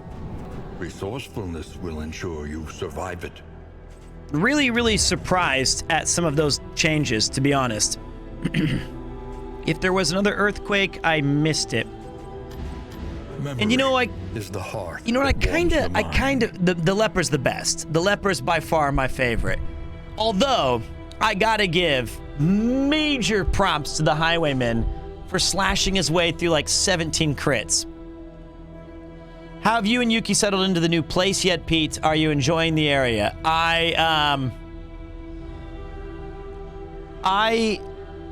Yes, but we're still waiting. So to give you some context, we have moved in. Today we did some final unpacking of some of my boxes, and I get like I have a big thing to like take to the storage shed. But I would say it's about 15 to 17. It's like 17 minutes to get to the main area. So that's good for me because every day when I start my day, I like to go to the coffee shop and, you know, kind of get started and do some work emails, see what I missed during the day. And I ended up getting like a 35-minute walk out of that.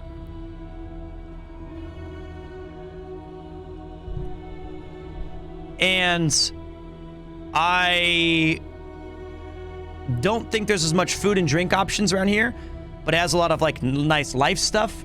So you've got like a good balance with that. We're still waiting on the entertainment stand, the TV, the couch, the dining room table to be delivered, and my little French cafe wooden thing. So that's kind of, we're still waiting to get all that. But Yuki during Golden Week was able to unpack a lot of her boxes and get all of those things kind of ready to go. And tonight I did my final two. So in about a week, this weekend, we will be able to get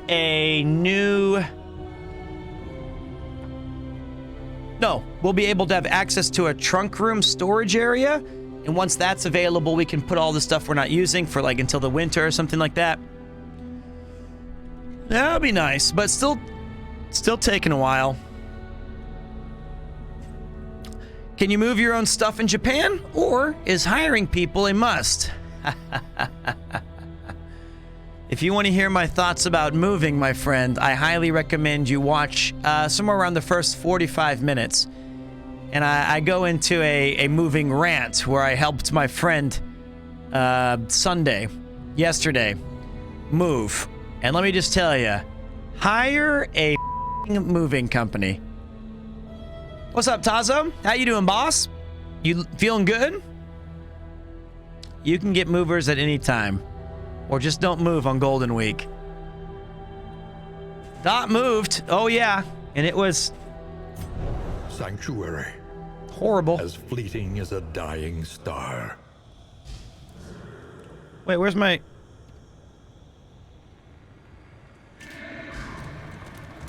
Where's my heroes? Just finished a late night stream in Shinjuku. Where did you move to now? Can't quite disclose all of that information, but I'm far away these days. Your sanctum, adrift in this Still in Tokyo. bituminous nightmare. So I failed The on shackles of denial. Denial must be destroyed.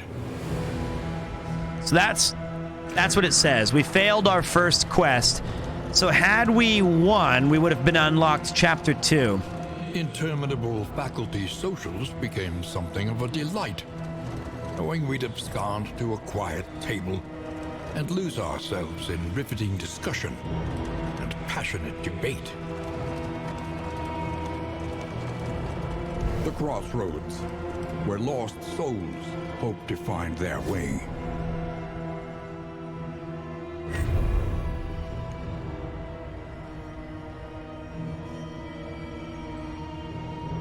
What? What?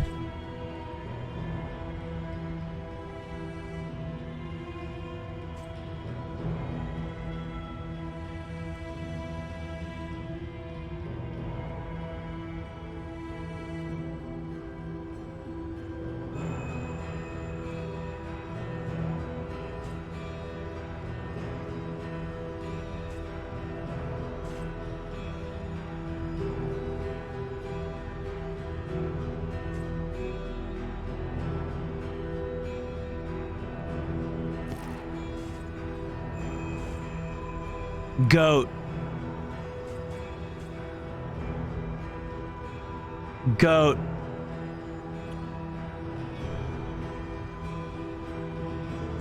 No! They made... Oh. They changed him a lot.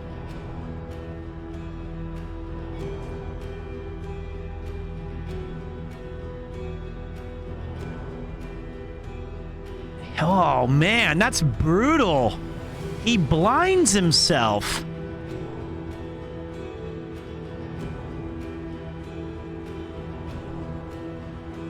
Oh, you're right. Attacks don't have accuracy anymore. That sucks. Isn't it obvious that they are going to change the characters in the sequel? Yes and no. Not really. I mean... This is a very, very big change. I mean, if you're gonna do that, in my opinion, don't have the leper anymore. You know what I mean?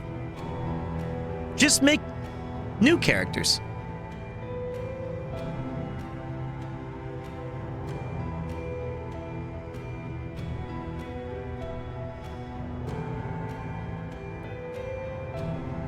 I would say that, yeah, the leper was strong in the all of the characters were strong in the first game. The leper was very powerful, and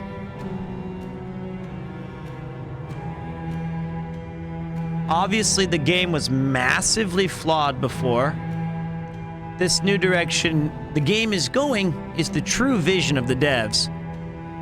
No way. Is that sarcasm? That's got to be sarcastic.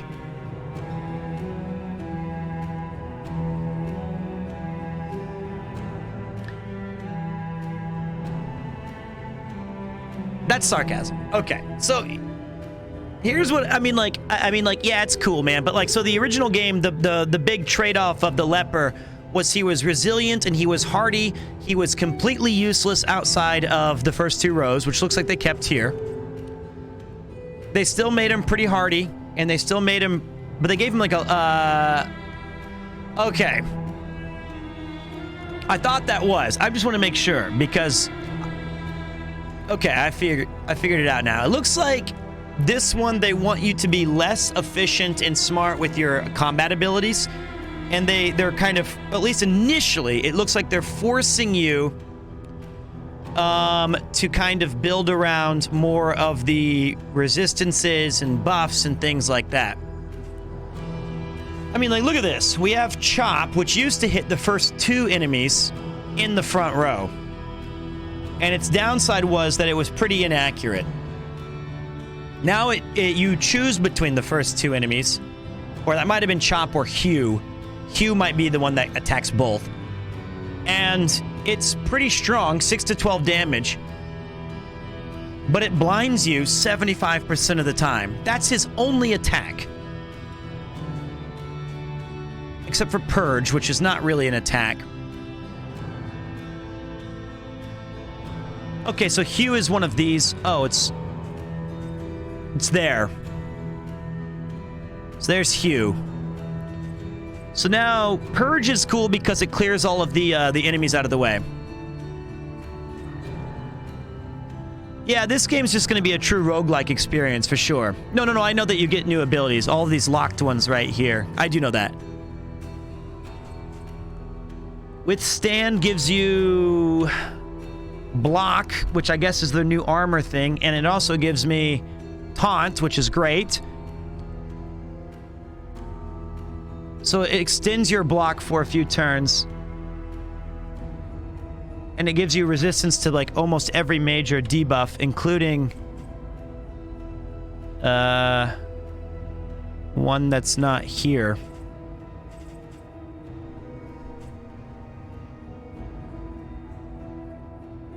If my HP's really low, we heal a bunch.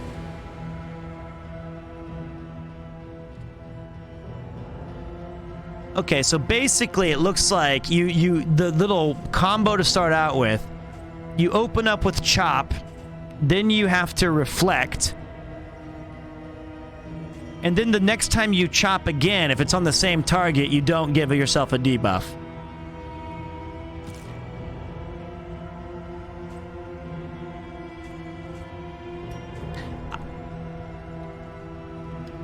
Gotta name my occultist Bordrin. Plus, this is a good point. You know, like the great teacher. All of these things can be benefited when you level them up, right? Bordrin Esulinar, my favorite healer. So we've got Sacrificial Stab, which gives me a fist unchecked power.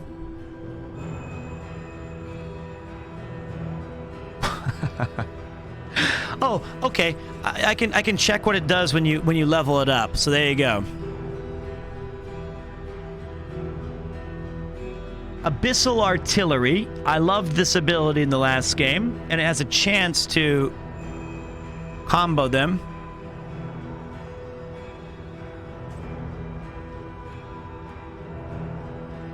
Weakening Curse is great. The Word Reconstruction. You gotta love this ability. One of the best abilities. You got a chance to fuck up and heal for 0, or you get a big crit. And it looks like right here, plus 100% crit heal when you have unchecked power +2. And then Demon's Pool is amazing. Oh, it also still clears corpses. This is a great move.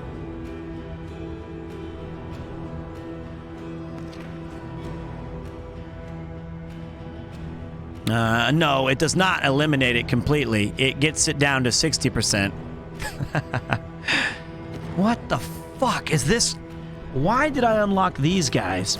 Making peace with adversity is the very essence of existence. Hunted arid. A fugitive seeking to outpace the past.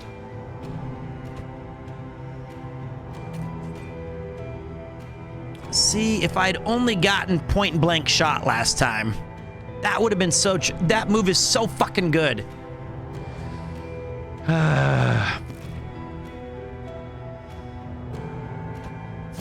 To know the abyss, one must embrace it. I think that's his original bark. I think that's his original thing from the first one. Indiscriminate science stains the surgeon's hands. Let's try this little Now this composition has a pretty bad horrific fuck up if we get movement screws ups.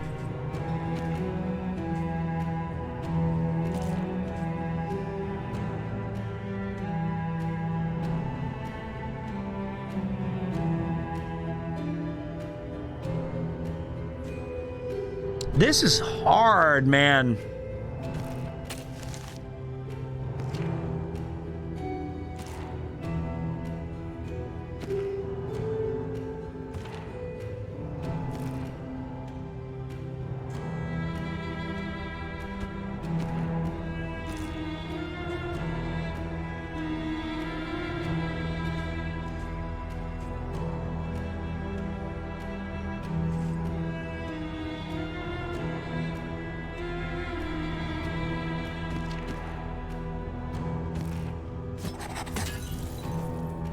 We need to get plague grenades so bad. Ugh. Plague grenade is so fucking good.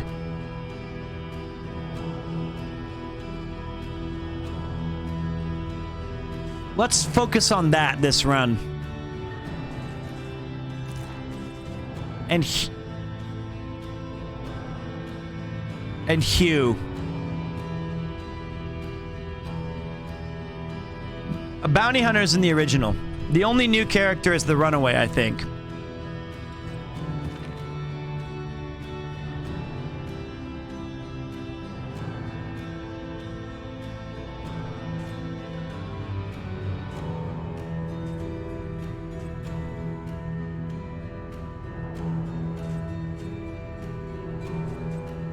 It's weird. I don't have any characters that do combos.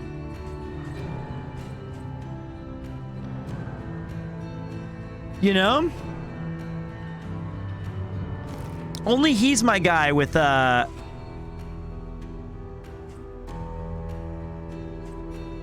only this crappy move of tracking shot.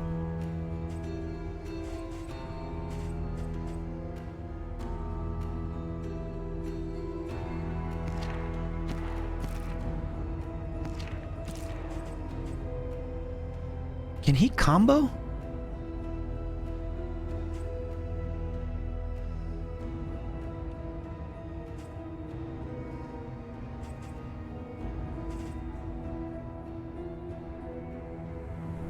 Can the cultist? Yeah. A cultist can do it a little bit.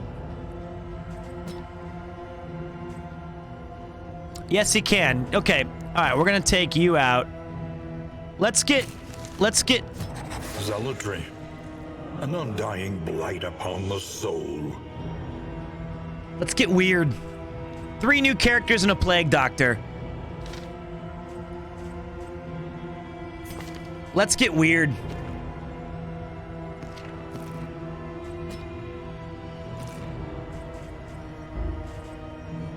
I'm more of a Coke Zero guy because they don't have any Pepsi Max here.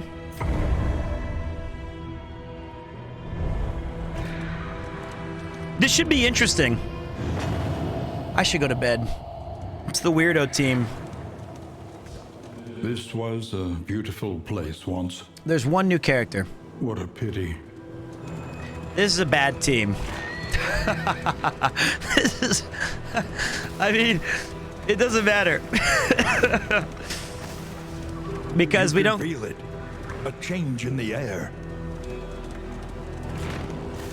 I need to eat, though. You see, even your valley in my is not head? immune. in my head, this combination of party members is fucking badass. You start blind? The leper starts blind? Why? What?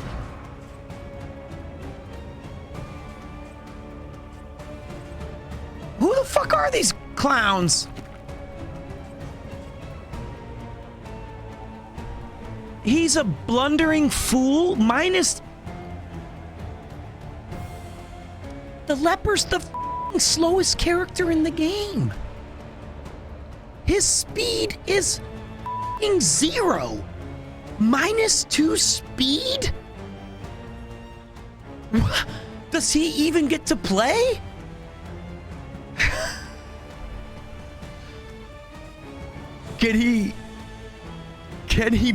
Does he get to act?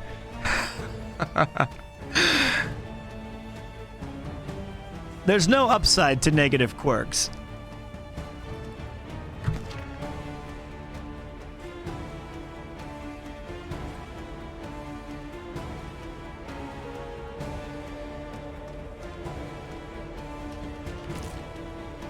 Sprained ankle.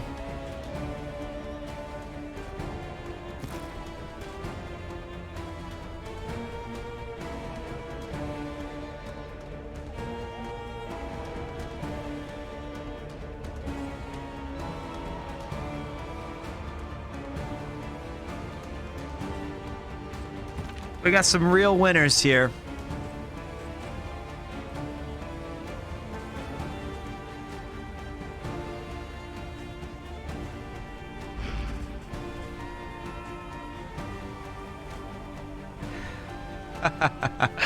Yeah, it's she. It's a girl. It's a girl. All right, well, let's try this. Let's just see here. I'm trying to remember all the silly shit, all right?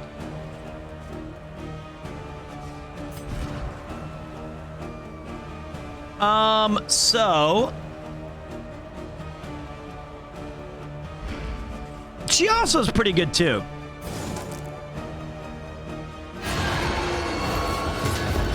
Let's bring her to the front. So we can combo wombo her. I shouldn't have done that.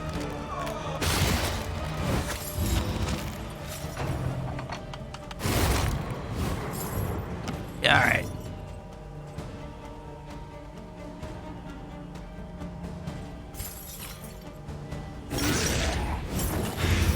So I take damage.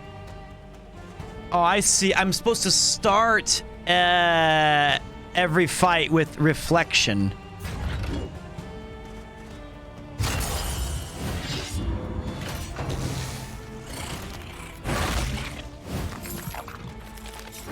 This is the shittiest team ever. This is so bad.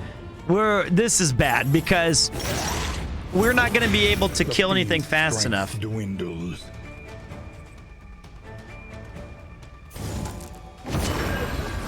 I love Weakening Curse. It's so sick looking. Now watch this.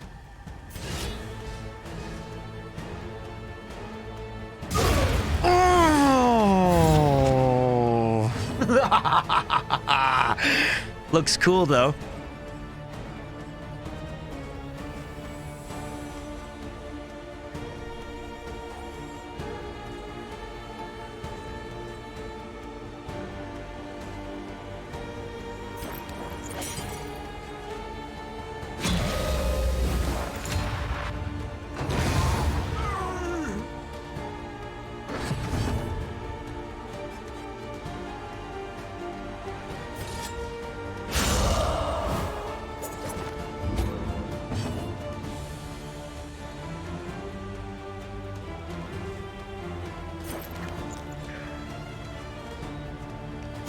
Just what a waste of time, though.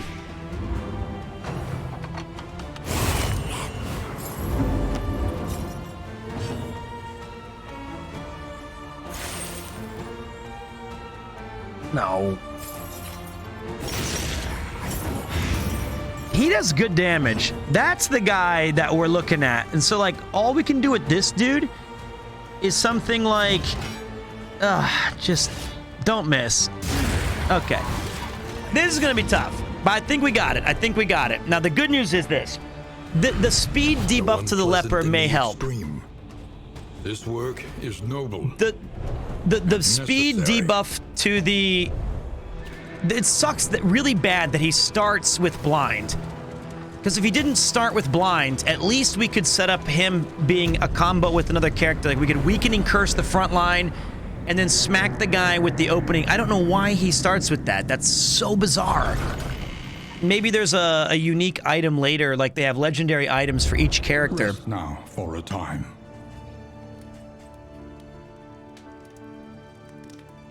Yeah, especially if the combo, yeah. But if he comboed, he doesn't have a blind? Yes, but he starts with it, which is weird. Also, I forgot one of the things that we need to do. The Radiant Flame awaits you at every Valley Inn, and it provides a vital helping hand. The flame confers numerous bonuses that will propel you towards victory, and it gets stronger after each successive expedition failure. That's cool. That's like the Radiant mode, I guess. So that's like the Radiant Flame will cost you a small candles penalty when the expedition is scored. So if you don't suck at the game, equipping the Radiant Flame. Adaptive difficulty, indeed. The Radiant Flame is mounted onto the designated flame slot on the stagecoach, so you don't have to take it. It can be equipped at any inn during the expedition, but once equipped, it cannot be removed until it's over. Let's take a look. Let's take a look at all this. Conventional fare, but fairly priced. Wow.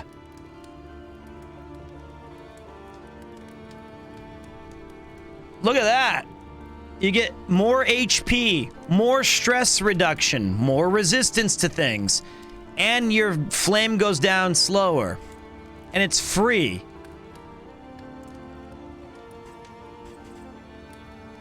We also get a free pet.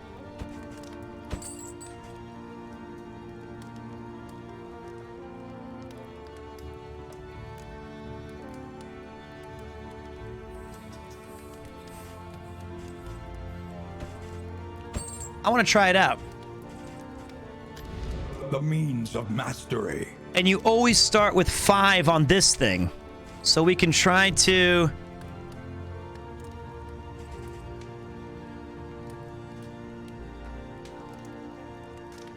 I mean, that's my main move with this guy, so we need it to be good.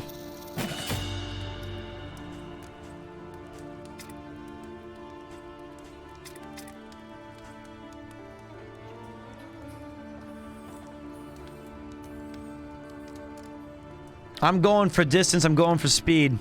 I need to eat.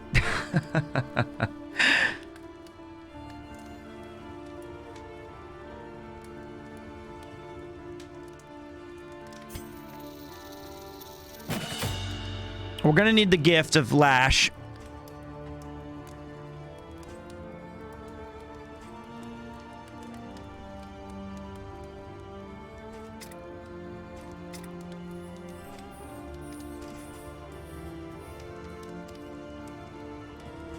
And Noxious Blast is just too good.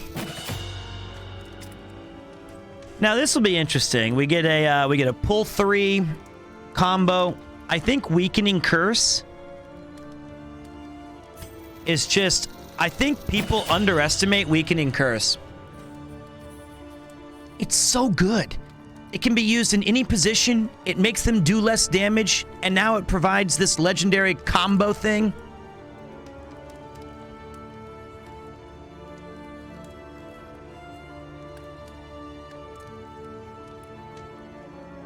It's so powerful.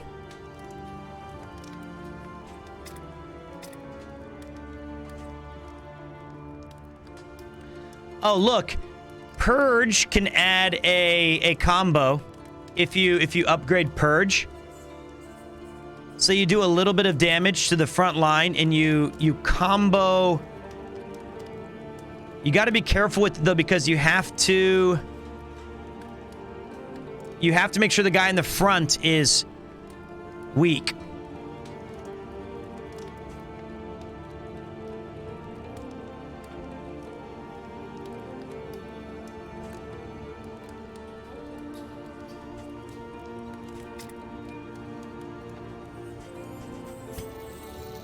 Let's get a little more damage on Punish.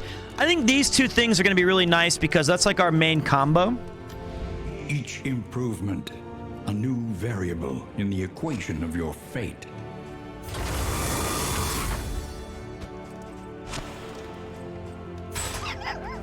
Good boy.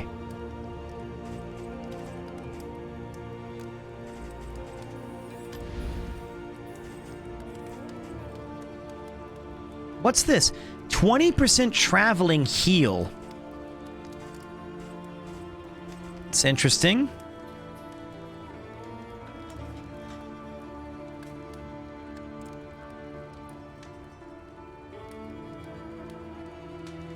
Damon Pool does have combo, yes.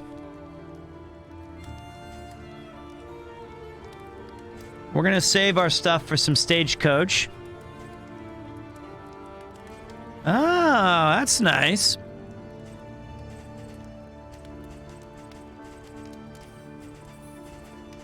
I think we don't need to do much right now.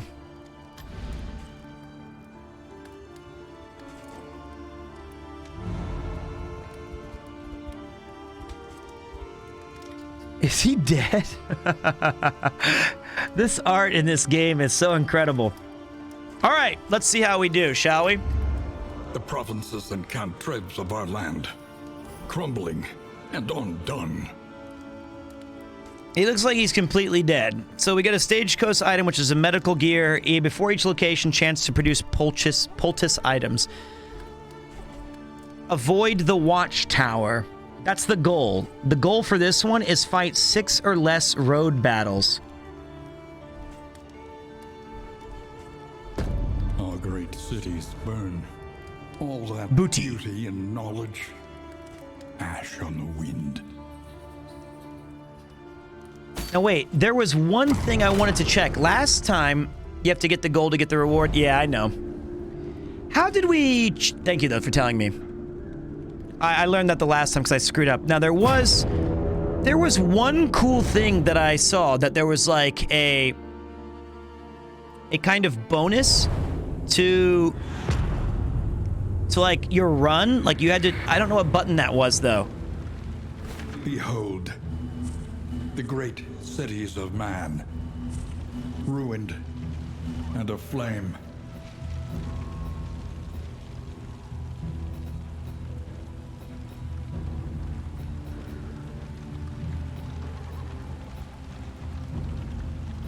Will there be morning walking? There will not be, my friend. I hope that you don't mind.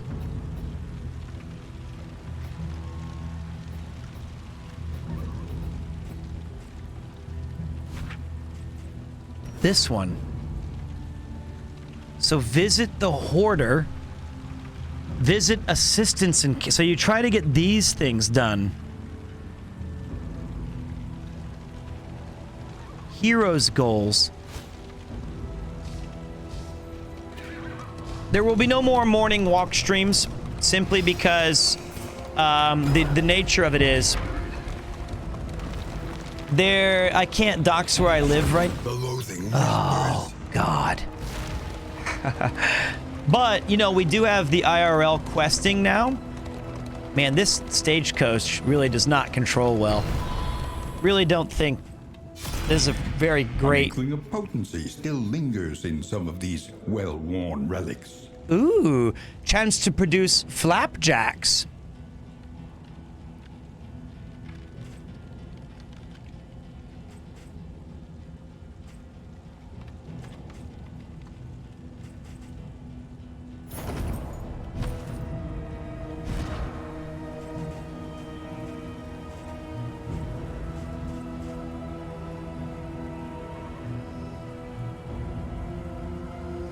So wait, can you guys help me with hello, Amy. Can you tell me if it says turn start, if speed is greater or equal to 2, I have a 10% chance of blind. Right? So if I have 2, 3, 4, 5, less or more. Wait. So wait, if my speed is less than 2, I have a 10% chance to blind. Less than or equal to 2. So don't put it on the leper. Put it on the occultist. Because he will never be, hopefully, at less than 2 or lower.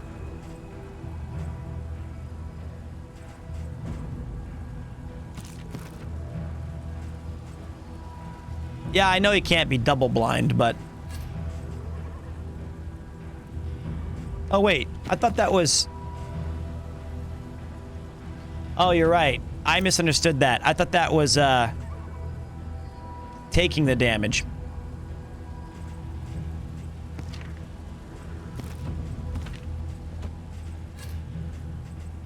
Thank you.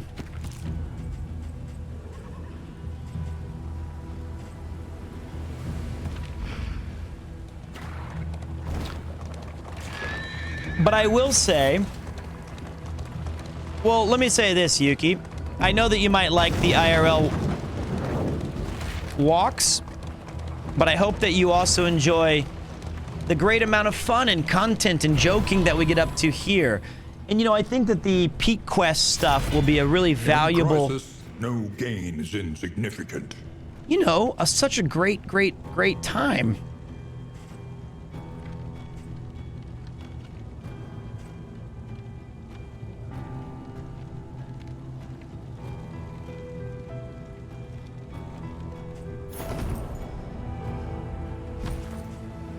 I think it's up, yes. All right, so wait. I think the game, it should, I'm not sure if it's up yet. It's definitely on the Twitch VOD side, or it should be. So wait. If speed is less than or equal to 2, minus 10 damage. So this one would be good.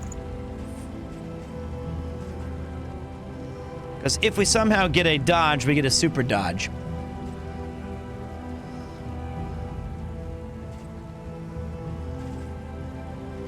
Thank you, start-stop mode. I appreciate that.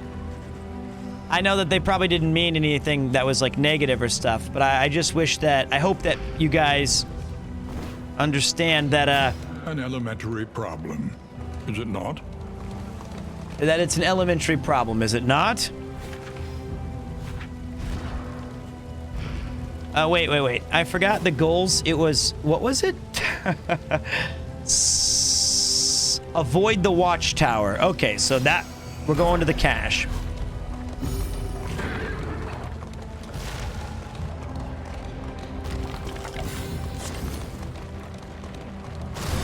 All right, fight it out.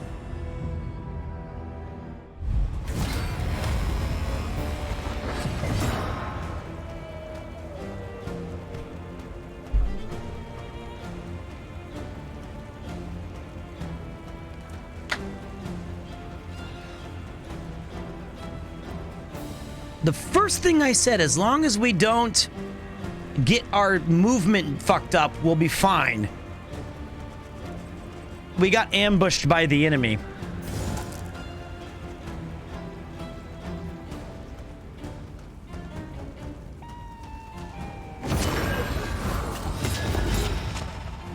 He didn't start blind this time.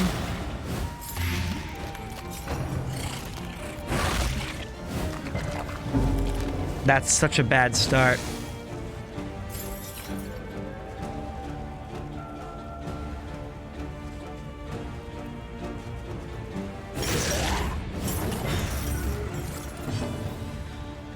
Oh man, these guys are these guys are resistant to blight. My whole team's blight.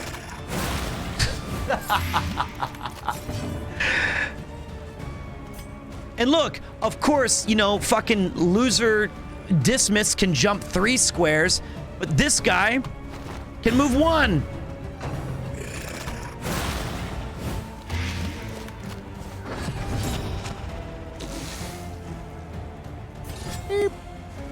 enjoy time. No chill. Thank you, man. All right, Pete. I got a dip. Thanks for the stream today. Always appreciate you being live. When I'm at work, makes the day go by quicker. Have a great night or a great day. Thank you, man. And he loses HP when he moves. Yes. Thank you, No Chill. I really appreciate that. I'm struggling right now on a lot of things. This is not going the way I was hoping it would. But we'll make it work. Slowly. Gently.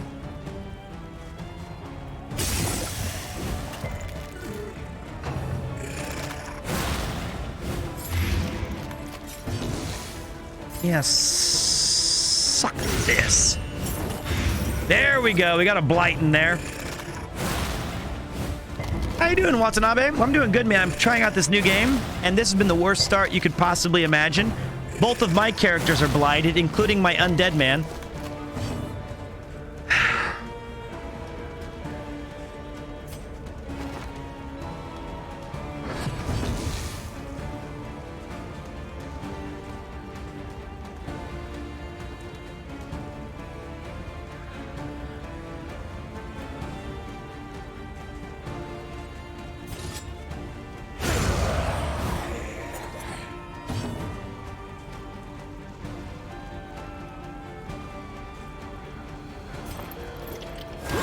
Person, that's okay.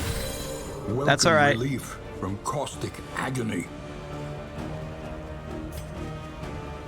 Relief comes rarely in these times. Savor it. A petty hindrance. Oh my god, I can't even use Purge because I'm not in the front fucking row. That's okay. When he gets bit down, that's okay for us. That's not.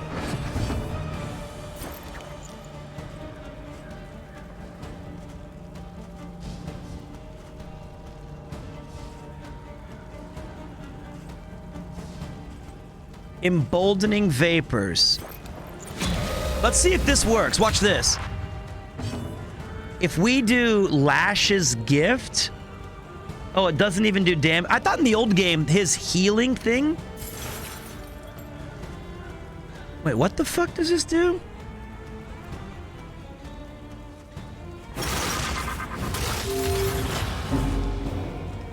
Oh, it adds stress. It adds stress. Yeah, they have an annoying buff, which was the shuffle and ambush. But you know what we can finally do? We can do this. Yeah, 11 damage. Wasn't that cool?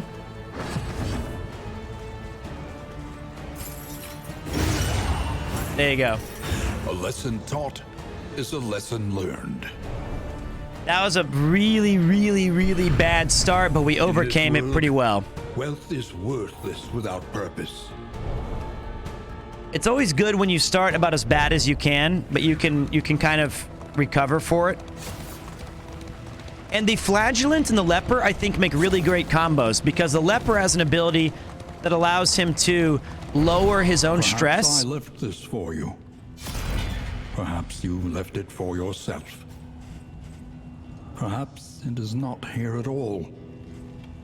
This is good. The Greater Bouncer's Belt. Let's give the Greater Bouncer's Belt to the guy who probably needs a lot of... Well, actually, you could get 25% healing received from skills. That would actually be really, really good on our guy who hurts himself constantly.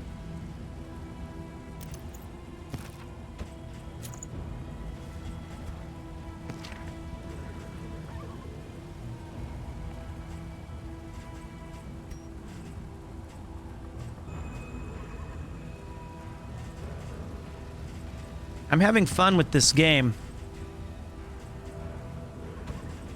I can imagine it's not the most exciting to watch.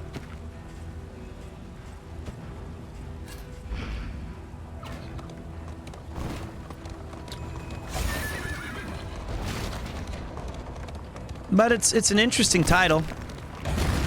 That sucked. Rubble and flame, as far as the eye can see.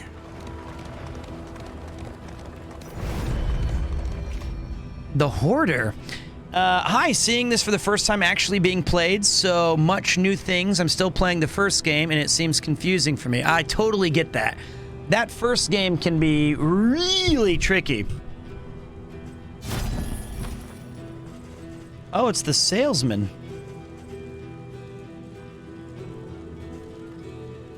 Wow.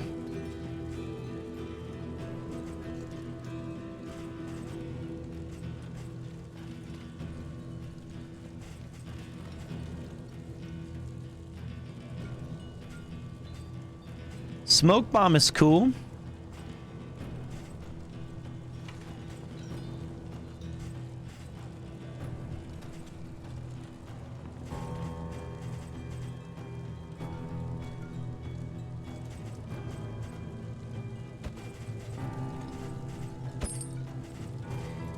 Pete, you talk too much, mate, for anything to be fucking dull, mate. Maybe you're right. I want to save my little purple coins, though, unfortunately. I think we have a fair amount of items that we can coast on that, and I want to, However, we got to repair our...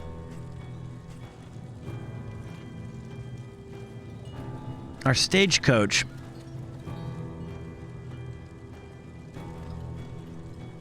That's so good, though, this wind chime. Random hero after each location. What does location mean? Does that mean, like, each little stop on the map?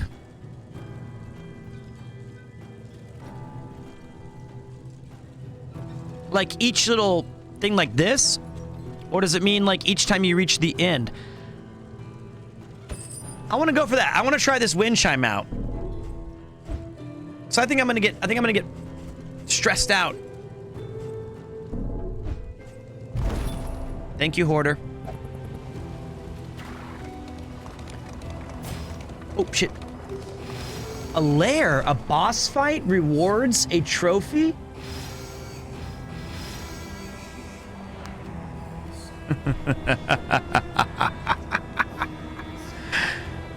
Great is the weapon that cuts on its own. We haven't seen that yet. Our protection has been stripped to its last. Let's see what this looks like. I'm not afraid no fucking boss. I'm the boss of all bosses. I'm the Giga Chad of the year, season 3.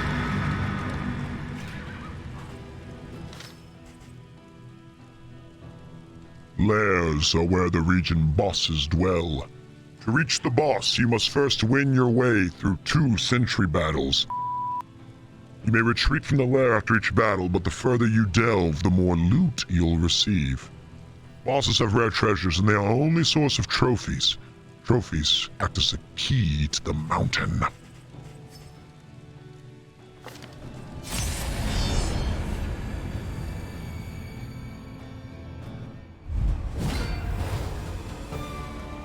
The library burns, and with it the remains of philosophy, reason, and insight.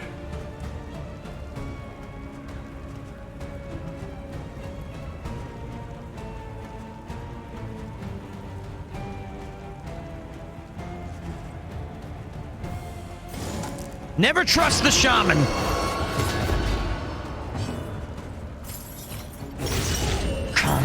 Oh, Pete, you dumb fuckery.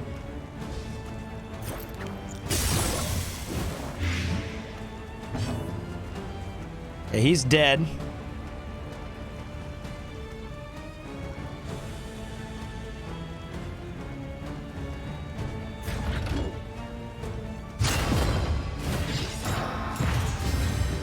Let me get hit. Bring it to me. Ugh. I love that he just tanks that with his chest. Ugh. He's resisting all those blights. That's not good.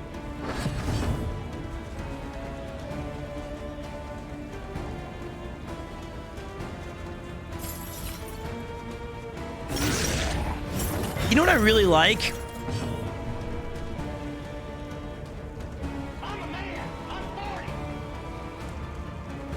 I think my favorite part is that you have this, the way that the way that the game thumps when you land those hits. It's extremely satisfying.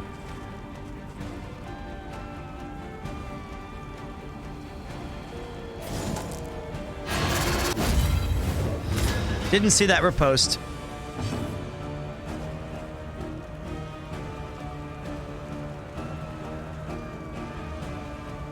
Don't miss. Good job.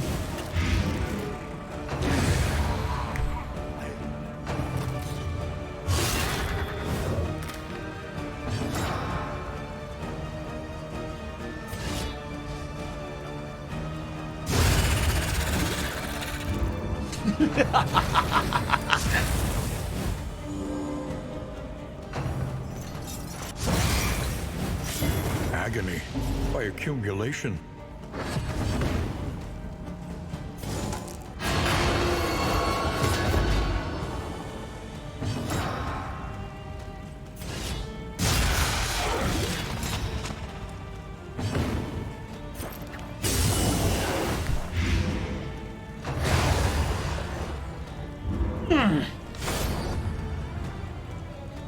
Advance.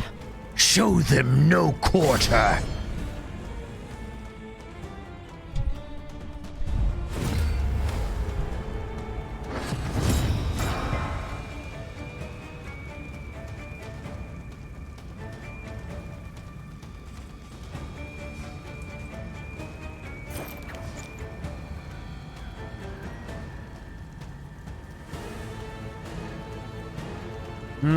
That little guy in the back's gonna be trouble.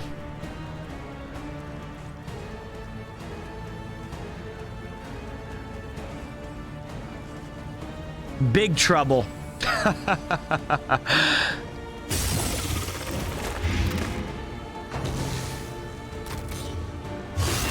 Why does she keep getting targeted?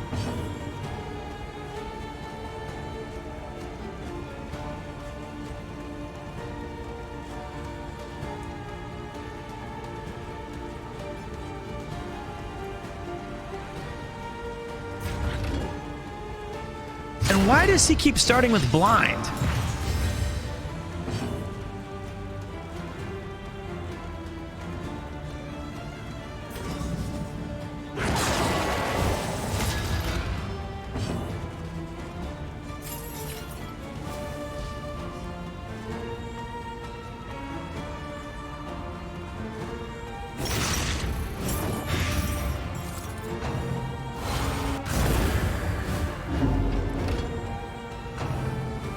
This is bad. So he's going to keep trying to bring this flame up front.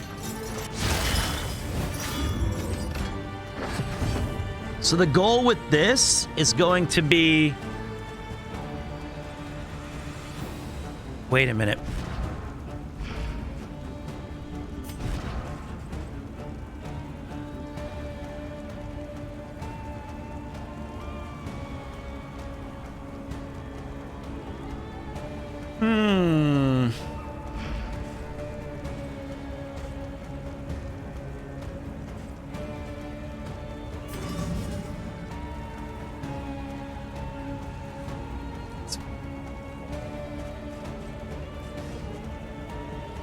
It's very risky. I don't think I can risk it yet. Sadly. I want to so bad.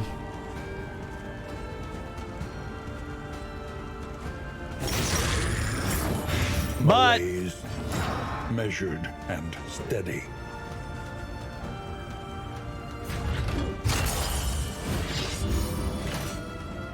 I lack the conviction necessary.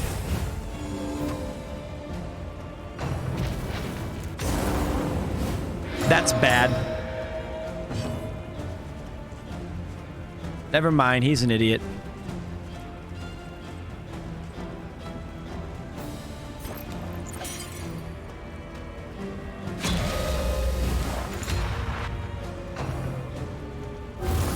All right, here he comes.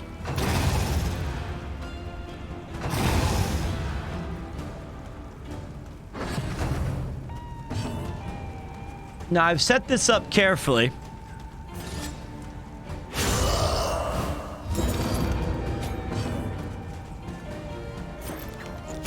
The idea being that he will be chopped down. Okay, we're actually okay. We're actually okay. We're very okay.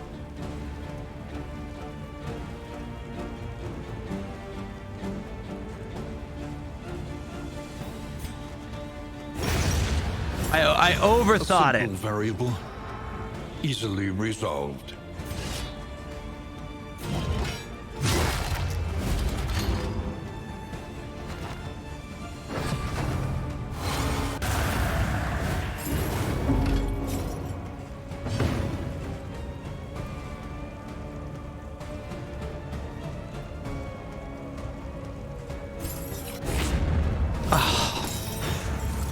He's dodged.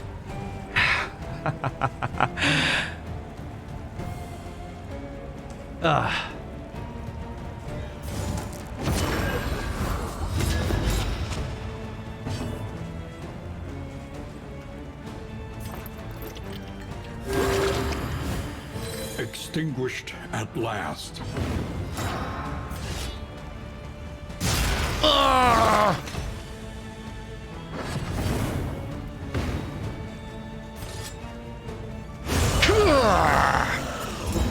Okay, there we go. Now, the next rewards. Look at all that filthy lucre. Look at all that. Now, the tough part. Hold fast. Or expire. He teeters madly upon his ladder, reveling in the fiery destruction of human accomplishment. You son of a bitch. The librarian, 116 health. We've got 3 stacks of damaged books.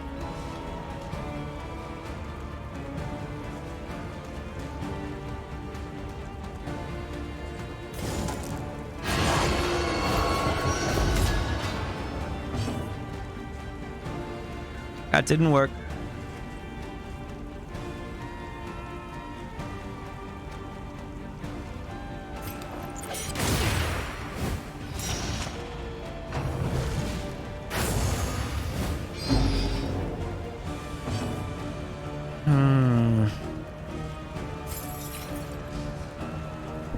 Whoops.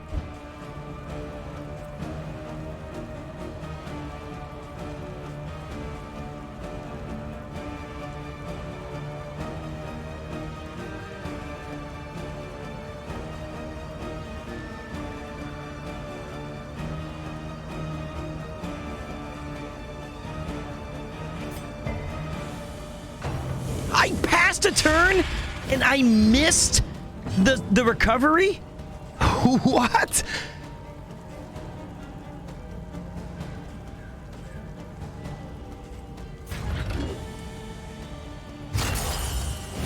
And why the fuck does he keep starting with blind? Take off the mask.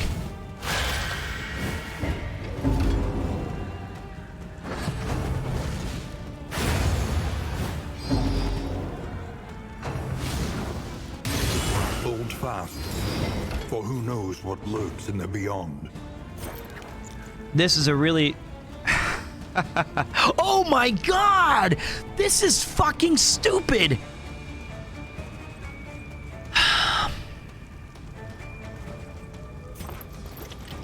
This is the worst matchup for this battle.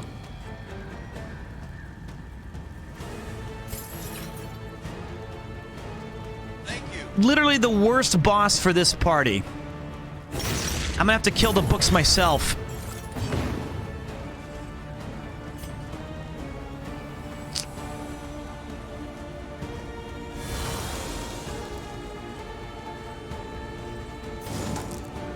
Why can't... An opportunity squandered.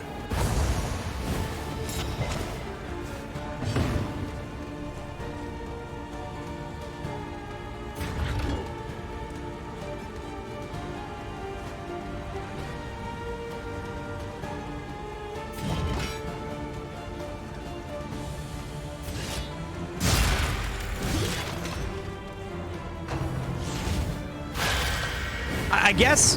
What's up, Butthole Willie? He's gonna keep dodging this shit forever. Fuck off.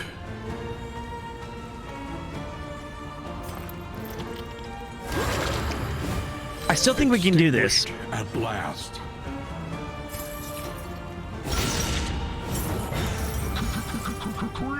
Don't burn those books, please.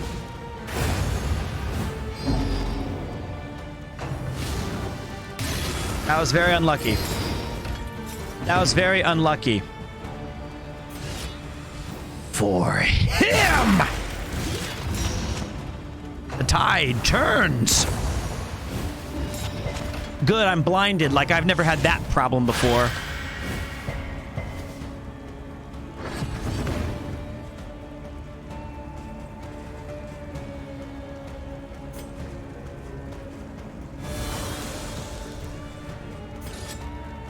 Dodged. Okay, good.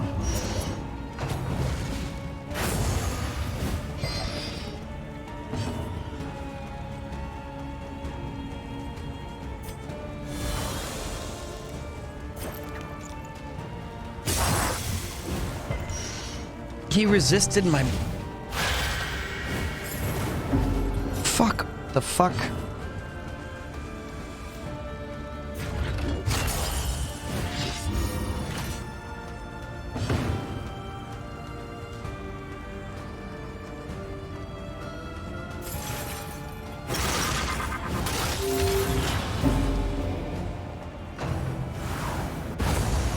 Okay, so now we're blind again.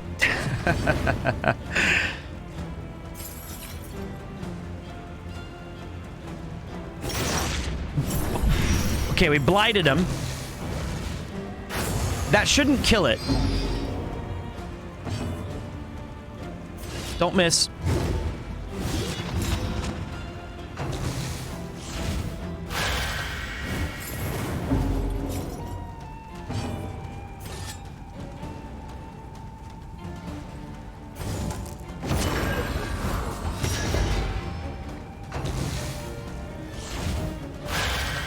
He missed.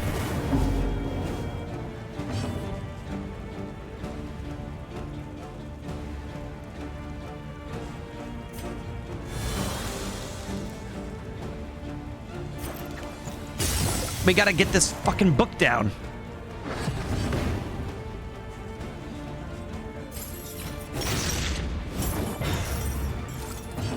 All we gotta do is cut the books. There we go.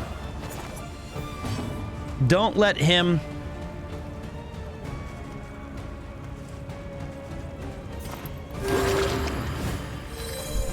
Fuck me, this fight's brutal.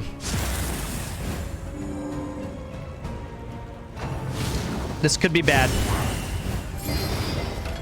It was. Don't let him get... Really bad luck there.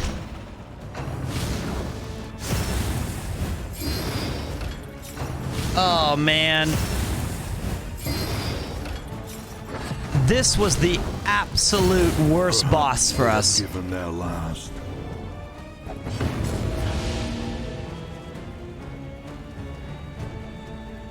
That's really unlucky that we only have frontline fighters, and this one boss was the fourth row.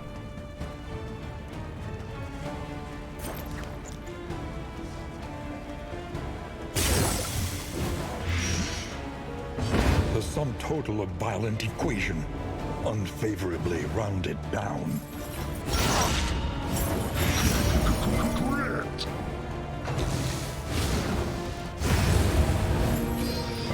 An unforeseen complication.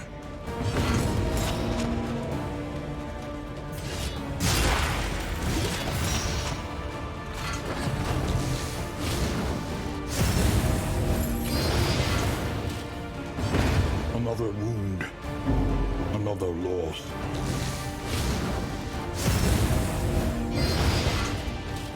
Let's go, leper. With grace into the great beyond. Oh, that's so unfair. Each milestone makes the next road just a little easier. I mean, That's so disappointing. It's like, that was without a doubt the absolute worst. Push ahead. Absolute worst party composition for that fight.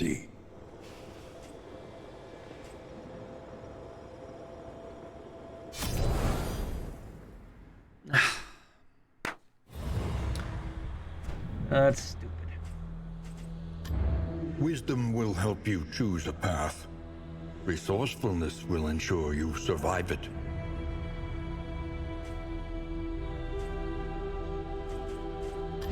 The more they have to hold on to, the harder they will fight. That's so dumb.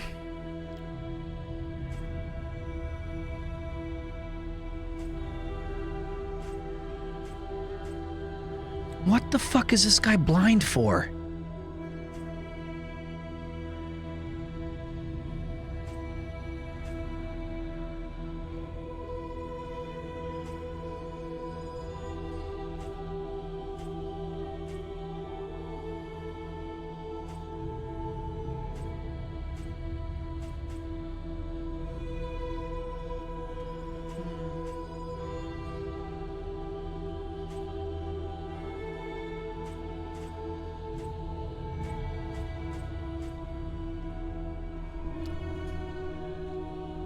The first skill makes you blind when you use it. I didn't know you had to start with it blind.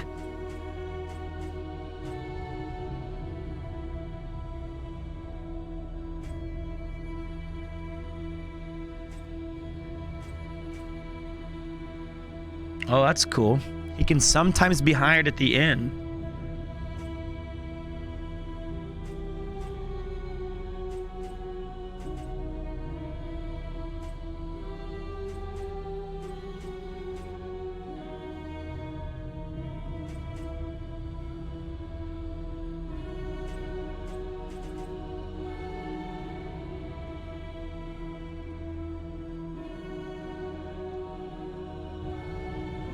I'm so bad. Ugh.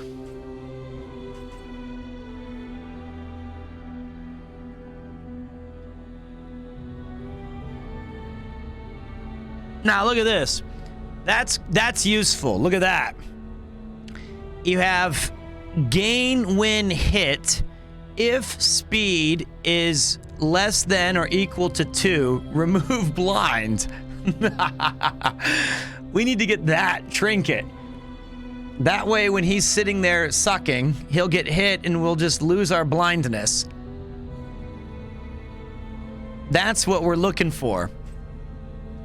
Oh, it's vulnerable? Oh, you're right. I'm too tired. Man, now my life stinks. I was so excited. Roads and routes of our kingdom. Find any advantage.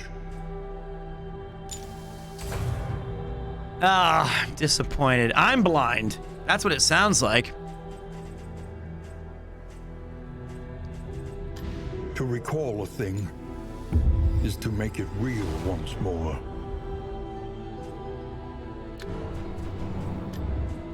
That was disappointing. I'm really disappointed with that run. Maelstrom, in search of what hope yet remains. I felt like we had a really fun team idea, and what it ended up being instead was just pretty bad.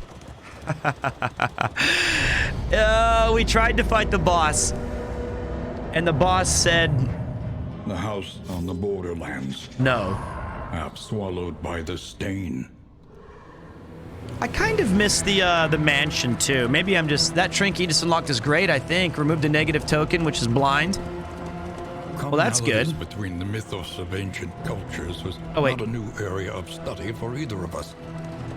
But it was there that we first noticed the pattern. The crossroads.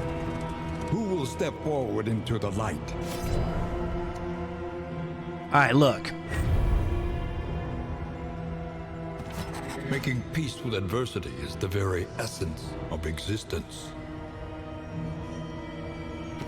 Hunted, harried, a fugitive seeking to outpace the past.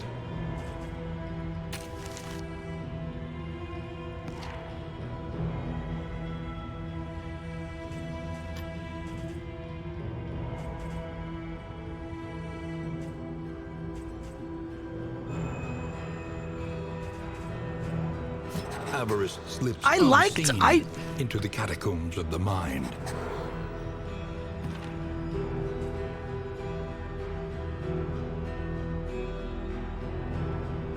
I liked the party.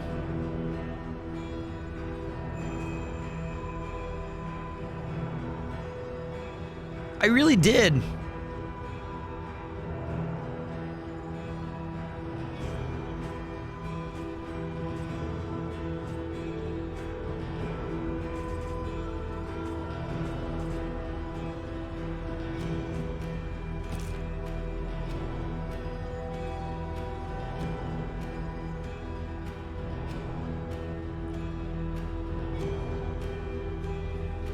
It really only struggled against a guy who cannot be pulled from the very back and had to burn books in front of us.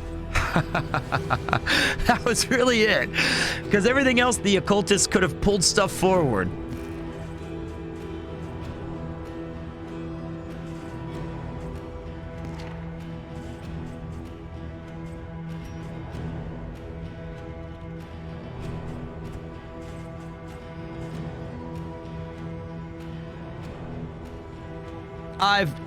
I've tried Disco Elysium, but I have not yet given it the proper zealotry, an undying blight upon the soul. All blight. All blight all the time. Blight me, Daddy. Blight me. This is Team Blight, including the main guy. Even though the leper is not Blight himself, he is blighted. Good night, Kutos. I don't know what I'm doing awake. I'm an idiot.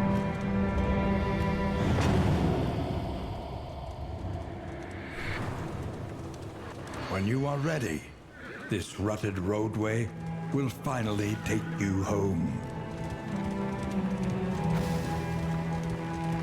I think that, you know, like any good roguelike, there's so many things that you can get that help you. With open arms. And it's always like, if only I had more character skills. Oh, but if only I had more trinkets. Nile is giving way. Ah, but what if I just had more of this? Or what if I had just more of that? That's the way it always goes. Good night, Kutos, man. Now let's see.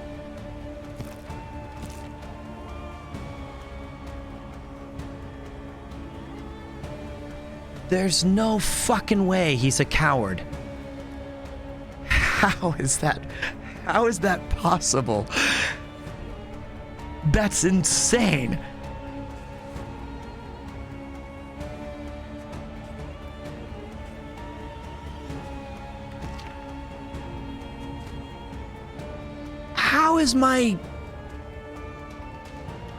How is this dead guy sickly?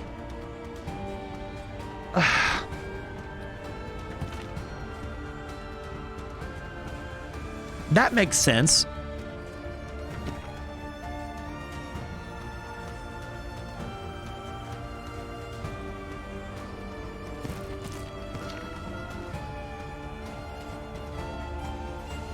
Literally the least coward person in the entire series.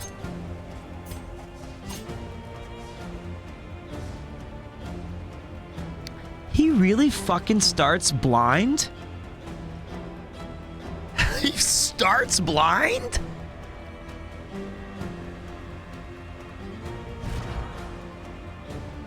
I can't equip the trinket yet. But I will as soon as this fight ends.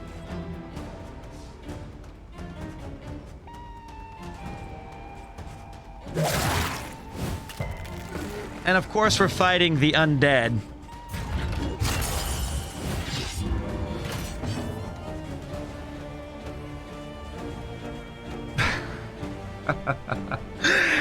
We're fighting the undead who can't be blighted, and I brought Team Blight. I am such a walking disaster.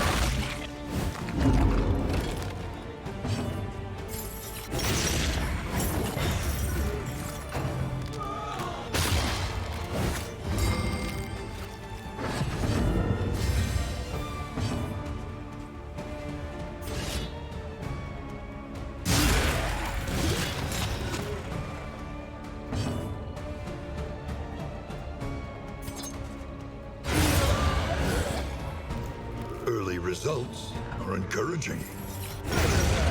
I love the smell of freshly hewn corpses in the morning. Bafflement and vexation.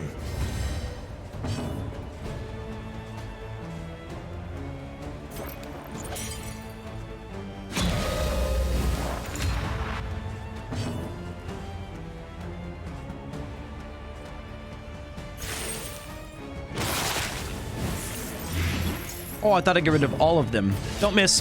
There you go. On the bright side, in beta, these zombies used to give random diseases. That would have been awful. In this weighty gloom, a spark. There we go. Now watch this, guys. This is where Pete shows you the big brain maneuverability. There is so much worse in store. If baubles in inventory is under 25, remove 1 negative token. What are baubles? Under 25 of all of this? Oh, wait. If greater than 25. Thank you. Like, I have to... Playing premies. Hey, what's up, man? Thank you. Only the purple. Okay, okay. I just need to get 5 more baubles, and we never have to worry about that shit again.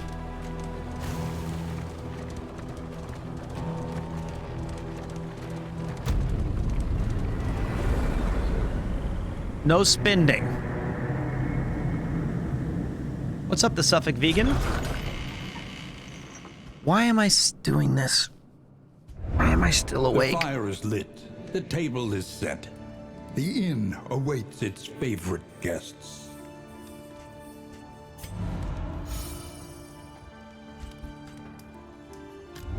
Experience, however painful, is the greatest teacher of all. Okay, 1. 2.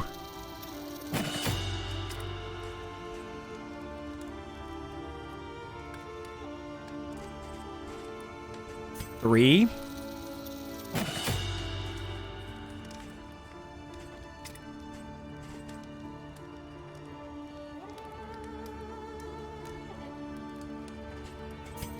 4. Leper, speak to me, speak to me.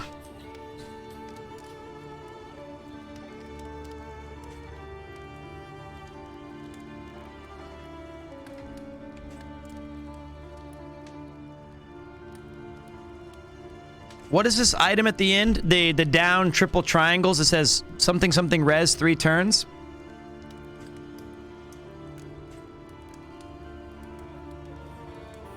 Debuff resistance.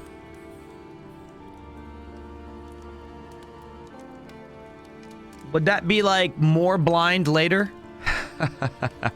So if I do get blinded and I do reflect, do I have a chance of not blinding myself more further in the future?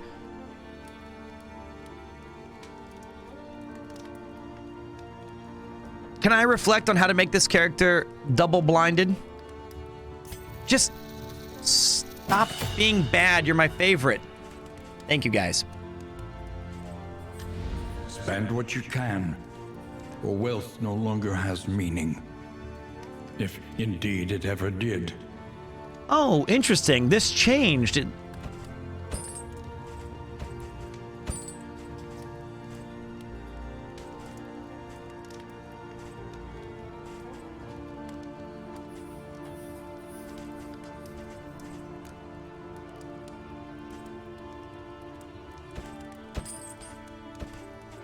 Something to ease the rigors of the road.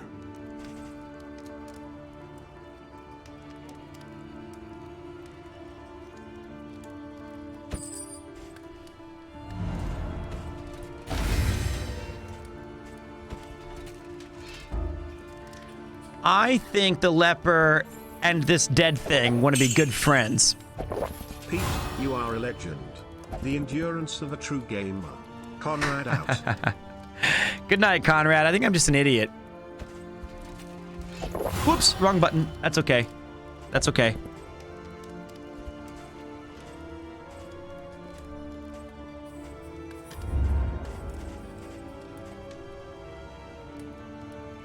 We're not gonna need that shit. We're not gonna die this time.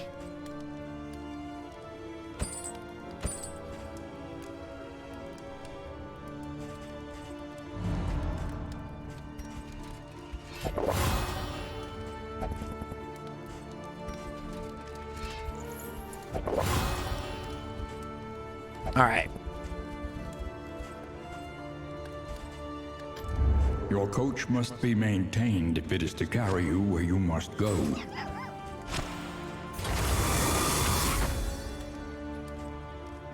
Okay. Okay. Consider your position and plan accordingly. +6 speed. Avoid the hoarder. Assistance encounters location scouting. I don't even know what that means.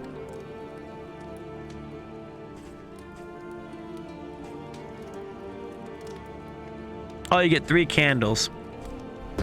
Our great cities burn. No! All that beauty and knowledge. Ash on the wind. I don't want to go that way. No, wait. Another nameless I believe city. in my first choice. Another inferno of mutilation and madness. Believe in yourself. The Tangle was blight resistant. Oh, does it have that shit again where you can actually go and find out stuff? Like, don't bring blight characters into the Tangled stuff, or bring bleed characters into those. Do locations have themes?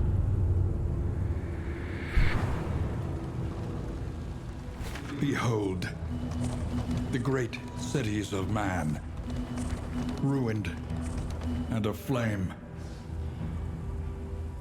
Oh boy, it's gonna take me forever to learn those.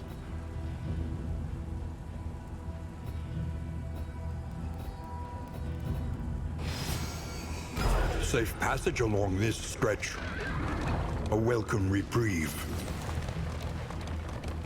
Conk, don't ever doubt me. Why lose faith in someone like me? When have I ever... Why? I have many surprises. We came here willingly. Let us begin.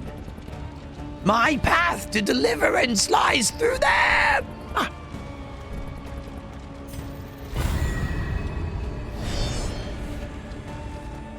They're not resistant to blight. They're not.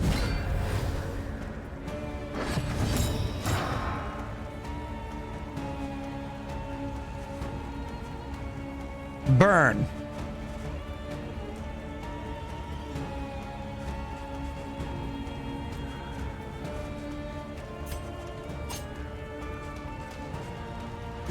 I hate this jerk in the back. Steady yourself. Oh.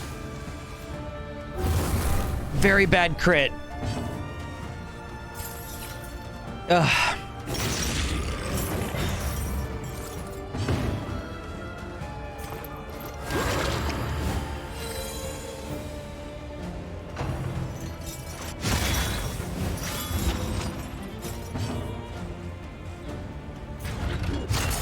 All right, reflect. Become buffed. Be smart.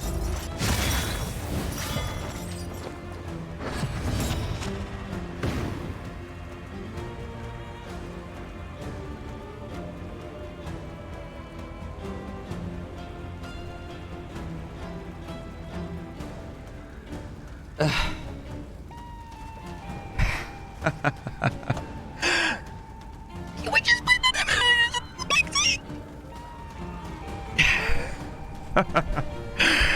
Do we really have to move the lumber back 2 squares to fight? Ugh. This is no time to falter.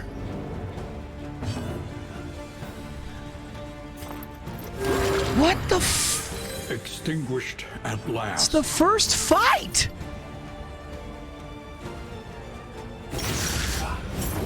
A slow dissection. An unavoidable end. Resisted my blind. Good.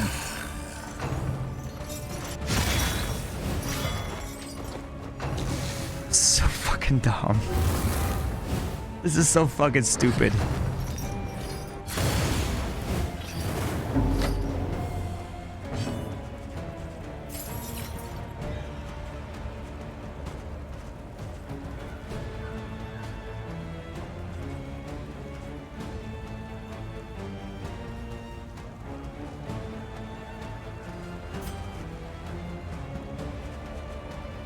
Just...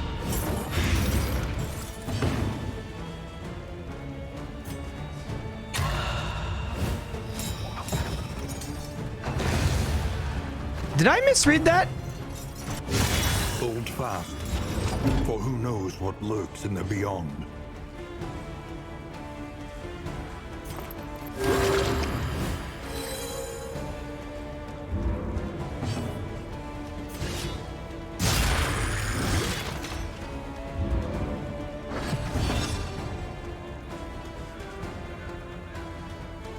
She was...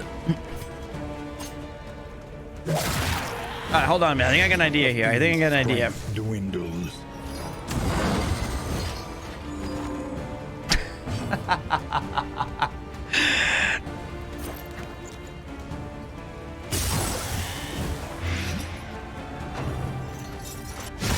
That's okay.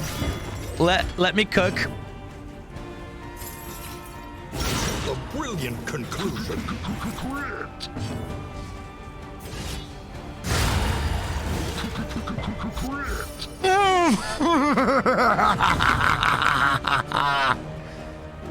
There we go.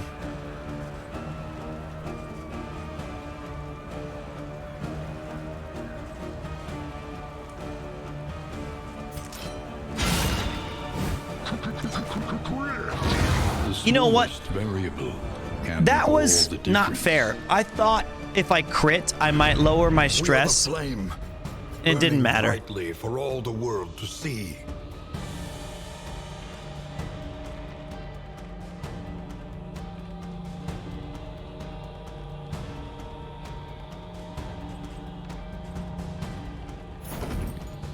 And I succeeded. I still crit it. So here's what we're going to do. We are going to give our little burn resistance trinket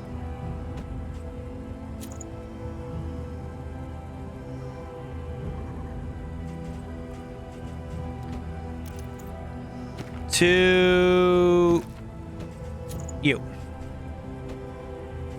And that, because you're not going to be at low speed, because you're cool. Avoid the hoarder. That's what we have to do this time.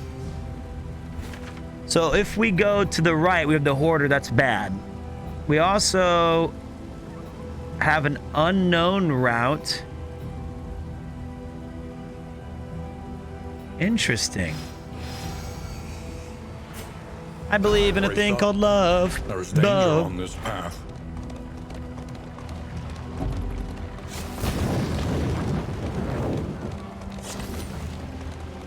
Okay.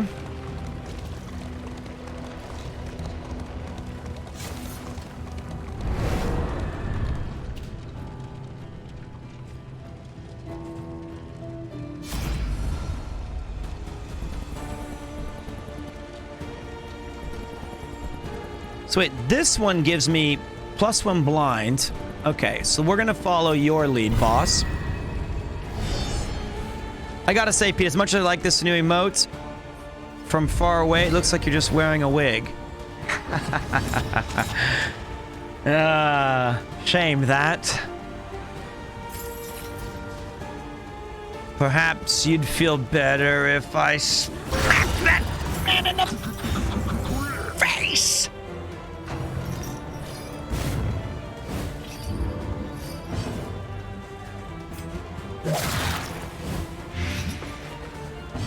No, I'll get rid of it.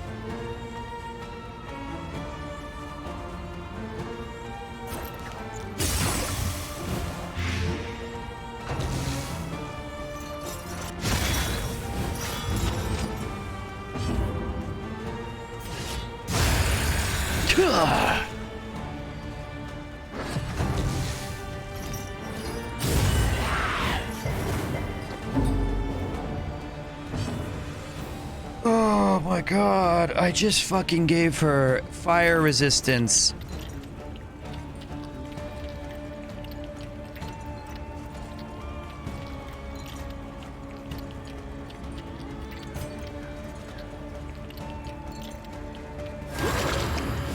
Come on! Extinguished at last.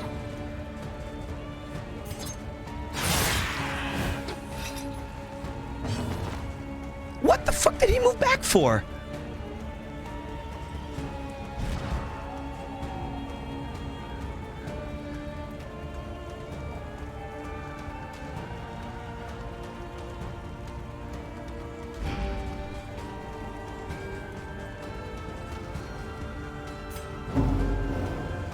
Oh no, I read that wrong.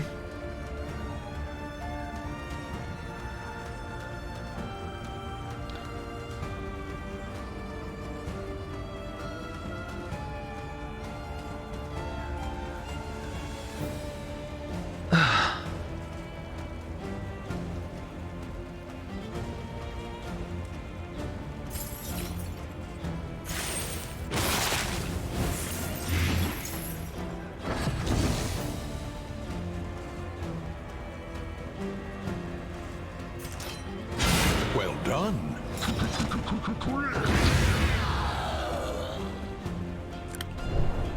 All right, so that was bad because of a lot of things. Scavenge what you can. We're and be off once more. Okay. I thought that meant lower your stress if you pass the turn, not inherently just gain stress. How do I look at our... How do I go to our... Just... There you go.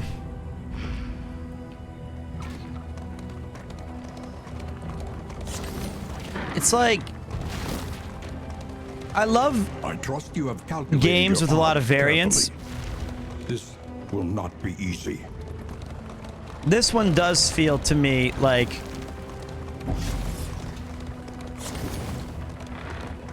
It's a masochistic game.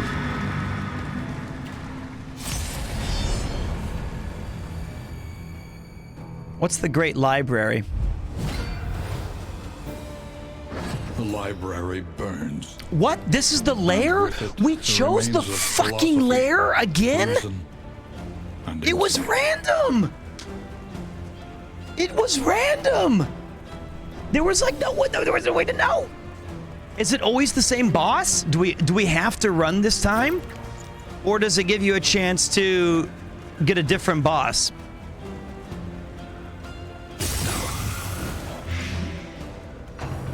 What's up, Nate Dogg?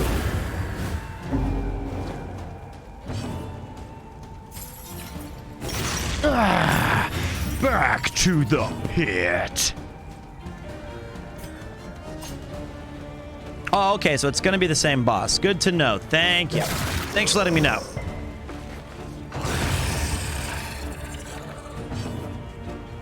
I can't even use Purge. Nah, I'm good. Thank you, Saddled Guy, though. I'm alright still. And because I don't think we're gonna play this game again, because I don't think it really resonates with, like... I just don't think it's a good streaming game. But I do enjoy it. This guy's got the riposte.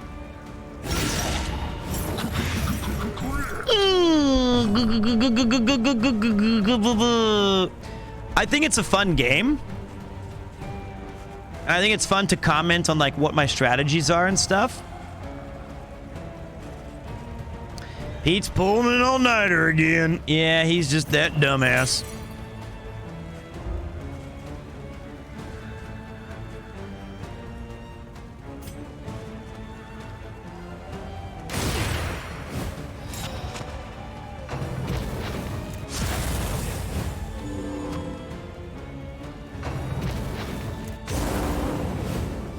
That was unfortunate.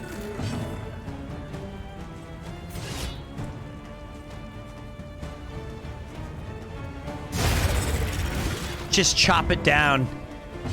Just chop it down. A slow dissection. An unavoidable end.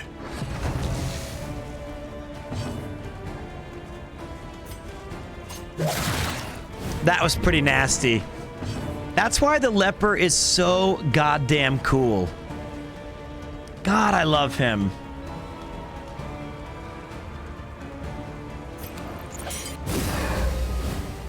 Oh, I didn't know that was for everybody. We can rely only upon each other.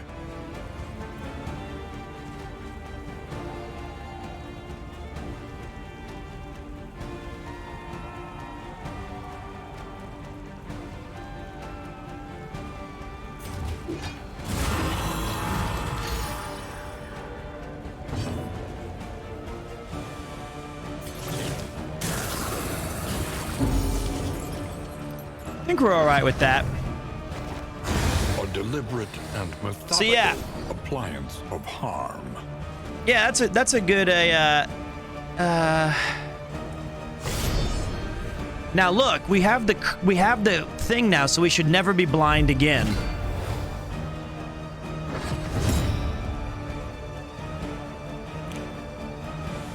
Well, that was determined to be a lie.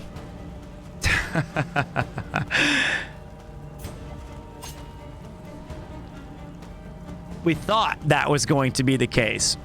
Because it said if you have over 25 it'll be removed on his turn. Oh, okay. Then that means we're okay then. I feel like that's better.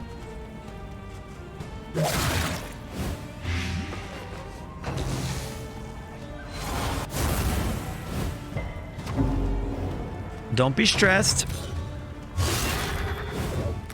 Don't be stressed. What is this? Do you have armor?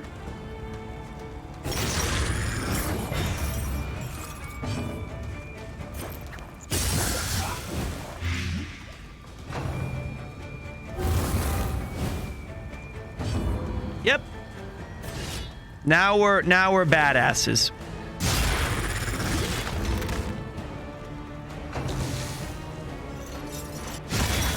Now we're badasses.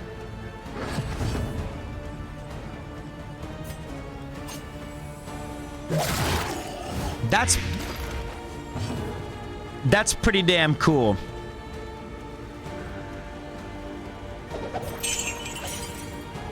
Pete keeping those DJ hours, staying lit through my A promising development. Let's go. I'm trying, man. I'm having a what was the poll result? I can check it on my screen, I suppose. True. L underscore. And look at this. We're going to feed the blight over to this guy by clearing that corpse because we're smarter now.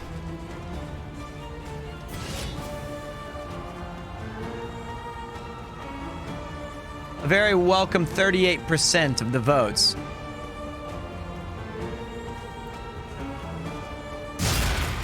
Not sure what the other alternatives were.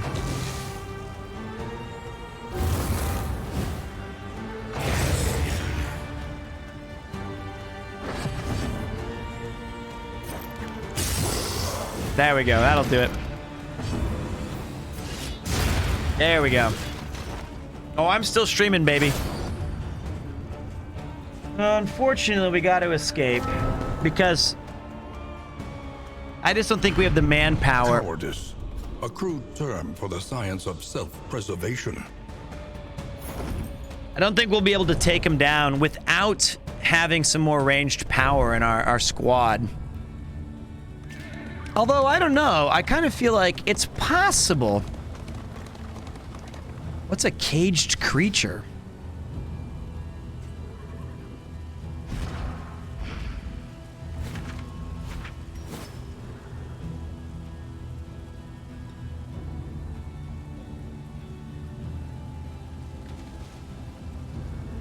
Is it a new pet?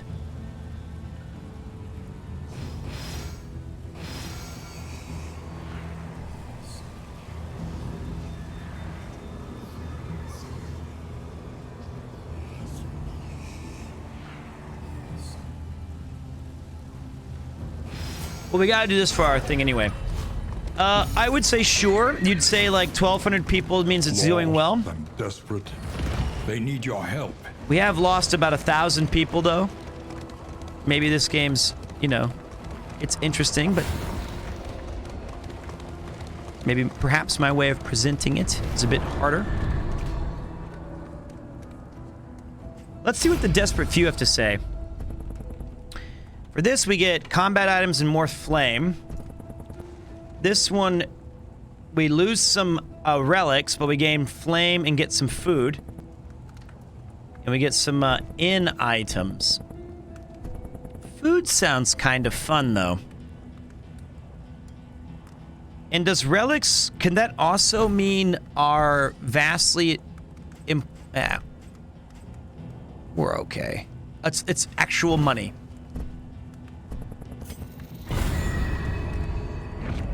In crisis, no gain is insignificant. Yes, thank you for the slime mold, people.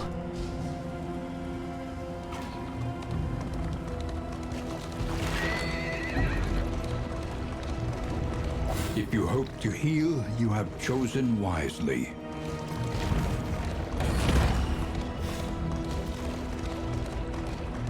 Was that my bad driving, or was that a scripted thing that I just ran into?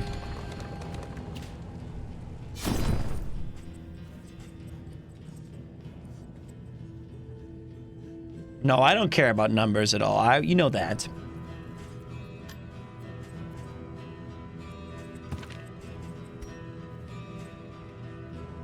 Please get rid of this, coward. We need not be defined by our shortcomings. That's great. I don't know what that cost us, but I'll pay it every time.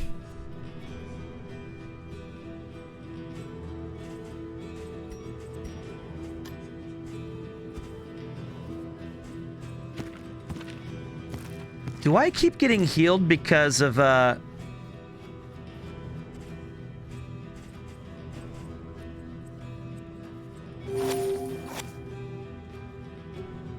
because of this radiant flame that's pitying me?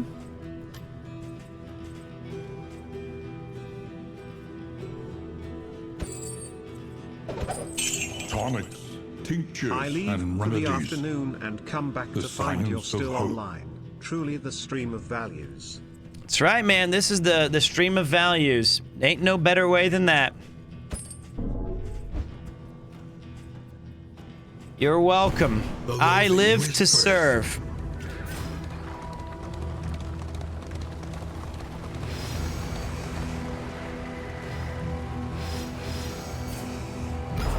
I'd like to know the unknown.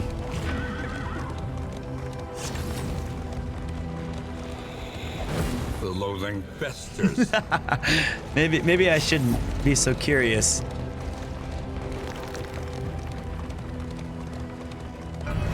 All right, so now a shrine of reflection.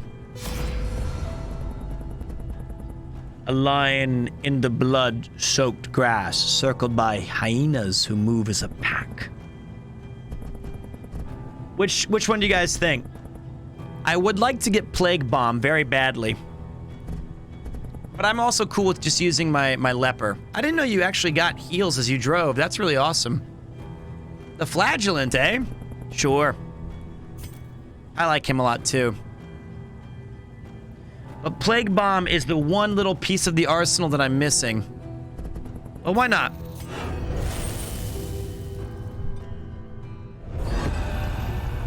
Flagellant. Chapter 1. Baptism. I also want to know why he's dead. He was a listless shade of the city, indifferent to his penury. With his skeletal build and bleeding gums, he looked an easy target for a pair of drunks seeking an outlet for their frustrations. The blows rained down, a tooth cracked, and a feverish crimson eclipsed his vision. In pain, there was power.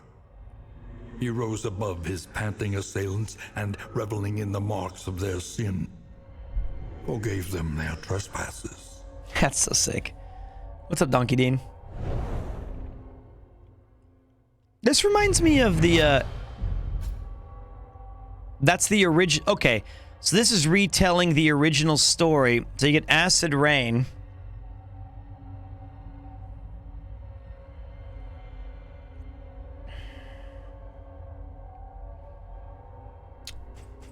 Okay. You get, it's retelling the stories from the first game.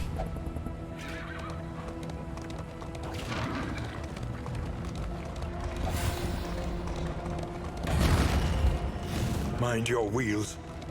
They have nothing left to give. Whoa! Whoa! The Demon Khan has helped me bridge this gap of exhaustion by slapping me in the face with 25 Giftorino cappuccinos.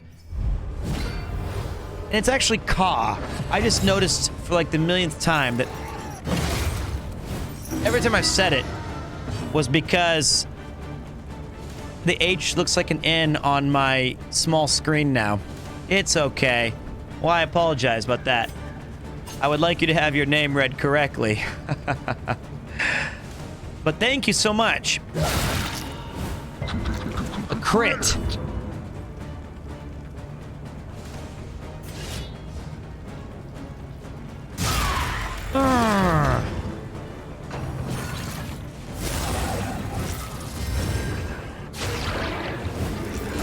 Seriously, thank you.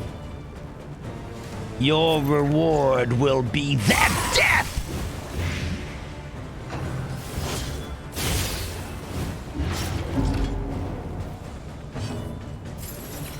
Ah, great! No, I forgot about that shit. I gotta keep forgetting that these... Oh, I'm blinded again. I keep forgetting that these guys have Death's Door in the sequel.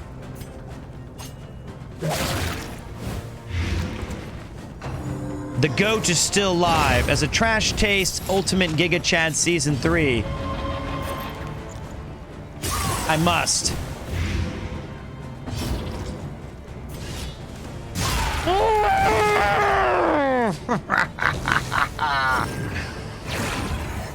Man, that slow move in.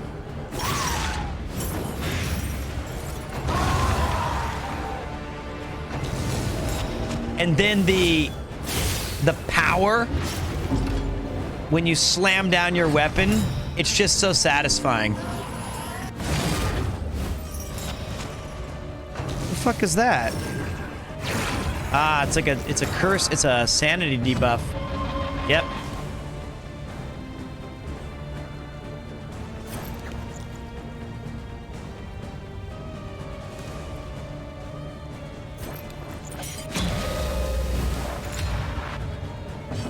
The Gigapete, man, how can you... It's just, it is what it is. An opportunity. Squandered.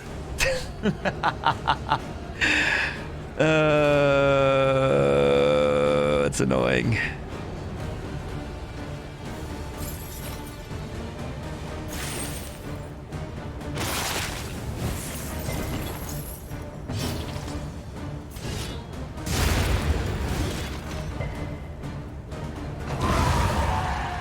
Okay.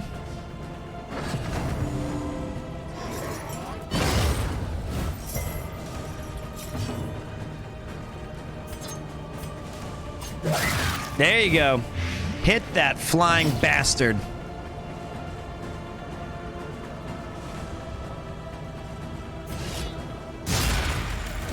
Clear the meat. This wound, at least, has been tended to.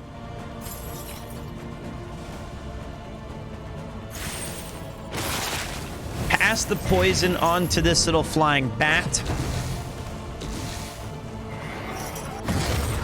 That shouldn't be too bad. And then kill it. Another impediment, cleared with impunity. That's what it takes.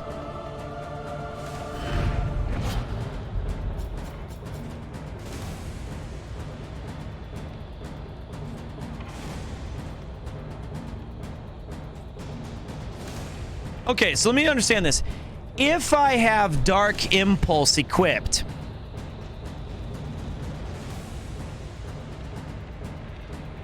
I can also equip Wounding Wounds, or Wounding Words. But this gives me a plus 50% to fire resistance. And the turns start, if I'm on fire, I gain a sanity. But I can also get 50% bonus damage with the trade-off of 33% lower, a third less life. Do you ever sleep? I should, shouldn't I? You guys make it sound like you want me to stop streaming. I understand. The heart calls out to the weary.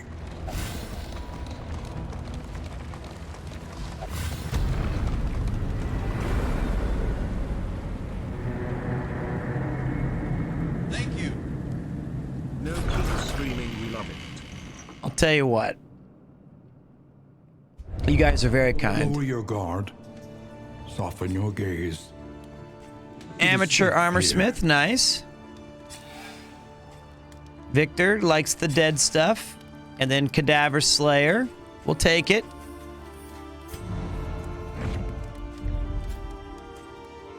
We also got our Greater Wolf's Blood, which is a +6 to speed.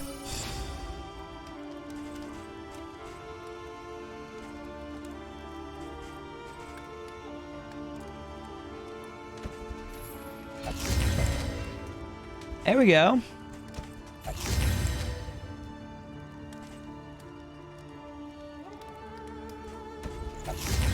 There you go. Eat it up.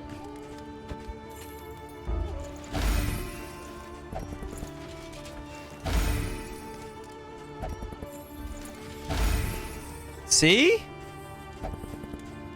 That could have been way worse.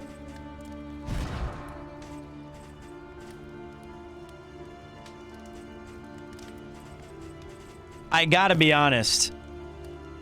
Oh, this fucking thing.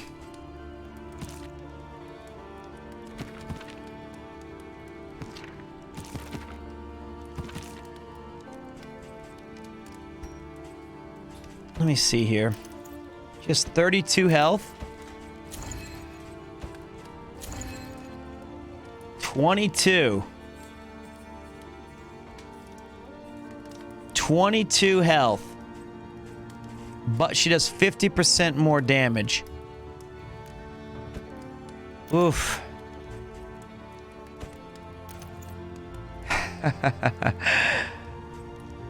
If only I could give it to this bimbo.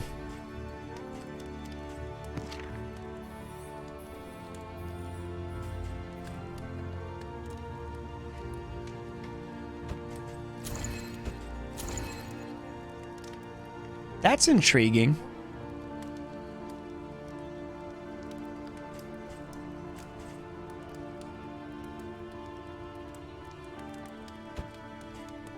But he doesn't do a lot of damage.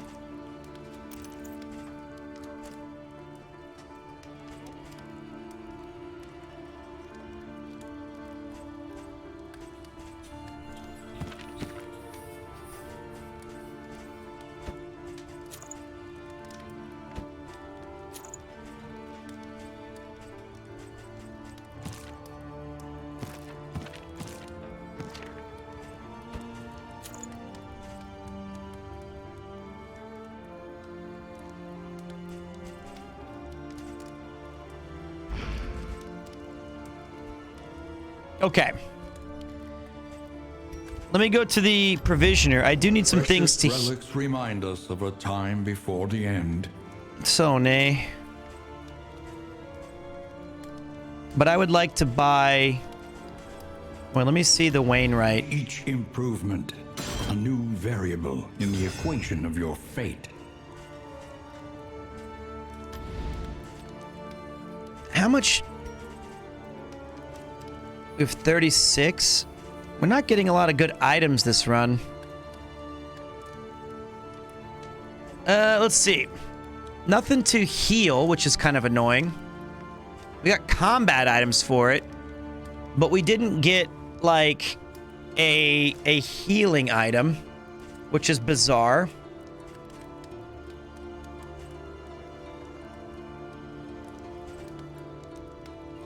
Kind of an unlucky roll there.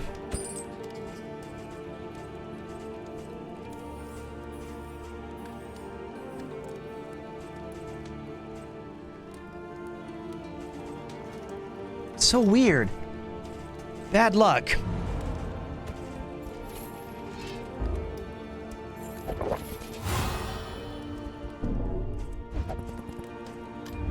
Experience, however painful, is the greatest teacher of all.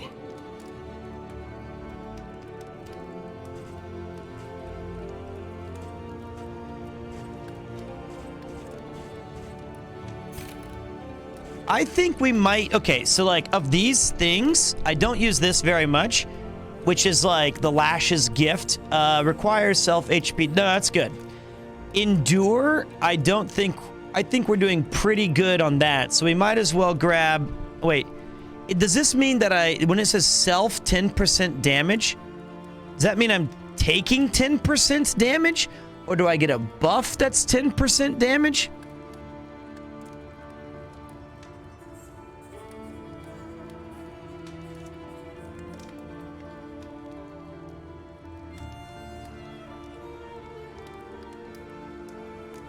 Fuck me, that sucks.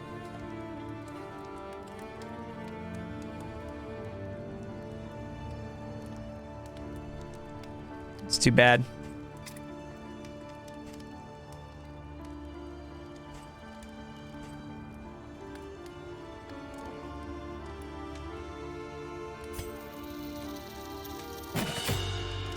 Let's get a little extra heal.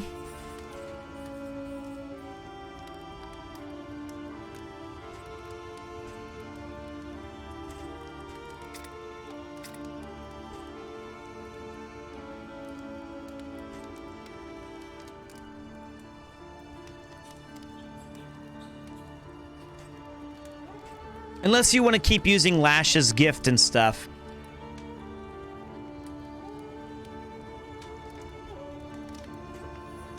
In which case, you're just rapidly...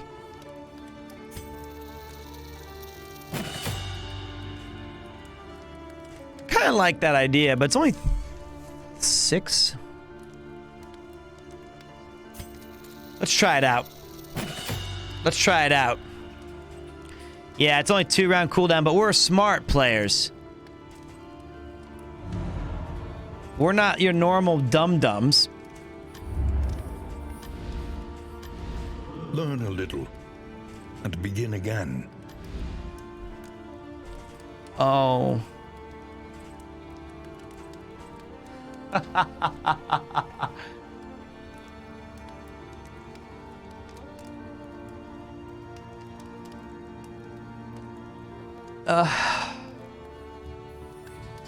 Why do I have to go through the one place that's blight resistance? I've never had just a single choice before. RNG? RNG has a very curious, Mud and rain. No, I did not equip it yet. Death. This land is truly barren.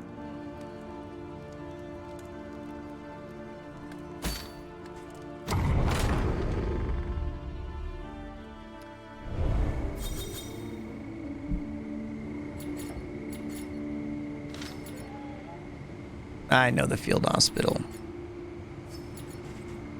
Why is my flame fucked over too? But we're hopeful. Aspiration unites the hopeful.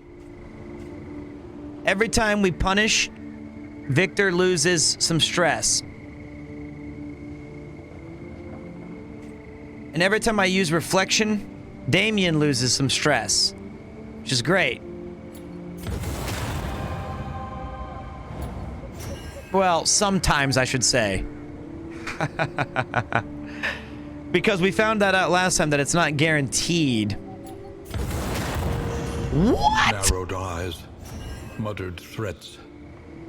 All trust is lost.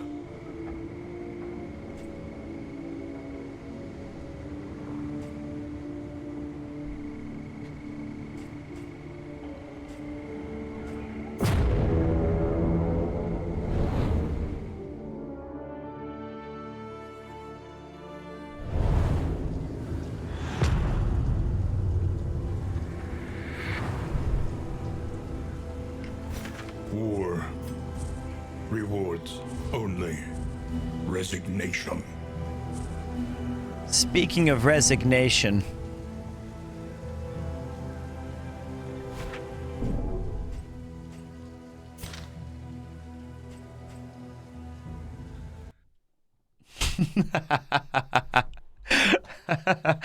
Hey, that was a big stream.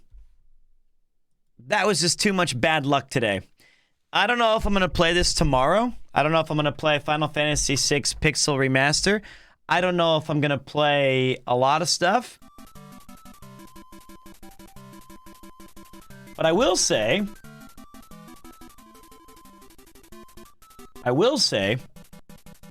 that we did stream for about 10 hours, which is awesome. It was fun. I had a great time. I had a really fun stream. It was great. I really had fun, and we got to review the amazing success that we had on the Trash Taste Awards. We had some reacts to it. We cleaned up my room a bit. I had a really fun experience. I had a really fun night.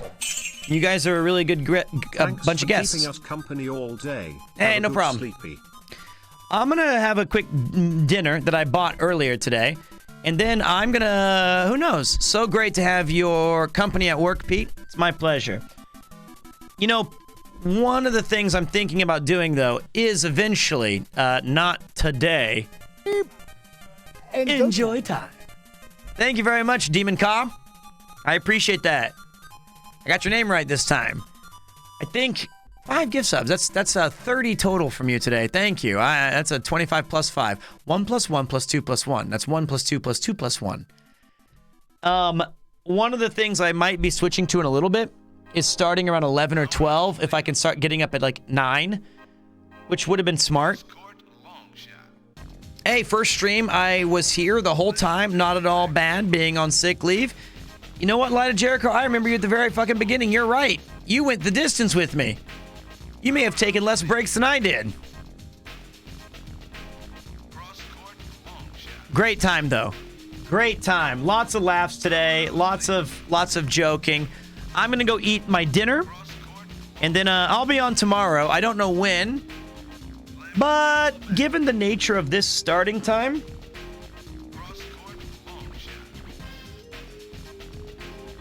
might be another evening stream. I'll be honest, we're gonna stream a lot this week. We're gonna have a lot of streams. We're gonna be doing. I want to get back into the gaming aspect of it. I want to get back into streaming. I feel like I missed a lot being just so busy at the last month since the subathon. And I want to get back into the normal back to basics. Exactly. I want to get back into like chatting, gaming, hanging, and IRL streaming the Pete's Quest. And I'm going to take a bit of a stepping back from the collaborations a little bit, taking a step back from going out and boozing and socializing. Try to cut that down to once a week, not 7. But I had a great time tonight. That's all I can keep saying. So I had a very good time tonight.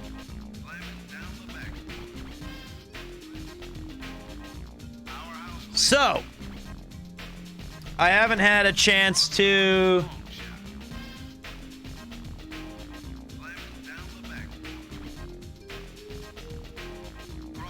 say hi to Lord Aethelstan since we had the auxiliary, the Ox battle.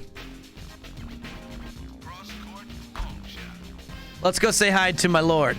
We have a new emote too, so hold on a minute. Let me find it. I got it.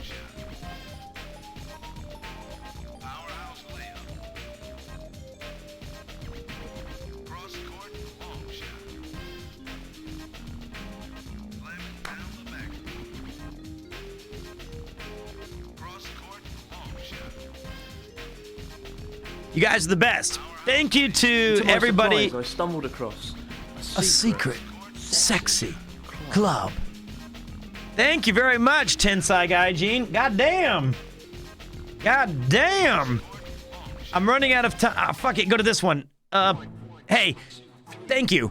Thank you to everybody who followed, who lurked, who chatted, who gifted us up, who resubscribed, who threw out a bit. Thank you to the mod team. Thank you to everyone who voted in full on the Trash Taste Awards. And I will see you tomorrow. Good night now. 4, 3, 2, 1. It's time for Premiere 2. 彼は偉大でも最高だ。バトゲームやチャットしてくれる。もうどうにも変わらない。This podcast gotta commit. We're not going to have time to fix it. I think we should just... It was a